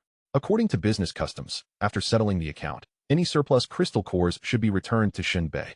Yet, the bar owner generously allowed him to pre-order several crates of drinks and snacks, making him appear quite magnanimous. Rock expressed some dissatisfaction and contemplated addressing the bar owner. However, Shen Bei gestured for him to remain calm, saying, "I haven't incurred any loss. These crates of alcohol are here. Feel free to come by any time." Rock hesitated, rubbing his hands together. "That feels rather awkward. It seems impolite to treat me as a guest." Shen Bei wiped his mouth and mused. Does this world require social niceties? Perhaps it does, perhaps it does not. It depends on the individual. The Blue Enchantress does not require such decorum. Her strength allows her to stand alone within the 36 shelters. She would not even deign to acknowledge General Yu Vucheng. Yet, Yu Vucheng does need social connections, especially with other shelters. Though the wilderness is vast, the number of wandering parties is even greater, and encounters are frequent. Furthermore, the relationships between shelters are often strained, with significant conflicts and hostilities erupting. Shen Bei, too, recognizes the value of social etiquette. A few bottles of wine are not expensive but yield quick benefits. "I have a matter I wish to inquire about." Shen Bei ignited a cigarette, inhaling deeply, feeling an unparalleled sense of ease and pleasure at that moment. Luo Ku took a sip of his drink and chuckled. "Are you unsure where to spend the night? Come to my bed, darling. There's ample space for the two of us." Shen Bei replied, "No, thanks." He exhaled a puff of smoke, lowered his voice, and earnestly inquired, "Have you ever heard of a world-ending starship?" Shen Bei was intensely curious about this question. If he had found the chip of such a starship, did it not imply that this world once had starships? Where have they vanished now? Furthermore, is a starship merely a technological marvel? What kind of technology exists in this world? It seemed like a diluted version of punk, with a profound sense of disconnection. "Where did you hear that term?" Luo Ku asked with a serious expression. Shen Bei fabricated a casual tale. "I stumbled upon the word on a wall in a ruined city." "Is there a problem with that?" Luo Ku tapped the table and said, "Few know this term. You need not delve deeper, nor should you touch anything related to it. It is a taboo. Remember that." "Huh?" Shen Bei, somewhat confused, responded, "You've said nothing substantial. Have you turned into a charlatan? Speak plainly." Luo Ku clicked his tongue and rolled up his sleeves. "All right, let me clarify for you. All rumors and secrets regarding the world-ending starship lie within the Bloody Conference." "Bloody Conference? What is that?" Luo Ku whispered. "It's a meeting formed by the leaders of the shelters. Not every leader is qualified to be a part of the Bloody Conference. Our General Yu Vucheng does not meet the criteria. By the way, the head of the Bloody Conference is the Spider Queen."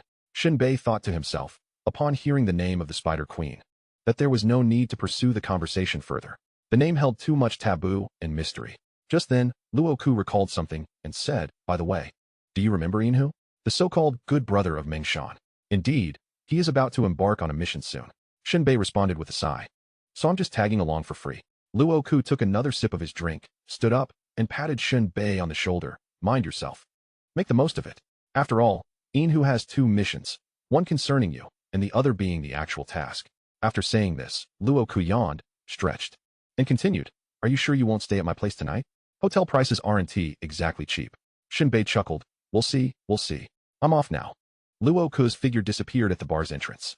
Shen Bei reclined in his chair, his gaze lost as he stared at the ceiling. Was Inhu finally planning to take action against him, seeking vengeance for Meng Shan? Shen Bei exhaled a cloud of smoke. He was not afraid of battling those with extraordinary abilities, but he feared interference from other factors during the mission, such as the target and others involved. Caution was essential. Setting a goal for himself, Shen Bei rose and exited the bustling bar. After a few steps, he suddenly noticed someone tailing him. Shen Bei turned his head slightly and discovered a small figure standing behind him. Little K? The diminutive figure of Little K, barely reaching a height of approximately 1 meter and 30 centimeters, bore a look of profound bewilderment in his eyes. Homeless, indeed. Shen Bei let out a soft chuckle. In this world, shelters provide refuge for humanity against the encroachments of malevolent beings, yet they do not encompass the essentials of life: food, clothing, and shelter. Children bereft of parental guardianship fare worse than wild dogs. Naturally, some individuals may take these children in, but the fate that awaits them under such care remains uncertain. This world, devoid of any semblance of decency, is rife with individuals of peculiar inclinations, thriving in their bizarre pursuits. Shen Bei beckoned, "Come with me." His intentions were not born from an overflow of compassion. Rather, He planned to procure wheels and construct a dwelling of his own to safeguard his financial interests. He often ventured into the wilderness, where lack of oversight posed significant risks, making him vulnerable to theft. Fortunately, little K, familiar with his circumstances, was not a burden for him to feed. The small boy approached Shen Bei, gazing up at him. Shen Bei reached out to tousle his hair. Little K's eyes, once clear, now appeared clouded and reddened, indicative of prolonged weeping in some hidden corner. Shen Bei sighed. I must warn you, my food is not particularly appetizing, and I will not support you without expecting something in return. You must help me guard our abode. Little K nodded in agreement. Are you unable to speak? Little K nodded again.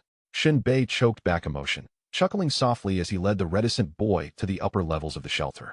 Shen Bei made a visit to the research institute, where he waited an eternity before finally catching the attention of Chun and Z. Oh, upon their meeting, Chun and Z expressed his confusion. Why does your battle armor look different once more? Are you acknowledging my craftsmanship, then? Shen Bei replied with a smile. Chun and Z stroked his chin, circling around Shen Bei's armor. The modifications are indeed commendable. They allow for unimpeded movement. Would you be interested in working at the institute? To this invitation, Shen Bei waved his hand dismissively. I am not an ability user. Afraid of being looked down upon? Chun and Z laughed heartily, continuing. There certainly exists a hierarchy of disdain, even among ability users. Such is the nature of this world. Survival of the fittest is the fundamental law, and one must accept their place within it. Shen Bei turned to Little K, earnestly asking, have you absorbed Uncle Chen's words? Little K nodded. Shen Bei then faced Chun and Z. The educational impact seems effective. You, Chun and Z, maintained a serious demeanor. I am speaking to you. Why divert the conversation to others? The essence of education is universal, Shen Bei retorted. I see you are simply unwilling to accept it. What I refuse is to be regarded as weak prey. Chun and Z paused at this, his brows furrowing before raising sharply. He remarked somewhat ungraciously, to say you are weak is to elevate you. Shen Bei shrugged, remaining silent. Very well, Chun and Z pressed his hand down. Since you are not inclined to join the institute, let us discuss your current aspirations. Shen Bei stated candidly. I desire a mobile home. How much might that require? Chun and Z rubbed his chin thoughtfully. In truth, the structure itself is not overly costly. The least expensive route would be to hire labor and purchase timber for construction. The real expense lies in the wheels and chains, necessitating a high-grade crystal core. Shen Bei found himself at a loss for understanding. Although the technological advancements in this world may have deviated somewhat, it is hard to believe that even the cost of wheels has become exorbitantly precious. He assumed that the high expense was due to the construction of housing, as the property developers of the bygone era often deceived the common people in such a manner. A high-grade crystal core is equivalent to 100 mid-grade crystal cores, which is an immense fortune. Before the upgrade of the cluster firepower disc, Shen Bei possessed 50 crystal cores, with a bit more effort. Whether through hunting fierce beasts or engaging in illicit activities, he could easily acquire the remaining 50.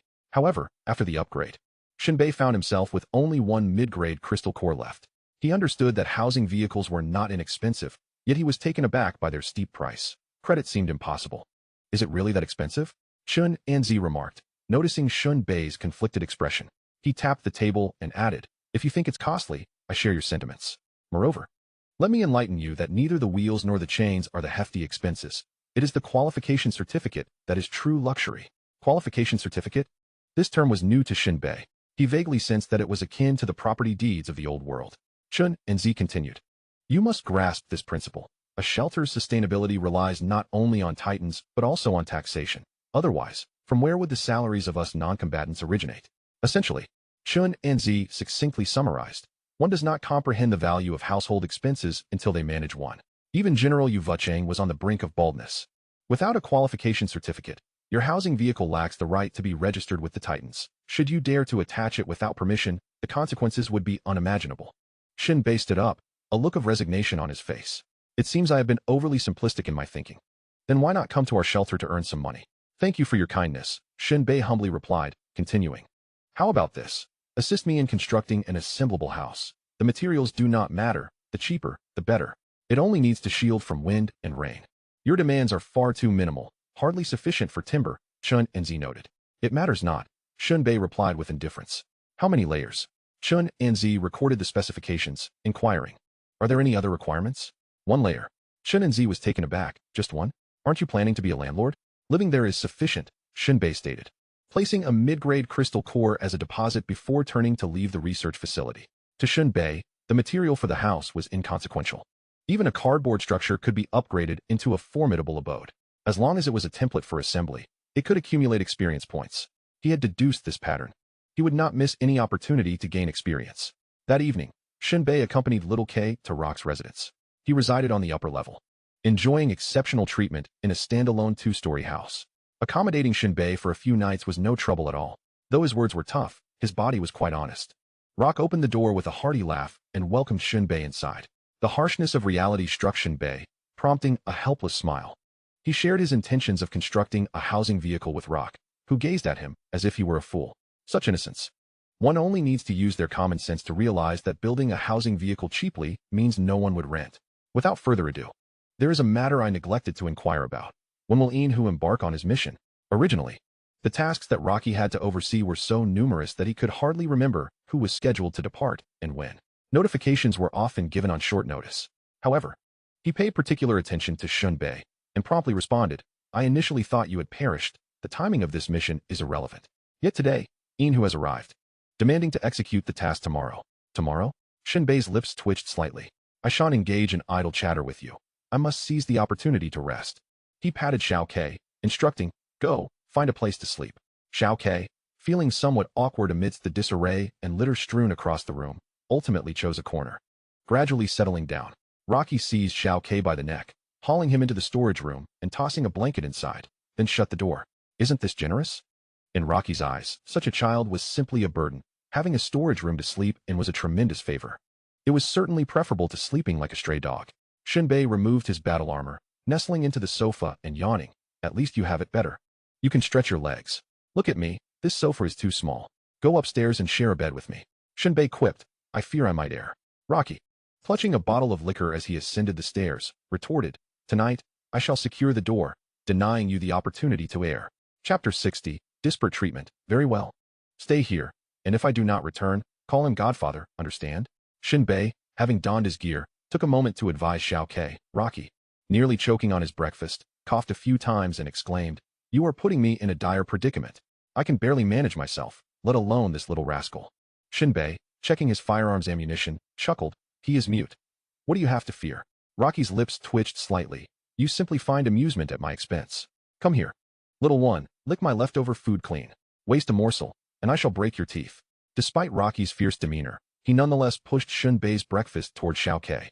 Shen Bei extended his hand toward the food, pausing midair. "Hunger will keep you alert," Rocky grinned. Shen Bei smacked his lips, snatched a piece of roasted meat, and stuffed it into his mouth. "Your advice is hardly deserving of gratitude. This is all my experience speaking. I have my own wisdom." "Huh. Having roamed the wilderness for a few days, one becomes ungrateful." Rocky finished dressing and beckoned, "Let us go." Before exiting, he warned Xiao Ke with a fearsome expression, "Dare to steal from me, and I shall end you." Xiao Ke displayed no fear, quietly consuming his food. Rocky shook his head, murmuring, "If this little fellow awakens, he could be quite formidable." Shen Bei glanced back, closed the door, and remarked, "Without ruthlessness, one cannot stand firm.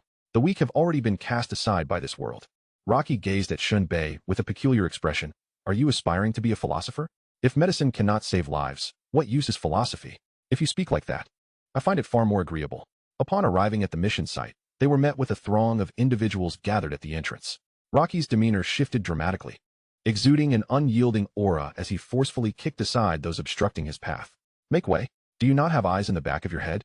The crowd, laughing and chatting, parted to make way, offering smiles. "Mr. Luo, are you once again lingering in bed? Do you have any tasks today that are light on effort but heavy on reward?" "Mr. Luo, the settlement for yesterday's tasks was incorrect. You failed to account for the advanced core needed for driving. I came to execute a quantitative task, and a small gift would suffice as a token of respect." Luo Ku, facing the chattering crowd, raised his hand to silence them. Taking a deep breath, he erupted in anger. "I curse your ancient mother. You think a single intermediate core will suffice for multiple trips? Are you trying to deceive me? Get lost. What nonsense are you delivering? You want simple tasks? It would be better if you brought nothing. Who are you trying to fool?" With Luo Ku's scolding ringing in the air, he opened the doors to the task center. A throng of individuals surged inside. Many had come to undertake quantitative tasks today. Such tasks were a mandatory requirement of the shelter. Every member, regardless of status, was compelled to complete at least one task assigned by the shelter each week. Generally, personnel from the Research Institute also ventured into the wilderness to fulfill their responsibilities. However, Non-combat personnel usually undertook less dangerous tasks, primarily involving transport and battlefield cleanup, tasks devoid of peril. In essence, this was merely a means for the shelter to profit under the guise of labor. Of course, if one accepted a task from the task center, they would be exempt from completing a quantitative task. Shen Bei sat to the side, waiting for Inhu's arrival, unable to offer Luo Ku any assistance.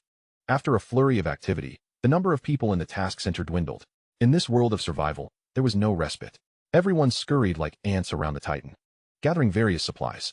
No one knew where the Titan would lead them. The temperate climate was relatively pleasant, but once they entered the frozen territories, it was uncertain when the Titan would emerge again.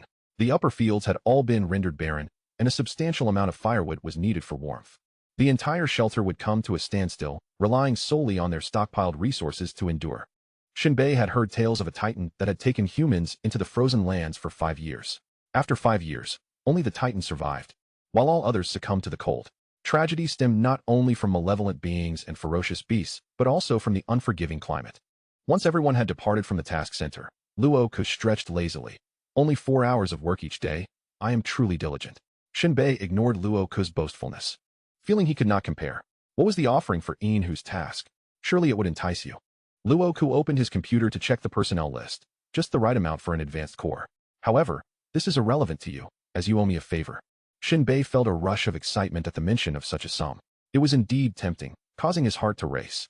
He was acutely sensitive to the value of money. Isn't that a daunting task? At this price point, it likely won't be simple. We must contend with the wild god, Luo Ku remarked casually. Shen Bei nearly toppled from his chair. The wild god. That entity was second only to the malevolent beings. The malevolent beings were feared for their indestructible nature. Although the abomination can indeed be slain, its offensive capability rivals that of the vile entities. It requires a coalition of high-ranking psychics to subdue it. Inhu leads the team. What is his rank? A mere third-tier psychic. What a jest. Shen Bei remarked directly. Is it too late for me to defect? Calm yourself. Rock intently focused on the computer, tapping the keyboard with frustration, cursing, damn. Luo Qingyuan has once again failed to execute the assigned task. Where were we? Rock inquired of Shen Bei. I wish to defect. Do not panic, Rock soothed. It is merely a juvenile specimen. The Research Institute is quite interested in it. Juvenile specimen. Shen Bei exhaled with relief. The difficulty level is significantly lower.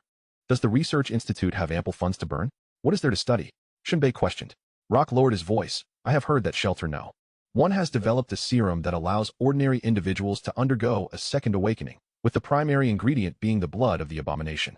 Previously, no one dared to provoke the Abomination, but now that a juvenile specimen has been discovered, Yu Vucheng is naturally eager to experiment. Ordinarily, if an ordinary person has not awakened their abilities by the age of 18, their hopes for such a feat are nearly extinguished. Yet now, technology can facilitate a second awakening, which is somewhat science fiction. Shen Bei furrowed his brow. Is there no cost associated with this second awakening? Rock spread his arms wide, exclaiming, indeed, should it fail, it results in an explosion that reduces the flesh to mere fragments. Shen Bei promptly lost all interest in the matter. Before long, Inhu entered the mission office accompanied by several individuals. This time, their equipment differed from the usual. They were thoroughly encased and carried gas masks and antidotes. Mr. Luo. Inhu disregarded Shen Bei, immediately seeking Rock to report. Rock's expression soured slightly. That is rather inconsiderate. You still owe Shen Bei a gas mask. It is truly unfortunate that the logistics department is out. Inhu could not be bothered to fabricate an excuse and merely made something up. Shen Bei. Rock turned to him. You are headed to the Withered Wood Marsh. Go to the logistics department and procure a set of protective gear. With that, Rock began to write a requisition note. Without the note, it would be impossible to obtain supplies from the logistics department. At that moment, Inhu interjected. There is no time. We must leave immediately. Rock slowly raised his head, his brows knitting together with sharp intensity. Is your time truly so valuable? The Research Institute's time is precious. Inhu showed no fear in the face of Rock's inquiry. Rock's teeth ground together. Were he still endowed with his powers? Such insolence would surely warrant a severe beating. However, a fallen phoenix is not as formidable as a mere chicken. General Yu Vucheng might afford Rock a modicum of respect.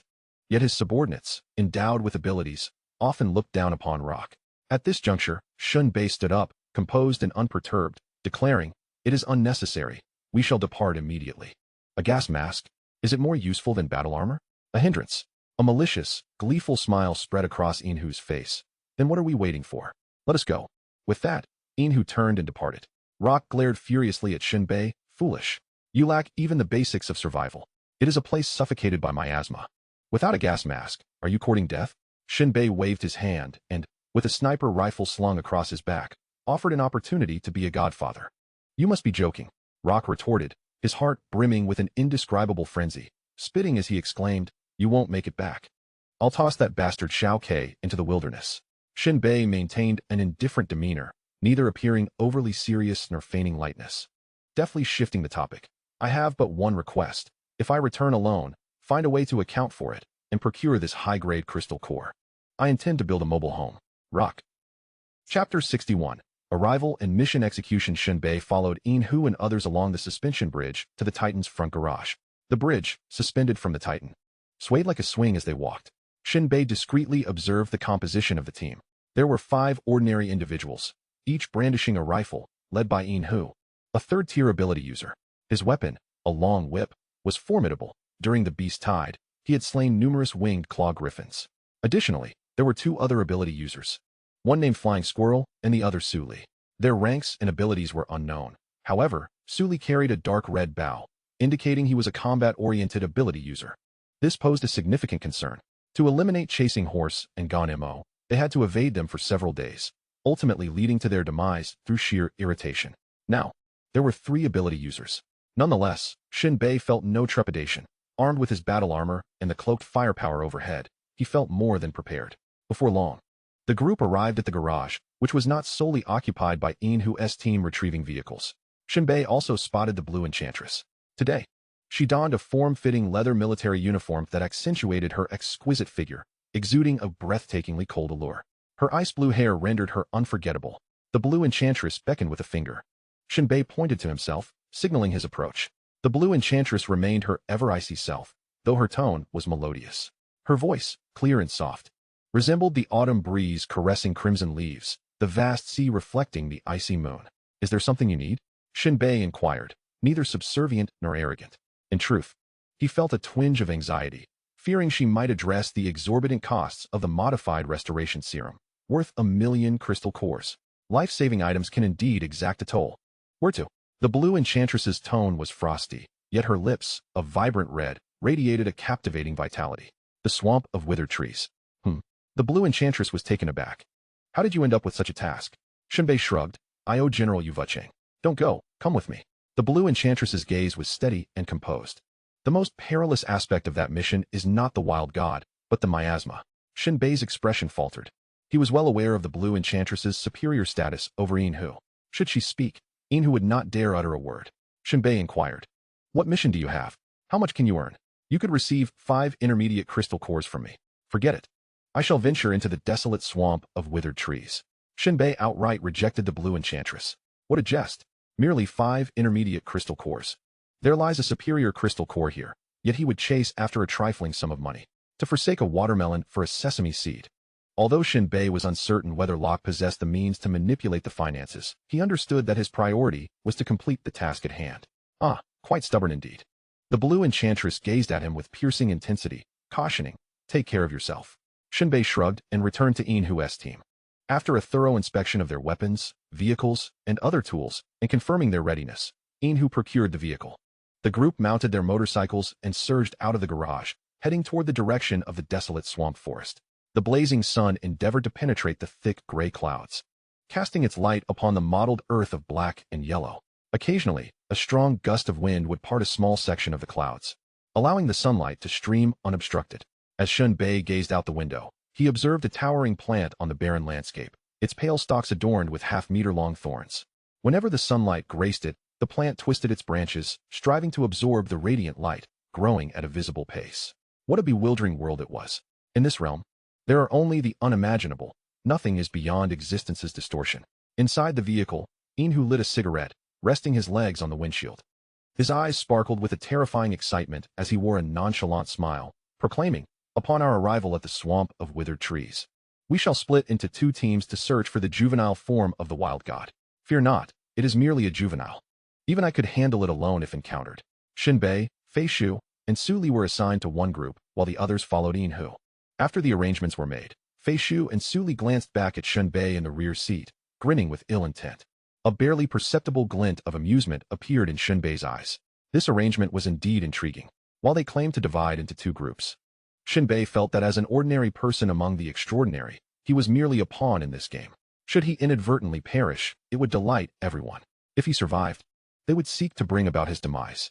Fei Shu's lips twisted into a sinister arc as he cornered Shen Bei with a singular, pointed remark.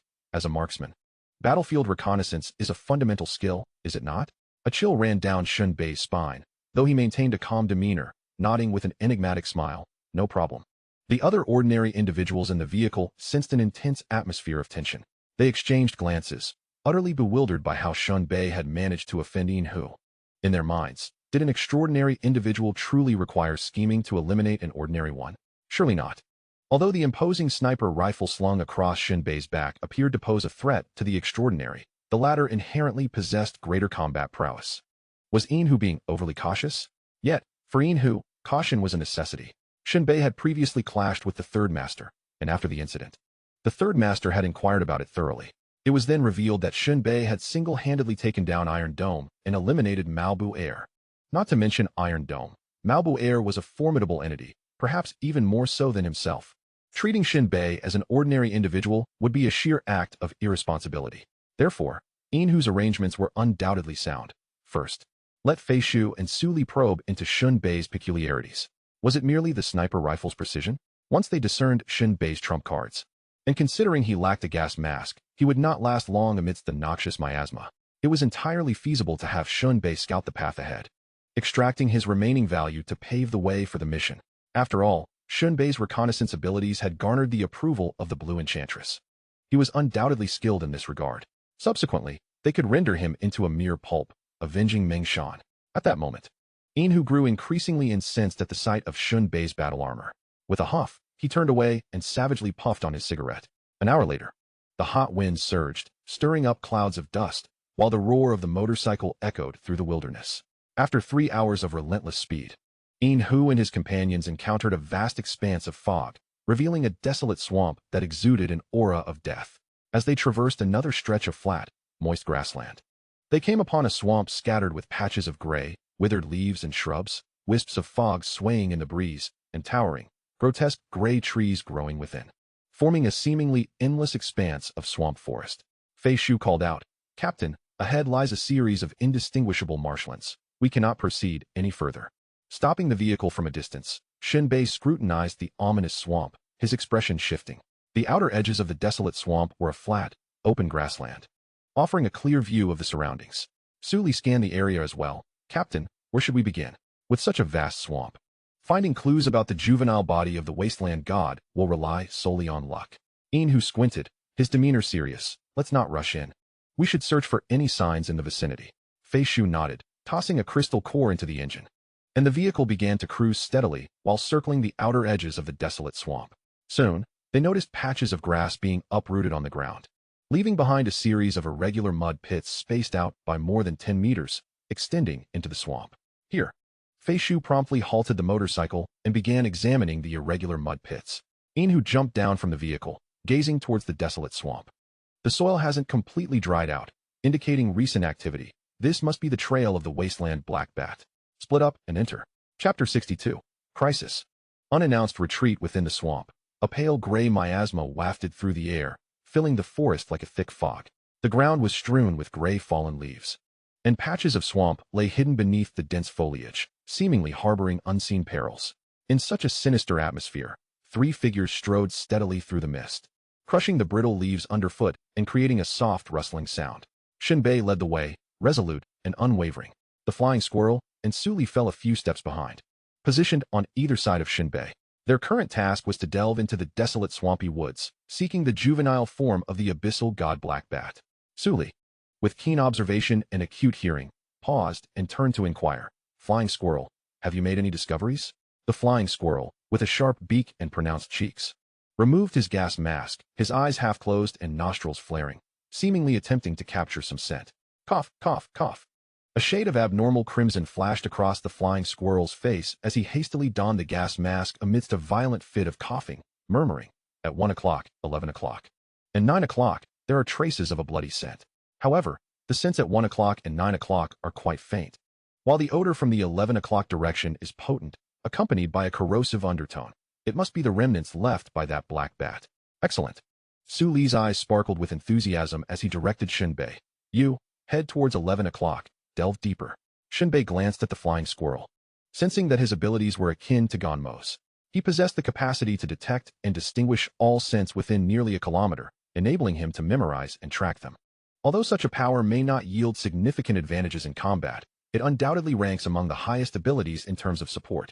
However, the toxic barriers in the desolate swampy forest would exhaust even an evolved being's endurance in a short span, and while the flying squirrel's tracking sense was formidable, it could not sustain prolonged pursuit. The mere act of removing his mask had already validated this, as he struggled to breathe after only a few inhalations. Of course, the flying squirrel possessed another ability, extraordinary hearing, allowing him to perceive and discern infrasound waves similar to a bat. Though not as potent as his tracking sense, it proved exceptionally useful for reconnaissance. As Shen Bei pondered how to complete the mission and secure the rewards, he understood that such gains would demand a price of blood. At that moment, Su Li and the flying squirrel exchanged glances, clearly taken aback. Since parting ways with Inhu, they had assumed that Shen Bei would not endure long in the swampy woods without a gas mask. Little did they know, they had underestimated the tightly sealed armor he wore. It appeared to be quite a remarkable asset. Su Li gestured animatedly, and the flying squirrel grasped the essence of his intent. He was keen to examine the armor Shen Bei possessed, to discern its functionalities and whether it held unexpected capabilities. The flying squirrel nodded in understanding. Just then, he seemed to hear something, smiled at Su Li, and gestured towards a spot less than 3 meters ahead of Shen Bei. Su Li turned to look forward.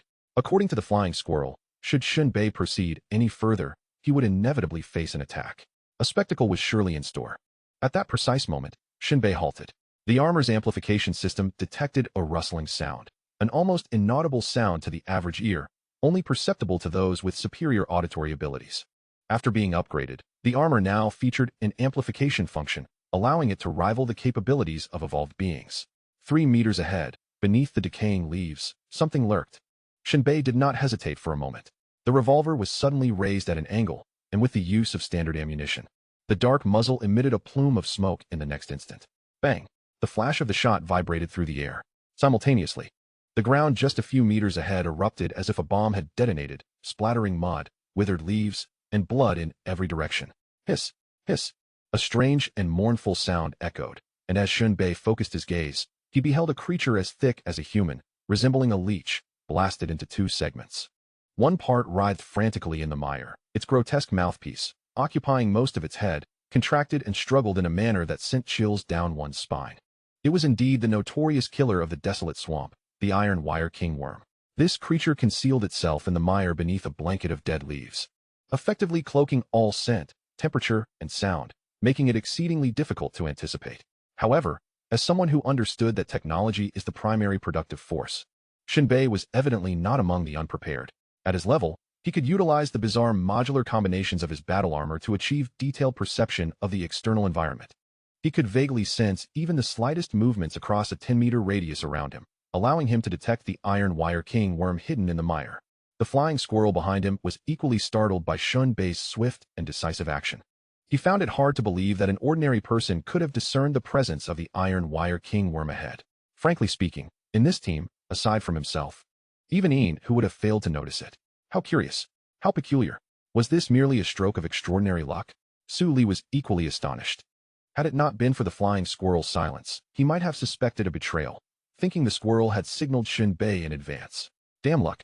Su Li muttered to himself. Crack, crack. The sounds of withered wood and leaves breaking echoed continuously as Shen Bei advanced through the toxic haze of the swamp forest. Behind him, the flying squirrel and Su Li remained tense, as if facing a formidable foe, observing and listening for every subtle clue.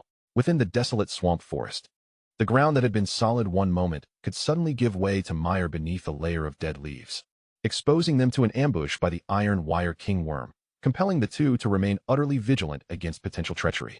Unbeknownst to them, Shen Bei had arrived at a small clearing near the center of the desolate swamp forest. Here, the trees were sparse, and the ground was entirely covered with dead leaves and shrubs. Beneath the seemingly flat terrain, there lurked a quagmire, concealing hidden dangers. Moreover, the traces of a large reptile could be clearly observed alongside a sizable pool of black blood. Shen Bei did not take another step forward, but turned to the flying squirrel and Su Li, saying, "I believe we should not proceed any further. Should we not call Inhu over?" In Shen Bei's view, completing the mission was certainly contingent upon Inhu's presence. Inhu desired to be the cannon fodder, but how he longed to use him as a stepping stone. The flying squirrel removed his gas mask and once again flared his nostrils. Discerning the residual scents in the air, a look of excitement on his face. The footprints and the acrid scent of blood had entirely ceased here. This could only indicate that they might have discovered the hiding place of the juvenile form of the abyssal god, the black bat. The flying squirrel pondered, its crooked nose appearing somewhat comical, yet also menacing, and remarked, "Why do you think you have found the god of desolation, the black bat, without witnessing its true form? Would it not be a waste of time?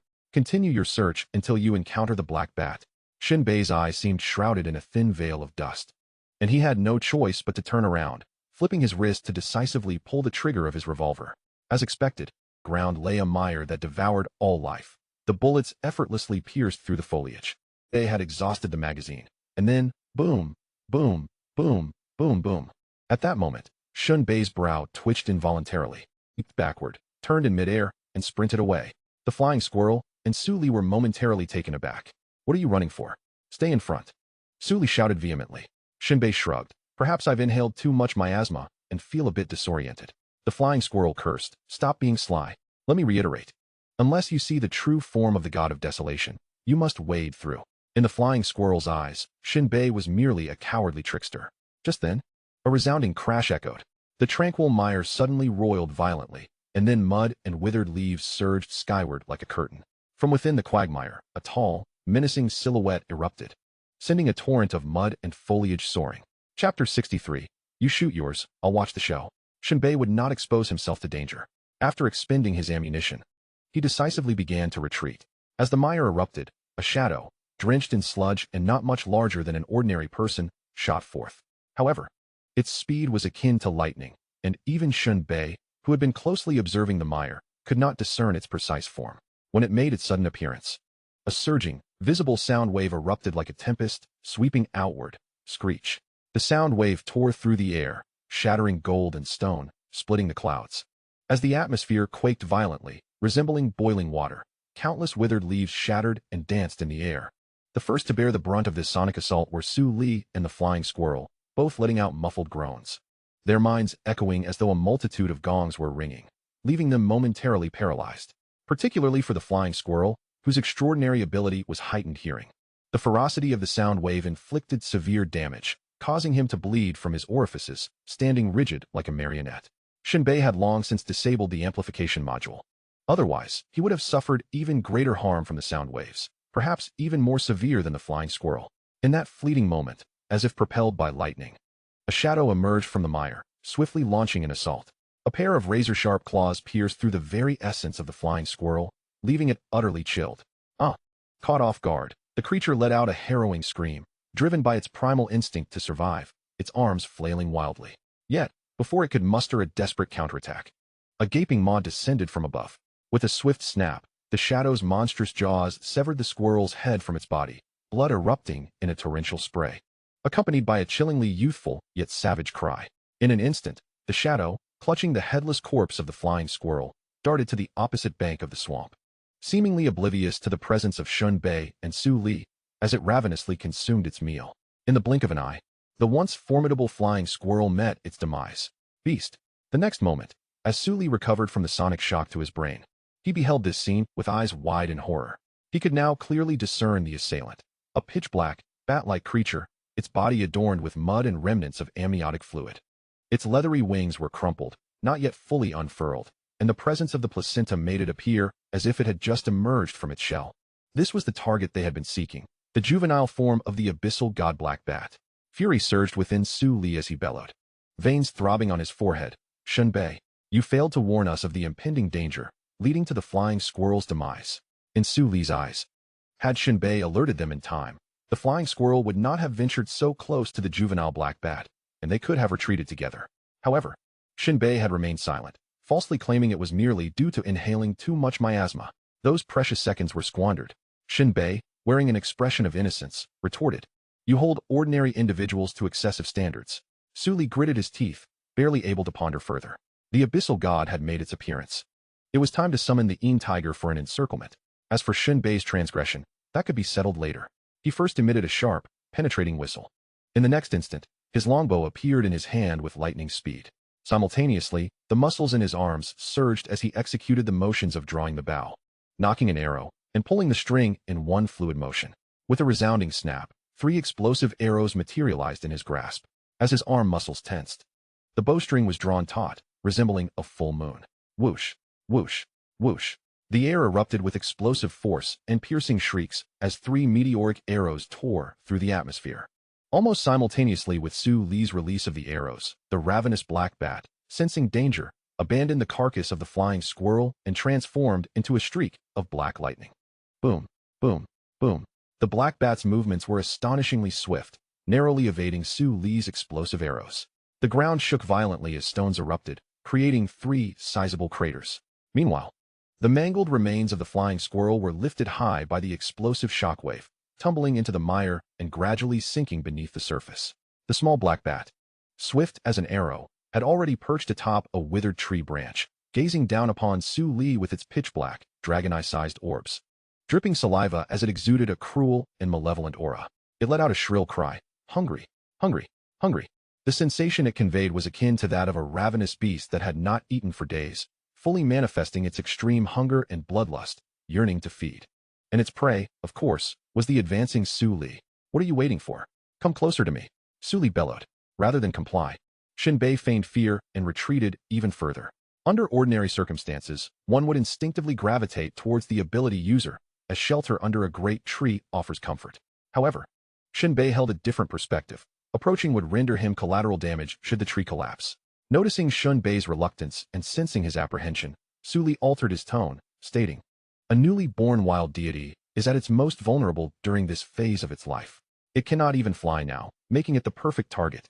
This creature merely possesses speed and an uncanny sound attack." The flying squirrel was caught off guard, ultimately succumbing to the sonic assault.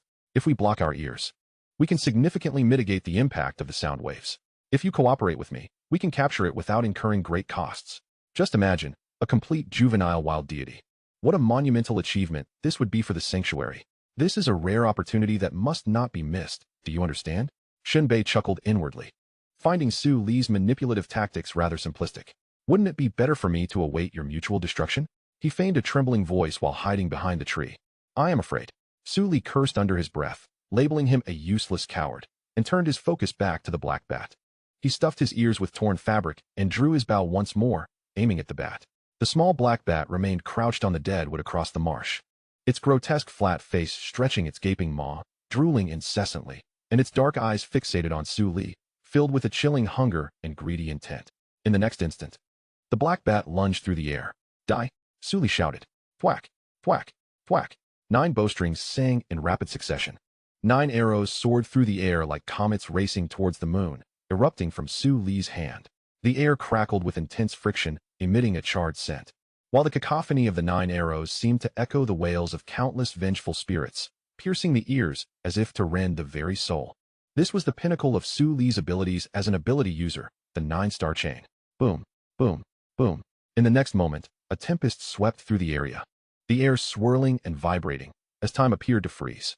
The small black bat, caught mid-attack, had yet to reach the ground when explosions erupted around its throat, shoulders, chest, and abdomen, showering the air with 6 bursts of fire and blood. The flesh and blood juvenile aberration of the wild god was utterly defenseless, instantly torn apart amidst the explosive blaze, resembling a rag doll flung into the air amidst its anguished cries. Crack, crack. The small black bat's body crushed a swath of foliage and timber, crashing heavily to the ground.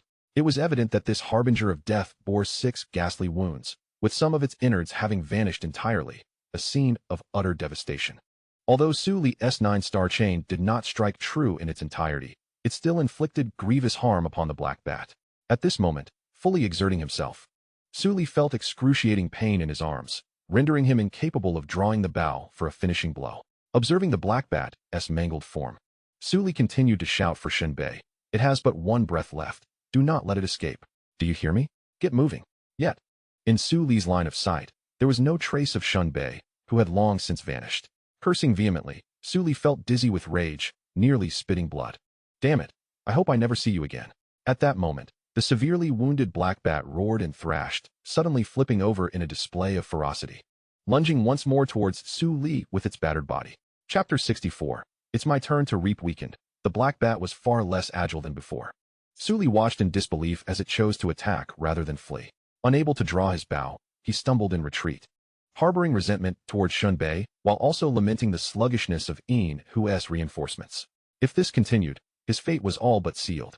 Just then, Su Li heard the thunderous sound of numerous footsteps approaching from afar. He lifted his head and joyfully shouted, "Brother Hu, save me." At that moment, Inhu was sprinting towards him. Initially searching for the wild god black bat in another direction, he had immediately rallied his forces upon hearing the whistle. Upon seeing the heavily injured black bat charging towards him, Inhu's face lit up with delight. "Leave this to me." A battered black bat was but an easy target for him. With a derisive smile, Inhu surged past Su Li, charging headlong into the fray. As the two were about to collide, Inhu bent his body and sidestepped, deftly evading the bat's lunge, intending to wear down its stamina through grappling. The life force of this juvenile aberration was formidable. Even in its severely wounded state, it could still pose a threat at the brink of death. Thus, Inhu had no intention of confronting it head-on. Instead, he aimed to entangle the black bat temporarily, awaiting Su Li's recovery to join forces and slay the beast with ease. However, despite the promising plan, the ensuing events unfolded contrary to his expectations. A foul wind swept past, and after the black bat's strike missed, it did not pursue as Inhu had anticipated. Instead, a tremendous, thunderous roar erupted from its battered body, and the short black bristles along its back suddenly exploded outward, standing erect like steel needles. A dire warning surged within Su Li's heart as he gasped for breath. This was bad. Whistle, whistle, whistle. In the next instant, the diminutive black bat unleashed a barrage akin to a rain of arrows, an innumerable array of steel quills erupting with the ferocity of a tempest, enveloping an expanse of several dozen meters, both above and below, in every conceivable direction, a complete 360-degree assault. The relentless steel quills surged forth, rendering the sky and ground devoid of refuge, their velocity surpassing that of bullets. Amidst the shock, the nearest Inhu displayed remarkable reflexes. His entire form underwent a sudden transformation, the skin thickening into a robust bark-like defense that encased him within. The metallic projectiles clanged against this protective bark, repelled from within its confines. Unfortunately, Su Li and the ordinary individuals who rushed to assist were not as fortunate. Recognizing the imminent danger, Su Li swiftly grasped one ordinary person in a desperate bid to shield himself, yet he could barely position them adequately. In the next heartbeat, his arms, chest, and legs were penetrated by the steel quills, leaving behind countless pinprick-like wounds. In an instant, Su Li trembled violently, his body erupting with a torrent of blood, collapsing to the ground in a staggering heap, convulsing uncontrollably. On the other side, the remaining ordinary individuals were utterly unprepared, unable to evade the onslaught. The quills rained down upon them like a torrential storm, inflicting dozens, even hundreds, of tiny puncture wounds across their arms, shoulders, and heads. Each wound igniting a searing pain akin to flames, causing them to fall and scream in agony. "Help me. It hurts. Captain Inhu, save me." In the blink of an eye, these ordinary souls fell silent, none remaining, all succumbing to the black bat's relentless assault. The bat's method of attack, employing its quills, was akin to a merciless downpour of needle-like projectiles, its speed eclipsing that of bullets, bestowing upon it an unparalleled penetrative power that even their combat armor could not withstand. Moreover, the steel quills were tainted with the bat's highly corrosive blood, a venomous toxin invading their bodies, not lethal but rendering them immobile, as if lead had been poured into their veins. Even an awakened individual would struggle to resist, let alone an ordinary person, showcasing the ferocity of the bat's toxin. At this moment, only Inhu retained his fighting capability. Su Li, gravely injured, would have long since perished were it not for the resilience granted by his extraordinary constitution. Nevertheless, without immediate refuge for treatment, he too would soon meet a bitter end. The ordinary individuals, lacking even the privilege of being mere cannon fodder, had perished in their entirety at the first encounter. With a fierce cry, the black bat, its bare, blackened skin exposed, displayed an indomitable will to survive. Its claws poised to strike fiercely at the heavily armored Inhu, a tempest of fury unleashed. Damn it! Inhu scarcely had time to glance back at the unfolding situation. The rancid stench assaulted the senses as Inhu's veins bulged ominously, his entire body resonating with pain. He narrowly evaded the ferocious assault of the black bat, yet found himself marked by deep, bone-revealing wounds across his chest. Simultaneously, backwards like a cannonball, crashing violently into a withered tree trunk as thick as a man's embrace, which splintered under the impact. The black bat, fueled by a grotesque excitement, and towards the spot where Inhu had fallen. This beast, a single misstep could lead to utter defeat. At that moment, Inhu lay on the ground, racked with excruciating pain, feeling as if every drop of blood had congealed within him. The bat's cruel, exhilarated face loomed closer. A shadow of death closing in. Half kneeling, Inhu's expression twisted in agony as a surge of energy erupted within him, propelling him backward with force. With a deft flick of his wrist, a whip, radiating a rich emerald glow and slithering like a venomous serpent, materialized in his grasp. In the next instant, Inhu's feet propelled him forward, moving so swiftly that a series of ethereal green afterimages trailed behind him. As he surged forth, he lashed the whip violently, cleaving the air with elongated crescent-like arcs of energy that burst forth with the ferocity of a comet striking the moon. Bang, bang, bang, bang, bang. Wherever the verdant crescent arcs passed, boulders the size of grinding stones and massive trees, thick enough for two to embrace, shattered like mere tofu. The energy waves relentlessly obliterating everything in their path. Beast, die. In the following moment, swift whooshes echoed as a series of thunderous explosions erupted. The whip in Inhu's hand emitted a chilling brilliance, moving through the void as if it possessed a life of its own, striking directly at the black bat. With a resounding thud, the bat was struck as if by a mighty blow, blood gushing forth. Its fierce forward momentum caught effortlessly by Inhu's single-handed grip on the whip, which he then hurled back with tremendous force. Before the bat could react, Inhu raised his hand again in a flash, delivering a powerful strike through the air. A brilliant azure light erupted, and a 1-meter square imprint of his palm manifested in the void, compressing the air with unimaginable speed as it barreled toward the black bat. With a thunderous roar, it was as if lightning had struck the ground, a cannonball detonating midair, sending shockwaves through the earth within a 10-meter radius. The already weakened black bat found itself unable to evade Inhu's ferocious energy strike. Amidst the deafening crash and the gale force winds, the bat barely endured half a second before emitting a heart-wrenching scream, as if struck by a speeding train, and was sent flying backward amidst a cacophony of cracking bones. In midair, the unimaginable force of the impact exacerbated its existing wounds, causing a fresh torrent of blood to erupt, showering the sky. With a resounding thud, the black bat was propelled over 30 meters before crashing violently to the ground, its body in a state of disarray, trembling uncontrollably as if it were sifting through grain. It struggled a few times, unable to rise, and ultimately let out a mournful cry, succumbing to death. Ugh! Inhu wiped the wounds on his body, cursing under his breath, almost met my demise. Turning to glance at Su Li, a wave of panic surged within him, prompting him to rush over. However, he found Su Li in an exceedingly weakened state, his body tinged with green, clearly suffering from severe poisoning. Inhu's expression darkened. Damn it! Where's the flying squirrel? Su Li's face was ashen, dead. And Shen Bei? He fled. Yet, scarcely had Su Li's words escaped his lips when Shen Bei, through his actions, has been here. I am everywhere. While crouching on a distant tree. In the next moment, he aimed the gun directly at Inhu. Chapter 65. The sound of gunfire and mourning filling the heavens, Su Li had perished. His forehead exploded. The still warm brain matter, mingled with blood, splattered across Inhu's face. Inhu's eyes widened slowly, his mind in turmoil. He had distinctly heard no sound, yet witnessed a bullet enter Su Li's skull. How could this be possible? Inhu's mind raced, quickly realizing that Su Li's death was the handiwork of Shen Bei. Only he bore the sniper rifle. But what left him trembling in fear was the question, why had there been no gunshot? Was the bullet fired from a slingshot? Such a silent projectile could only be executed by a highly skilled marksman with extraordinary abilities. Yet Shen Bei was merely an ordinary man. Firearms require gunpowder. A shot must produce sound.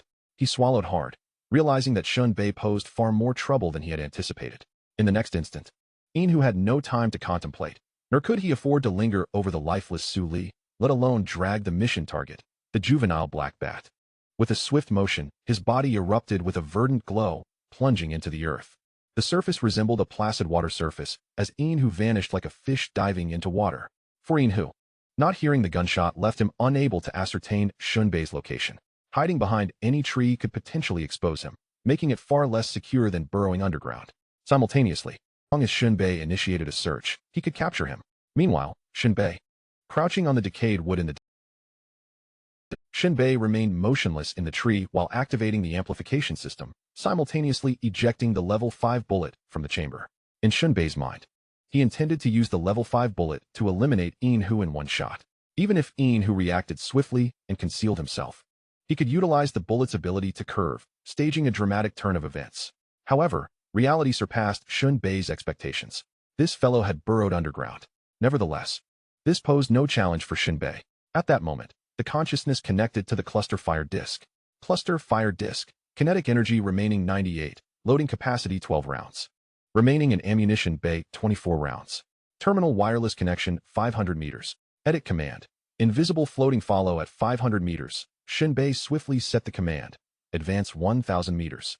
Cruise. Silently, the air manifested a slight ripple as the invisible cluster fire disk hovered above Su Li's lifeless body. Shen Bei leapt down from the tall tree, replacing his weapon with a more practical revolver for close-range engagements. At that moment, the entire marshy deadwood forest was enveloped in an eerie silence. Devoid of even the gentlest breeze, a faint green mist pervaded the air.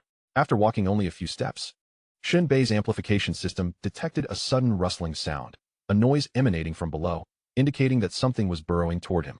Shen Bei maintained a composed demeanor, fully aware that Inhu intended to launch a surprise attack from underground.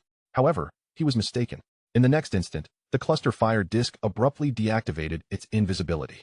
The barrel tilted slightly downwards, and a flash of fire erupted without any accompanying sound, akin to a plastic bag dropped from a great height. Yet, in the next heartbeat, a shell detonated with a thunderous explosion in the marshland 800 meters ahead of Shen Bei. A powerful shockwave instantaneously swept across the entire marsh, violently churning the previously tranquil sludge. The mud mixed with water, forming towering columns of earth, reminiscent of the marsh's furious roar, reaching for the heavens. Under this immense force, the flora within the marsh was uprooted, and amidst the splattering mud, chaotic trajectories were etched in the air. The vibrations from the explosion caused the surrounding earth to tremble, as if the entire wetland was quaking in anger. As the mud fell, it produced a dull thud, and the splashed water returned to the marsh, creating ripples that spread outward. The air was thick with the scents of earth and gunpowder, yet devoid of the bloodshed that Shen Bei had anticipated. He frowned. The shells of the cluster fire disk had been modified, although lacking engraved patterns. Shen Bei had previously attempted to inscribe bullet patterns onto the shells, but to no avail. It seemed that the modifications were incompatible, and there were no prompts from the external apparatus. However, even the standard high explosives from the Research Institute would have been sufficient to expose Inhu. Yet, Shen Bei observed no traces of flesh and blood. Instead, only the mangled remnants of wireworms and other creatures lay strewn about. Shen Bei tilted his head, gazing into the crater before him. In a fleeting moment, he spotted a severed human arm. However, this arm was not composed of flesh, but rather resembled a wooden stump, akin to a prosthetic limb. Upon realizing this, Shen Bei's pupils constricted sharply. He had underestimated him. In an instant, Shen Bei deduced that the rustling sound he had heard was not Inhu crawling underground, but rather the artificial limbs he had created using his abilities. Without a moment's hesitation, Shen Bei commanded the cluster fire disk to unleash a comprehensive bombardment upon the battlefield, recognizing that he had no knowledge of Inhu's whereabouts. However, it is likely that he could not have ventured far in such a short span of time, or perhaps he simply deemed it beneath him to flee. After all, he was an extraordinary being, unfazed by the notion of being intimidated by an ordinary person. The thunderous barrage of artillery rained down, shattering the long-standing silence of the treacherous swamp. Each shell, brimming with the power of annihilation, streaked through the dense miasma like a harbinger of doom, trailing a blazing tail as it plummeted into the mire. The swirling mud and vapor coalesced into a chaotic realm. Shen Bei's gaze swept across the scene, the shadows of explosions casting a hellish tableau upon his visage. Under such relentless bombardment, Shen Bei was resolute in his belief that he would unearth the physical form of Inhu. Indeed, after just one round of shelling, a dark figure leapt from the mire, mere meters away from Shen Bei. Inhu, you long for the mighty mountain, do you not? Haha. Shen Bei's voice resonated with an eerie grandeur, as if stirring the very smoke and vapor into a jubilant frenzy. At that moment, Inhu resembled a silent, unyielding stone, enduring the tidal waves of agony coursing through his body. His abdomen had been rent open, his organs shattered, and his spine contorted grotesquely. His face was a ghastly amalgamation of blood and filth. He could scarcely comprehend it, despite Shen Bei's cunning and the formidable power of his firearms. His plan to ambush from below had utterly failed. Yet, what astonished him most was the hovering artillery disc above. Was this not a weapon of the sanctuary? How could it possibly be in Shen Bei's possession? Moreover, it appeared larger and more potent. This should not be. Such a bombardment device was meant to automatically return to the research facility after use. And when had Shen Bei brought this contraption here? It was utterly incomprehensible. Shen Bei. At that moment, Inhu burned like a fierce flame amidst the icy currents of the ocean, a beast on the brink of death, suffering yet cold, silent yet ferocious, desperate yet resilient. Do you think you can extinguish me with mere firepower? You are sorely mistaken. Despite his battered body, Inhu charged forth with unyielding speed. This was his final act of desperation. If he could not see Shen Bei now, he would be out of options, especially with the artillery disc above, a significant threat. Shen Bei, with an air of nonchalance, raised his pistol. You are the one who underestimates. You possess no understanding of technology, nor any sense of reverence. Rat-a-tat-tat. The dull thud of gunfire erupted like a tempest, a flurry of bullets hurtling towards Inhu with astonishing velocity. Shen Bei's gunfire was swift beyond belief, seemingly defying the immense recoil of the revolver. The bullets expelled from the muzzle blazed forth like the tongues of a multi-barreled cannon. Concurrently, the artillery disc completed its loading and unleashed a barrage of shells aimed directly at Inhu. At that moment, the cacophony of gunfire melded into a symphony of chaos. As bullets and shells intertwined in a deadly dance, Inhu was enveloped by a robust aura of life force, and the bark-like defense birthed from his abilities appeared impervious. However, this only applied to the artillery shells from the research facility. Ultimately, in the face of Shen Bei's relentless bombardment, it proved to be utterly inadequate. The violent shockwaves relentlessly penetrated the bark shield, repeatedly hurling him into the air before he crashed heavily onto the muddy ground, battered and bruised. When the final shell detonated nearby, that layer of bark shield could no longer withstand the cataclysmic force and collapsed entirely. Inhu was overturned by the tremendous surge of air, collapsing to the ground. He struggled weakly, barely rising to his feet when the heat of a gun barrel met his forehead. Bloodied and scarred, his eyes brimmed with boundless resentment and fury. Who are you? I've never encountered anyone in the wilderness capable of wielding firearms as a threat to ability users. Shen Bei's lips curled into a sinister grin, his eyes radiating a palpable murderous intent. When faced with violence, one must stand firm.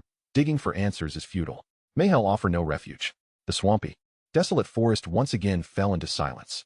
Chapter 66. Dreadful, the vile seed obstructs the path. Shen Bei crouched beside the remains of Inhu, whose head had been obliterated, prodding his mouth with the gun's muzzle. I thought your head was tough. Turns out it was merely stubborn. He surveyed the battlefield, managing to scavenge over a dozen intermediate crystal cores from various individuals. Who on earth undertakes such tasks? Shen Bei smacked his lips, then dragged the Black Bat's corpse onto the vehicle. This was the objective of the mission. Without it, he would not receive his payment. As for the bodies of Inhu and his companions, Shen Bei paid them no heed. In this world, the place of death became one's burial ground. Regardless of who perished, even General Yu Vucheng, no one would retrieve the bodies. Some would even revel in the chaos. The entire world resembled a natural graveyard. Shen Bei climbed into the vehicle, his first time operating a modified car from this realm. Inspecting the power compartment, he was pleased to find residual energy from the crystal cores, sufficient to drive back to the shelter. He pressed the accelerator. The engine roared with a fierce power and audacity. Regardless, the specialized off-road vehicle of this world was incomparable to those of the bygone era. Eschewing various safety features for the occupants and the ostentation of televisions and refrigerators, the focus lay solely on performance. Not only was it four-wheel drive, but it also boasted formidable power, an adjustable suspension system that could vary from 10 to 100 centimeters above ground, bomb-proof tires that could pivot freely by 180 degrees, and a crawling mode for navigating challenging terrains. These were the essence of a new era vehicle. Finally, Shen Bei cast a final glance at the desolate forest. Igniting a cigarette and taking a deep drag, with a firm press on the accelerator, the vehicle shot forward. As dusk approached, the sky darkened, and the clouds over the wilderness parted under the force of strong winds, allowing shafts of crimson sunlight to pierce through. Yet, the scenery and colors of the entire wilderness remained rather monotonous. After approximately 10 hours of relentless travel, Shen Bei found himself in the darkness, observing the writhing titan. It had returned. However, in the next moment, he sensed something amiss. In the past, electricity had been an exceedingly precious resource within the shelter. Even with generators powered by crystal cores, the output was evidently insufficient, typically affordable only to the upper echelons. Yet now, all the power-consuming searchlights of the shelter blazed to life, illuminating the desolate wilderness under the night sky, seemingly in search of something.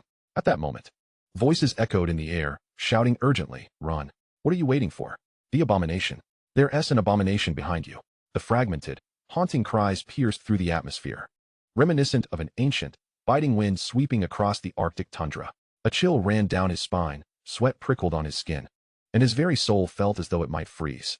Shen Bei sensed an overwhelming, sinister presence approaching from behind, like a tangible tide closing in from all directions. His neck stiffened, his hands gripped the steering wheel, slick with perspiration. Trembling, he slowly turned his head to look back. In an instant, it felt as though an invisible hand had seized his throat, rendering him breathless and speechless. Under the searchlight, an abominable beast, resembling a demon birthed from the deepest abyss of hell, loomed before him. Less than 100 meters behind the vehicle, the creature's size was immense, casting a shadow that obscured the very light of day. Its body resembled a distorted, deformed black mountain, the surface covered with molten, cracked armor, embedded with countless writhing eyeballs and sharp bony protrusions, each glimmering with a ghostly light that sent shivers down one's spine. Beneath its colossal torso, innumerable tendrils writhed like greedy serpents, each adorned with razor-sharp barbs and glands dripping with corrosive fluids, capable of turning even the hardest rock to sludge. At the ends of these tendrils, hidden in darkness, were gaping maws, ready to devour any creature daring enough to draw near. At the creature's core pulsed an unceasing heart, beating with a thunderous resonance, each throb releasing waves of malevolent energy that caused the very fabric of space around it to tremble. Despite its battered and incomplete form, the abomination could regenerate, sprouting new tissue from its wounds, rendering any attack against it utterly futile. The end of chaos. Shen Bei struggled to utter the name of this cursed entity, seemingly endowed with eternal life. In that moment, he felt as though his very existence was being stripped away. Shen Bei had faced ferocious beasts and battled against those with extraordinary powers, yet against this abomination, all his means seemed woefully inadequate. Shen Bei. Suddenly, a thunderous roar erupted from rock, sending a shiver down Shen Bei's spine. Run. To linger is to court death. He would be enveloped by the Titan's sanctuary. Life and death lay within those 300 meters. Shen Bei slammed his foot down on the accelerator, feeling an explosive surge of energy coursing through him. The tires of the off-road vehicle spun in place, gravel scattering in all directions. Whoosh. The corners of Shen Bei's eyes blurred as the vehicle shot forward. Press the gas. Do not relent. Push down hard. Gripping the steering wheel tightly, he was drenched in sweat, his breath coming in rapid gasps, and his hands appeared rigid with tension. He could not fathom why driving felt so excruciatingly difficult at this moment. Before returning from the marshy woods, he had felt like a wandering cowboy, even taking the time to shoot at ferocious beasts. Yet now, in the throes of flight, he was paralyzed with fear, his limbs moving in disarray. It was as if the moment he touched the steering wheel, his body parts acted independently, and his judgments of space, speed, and distance frequently went awry. Fortunately, the battle armor functioned as an external mechanical skeleton. To prevent veering off course within that 300 meters, Shen Bei severed the power module, allowing the armor to enter a dormant state, relying solely on mechanical strength to maintain his grip on the steering wheel. The off-road vehicle accelerated, but its limit capped at 50 miles per hour. After all, the vehicle was designed for navigating rugged terrain, not for speed. Moreover, it was burdened with the weight of a black bat corpse, over 3 tons. 300 meters, 280 meters, 250 meters. 200 meters. He was drawing nearer, ever closer. The personnel within the sanctuary shouted in unison. The abomination remains still. It seems uninterested in you. Lucky fellow. Shen Bei. You could even halt and taunt the abomination. Haha. Hearing their cheers, Shen Bei finally exhaled in relief, his thoughts swirling. Is this truly a courteous abomination? How rare. However, his moment of ease lasted but a second before calamity struck. The colossal form of the abomination, an embodiment of chaos, descended upon him like a collapsing mountain. The surging tide in the air fell gently, directly obstructing Shen Bei's path. Creak. Shen Bei immediately activated his armor and slammed on the brakes. The vehicle, propelled by inertia, did not slow down. Once it steadied, he found himself a mere 10 meters from the abomination. This scene left the sanctuary's occupants aghast. Rock pounded on the railing, extinguishing his cigarette with a fierce stomp, the vanishing ember reminiscent of Shen Bei's flickering life. Cursing under his breath, he muttered, "Damn. Call me Godfather." Little K looked up at Rock, then cast a glance at the vehicle entirely obscured by the abomination. He resolutely shook his head. "Little bastard." Rock cursed again before turning to leave. At that moment, the others in the sanctuary also shook their heads and departed. This time, no one mourned Shen Bei's impending demise. In this world, the most worthless sentiment is sympathy. Apathy reigns supreme. Yet, only Little K clings to the railing, with feet perched, gazing longingly into the distance. Chapter 67. The frenzied escape. As Shen Bei faced a mere 200 meters separating him from the sanctuary of safety, he was obstructed by the vile entity. The personnel from the sanctuary merely shook their heads, offering no pity or sighs. As if the curtain had fallen on a tragic play, the restaurant had closed, and the patrons had departed, leaving the place desolate. No one believed Shen Bei would survive. In the echoes of despair, the residents had vacated entirely. They indulged in their meals, drank, and reveled. In this world, death is merely death. The struggle for survival persists, unaltered by the emergence or demise of any individual. Remained unmoved. Only little K remained, still clinging to the railing. Depression. At this moment, Shen Bei's path was entirely blocked.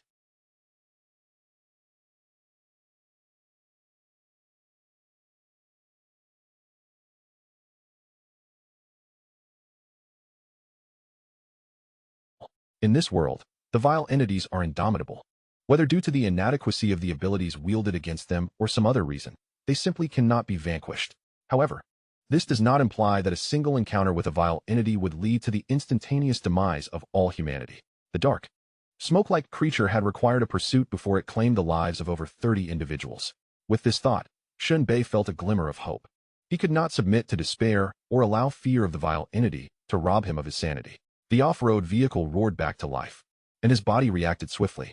He pressed the brake pedal to the floor, the tires screeching violently against the ground, instantly generating a cloud of white smoke, akin to the thick mist of erupting lava. The tires emitted a piercing, shrill wail, reminiscent of a beast lamenting its imminent demise. The vehicle shuddered violently, the engine roaring incessantly. The rear wheels skidded wildly, defying the laws of physics as they fought for traction, losing and regaining it in rapid succession. On the ground, Shen Bei's impeccable maneuvering. Graceful 180-degree turn in place. With a stunning drift, it surged forth into the vast, shadowy wilderness. Shen Bei had long since lost count of how many times the vehicle had veered off the road. There were no paths in the wild, or rather, during the flight for survival, every direction was a path. An hour later, Shen Bei took a moment to glance back. The vile entity still loomed large, like an enormous net pursuing him, enveloping him in its grasp. Faster, go faster, Shen Bei urged, relentlessly pressing the accelerator. However, the speed of the off-road vehicle remained stubbornly stagnant, oscillating around a mere 50 miles per hour. In stark contrast, the monstrous entity, with its colossal form obscuring the sky, surged forth with a velocity that surpassed that of the vehicle, akin to an unstoppable tide. Beads of sweat cascaded down Shen Bei's forehead, making him feel as though he were a mouse toyed with by a cat. Circling back to the shelter was an exceedingly unwise decision. The more he circled, the closer he drew to the malevolent creature. He could only press forward, maintaining a straight line to maximize the distance between them. Yet, at that critical moment, the poorly maintained engine of the off-road vehicle abruptly belched forth white smoke, and the speedometer began to plummet dramatically. Shen Bei winced in pain, for the speed was already inadequate, and now the engine had malfunctioned. In the next instant, Shen Bei acted with remarkable resolve, retrieving a mid-level crystal core and tossing it into the power module of his armor. The armor's power system emitted a resonant hum, surging to full capacity. As Shen Bei commanded with his mind, the visual panel flickered with a crimson glow, and he could even feel the heat generated by the power module operating at full throttle, its kinetic energy seeking an outlet. In the blink of an eye, he kicked the car door aside and chose to leap from the vehicle. His figure tumbled sharply to the left.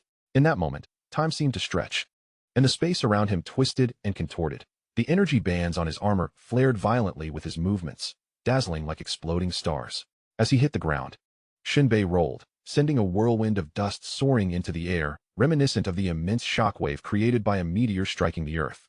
Executing several tactical rolls, aided by the armor's close-quarters response, he dissipated the overwhelming inertia. Without waiting for the dust to settle, he sprang to his feet, propelled by the formidable thrust of his armor, instantly transforming into a blur as he dashed forward at full speed. Racing across the terrain, Shen Bei trod upon a chaotic mix of shattered rocks and withered foliage, each step igniting a cloud of dust. The power module of his armor had pushed his speed to its zenith, reaching 60 miles per hour. With every leap, it felt as though he were defying the very force of gravity, leaving ephemeral afterimages in the air. The visual panel incessantly flickered with crimson warnings. Shen Bei opted to disable the alerts, willing to sacrifice the power module rather than cease his desperate flight. This was a matter of life and death. The sole comfort was that his armor's speed exceeded that of the off-road vehicle. Casting a glance behind, he beheld the nightmarish creature, its multitude of bloodthirsty eyes still in relentless pursuit. Yet, it seemed that the gap in speed was widening.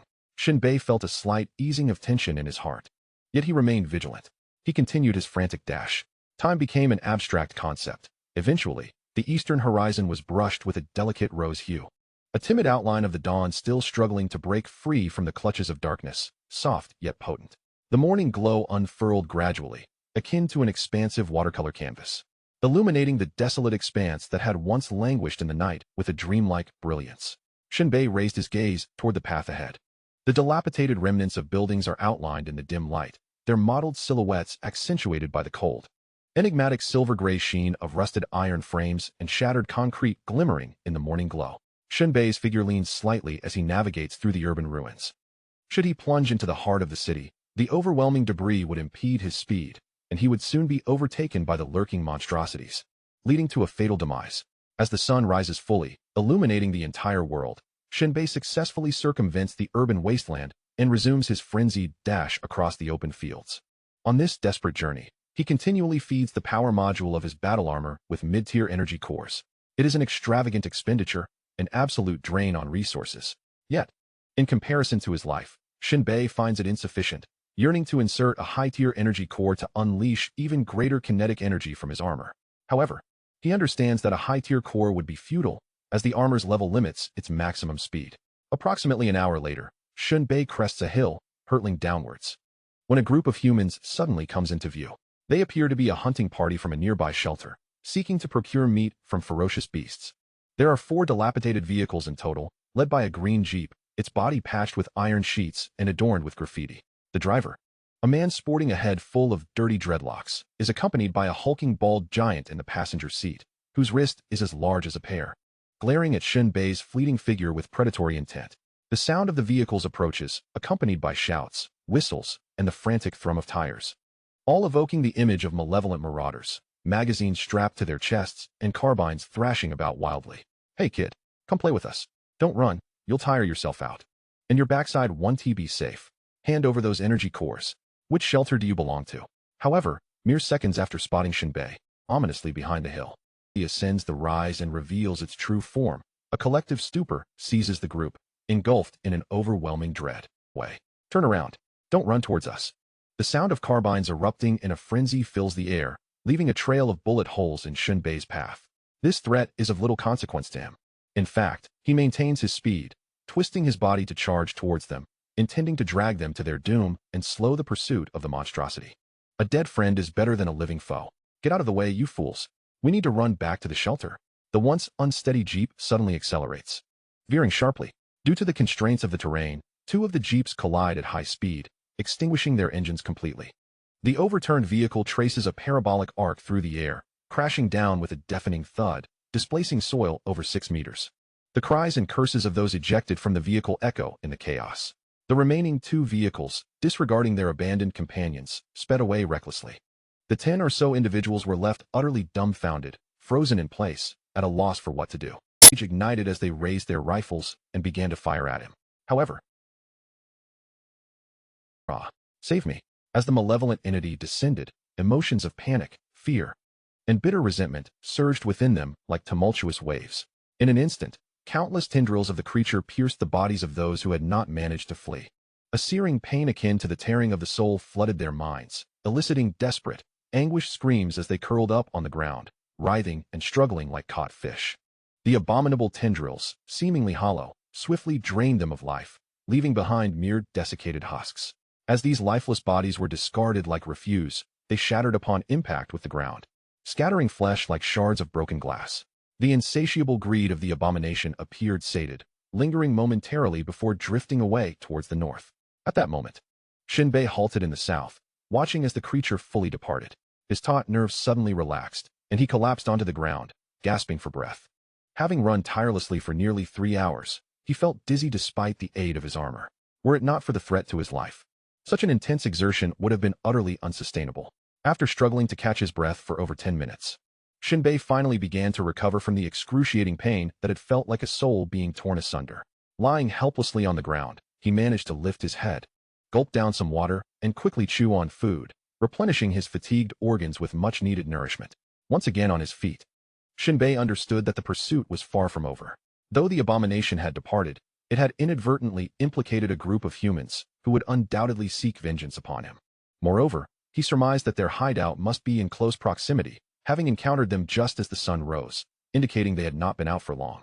The two fleeing jeeps would soon return to exact their retribution. Attempting to reason with them would be futile. Doing so would only lead him into a trap. In this world, logic does not fill one's stomach, nor does it resurrect the dead. Everyone knows that in a world of survival, one must harbor a touch of malice.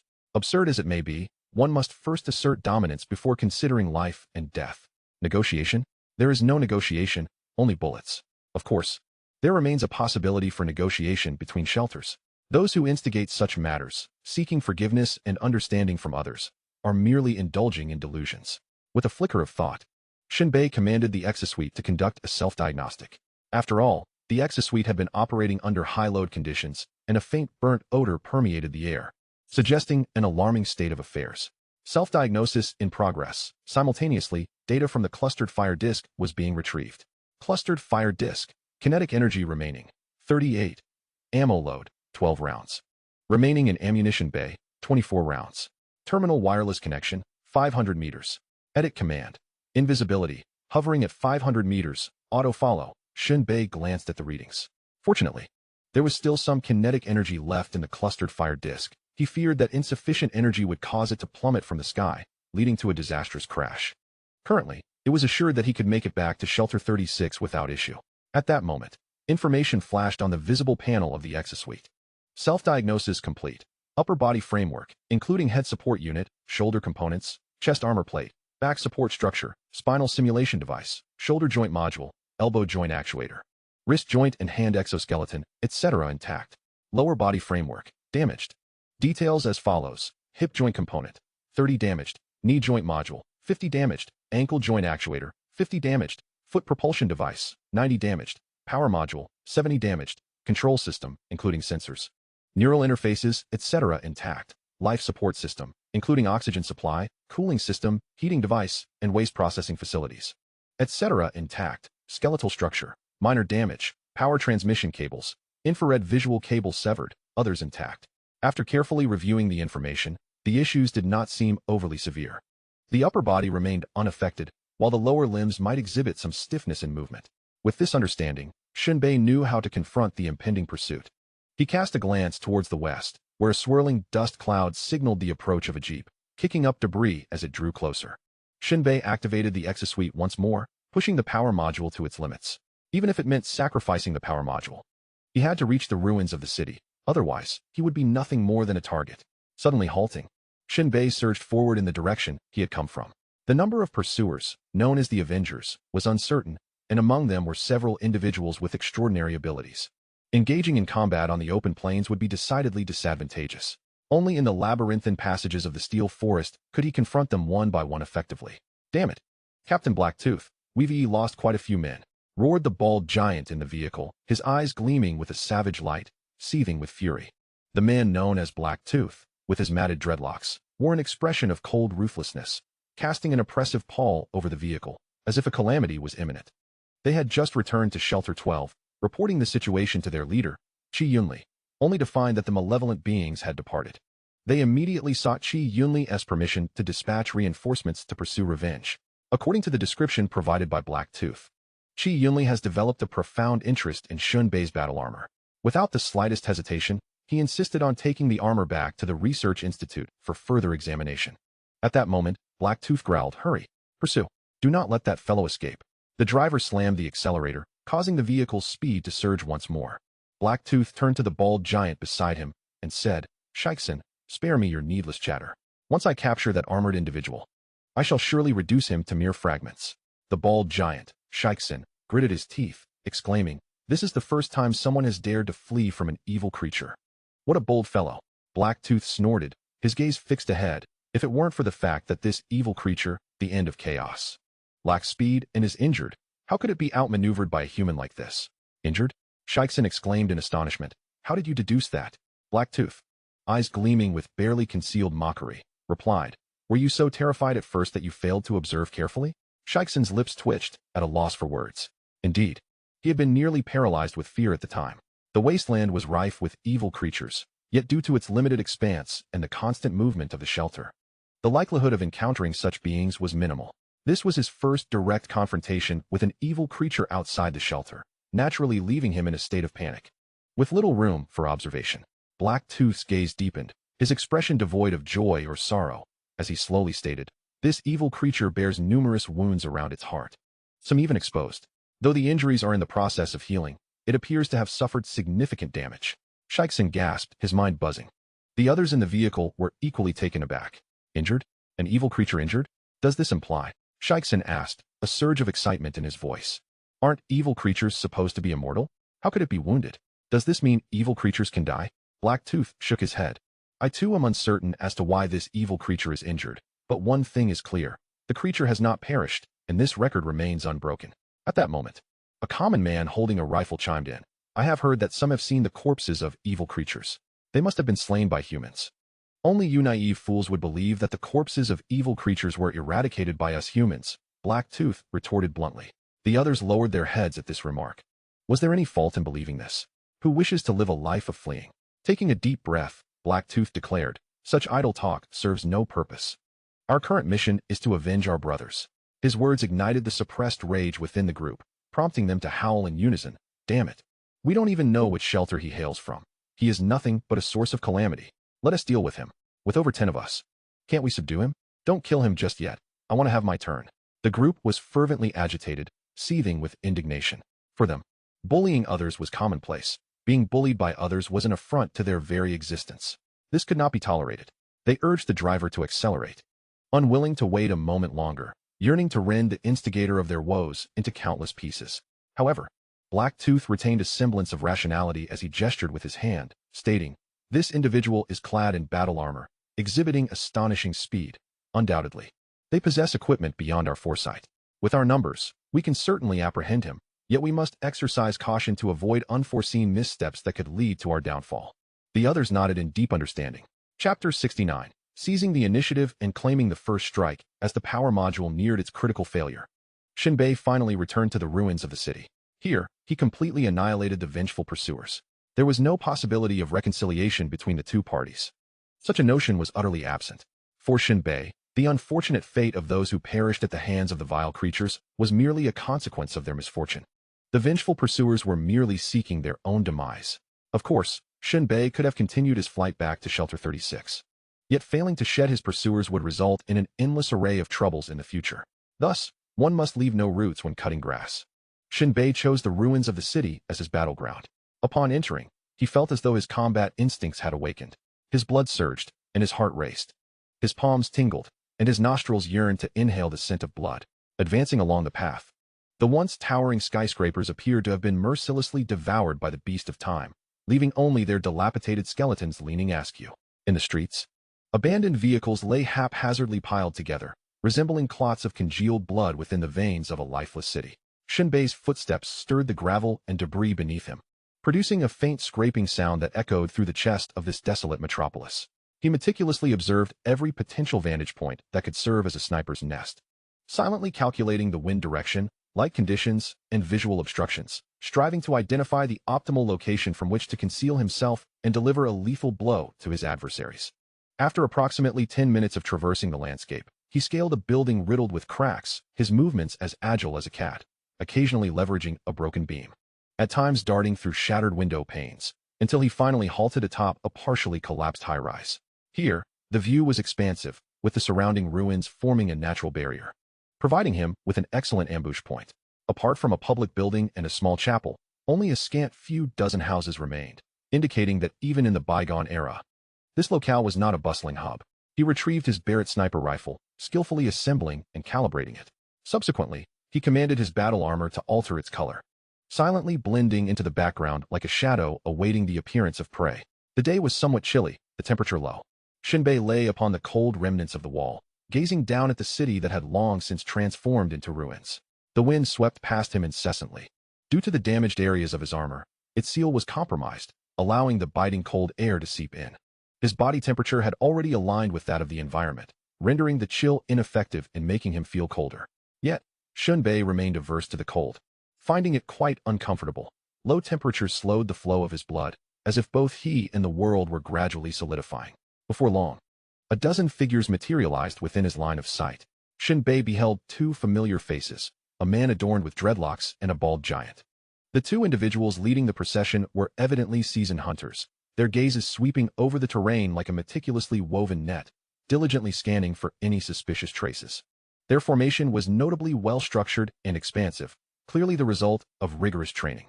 Although they appeared to be a band of uncivilized savages, their tactical coordination surpassed that of anyone Shen Bei had previously encountered. The group maintained a distance of nearly a kilometer between them, rendering some figures in Shen Bei's line of sight indistinct, mere shadowy outlines. He wrinkled his nose, contemplating that his battle armor required an upgrade, hoping that the next enhancement would enable a magnified visual aid. Meanwhile, in the distance, two individuals frequently cast their gaze over the low hills, clearly experts in long-range sniping. Methodically surveying potential vantage points, Shen Bei sensed their scrutiny brush past his concealed position multiple times, yet they remained oblivious to his presence. Typically, a sniper specializing in firearms would rely on infrared vision to locate another sniper. This ability is an essential awakening for those proficient in weaponry. However, Shen Bei had lowered his body temperature to match the surrounding environment, and at a distance of a kilometer, his armor seamlessly blended into the landscape, far removed from the crimson exterior they had previously observed. Given their preconceived notions, they were unlikely to detect him and would never conceive that his armor could alter its hue. In their eyes, only red objects would raise their alarm. Heya and his companions swiftly entered the derelict cityscape. "This fellow is anything but a man," J.A.R.V.I.S remarked nonchalantly. "He has boldly ventured into the ruins." Heya surveyed the searching personnel ahead and replied coolly, "He is a cunning fox. Upon the departure of the aberrant, he anticipated our pursuit and preemptively sought refuge here." "What good is hiding?" J.A.R.V.I.S scoffed, his tone dripping with disdain. "It merely prolongs his inevitable demise. I recall he was armed with a sniper rifle." "He must be a marksman," Heya mused, scanning for clues. "A skilled sniper possesses great patience. It may take us some time to apprehend him." Before Heya could finish his thought, a sudden chill coursed through him, so intense that it compelled an involuntary shiver. He immediately bellowed, "Everyone conceal yourselves." In an instant, he seized J.A.R.V.I.S and darted into a building across the way. Bang! A dull gunshot reverberated through the air above the ruined city, and the sound was met with the collapse of a sniper stationed in the bell tower of a small chapel. The initial shot still lingered in the air when another gunshot followed suit. Before the echo of the second shot reached the ears of the onlookers, a second sniper, positioned on the second floor of a nearby building, fell in response. The powerful bullet penetrated the wall, obliterating half of his chest amidst a spray of dust and debris. A mangled and bloodied arm suddenly flew out from a window on the opposite end, plummeting to the central square below. This time, Shen Bei had targeted only ordinary bullets.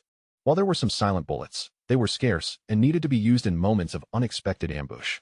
These minor adversaries, even if exposed by gunfire, posed little threat to the overall situation. The bullets originated from a distance of 300 meters. J.A.R.V.I.S listened intently to the gunfire, his face paling slightly. Taking refuge within the building, he leaned against the window to observe, witnessing the sniper's arm fall directly in front of him. The distance was 10 meters. Heya corrected J.A.R.V.I.'s estimation, though his expression remained grim. After all, he was a fourth-tier combat ability user, primarily skilled in close-quarters combat. Long-range sniping was not his forte. At this juncture, without requiring complex analysis, it was clear they had fallen into a trap. The nearby terrain was uncomplicated, with Shen Bei occupying a strategic advantage. Their two sniper experts had been eliminated almost immediately, rendering the battle's odds unfavorable for ordinary individuals. They could only rely on themselves and J.A.R.V.I.S to attempt a breakout and pursue. Just as Heya calculated how to reach Shen Bei swiftly, the relentless crack of sniper fire echoed, causing personnel to tumble one after another from the rooftops. Exclamations of alarm filled the ruins of the city. They searched for safe havens while desperately trying to gauge the sniper's location. However, Shen Bei's shooting speed was astonishingly swift, almost defying the nature of a sniper. Anyone daring to peek would instantly draw a bullet. The dilapidated walls of the weathered buildings provided no real cover. The muscles on Heya's face twitched violently. Each gunshot reverberated like a hammer on his heart. In a brief span, Shen Bei had fired 13 shots, taking down at least 8 individuals. After witnessing the fate of the second sniper expert, he no longer harbored any hope for the wounded. The caliber of bullets used was evidently merciless. Each casualty signified a weakening of his team's strength. He was but an ordinary man. J.A.R.V.I.S reached a conclusion. Heya glared, exclaiming, "Is that even necessary to say? The firearms used by ability users specialized in weaponry are entirely different. Or rather, the guns they wield are akin to small cannons." Meanwhile, Shen Bei, on the opposing side, was merely utilizing standard ammunition. At that moment, a seasoned and valiant teammate raised his weapon and fired 2 shots. The gunfire rang out consecutively. The first bullet shattered a large hole in a fractured outer wall before the second bullet pierced through it, sending a cloud of dust and debris soaring from the floor below. In an instant, an agile figure burst forth from the smoke, landing and immediately springing up like a cheetah, darting towards another building that could serve as cover. Heiya watched in awe as the figure leaped out, shouting, "Well done. Force him out. Go." Heiya was the first to dash out of the building, hastening towards Shen Bei. Chapter 70. The advantage lies with me. You need only accept death. Once Shen Bei was compelled to emerge, Heiya was immediately engulfed by a fervent desire for slaughter and elation. He promptly beckoned J.A.R.V.I.S to charge forth. With Shen Bei now in sight, surrounded by the throngs, there was but one inevitable fate: death. J.A.R.V.I.S' pace quickened, the already ravaged street beneath his feet fracturing into a spiderweb of cracks with each step he took. At that moment, within the confines of the dwelling where Shen Bei had vanished, a dark speck suddenly materialized in Heiya's line of vision. What could that be? Heiya was perplexed, observing the object that resembled a bullet, creating ripples in the air as it traversed the expanse. Was it a bullet? Heiya was nearly bewildered. How could there be a bullet without the sound of a gunshot? J.A.R.V.I.S, be cautious, Heiya urgently warned, suppressing the bewilderment of how an ordinary individual like Shen Bei could fire a silent bullet. Although J.A.R.V.I.S had attained a third-tier defense, a sniper's bullet, while not fatal, would still inflict injury. In that moment, J.A.R.V.I.S dismissed Heiya's warning. What could one sniper bullet possibly do? It wouldn't kill him. At worst, he would be wounded. In the wilderness, injuries were commonplace. Yet, J.A.R.V.I.S' hatred for Shen Bei overflowed, fueling his desire to capture him alive and subject him to the most horrific tortures. Thus, in a fleeting instant, J.A.R.V.I.S chose to evade. His movements were remarkably swift. He suddenly lunged to the side, executing a roll, and was poised to take refuge behind the corner of a building, escaping the line of fire. Just then, another bullet silently pierced the air, and, in an instant, blood erupted from J.A.R.V.I.S' body, launching him into the air, where he somersaulted several times before crashing heavily to the ground. The lifeless form that landed bore no signs of life, for nearly half of his torso had vanished. Remarkably, J.A.R.V.I.S' demise was so abrupt, not a single wail escaped his lips. He had perished with such swift finality, without the slightest pause. All of this transpired within the span of 2 or 3 breaths. A third-tier ability user had met his end. Heiya stood in disbelief, his body chilled to the bone, rooted in place, nearly forgetting the perilous situation at hand. He was acutely aware that Shen Bei's cunning exceeded his wildest imaginings. Shen Bei had first used a bullet to prompt J.A.R.V.I.S' evasive action, only for the second bullet to deliver the true lethal blow. Such calculation and cunning rivaled that of a computer. How could he have penetrated J.A.R.V.I.S' defenses? In that moment, Heiya could scarcely fathom what kind of bullet Shen Bei had employed. The force exerted was far beyond the limits of conventional gunpowder ammunition. Confusion, bewilderment, dread, and terror swirled chaotically within his mind. It was as though he were an ant, typically indifferent to the thought of being crushed underfoot. Yet, this mere ant, Shen Bei, astonishingly managed to slay an elephant before his very eyes. The impact of this feat is far more profound than that of a lion bringing down an elephant. An ordinary individual wielding a sniper rifle could not possibly achieve such a remarkable feat as executing a third-tier ability user with a single shot. Not even if a deity were to intervene. Suddenly, he became acutely aware. His visage transformed into one of icy resolve, tinged with an undercurrent of unease. Haihua observed the flickering muzzle flash across the ruins, but found himself utterly incapable of pinpointing Shen Bei's location. With a bellow, he seized a fallen rifle from a comrade beside him. Aiming the weapon, he unleashed a frenzied barrage towards Shen Bei's potential hiding spots. His finger pressed the trigger with determination, and in that instant, the rifle roared deafeningly, akin to thunder ripping through the silence. Flames erupted from the muzzle, tracer rounds slicing through the air like an enraged swarm of bees, charting a searing and lethal trajectory towards Shen Bei's concealment. The surrounding dust billowed violently in response to the ferocity of the gunfire, saturating the air with the acrid scent of gunpowder and charred steel. Each gunshot was accompanied by the splintering of debris, each impact etching new wounds into the desolate landscape. Once the ammunition was expended, Haihua crouched low amidst the crumbling masonry, using the remnants of structures and obstacles as cover while he advanced towards Shen Bei's sniping position. With a distance of 1,500 meters to traverse, he anticipated it would take him nearly a minute to close the gap. However, if he could draw within 500 meters, he was confident he could suppress Shen Bei's fire. This meant he had to traverse 1,000 meters, all while accompanied by the specter of death. Haihua lunged forward with remarkable agility, employing an array of unconventional tactical maneuvers to shorten the distance to Shen Bei. Shen Bei continued to fire relentlessly, each bullet whistling past Haihua. The anguished cries of his comrades echoed behind him. Within the rubble, walls and rooftops proved utterly incapable of hindering Shen Bei's bullets. Had ever known. Haihua was once again astounded by the unimaginable power of Shen Bei's ammunition. The penetrative force was surreal, as if the walls were mere paper. It was maddening and made his scalp tingle.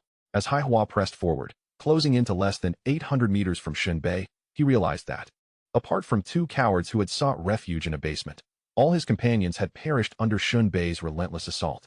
At that moment, Haihua beheld Shen Bei's armor, now transformed into a hue of earthy yellow, resembling a patchwork of camouflage combat attire. A chameleon-like armor? Haihua's gaze flickered with intrigue. The rifle he wielded bore a distinct design unlike any from the bygone era, complemented by an alloy magazine strapped to his side, setting him apart from any other sniper.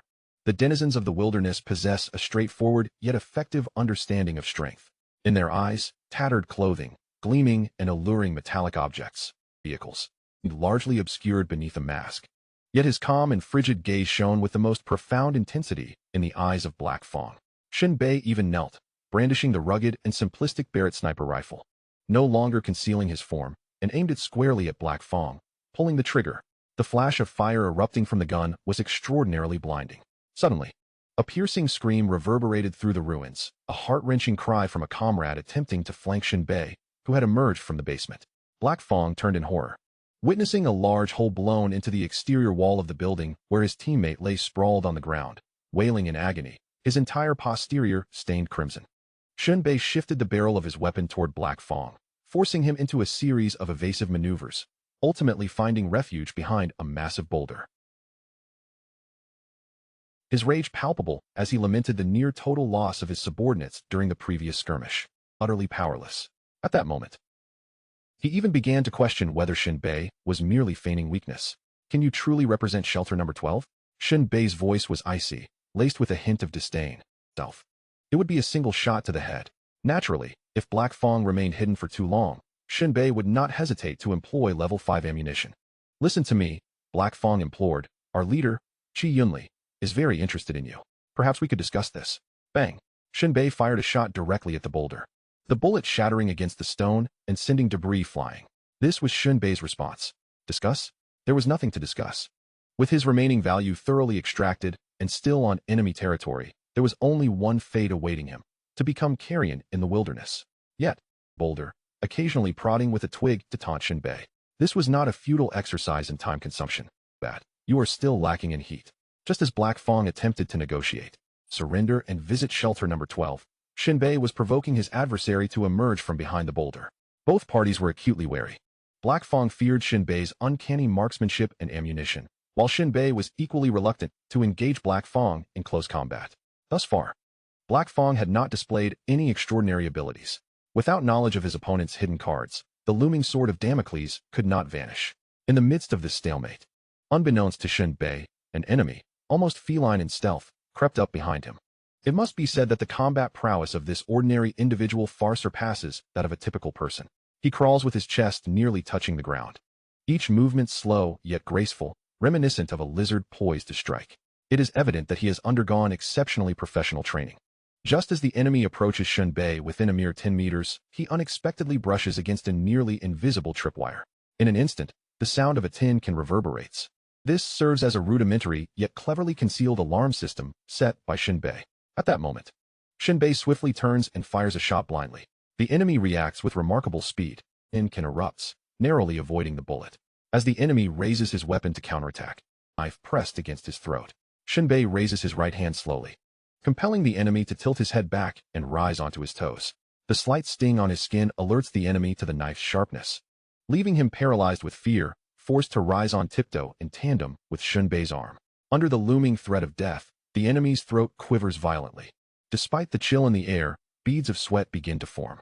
Suddenly, Shen Bei lifts the knife, its blade gliding perilously close to the enemy's throat, shearing off the stubble and leaving behind a patch of smooth skin. In the span of a mere second, the enemy is drenched in sweat. Witnessing the flash of the blade before feeling a chilling sensation at his neck, followed by a spray of crimson blood. Simultaneously, his body temperature plummets, as if something within him is being mercilessly stripped away. Just as he prepares to scream, Shen Bei's left fist strikes like lightning, landing squarely on his nose, though he were a weightless puppet, crashing against the wall of a shed and breaking through with a tremendous impact. He intends to continue confronting Black Tooth. A thunderous crash resonates. A wall is shattered by brute force, like a speeding train, accompanied by a sinister, maniacal laugh. Smashed. Let us see how you escape now. Black Tooth. Ferocity, his muscles bulging as he swings his arm with lethal intent, resembling a vicious iron whip.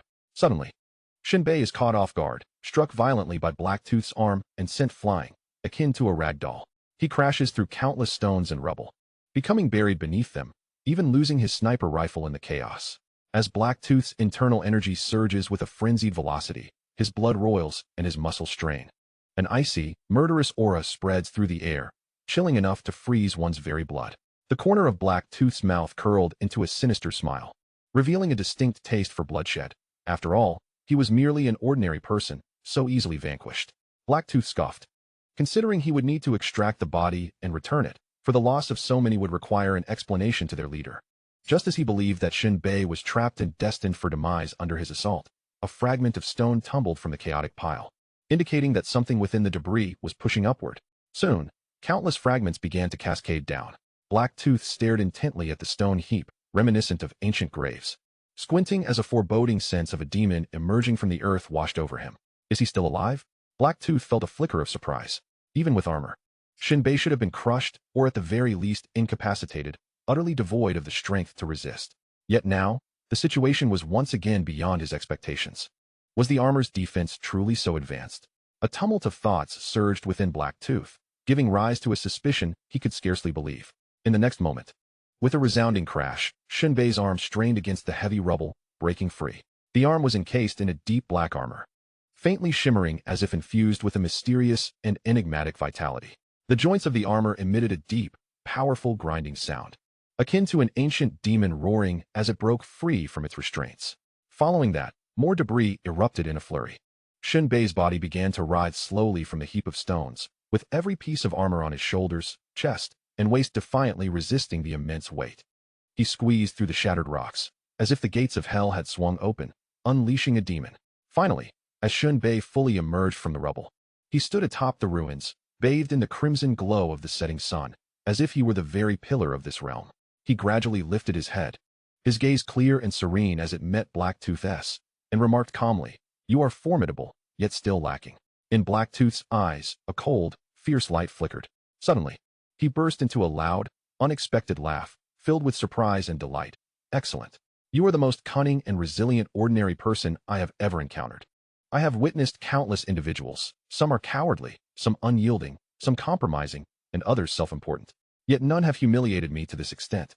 To call you an ordinary person would be a gross understatement. I believe you surpass even those with special abilities." How fortuitous. The cold and fierce glint in Black Tooth's eyes seemed to solidify. "I thrive on challenges." In the next instant, Black Tooth raised his hand, releasing an energy wave that enveloped the arena. This was one of his special abilities, Field Lock.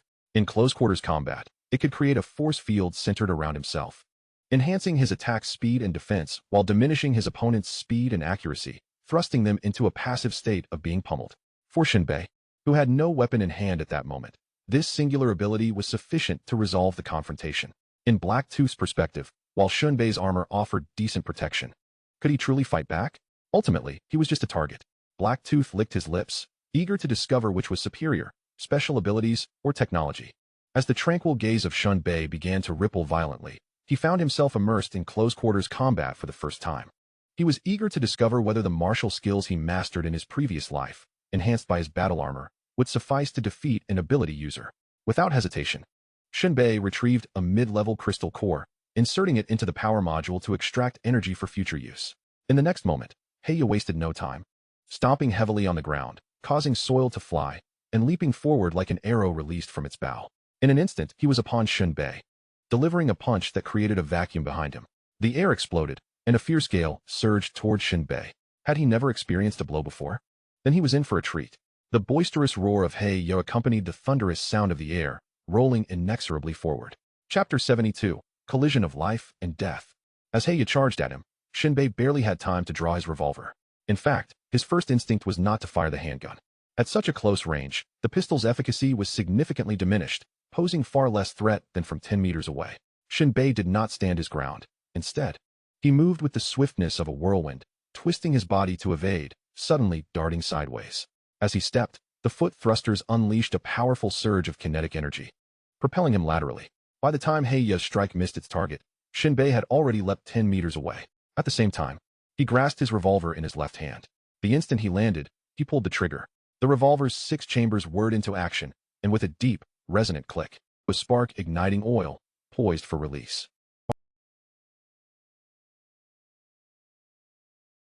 Bullet hurtled forth from the elongated barrel. A searing flame and billowing smoke erupted from the muzzle. The bullet traced a blazing path, scattering sparks upon the ground. However, He-Ya had already vanished from sight. An opponent's attack, through perception and anticipation, he could swiftly reposition himself, circling around to counterattack from the side or behind.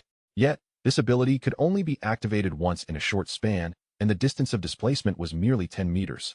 Shen Bei retreated a few meters, and a shadow zipped past him. It was He-Ya moving at high speed.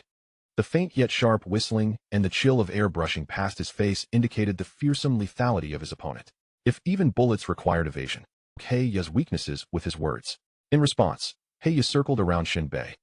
Such a lowly trick is best kept to yourself. Your bullets are extraordinary, and only a fool would not dodge them. Energy. He began to move at high speed. In the face of the erratic movements of Black Tooth, Shen Bei found it challenging to take aim. As they sped through the air, the wind became both cold and harsh. The two figures darted like lightning from one building to another, even weaving through abandoned structures without pause. Amidst this chase and evasion,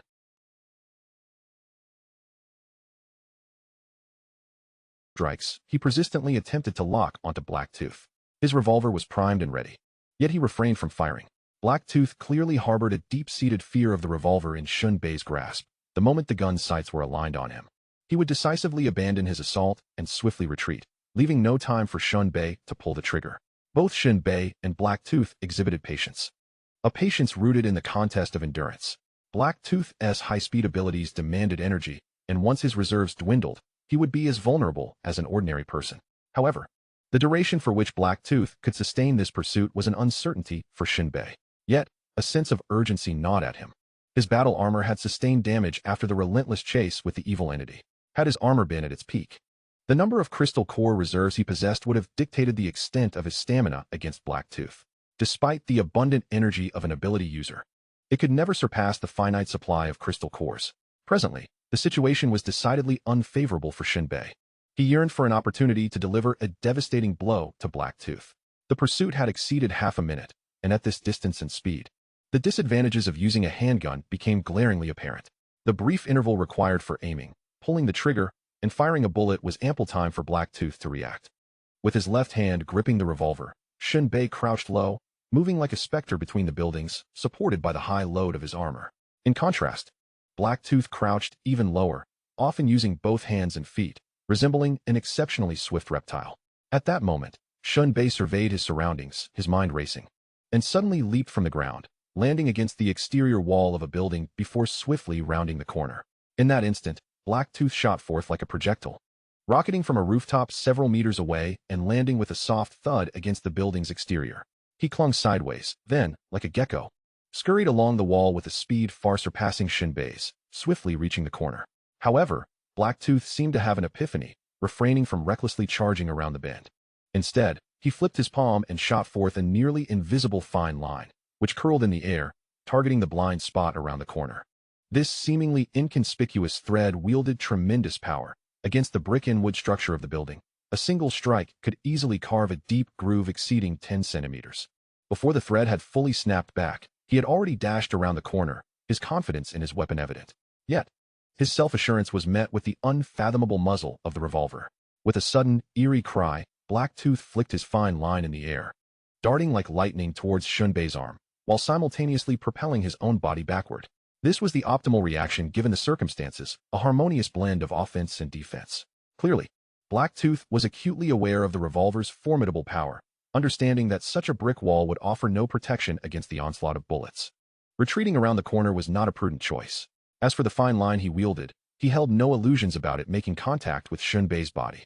To his astonishment, the fine line effortlessly pierced through Shen Bei's armored arm, embedding itself deeply into the wall. However, his elation was short-lived, for Shen Bei's arm remained steadfast, firmly gripping the revolver, the sights unwaveringly trained on the retreating black tooth. Moreover, Shen Bei's right hand had already seized the line that traversed his left arm. With a thunderous bang, the revolver roared once more. Blacktooth had already propelled himself to the ground with blinding speed and was veering sideways. The bullet went astray again. A wave of relief washed over Blacktooth. He had narrowly escaped. Yet, in that fleeting moment of apprehension, an overwhelming force yanked at his arm. Blacktooth shot his gaze upward, only to find Shen Bei tugging on the line, pulling it back with ferocity. In the next instant, before Blacktooth could sever the line, he felt as if he were being drawn in, soaring upwards. At that very moment, Shen Bei leaped down. His right fist coiled with power, accompanied by a resounding roar that echoed like a mighty bell. "It is over." As Blacktooth ascended, a fierce light ignited in his eyes. He clenched his right hand into a fist, enveloped in a violent energy that glowed a brilliant crimson. This was his most formidable attack, the pulsating impact, a supernatural ability that unleashed immense power through rapid vibrations of his own energy, generating a high-density energy wave that struck deep within his foes, resulting in irrevocable internal injury and instantaneous death. Simultaneously, his entire spine resonated with energy, quaking violently, akin to a dragon yearning to pierce the heavens, sending shockwaves that reverberated even through his clothing. "You have chosen death, to abandon your gun and confront me head-on. You foolish wretch. Yet, you shall meet your end in a fitting manner." Blacktooth's expression turned fierce, his eyes radiating a palpable bloodlust, as if it were about to burst forth. In his view, Shen Bei was merely courting death. No longer relying on the speed advantage granted by his armor or the threat of his revolver, he had the audacity to leap down and deliver a descending punch. How laughable! In an instant, Shen Bei descended from above.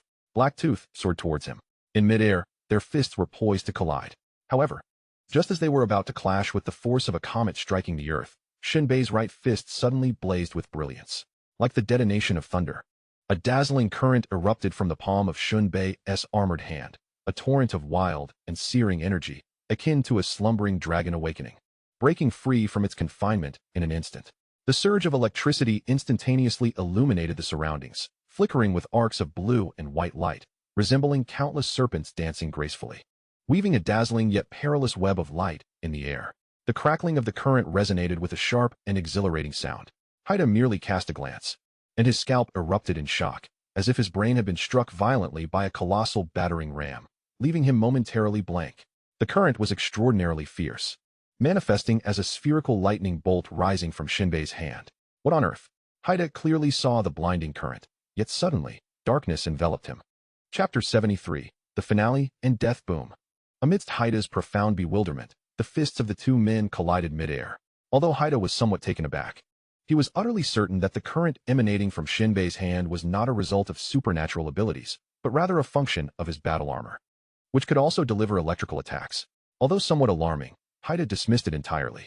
How powerful could a mere current be? At most, it would only cause a mild shock or tickle. Surely, his punch would be unbearable for Shen Bei. In the next moment, as their fists met, the current surged like a furious lightning storm, illuminating the air with a blinding blue light. Each thread of electricity leaped wildly, expanding and exploding, sending sparks flying, crackling like thousands of arrows piercing the quiet night sky, leaving behind trails of swift light.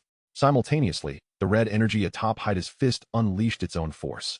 A thunderous roar reverberated, as a blazing fireball erupted in midair.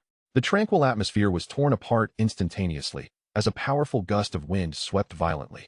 A scorching wave accompanied by earth-shattering sounds, raising clouds of dust akin to a raging sandstorm, intertwined with the flamboyant blossoming of crimson flames.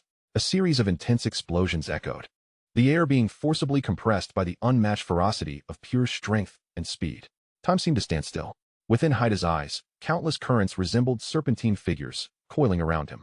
In that suffocating moment, he felt as if he had brushed against the cold and merciless fingertips of death. The current penetrated the atmosphere in an instant, invading his utterly defenseless body with the might of a thunderclap, transforming the scene into a terrifying symphony interwoven with visual and auditory chaos. The intense arcs of electricity erupted in an eerie yet resplendent blue and white glow, twisting, leaping, and spreading like a frenzied and voracious serpent of light. tightly coiling around Haida. Its brilliance was sufficient to pierce the darkest corners of the night. The surrounding air seemed to be seared by the scorching energy, emitting a hissing sound, as a pungent aroma of charred flesh and smoke permeated the atmosphere. Haida's entire body convulsed violently from the electrical shock, muscles spasming under the immense pressure, nearly contorting into grotesque shapes.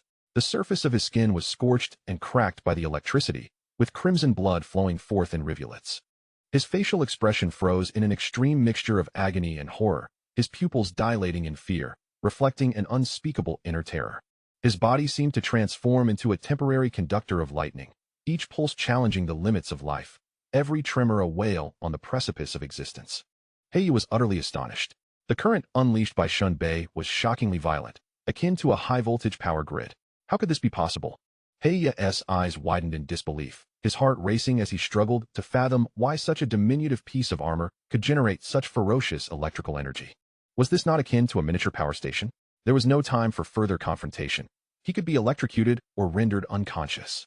Collapsing amidst the ruins of the city was no jest. He could easily fall prey to lurking beasts. A chill ran down Heiya's spine as his heart felt as if gripped by a colossal hand, a profound and unparalleled sense of peril and crisis engulfing him. In that moment, he bore the excruciating pain of the current coursing through his brain. His face flushed a ghastly red, contorted like a demoness, with bared teeth and muscles rippling with explosive power. With a fierce roar, he bellowed, "Die!" Boom. Heiya once more summoned all his energy. The violent shockwave surged outward. Two was sent flying by Heiya's strike, his body uncontrollably arcing through the air before crashing heavily to the ground. Creaking, Shen Bei slowly rose from the ground. Bei's lips. Indeed, the upgraded armor withstands his mightiest blow. Though the supernatural abilities were formidable, technology proved even more potent. He strode toward Heiya, who lay convulsing on the ground, frothing at the mouth, casually retrieving his revolver. Shen Bei moved with an air of leisurely confidence, as if strolling through the void. His gaze sweeping over the scene with a blend of nostalgia and reflection. Some await death, some flee from it, while you pursue it. At that moment, Heiya opened his bloodshot eyes, bulging with disbelief. His charred face was continuously shedding burnt, decayed skin, revealing flesh that appeared nearly cooked. Veins bulged, and his expression was one of horror and incredulity as he fixated on the approaching Shen Bei. Who are you? Why is this happening? For you.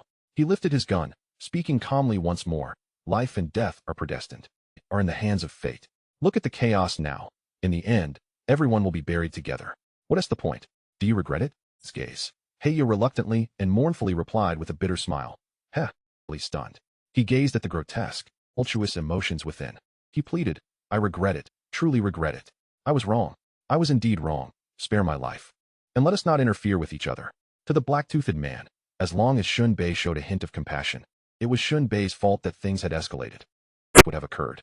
Thus, the black-toothed man believed that if he humbled himself, trigger. However, Shen Bei shook his head, his eyes filled with an inscrutable cruelty. No, you do not realize your mistake. And sheer terror. How dare you? You are an enemy of shelter number 12.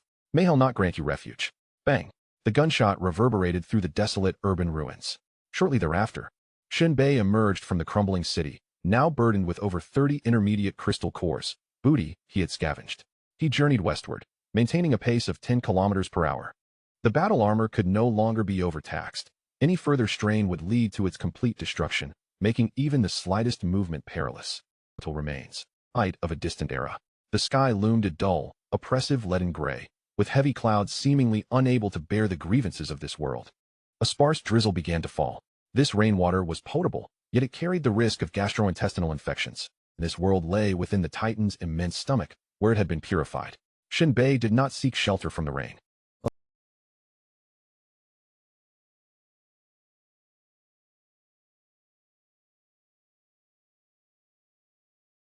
He spotted a vehicle that had collided with a large tree. He had found it, the vehicle he had used during his escape. Inside lay the corpse of his crucial target. After inspecting the vehicle, he found the engine intact, but it would not start. Crawling beneath the car, he discovered a gaping hole in the chassis, where a wire had been completely severed, broken into several segments, rendering reconnection impossible. Shen Bei snapped a slender branch and soaked it in a puddle for a while, using it as a makeshift connection for the wire. He turned the ignition, and the engine roared to life. A clever little trick. With a turn of the steering wheel, he loaded the black bat's corpse and set off once more. Racing across the wilderness, After an hour or so, Shen Bei returned near shelter number 36, only to suddenly observe the Titan writhing its massive form, making a turn as it crawled. Was that direction heading north? Chapter 74. Obtaining the R.V. license after narrowly escaping death twice, Shen Bei finally returned near shelter No. 36, bearing the spoils of victory, the corpse of the Black Bat. At that moment, the Titan was making a turn, shifting from its eastward trajectory to a northern inclination, territories of the north. This was anything but good news for shelter number 36, scurrying in and out of the wilderness like ants. It did, when it might emerge again. Consequently, abundant firewood had become the most essential resource for the shelter. When Shen Bei appeared in the garage to return the off-road vehicle, the busy residents wore expressions of incredulity and extreme shock. They stared at him, as if encountering a ghost, and could not help but exclaim, "Is that Shen Bei? No way he is still alive? Am I seeing things? How is this possible? It's the first time I've heard of an ordinary person escaping from the vile creatures." In no time, wherever Shen Bei went, ripples of astonishment followed. Unfazed by the commotion, Shen Bei understood that while those with abilities could outrun the sinister beings, ordinary people also had the option of diverting danger. Regardless of the color of the cat, surviving was what mattered most. He first dragged the Black Bat's corpse to the logistics department, delivering the task's objective and receiving a storage receipt in return. Generally speaking, for collection tasks such as these, materials were first handed over to the logistics department before rewards were settled at the task office. This process maximized the prevention of corruption. After all, the shelter was not communal property, but rather the private domain of General Yu Vucheng. Until someone could defeat General Yu, everyone remained subordinate to the shelter.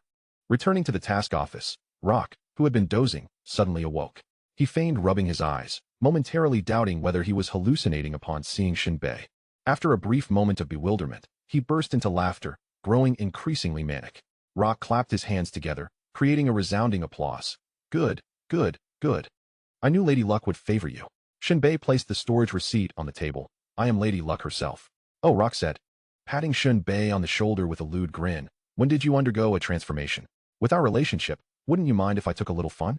This joke was rather stale and hardly amusing, akin to someone exclaiming that all vile creatures would be eradicated. Rock scrutinized Shen Bei from head to toe, then seized the storage receipt again, clicking his tongue in disbelief. "It's truly astonishing. You were once just an ordinary person following others, and now you've evolved to a level I can scarcely comprehend." In response, Shen Bei remarked, "Growth is inevitable, or perhaps we just need a touch of miracles." Rock waved the receipt dismissively. "This is no longer a matter of miracles. You are the one creating them. Let us not even mention that when you confronted the vile creatures, did you not feel a shred of fear? Fear can strip one of the courage to resist, leading to a descent into hysterical madness. Those who succumb to such weakness early on become nothing more than the excrement of vultures and carrion wolves." Leaning back in his seat, Shen Bei spoke nonchalantly, while Rock stroked his chin, nodding in understanding. Rock was not particularly interested in how Shen Bei managed to survive amidst the relentless pursuit of the evil breed. He simply knew he could discard the title of Godfather now. He glanced outside, observing the hurried residents busy stockpiling timber. Lowering his voice to divert the topic, he asked, "Tell me honestly, what about Inhu and the others?" Rock's meaning was unmistakable. Shen Bei had returned with the corpse of their mission target, yet Inhu and his companions were conspicuously absent, suggesting an unpleasant incident had occurred during their hunt for the Black Bat. Shen Bei, however, remained calm and composed, displaying a hint of confusion. "I truly do not know. Inhu instructed me to keep watch outside. By the time I ventured in, he and the others were gone. I tried to search for them, but found no trace." "Do you believe that excuse would hold up?" Rock paused, exhaling deeply before speaking again. "Can you trust Yu Vucheng?" Shen Bei suddenly realized, hastily adding, "My words may have flaws. I indeed did not find any living souls, but there were corpses, and the ground was riddled with numerous bullet craters." "Bullet craters?" Rock tilted his head, intrigued. "Bombing craters?" Shen Bei nodded. Rock felt perplexed. During the hunt for the Black Bat, the presence of supernatural beings made the use of bombs unnecessary. How could there be craters? Were other shelters ambushing us? Rock inquired tentatively. Shen Bei was somewhat impressed by Rock's imaginative deductions. As for his own fears of Yu Vucheng conducting an investigation, he was untroubled. Such inquiries would prove futile.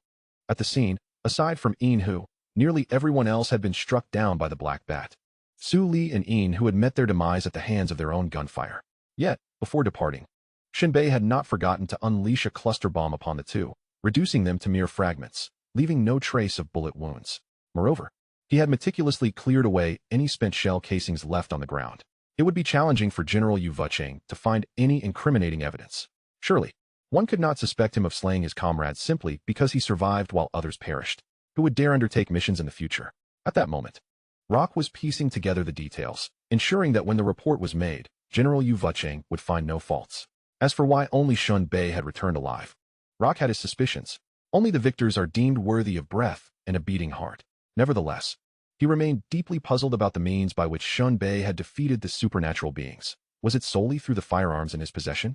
This notion seemed both incredible and unfathomable. Did he truly regard the supernatural beings as mere targets? Rock chose not to dwell on it. Pondering such matters was a futile expenditure of mental energy. Yet, with a tone of earnestness, he advised, Shen Bei, you must always remember that you are an ordinary person. Perhaps you can still navigate the current crop of supernatural beings, but when confronting a blue demoness, maintain your reverence and humility. There is no shame in that.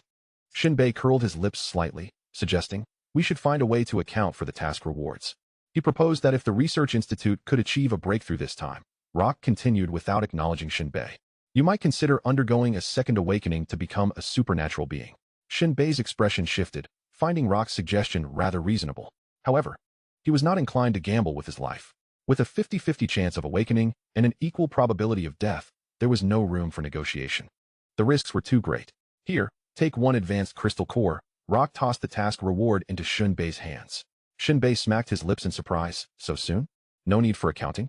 Rock shrugged. If even one person had returned alive, you wouldn't receive any rewards. Now that everyone is dead, although you undertook the task voluntarily, the reward must be yours. Shen Bei grinned. Your logic is flawless. Rock waved his hand dismissively. Take your little K and go. What's wrong? Rock's face revealed a flicker of displeasure. He actually did it behind my back. Shen Bei's eyes widened slightly. Had little K stolen something? He even cleaned my room. Damn it. I despise a spotless, orderly space. Such a house lacks any warmth. Rock nearly shouted, do you understand? It has no warmth. Shen Bei slowly rose, taking a deep breath, and patted Rock on the shoulder. It seems you need a woman. I mean one who can bear me children. Rock was taken aback. When he looked up again, Shen Bei had already left the task office. He lit a cigarette, took a deep drag, and spat. Children? Huh. This damned escape. Why subject future generations to suffering? Shen Bei exited the task office and visited the service center. The so-called service center is the core department of the sanctuary. Whether supernatural beings or ordinary people, they can come here for various matters, such as paying fees, immigration issues, and policy announcements. The service center was constructed from reclaimed metal sheets, concrete precast components, and recycled wood, showcasing a rugged industrial style. Additionally, the windows were designed as small, sturdy bulletproof glass or iron-barred windows. Shen Bei paid for an advanced crystal core here and received a vehicle permit. With this permit, he could construct a motorhome, which could be attached to the Titan and follow the sanctuary during the escape. After leaving the service center, he headed to the Research Institute. At this moment, Chen and Z had already crafted all the wheels and assembly templates for the motorhome, piled up in a corner gathering dust. After paying another fee, Shen Bei theoretically now possessed his motorhome. All that remained was assembly. It seems you need to hire a few hands. Chen and Z, clad in multifunctional work attire and wearing protective goggles, appeared behind Shen Bei. At the same time, his rubber-gloved hands dripped with dark, foul-smelling blood. Shen Bei stared in astonishment at Chen and Z's hands. If he wasn't mistaken, that was the blood of a black bat. You. Chen and Z shook his hands. Blood. Haven't you seen it before? Shen Bei shrugged. I thought you were solely focused on manufacturing. Chen and Z replied with a hint of disdain. Combat personnel require specialization. While we researchers must be versatile, otherwise, how can we justify our salaries? Any progress? It's hard to say, Chen and Z said as he cleaned his gloves. The information we've obtained is incomplete. We still need to study how Shelter Number 1 developed the awakening potion. Yet, I have a lingering suspicion that it may not be as straightforward as it seems. I believe you can justify your salary, Shen Bei remarked lightly.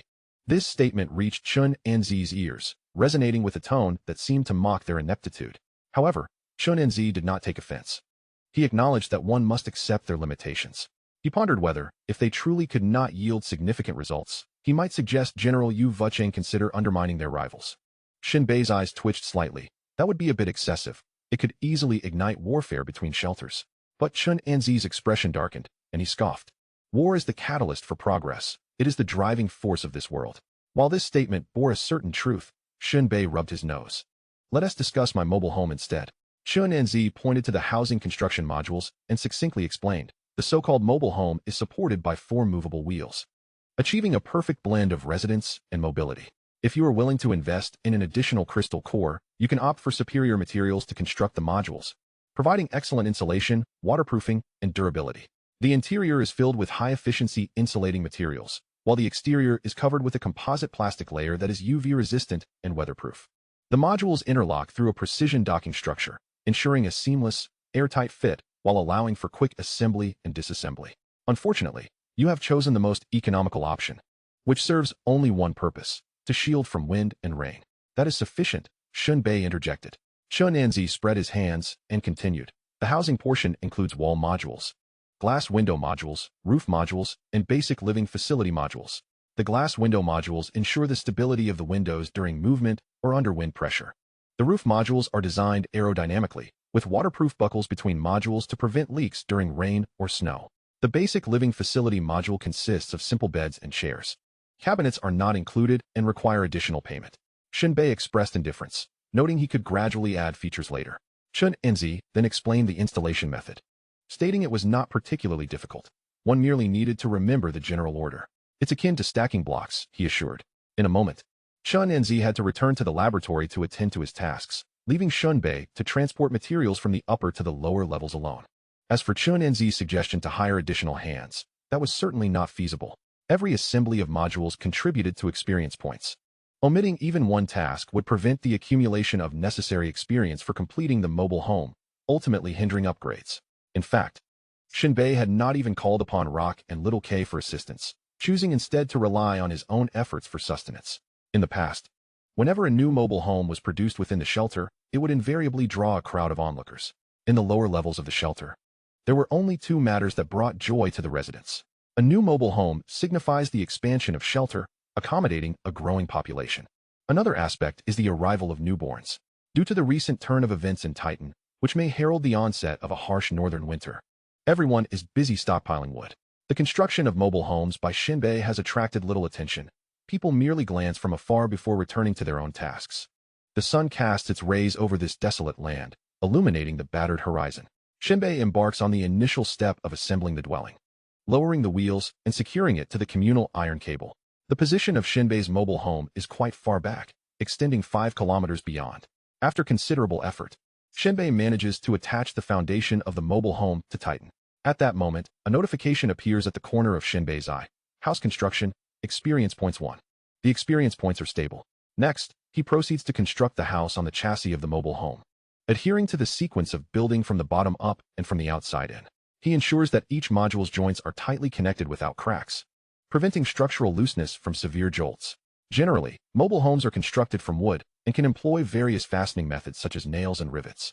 Modular construction, however, relies solely on slots, and if these slots are not perfectly aligned, the mobile home may collapse upon encountering debris in the future. This is why the inhabitants of the shelter are averse to modular designs. Nevertheless, this presents no challenge for Shen Bei. He begins to firmly install the chassis components atop the wheels. Every screw and panel is meticulously secured, guaranteeing the overall stability and durability of the structure. Soon, wall modules are seamlessly fitted together, creating a cozy and enclosed space. Large transparent plastic windows are embedded, allowing precious natural light to flood the interior. The internal wiring is also pre-laid, and although the shelter's electricity costs are exorbitant, the Research Institute has accounted for this option in the house's design. For Shen Bei, all of this translates to experience points. House construction, experience points 1, house construction, experience points 1. 3 hours later, a robust and rugged mobile home stands completed. Shen Bei meticulously inspects every detail, confirming that no modules have been overlooked before nodding in satisfaction. The interior space is modest, a little over 100 square meters, divided into 2 rooms, a living area, and a kitchen. A bathroom is unnecessary. The wilderness beyond the shelter serves as a natural toilet. Shen Bei steps out to purchase 2 blankets. A minimalist home is thus constructed. Settling down inside the mobile home, he lights a cigarette. A home without adornment feels like an empty shell. Shen Bei gazes at the mobile home, chuckling at himself. Subsequently, his attention shifts back to the vehicle, and information regarding the mobile home materializes. Superficial mobile home LV1, 200-200.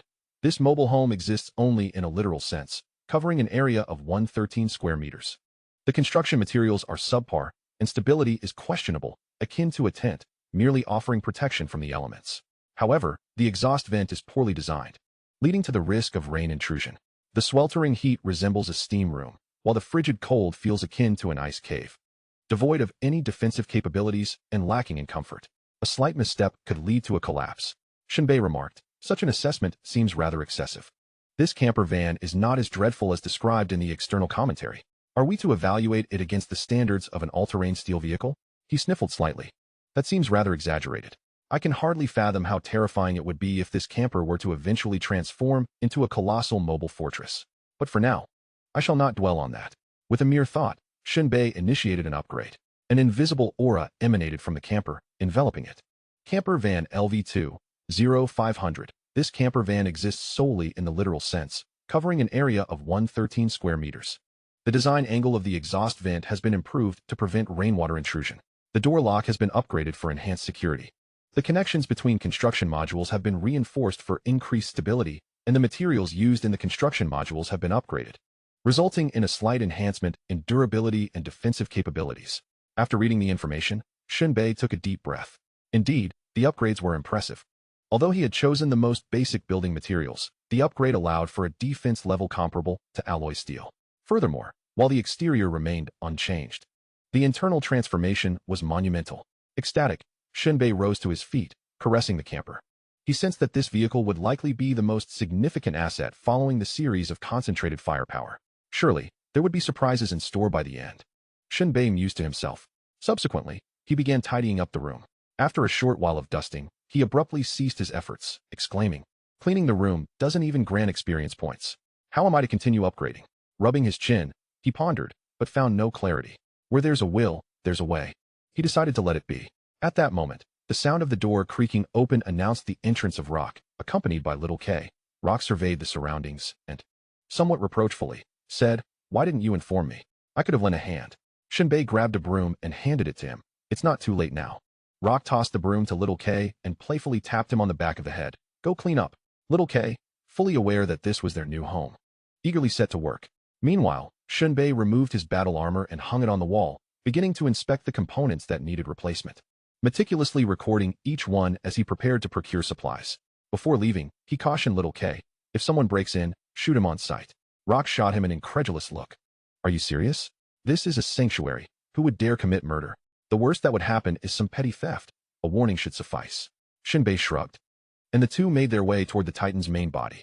Rock cleared his throat and lowered his voice. "I have two pieces of bad news. Which would you like to hear first?" Shen Bei replied. "Am I hallucinating?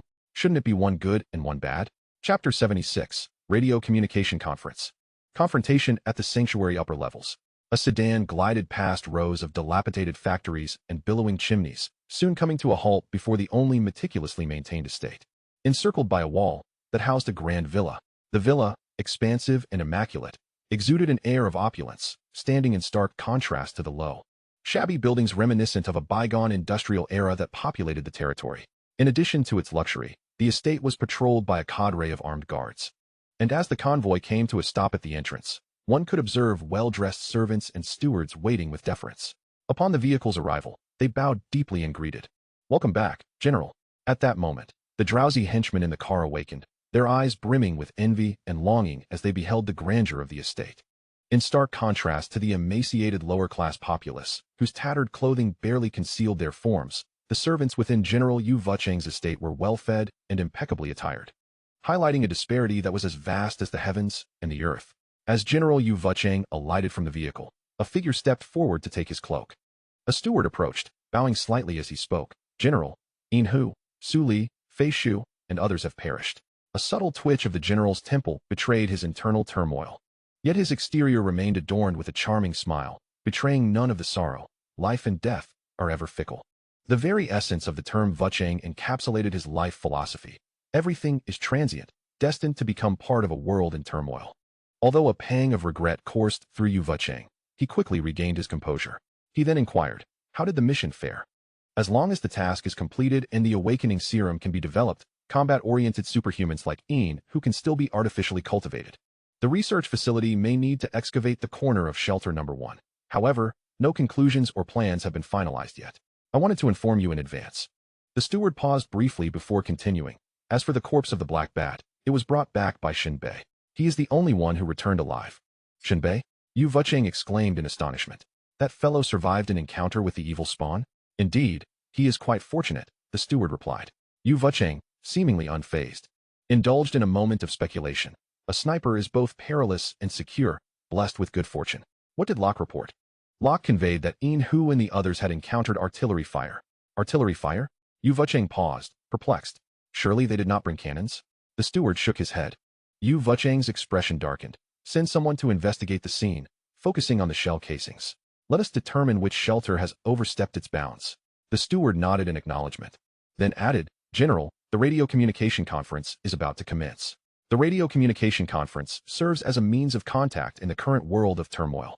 Under ideal conditions, with the use of high-powered transmitters, efficient antennas, and suitable communication frequencies, in an unobstructed environment, radio waves theoretically can traverse thousands, even tens of thousands of kilometers. However, in a world fraught with chaos, particularly on the surface, various complex factors limit radio communication to ranges typically spanning from dozens to several thousand kilometers. At specific intervals, each shelter must establish contact to confirm their mutual existence. As of now, it has almost evolved into a battleground of insults exchanged among the leaders of the shelters. Yu-Vucheng, his brow perpetually furrowed, finally relaxed slightly, muttering about the tedium of it all. With that, he stepped into the manor and entered his study. Lifting a piece of oilcloth, he revealed an antiquated radio apparatus, its weary exterior resting on a dilapidated workbench. The once glossy black casing was now enshrouded in layers of thick dust and rust, resembling a patchwork camouflage. The originally smooth edges had become rough and uneven, marred by countless dents and wear. The knobs and buttons, though heavily worn, still bore the faint traces of their original functions. Exposed wires connected the device, their junctions tarnished with verdigris. Yet this aged radio continued to function resiliently. Each turn of the knobs, each adjustment of the frequency, emitted electromagnetic signals. A muscle antenna rose within the manor. The radio was powered on, into human howls. This is Shelter 25. You wretches, are you still alive? Haha. This is Shelter 8, under the Spider Queen's command. Silence your tongues. All right. This is Shelter 12. Leader Chayun Lai is on the hunt for a human male. Armor. Any shelter harboring this individual shall be deemed an enemy of Shelter 12. This is Shelter 36. General Yu-Vucheng sternly warns all shelters that treachery is shameful, and any bombardment of our personnel will incur a bloody price. This is Shelter 20. We seek our personnel chasing horse and Gon Mo, characterized by chasing horse's skeletal hands and Gon Mo's entirely white eyes. This is Shelter 22. The leader conveys greetings to the women of Shelter 20. Shelter 20. Our team has encountered personnel from your side, who are now deceased. I repeat, they are deceased. The entire radio communication devolved once more into a war of words. Tensions between shelters had always been rife, a norm for the various leaders. Only when the Spider Queen spoke did silence descend upon them. Her voice radiated through the radio, slightly distorted by the static. Snow-capped mountain. Anyone who heard her voice could envision her unparalleled grace. Yet, as one yearned for such a divine sound, they found it tantalizingly out of reach.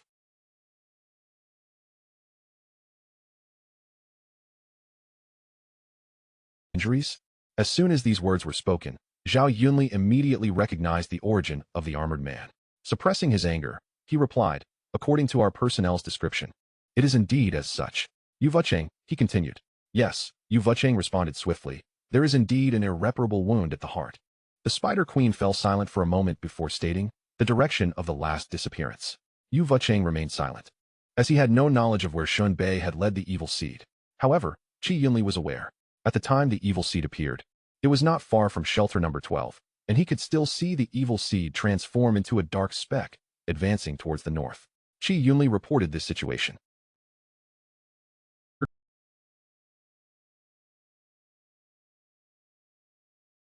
to the other leaders. Seed's ultimate chaotic entity.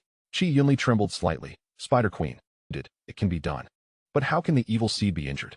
The Spider Queen sighed. That is a power from the depths of space, which we can only gaze upon in awe. Now, you may continue your discussion. After the Spider Queen logged off, the radio erupted into a cacophony of voices, fervently debating the nature of the power from the depths of space. For those who were not members of the Bloody Conference, comprehending this terminology proved somewhat challenging, or rather, they were too afraid to contemplate it.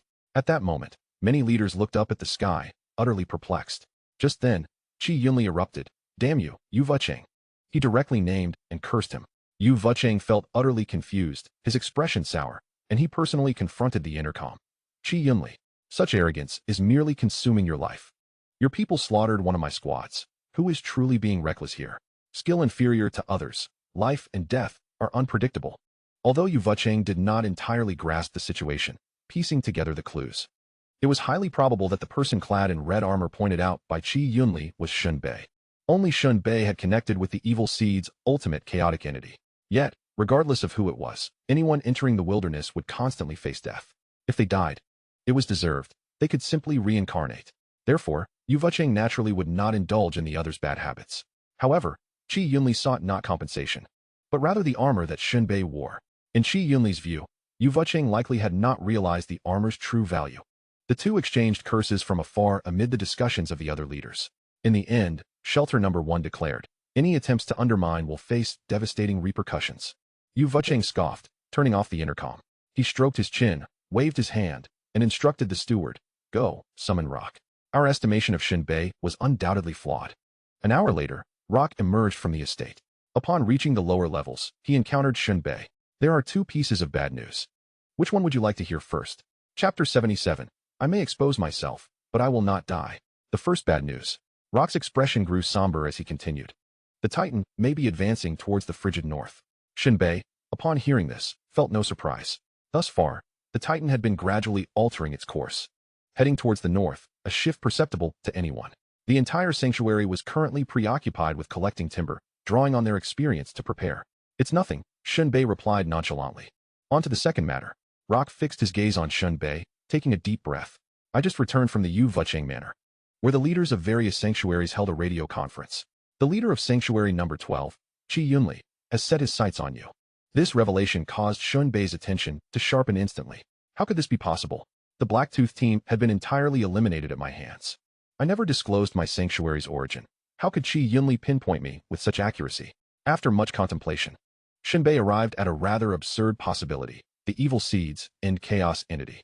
If Sanctuary Number 36 and Sanctuary Number 12 exchanged information regarding the movements of the evil seed, it would be easy for Qi Yunli to deduce that he hailed from Sanctuary Number 36. Rock continued, according to Yu Vucheng, you single-handedly annihilated an entire team from Sanctuary Number 12? At this point, incredulity was etched across Rock's face. It was hard to fathom that Shen Bei, an ordinary individual, could achieve such a feat, let alone an ability user who would find it immensely taxing and time-consuming to hunt down and eliminate an entire team. Yet, not only had Shen Bei escaped the clutches of the evil seed, but he had also effortlessly dispatched a whole team. This is bizarre. Who is truly the evil seed here? Initially skeptical of this news, Rock had even debated with Yu Vucheng, firmly asserting that it was merely slander from Sanctuary Number 12. However, the butler's affirmation of the radio communication confirmed its validity. At that moment, Shen Bei hesitated only briefly. After weighing his options, he responded with unwavering certainty. It matters not. We are quite distant from Sanctuary Number 12, and furthermore, the Titan is set to enter the north. In the short term, they cannot lay hands on me. Is it truly you who executed them? With a shot for each ability user? Rock asked, his eyes wide with astonishment. Shen Bei wore a smile that hinted at mischief, leisurely stating, it was merely their lack of fear. Bullets killing ability users is hardly a marvel, is it? Rock's expression shifted to one of relief, relaxation, and a hint of admiration. It appears, as Yu Vucheng suggested, that they have underestimated your combat prowess. This is both a blessing and a curse. How so? In the future, when you undertake missions, the difficulty will undoubtedly escalate. Shen Bei shrugged. The risk correlates with the reward. The greater the storm, the more valuable the fish. Rock chuckled, a fine adage indeed. Just ensure you are aware of your strength. No? Your weaponry. High-level ability users are not afraid of conventional firearms. You must have a baseline in mind and flee decisively without hesitation. That advice is worth a drink. Pass. I am quite busy these days. Oh, with what? Rock glanced around, reassured by the presence of only two individuals nearby, and lowered his voice to convey two matters of significance. Firstly, it appears that Yu Vucheng may be establishing a biological research institute, organizing a team to extract individuals from Shelter Number 1. Shen Bei had heard whispers of this from Chun, and cautiously, he inquired, isn't that likely to provoke conflict? Indeed. Rock confirmed. Yu Vucheng has tasked me with researching the optimal personnel for this endeavor. Rest assured, I will not place you at risk. Shen Bei merely nodded in response. Is that before we enter the frigid winter of the north, Other shelters will dispatch multiple teams to assemble here. Shen Bei was taken aback by this revelation. For shelters, the notion of other shelters conducting transactions outside of Titan, deep within the wilderness, was unprecedented. Only a select few could enter a shelter for brief respite, such as chasing horse and gone MO, allowing a large, organized group into a shelter would be akin to delivering the enemy's blade directly to its heart. If individuals from other shelters were to cause unrest, it would be uncontainable. What is the purpose of this? Shen Bei asked, his face a mask of confusion. Rock's expression turned icy and menacing as he articulated, the North's winter is not silent. On the contrary, numerous individuals operate in that region, and highly classified information lies concealed within the ruins. Several shelters are joining forces for a mission to explore this. Shen Bei's curiosity was piqued. Classified information? Pray, elaborate. Rock stretched lazily and waved his hand dismissively. I cannot divulge further details. Your current task is to gather timber. With that dilapidated RV of yours, no offense intended, it is of little utility. Once we enter the North's winter, it will merely serve as a mobile refrigerator. Watching Rock's retreating figure, Shen Bei pursed his lips. From Rock, he gleaned several crucial insights. Chi Yunli had set his sights on him, and a potential conflict over resource extraction among the shelters loomed, reminiscent of the last incident involving chasing horse and others, which had claimed many lives. Additionally, the collaboration between shelters hinted at undisclosed secrets to be uncovered. These matters were beyond Shen Bei's reach at present. His immediate priority remained upgrading his RV in preparation for the impending winter. Furthermore, he aimed to seize the opportunity to venture southward and retrieve the bag that chasing horse and gone MO had sought from the subway tunnel. After Rock's departure, Shen Bei visited the Research Institute to order replacement parts for his damaged armor. Subsequently, he made his way to the weapon shop, which had recently received new stock. The first item to catch Shen Bei's eye was a rugged, large-caliber sniper rifle, entirely black, with a barrel measuring just over a meter. Its angular black frame exuded a sinister and ferocious aura. The shopkeeper, noticing Shen Bei's unwavering gaze upon the sniper rifle, promptly retrieved it. Donning the smile of a seasoned salesperson, with calloused fingers caressing the weapon, the shopkeeper introduced, "This is my latest creation, named the Reaper Series RS-107. A semi-automatic sniper rifle utilizing 30mm high-explosive armor-piercing rounds, equipped with a 5-round magazine, dual-chamber recoil compensator, detachable spiked bipod, and standard Type 3 accessory rail. Featuring the latest optical range-finding sight system developed at the Research Institute." Shen Bei scratched his brow. "Could you simplify that?"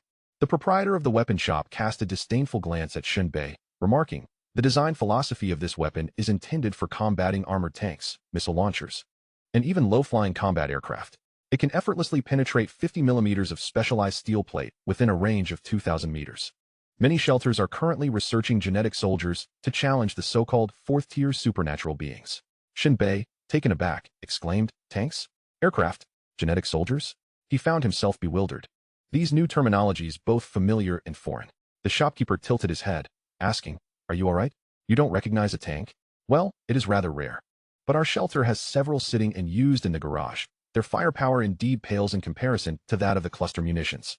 He continued, "As for combat aircraft, that refers to helicopters. They waste a significant amount of core energy, and, with the beasts flying about, they are seldom seen. We refer to genetic soldiers. But the official term is Second Awakening." Shen Bei responded with an O, initially thinking that the research facility had developed some novel technology, only to realize it was merely a comparison to traditional weaponry presented by the shopkeeper. The proprietor smirked. "This gun will send those arrogant youngsters soaring. In this era, the importance of a good firearm surpasses that of your personal attributes. I mean, in terms of firearms, I suggest you consider a sniper rifle. Your current weapon is utterly inadequate. Neither its stealth nor its power can compare to the Death Series." Shen Bei scoffed. "My personal attributes would disagree." The shopkeeper then observed Shen Bei as his gaze honed in on the gun. Information flickered at the corner of his eye. Death RS-107 Anti-Material Sniper Rifle LV1. 010. Range of 2,000 meters, capable of firing multiple ammunition types, including grenades and armor-piercing rounds. Possesses immense lethality. Shen Bei felt that this weapon lacked appeal, although its base damage surpassed that of a Barrett. Yet crystal cores. Can this thing kill a malevolent being? The shopkeeper shot him a pointed look, warning. Such jokes should not be repeated. Shen Bei chuckled, crossing his arms. "You were the one who brought this exorbitantly priced item to tease me."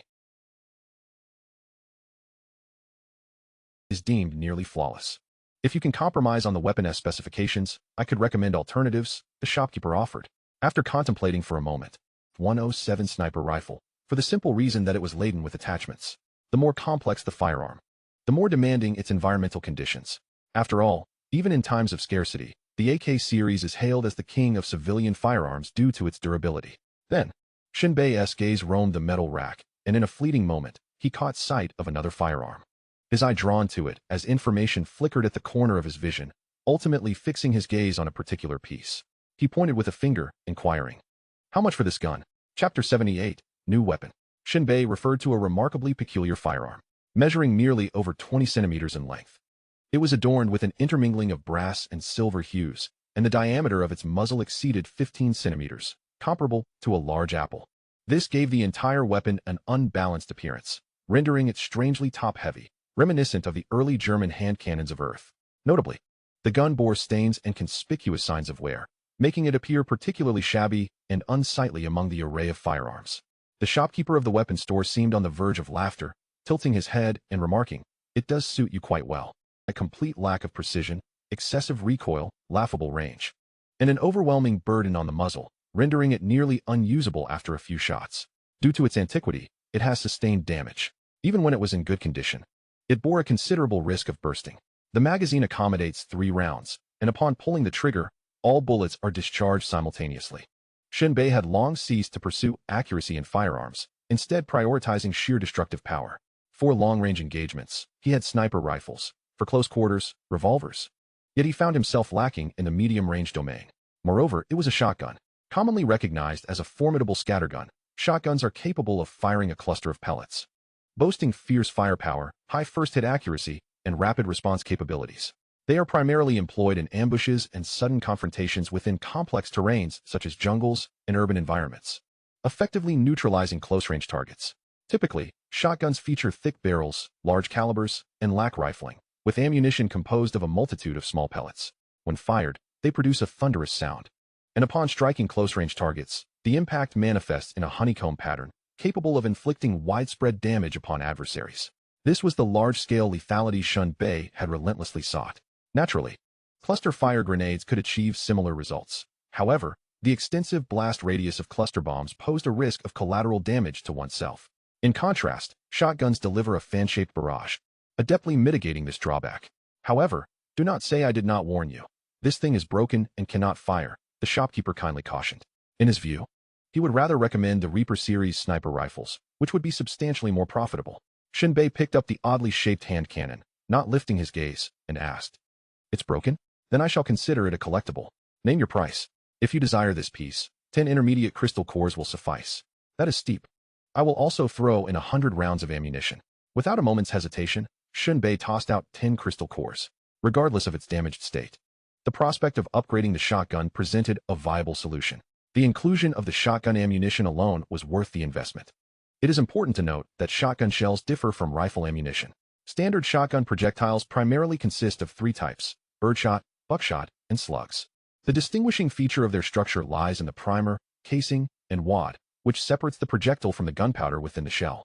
Taking the example of a pistol cartridge, there exists no intermediary between the bullet and the gunpowder. Thus, the craftsmanship involved in the production of a shotgun is inherently more intricate compared to other types of ammunition. A dilapidated firearm paired with ammunition offers remarkable value. Seizing the opportunity while the shopkeeper rummaged through the bullets, Shen Bei swiftly disassembled the shotgun. The smoothbore barrel, automatic mechanism, firing mechanism, magazine, sighting device, as well as the stock and grip, were all laid bare. Notably, this shotgun featured a revolving magazine rather than a pump-action system. Nonetheless, this detail was inconsequential. As long as it could fire, that sufficed. He commenced the reassembly process. A mere moment later, Shen Bei had reconstructed the shotgun. Shotgun LV1, 1010 upgrade. Compared to its initial state, the firearm appeared largely unchanged, save for some aged components that seemed polished and refined under the enhancement. Shotgun LV2, 050, a shotgun of moderate performance capable of firing a maximum of 5 rounds, releasing all cartridges in a single trigger pull, sufficient to inflict severe damage on standard armor. Post-upgrade, the magazine capacity expanded, and the weapon's lethality increased, posing a grave threat to typical protective gear. This represented a significant enhancement for a weapon of area damage. Delighted by this advancement, Shen Bei envisioned the advantage it would offer when encircled by a multitude of foes, where a sniper rifle might falter, and the limitations of a revolver would be starkly evident.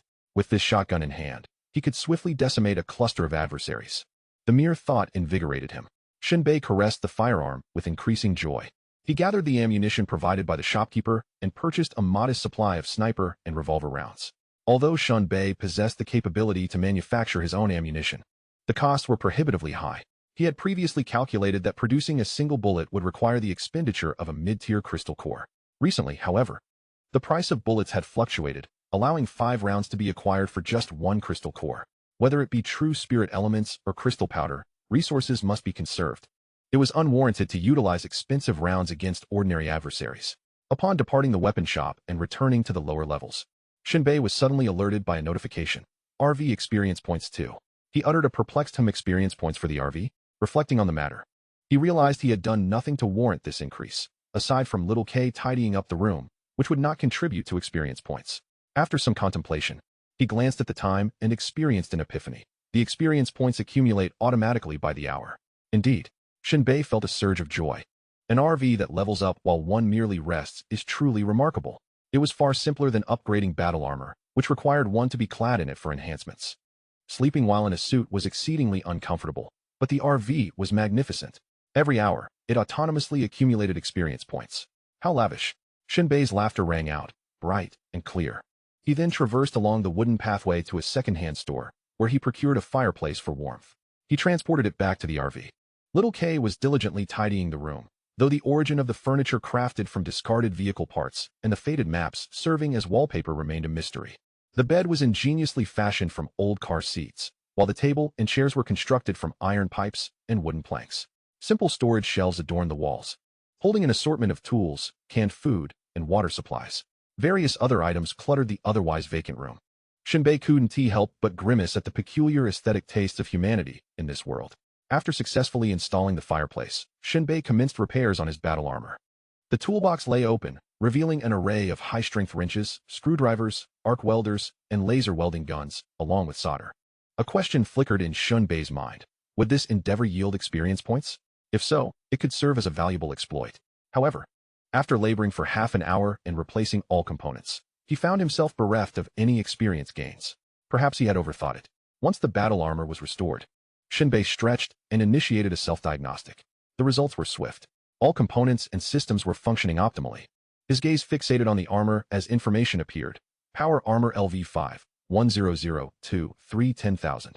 There was little to discuss, since returning from the wilderness, being consumed by the rented abode, executing missions, fleeing from the aberrations, and annihilating the Black Fong team, 5 or 6 days had swiftly elapsed. A full day's experience amounted to 1440 points. With over 5,000 experience points remaining from his last upgrade, along with these new gains, he was poised for another upgrade. A day without upgrading felt utterly discomforting. Power Armor LV6, 30,000. This power armor enables the wearer to contend with psychics, significantly enhancing defensive capabilities to withstand a full-force strike from a 4th-tier strength-based psychic. Newly added is a magnification module, capable of enlarging the view of objects 5 kilometers away, and an adhesion module, allowing vertical climbing on walls and glass surfaces. Shen Bei inhaled sharply. Since reaching LV5, the newly acquired abilities of the armor had escalated in their extraordinary nature. Night vision, electrical stimulation, resistance to magnetic fields, extreme temperatures, and an amplification system were merely the beginning. The long-desired magnification capability had materialized. The other new ability, allowing defiance of gravity for climbing, would undoubtedly prove invaluable in critical moments. As night fell, Shen Bei reclined languidly in the room. Little K, curled up, savored the grilled meat strips. Shen Bei rose. Recalling the bag that Gan Mo had mentioned, it was time to retrieve it and investigate any concealed secrets it might hold. He lit a cigarette, his face shrouded in swirling smoke. Little K, Shen Bei called. Little K set down the meat strip, straightened up, and turned to look. I will be heading out tomorrow. Please gather some wood for me in preparation for the harsh winter in the north. Little K nodded obediently. For Shen Bei, at Little K's age, he should still be attending school back on Earth. In this world of desperation, labor knows no gender or age, and death spares none. The harsh reality cannot fill empty stomachs. Chapter 79. Progressing through the cracks, Shen Bei remained in slumber, oblivious to the cacophony of footsteps traversing the wooden passage nearby. A glance outside revealed the horizon tinged with the faintest blush of dawn, heralding the arrival of yet another morning. The sun had yet to fully liberate itself from the horizon's grasp, but its latent energy seeped through the gaps in the clouds, casting a gentle yet resolute light. Outside, the populace resumed their daily toil, primarily gathering timber, both for personal use and to sell to the upper echelons of society. The stratification of society persisted relentlessly. Some toiled incessantly, barely subsisting, while others indulged in lavish feasts. Little K rose early, and by the time Shen Bei emerged from his quarters, Little K had already joined the main group exiting the shelter. Shen Bei, however, felt no urgency. He consumed some jerky and dried fruits, complemented by a rather unappetizing energy paste reminiscent of a rag soaked in vegetable juice. Clad in powered armor, the door's lock was of no concern. In this world of desperation, one need not fear the honorable, but rather the dishonorable. The rare breed of gentleman had long since perished, and no education could resurrect it. Survival was the order of the day. Shen Bei's mobile home was situated at the rear of the Titan, and after a few steps, the desolate scenery unfolded before him. He calculated the distance. The spot where he had discarded his backpack lay 50 kilometers from the Titan, which was now in constant motion, increasing the distance by over 30 kilometers. The total journey was approximately 80 kilometers, and he anticipated reaching the subway's fissure by nightfall. As he leapt from the shelter, his feet met the ground firmly, stabilizing his stance as he ventured against the Titan's trajectory. After advancing roughly 10 kilometers, he could still perceive the inhabitants of Shelter 36 busily transporting timber, adults and children alike hoisting branches and logs.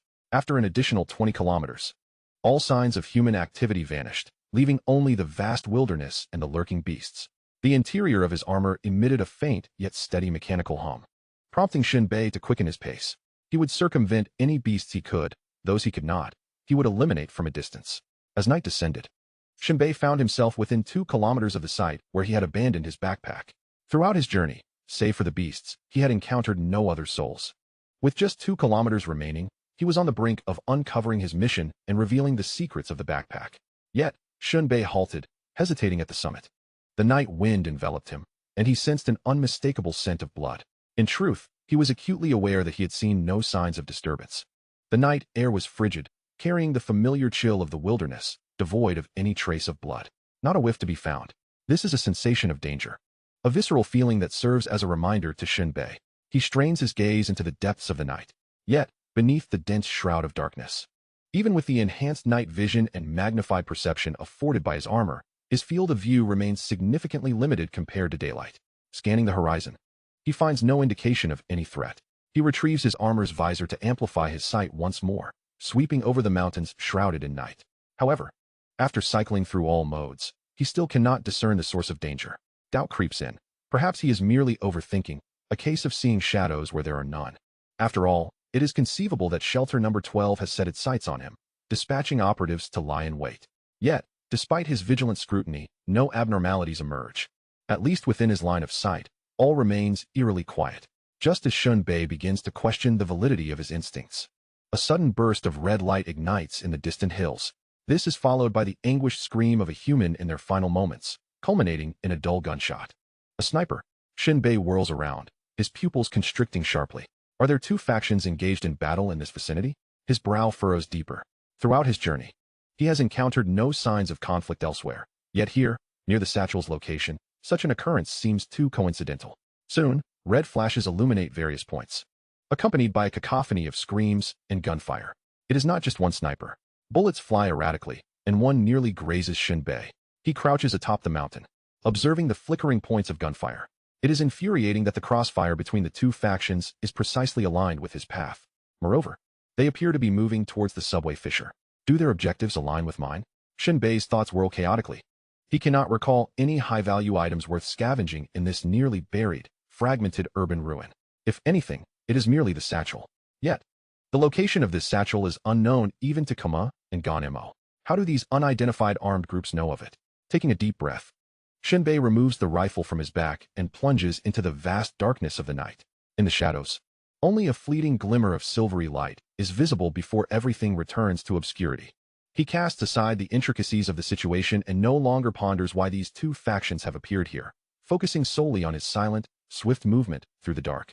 However, a peculiar exhilaration stirs within him. He relishes this moment.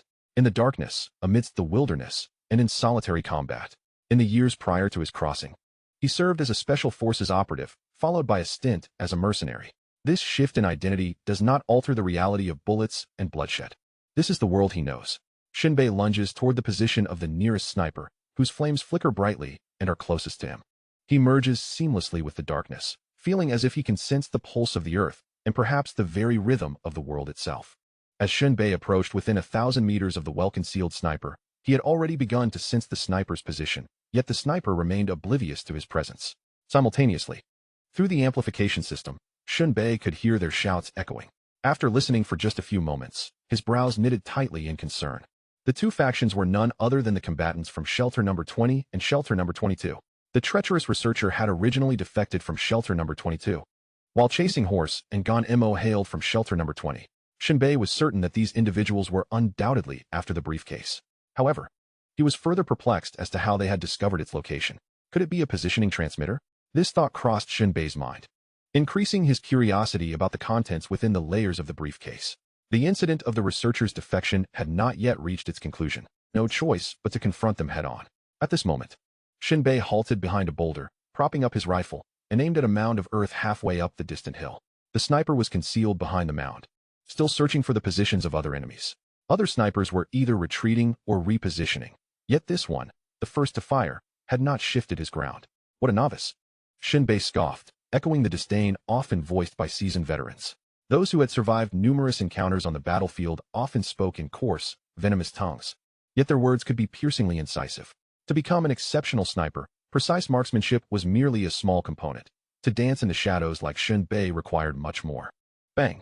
At the instant the shot rang out, Shen Bei had already begun to move. The distant mound was utterly obliterated. Even the most solid of earth could not withstand the might of Shen Bei's Barrett rifle. Along with the flying debris, a considerable amount of flesh and a severed lower leg were also sent aloft. Shen Bei's shot had struck the sniper in the lower body. Yet it did not deliver a fatal blow. This was not due to inability, but rather a strategic choice to turn the dying sniper into a distraction, an object of attention for his foes. It was as if a lantern had been ignited in the darkness. No matter how focused one's will, they would inevitably cast a glance towards its glow. The sniper rolled and screamed in agony. Shen Bei's shot had completely severed both of his legs at the roots, a level of pain beyond human endurance.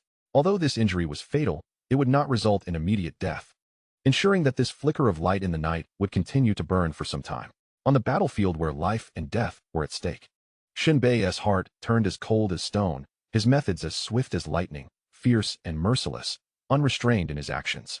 In the moment the sniper's screams echoed far and wide, two of his comrades paused and turned to look. This subtle shift between motion and stillness allowed Shen Bei, lurking in the darkness, to lock onto their whereabouts. In the wilderness, only a sniper could contend with another sniper. This statement held at least a modicum of truth. Silent and stealthy, Shen Bei approached one of the snipers. A distance of over 1,000 meters was merely a matter of minutes. The chaos of battle intensified with Shen Bei's presence. Chapter 80 equals in adversity. Shen Bei commenced the elimination of enemies obstructing his path. His target was a sniper from Shelter 20, who swiftly opted for a new vantage point to conceal himself. The snipers from Shelter 20 were well-trained and coordinated. Some advanced while others lay in ambush. Approximately 10 minutes later, they moved forward to seek another position, under the cover of night and the mountains. This was a commendable tactic, but alas, Shen Bei was also a master of sniping. The sniper soon discerned a new target and steadied his aim. Unbeknownst to him, his opponent from Shelter 22 remained oblivious, lying low and futilely searching for the enemy. The sniper's breath was calm and steady. Just as he was about to pull the trigger, a hand suddenly clasped over his mouth and nose, yanking his head upward. With a swift twist, a faint crack echoed as his cervical vertebrae succumbed, rendering his body limp. Shen Bei crouched beside the sniper's lifeless form, patiently waiting for several seconds to confirm his demise before stealthily advancing towards another identified sniper. In the blink of an eye, Shen Bei had quietly dispatched 4 snipers from Shelter 20, each met with a swift break of the neck from behind.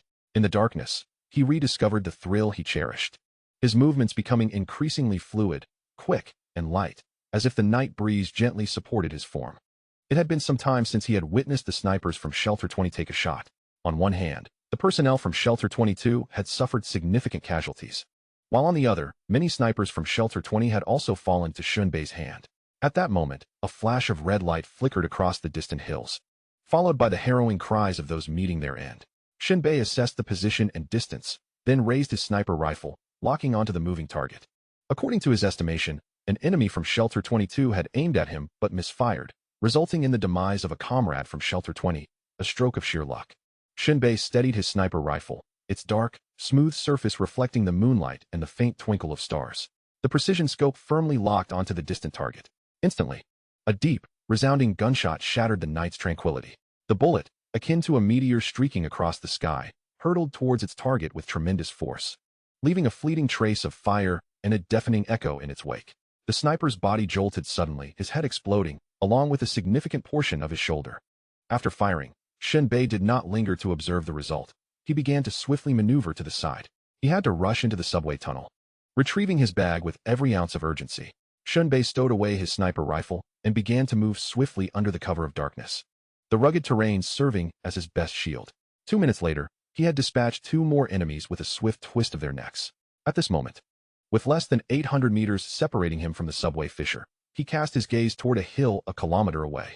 Sensing the presence of a sniper, or perhaps an esper, aiming at him. Boom. From atop the distant hill, amidst the shadows, the muzzle of a gun flickered with a deep, haunting blue light. A brilliant blue energy bullet erupted from the chamber, streaking through the night sky like a meteor, carrying the terrifying power comparable to that of artillery. Hurtling directly towards Shen Bei's position, the blue energy bullet raced forth at a speed beyond the capacity of the naked eye to perceive, the air tearing apart in its wake, leaving a subtle, yet jarring sonic boom trail. Suddenly, the foot-mounted thrusters beneath Shen Bei unleashed a burst of particle propulsion, the recoil propelling him sideways in a flash. In an instant, he had veered off the original trajectory of the blue energy bullet, narrowly escaping the devastating torrent of energy. Though he had successfully evaded a direct hit, the tremendous shockwave released surged outward like ripples, engulfing everything in its vicinity. Although Shen Bei was not struck head-on, he could not entirely escape the residual force of this rampant energy. His body trembled slightly, the gravel beneath him scattering in all directions. His form briefly unsteady as if struck by an invisible tidal wave. He rolled forward several times. Then, using hands and feet, he scuttled like an erratic spider, yet with unparalleled swiftness. In just a few twists and turns, he had already covered several dozen meters. Shen Bei began to accelerate, resembling a nocturnal wolf, darting through the darkness with the momentum of the wind. His speed intensified.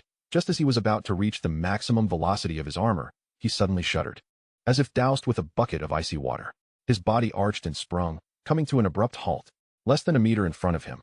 A vast cloud of dust erupted, gravel striking his face and shoulder with a searing pain. This was the powerful remote sniper energy bullet from an esper proficient in shooting. Had Shen Bei not been so alert, he would likely have been hit. He immediately gazed in the direction from which the bullet had come and caught a glimpse of blue light flashing by. Without a moment's hesitation, Shen Bei leaped to the right, rolling upon landing, then propelling himself forward like a bolt of lightning. However, while still in the air, Shen Bei felt a jolt throughout his body, as if struck by high-voltage electricity, crashing heavily to the ground. Behind him, another large plume of dirt erupted. The visual panel of his armor displayed a myriad of data coalescing in an instant, and Shen Bei realized that yet another bullet had grazed past him, shattering the armor on the outer side of his left arm, taking a significant chunk of flesh with it. Had it not been for the armor's defenses, this shot could have obliterated half of his body. Fortunately, the remaining muscle fibers still allowed for movement in his left arm. Shen Bei crouched low, aiming toward the direction from which the bullet had come. Yet, to his astonishment, the surroundings were utterly devoid of life. Shen Bei furrowed his brow and swiftly concealed himself behind a colossal boulder, flattening against the ground while meticulously adjusting the color of his battle armor, resembling a chameleon blending seamlessly into its environment.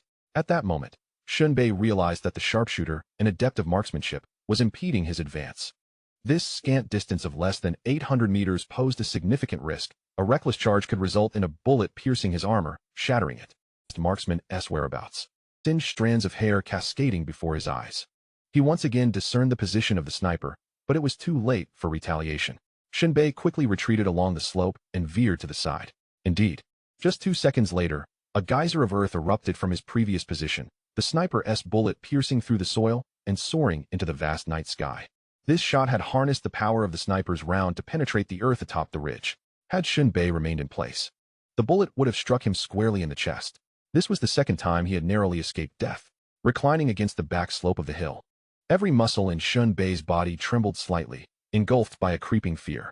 He suppressed his trepidation and concentrated his thoughts. The sniper's rifle was already adorned with camouflage strips of composite material, and his movements were erratic, under the cloak of night, whether in dim light or infrared mode. It was nearly impossible to discern Shen Bei's presence. How had he been detected? How could he lock onto his adversary? He hastily activated the cooling system within his armor, lowering his body temperature to match the surrounding environment. If the enemy had continuously targeted him, it was likely a similar heat imaging ability or a life detection power. This was the first time Shen Bei had encountered such an opponent.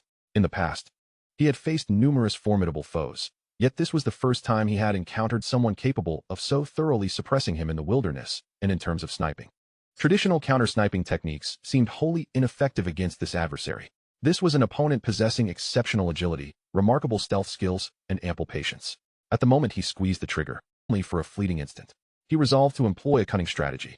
Just as he emerged from the ridge, swung towards him, taking aim. Then came 3 rapid shots. One forced Shen Bei back, while the other 2 narrowly missed him by mere meters on either side. Had he exposed himself, he likely would have been struck. Fortunately, Shen Bei merely retreated. Subsequently, he established a wireless connection to a concealed cluster fire disc, poised invisibly in the night sky. Explosions were, indeed, an art form. Shen Bei borrowed this famous line from another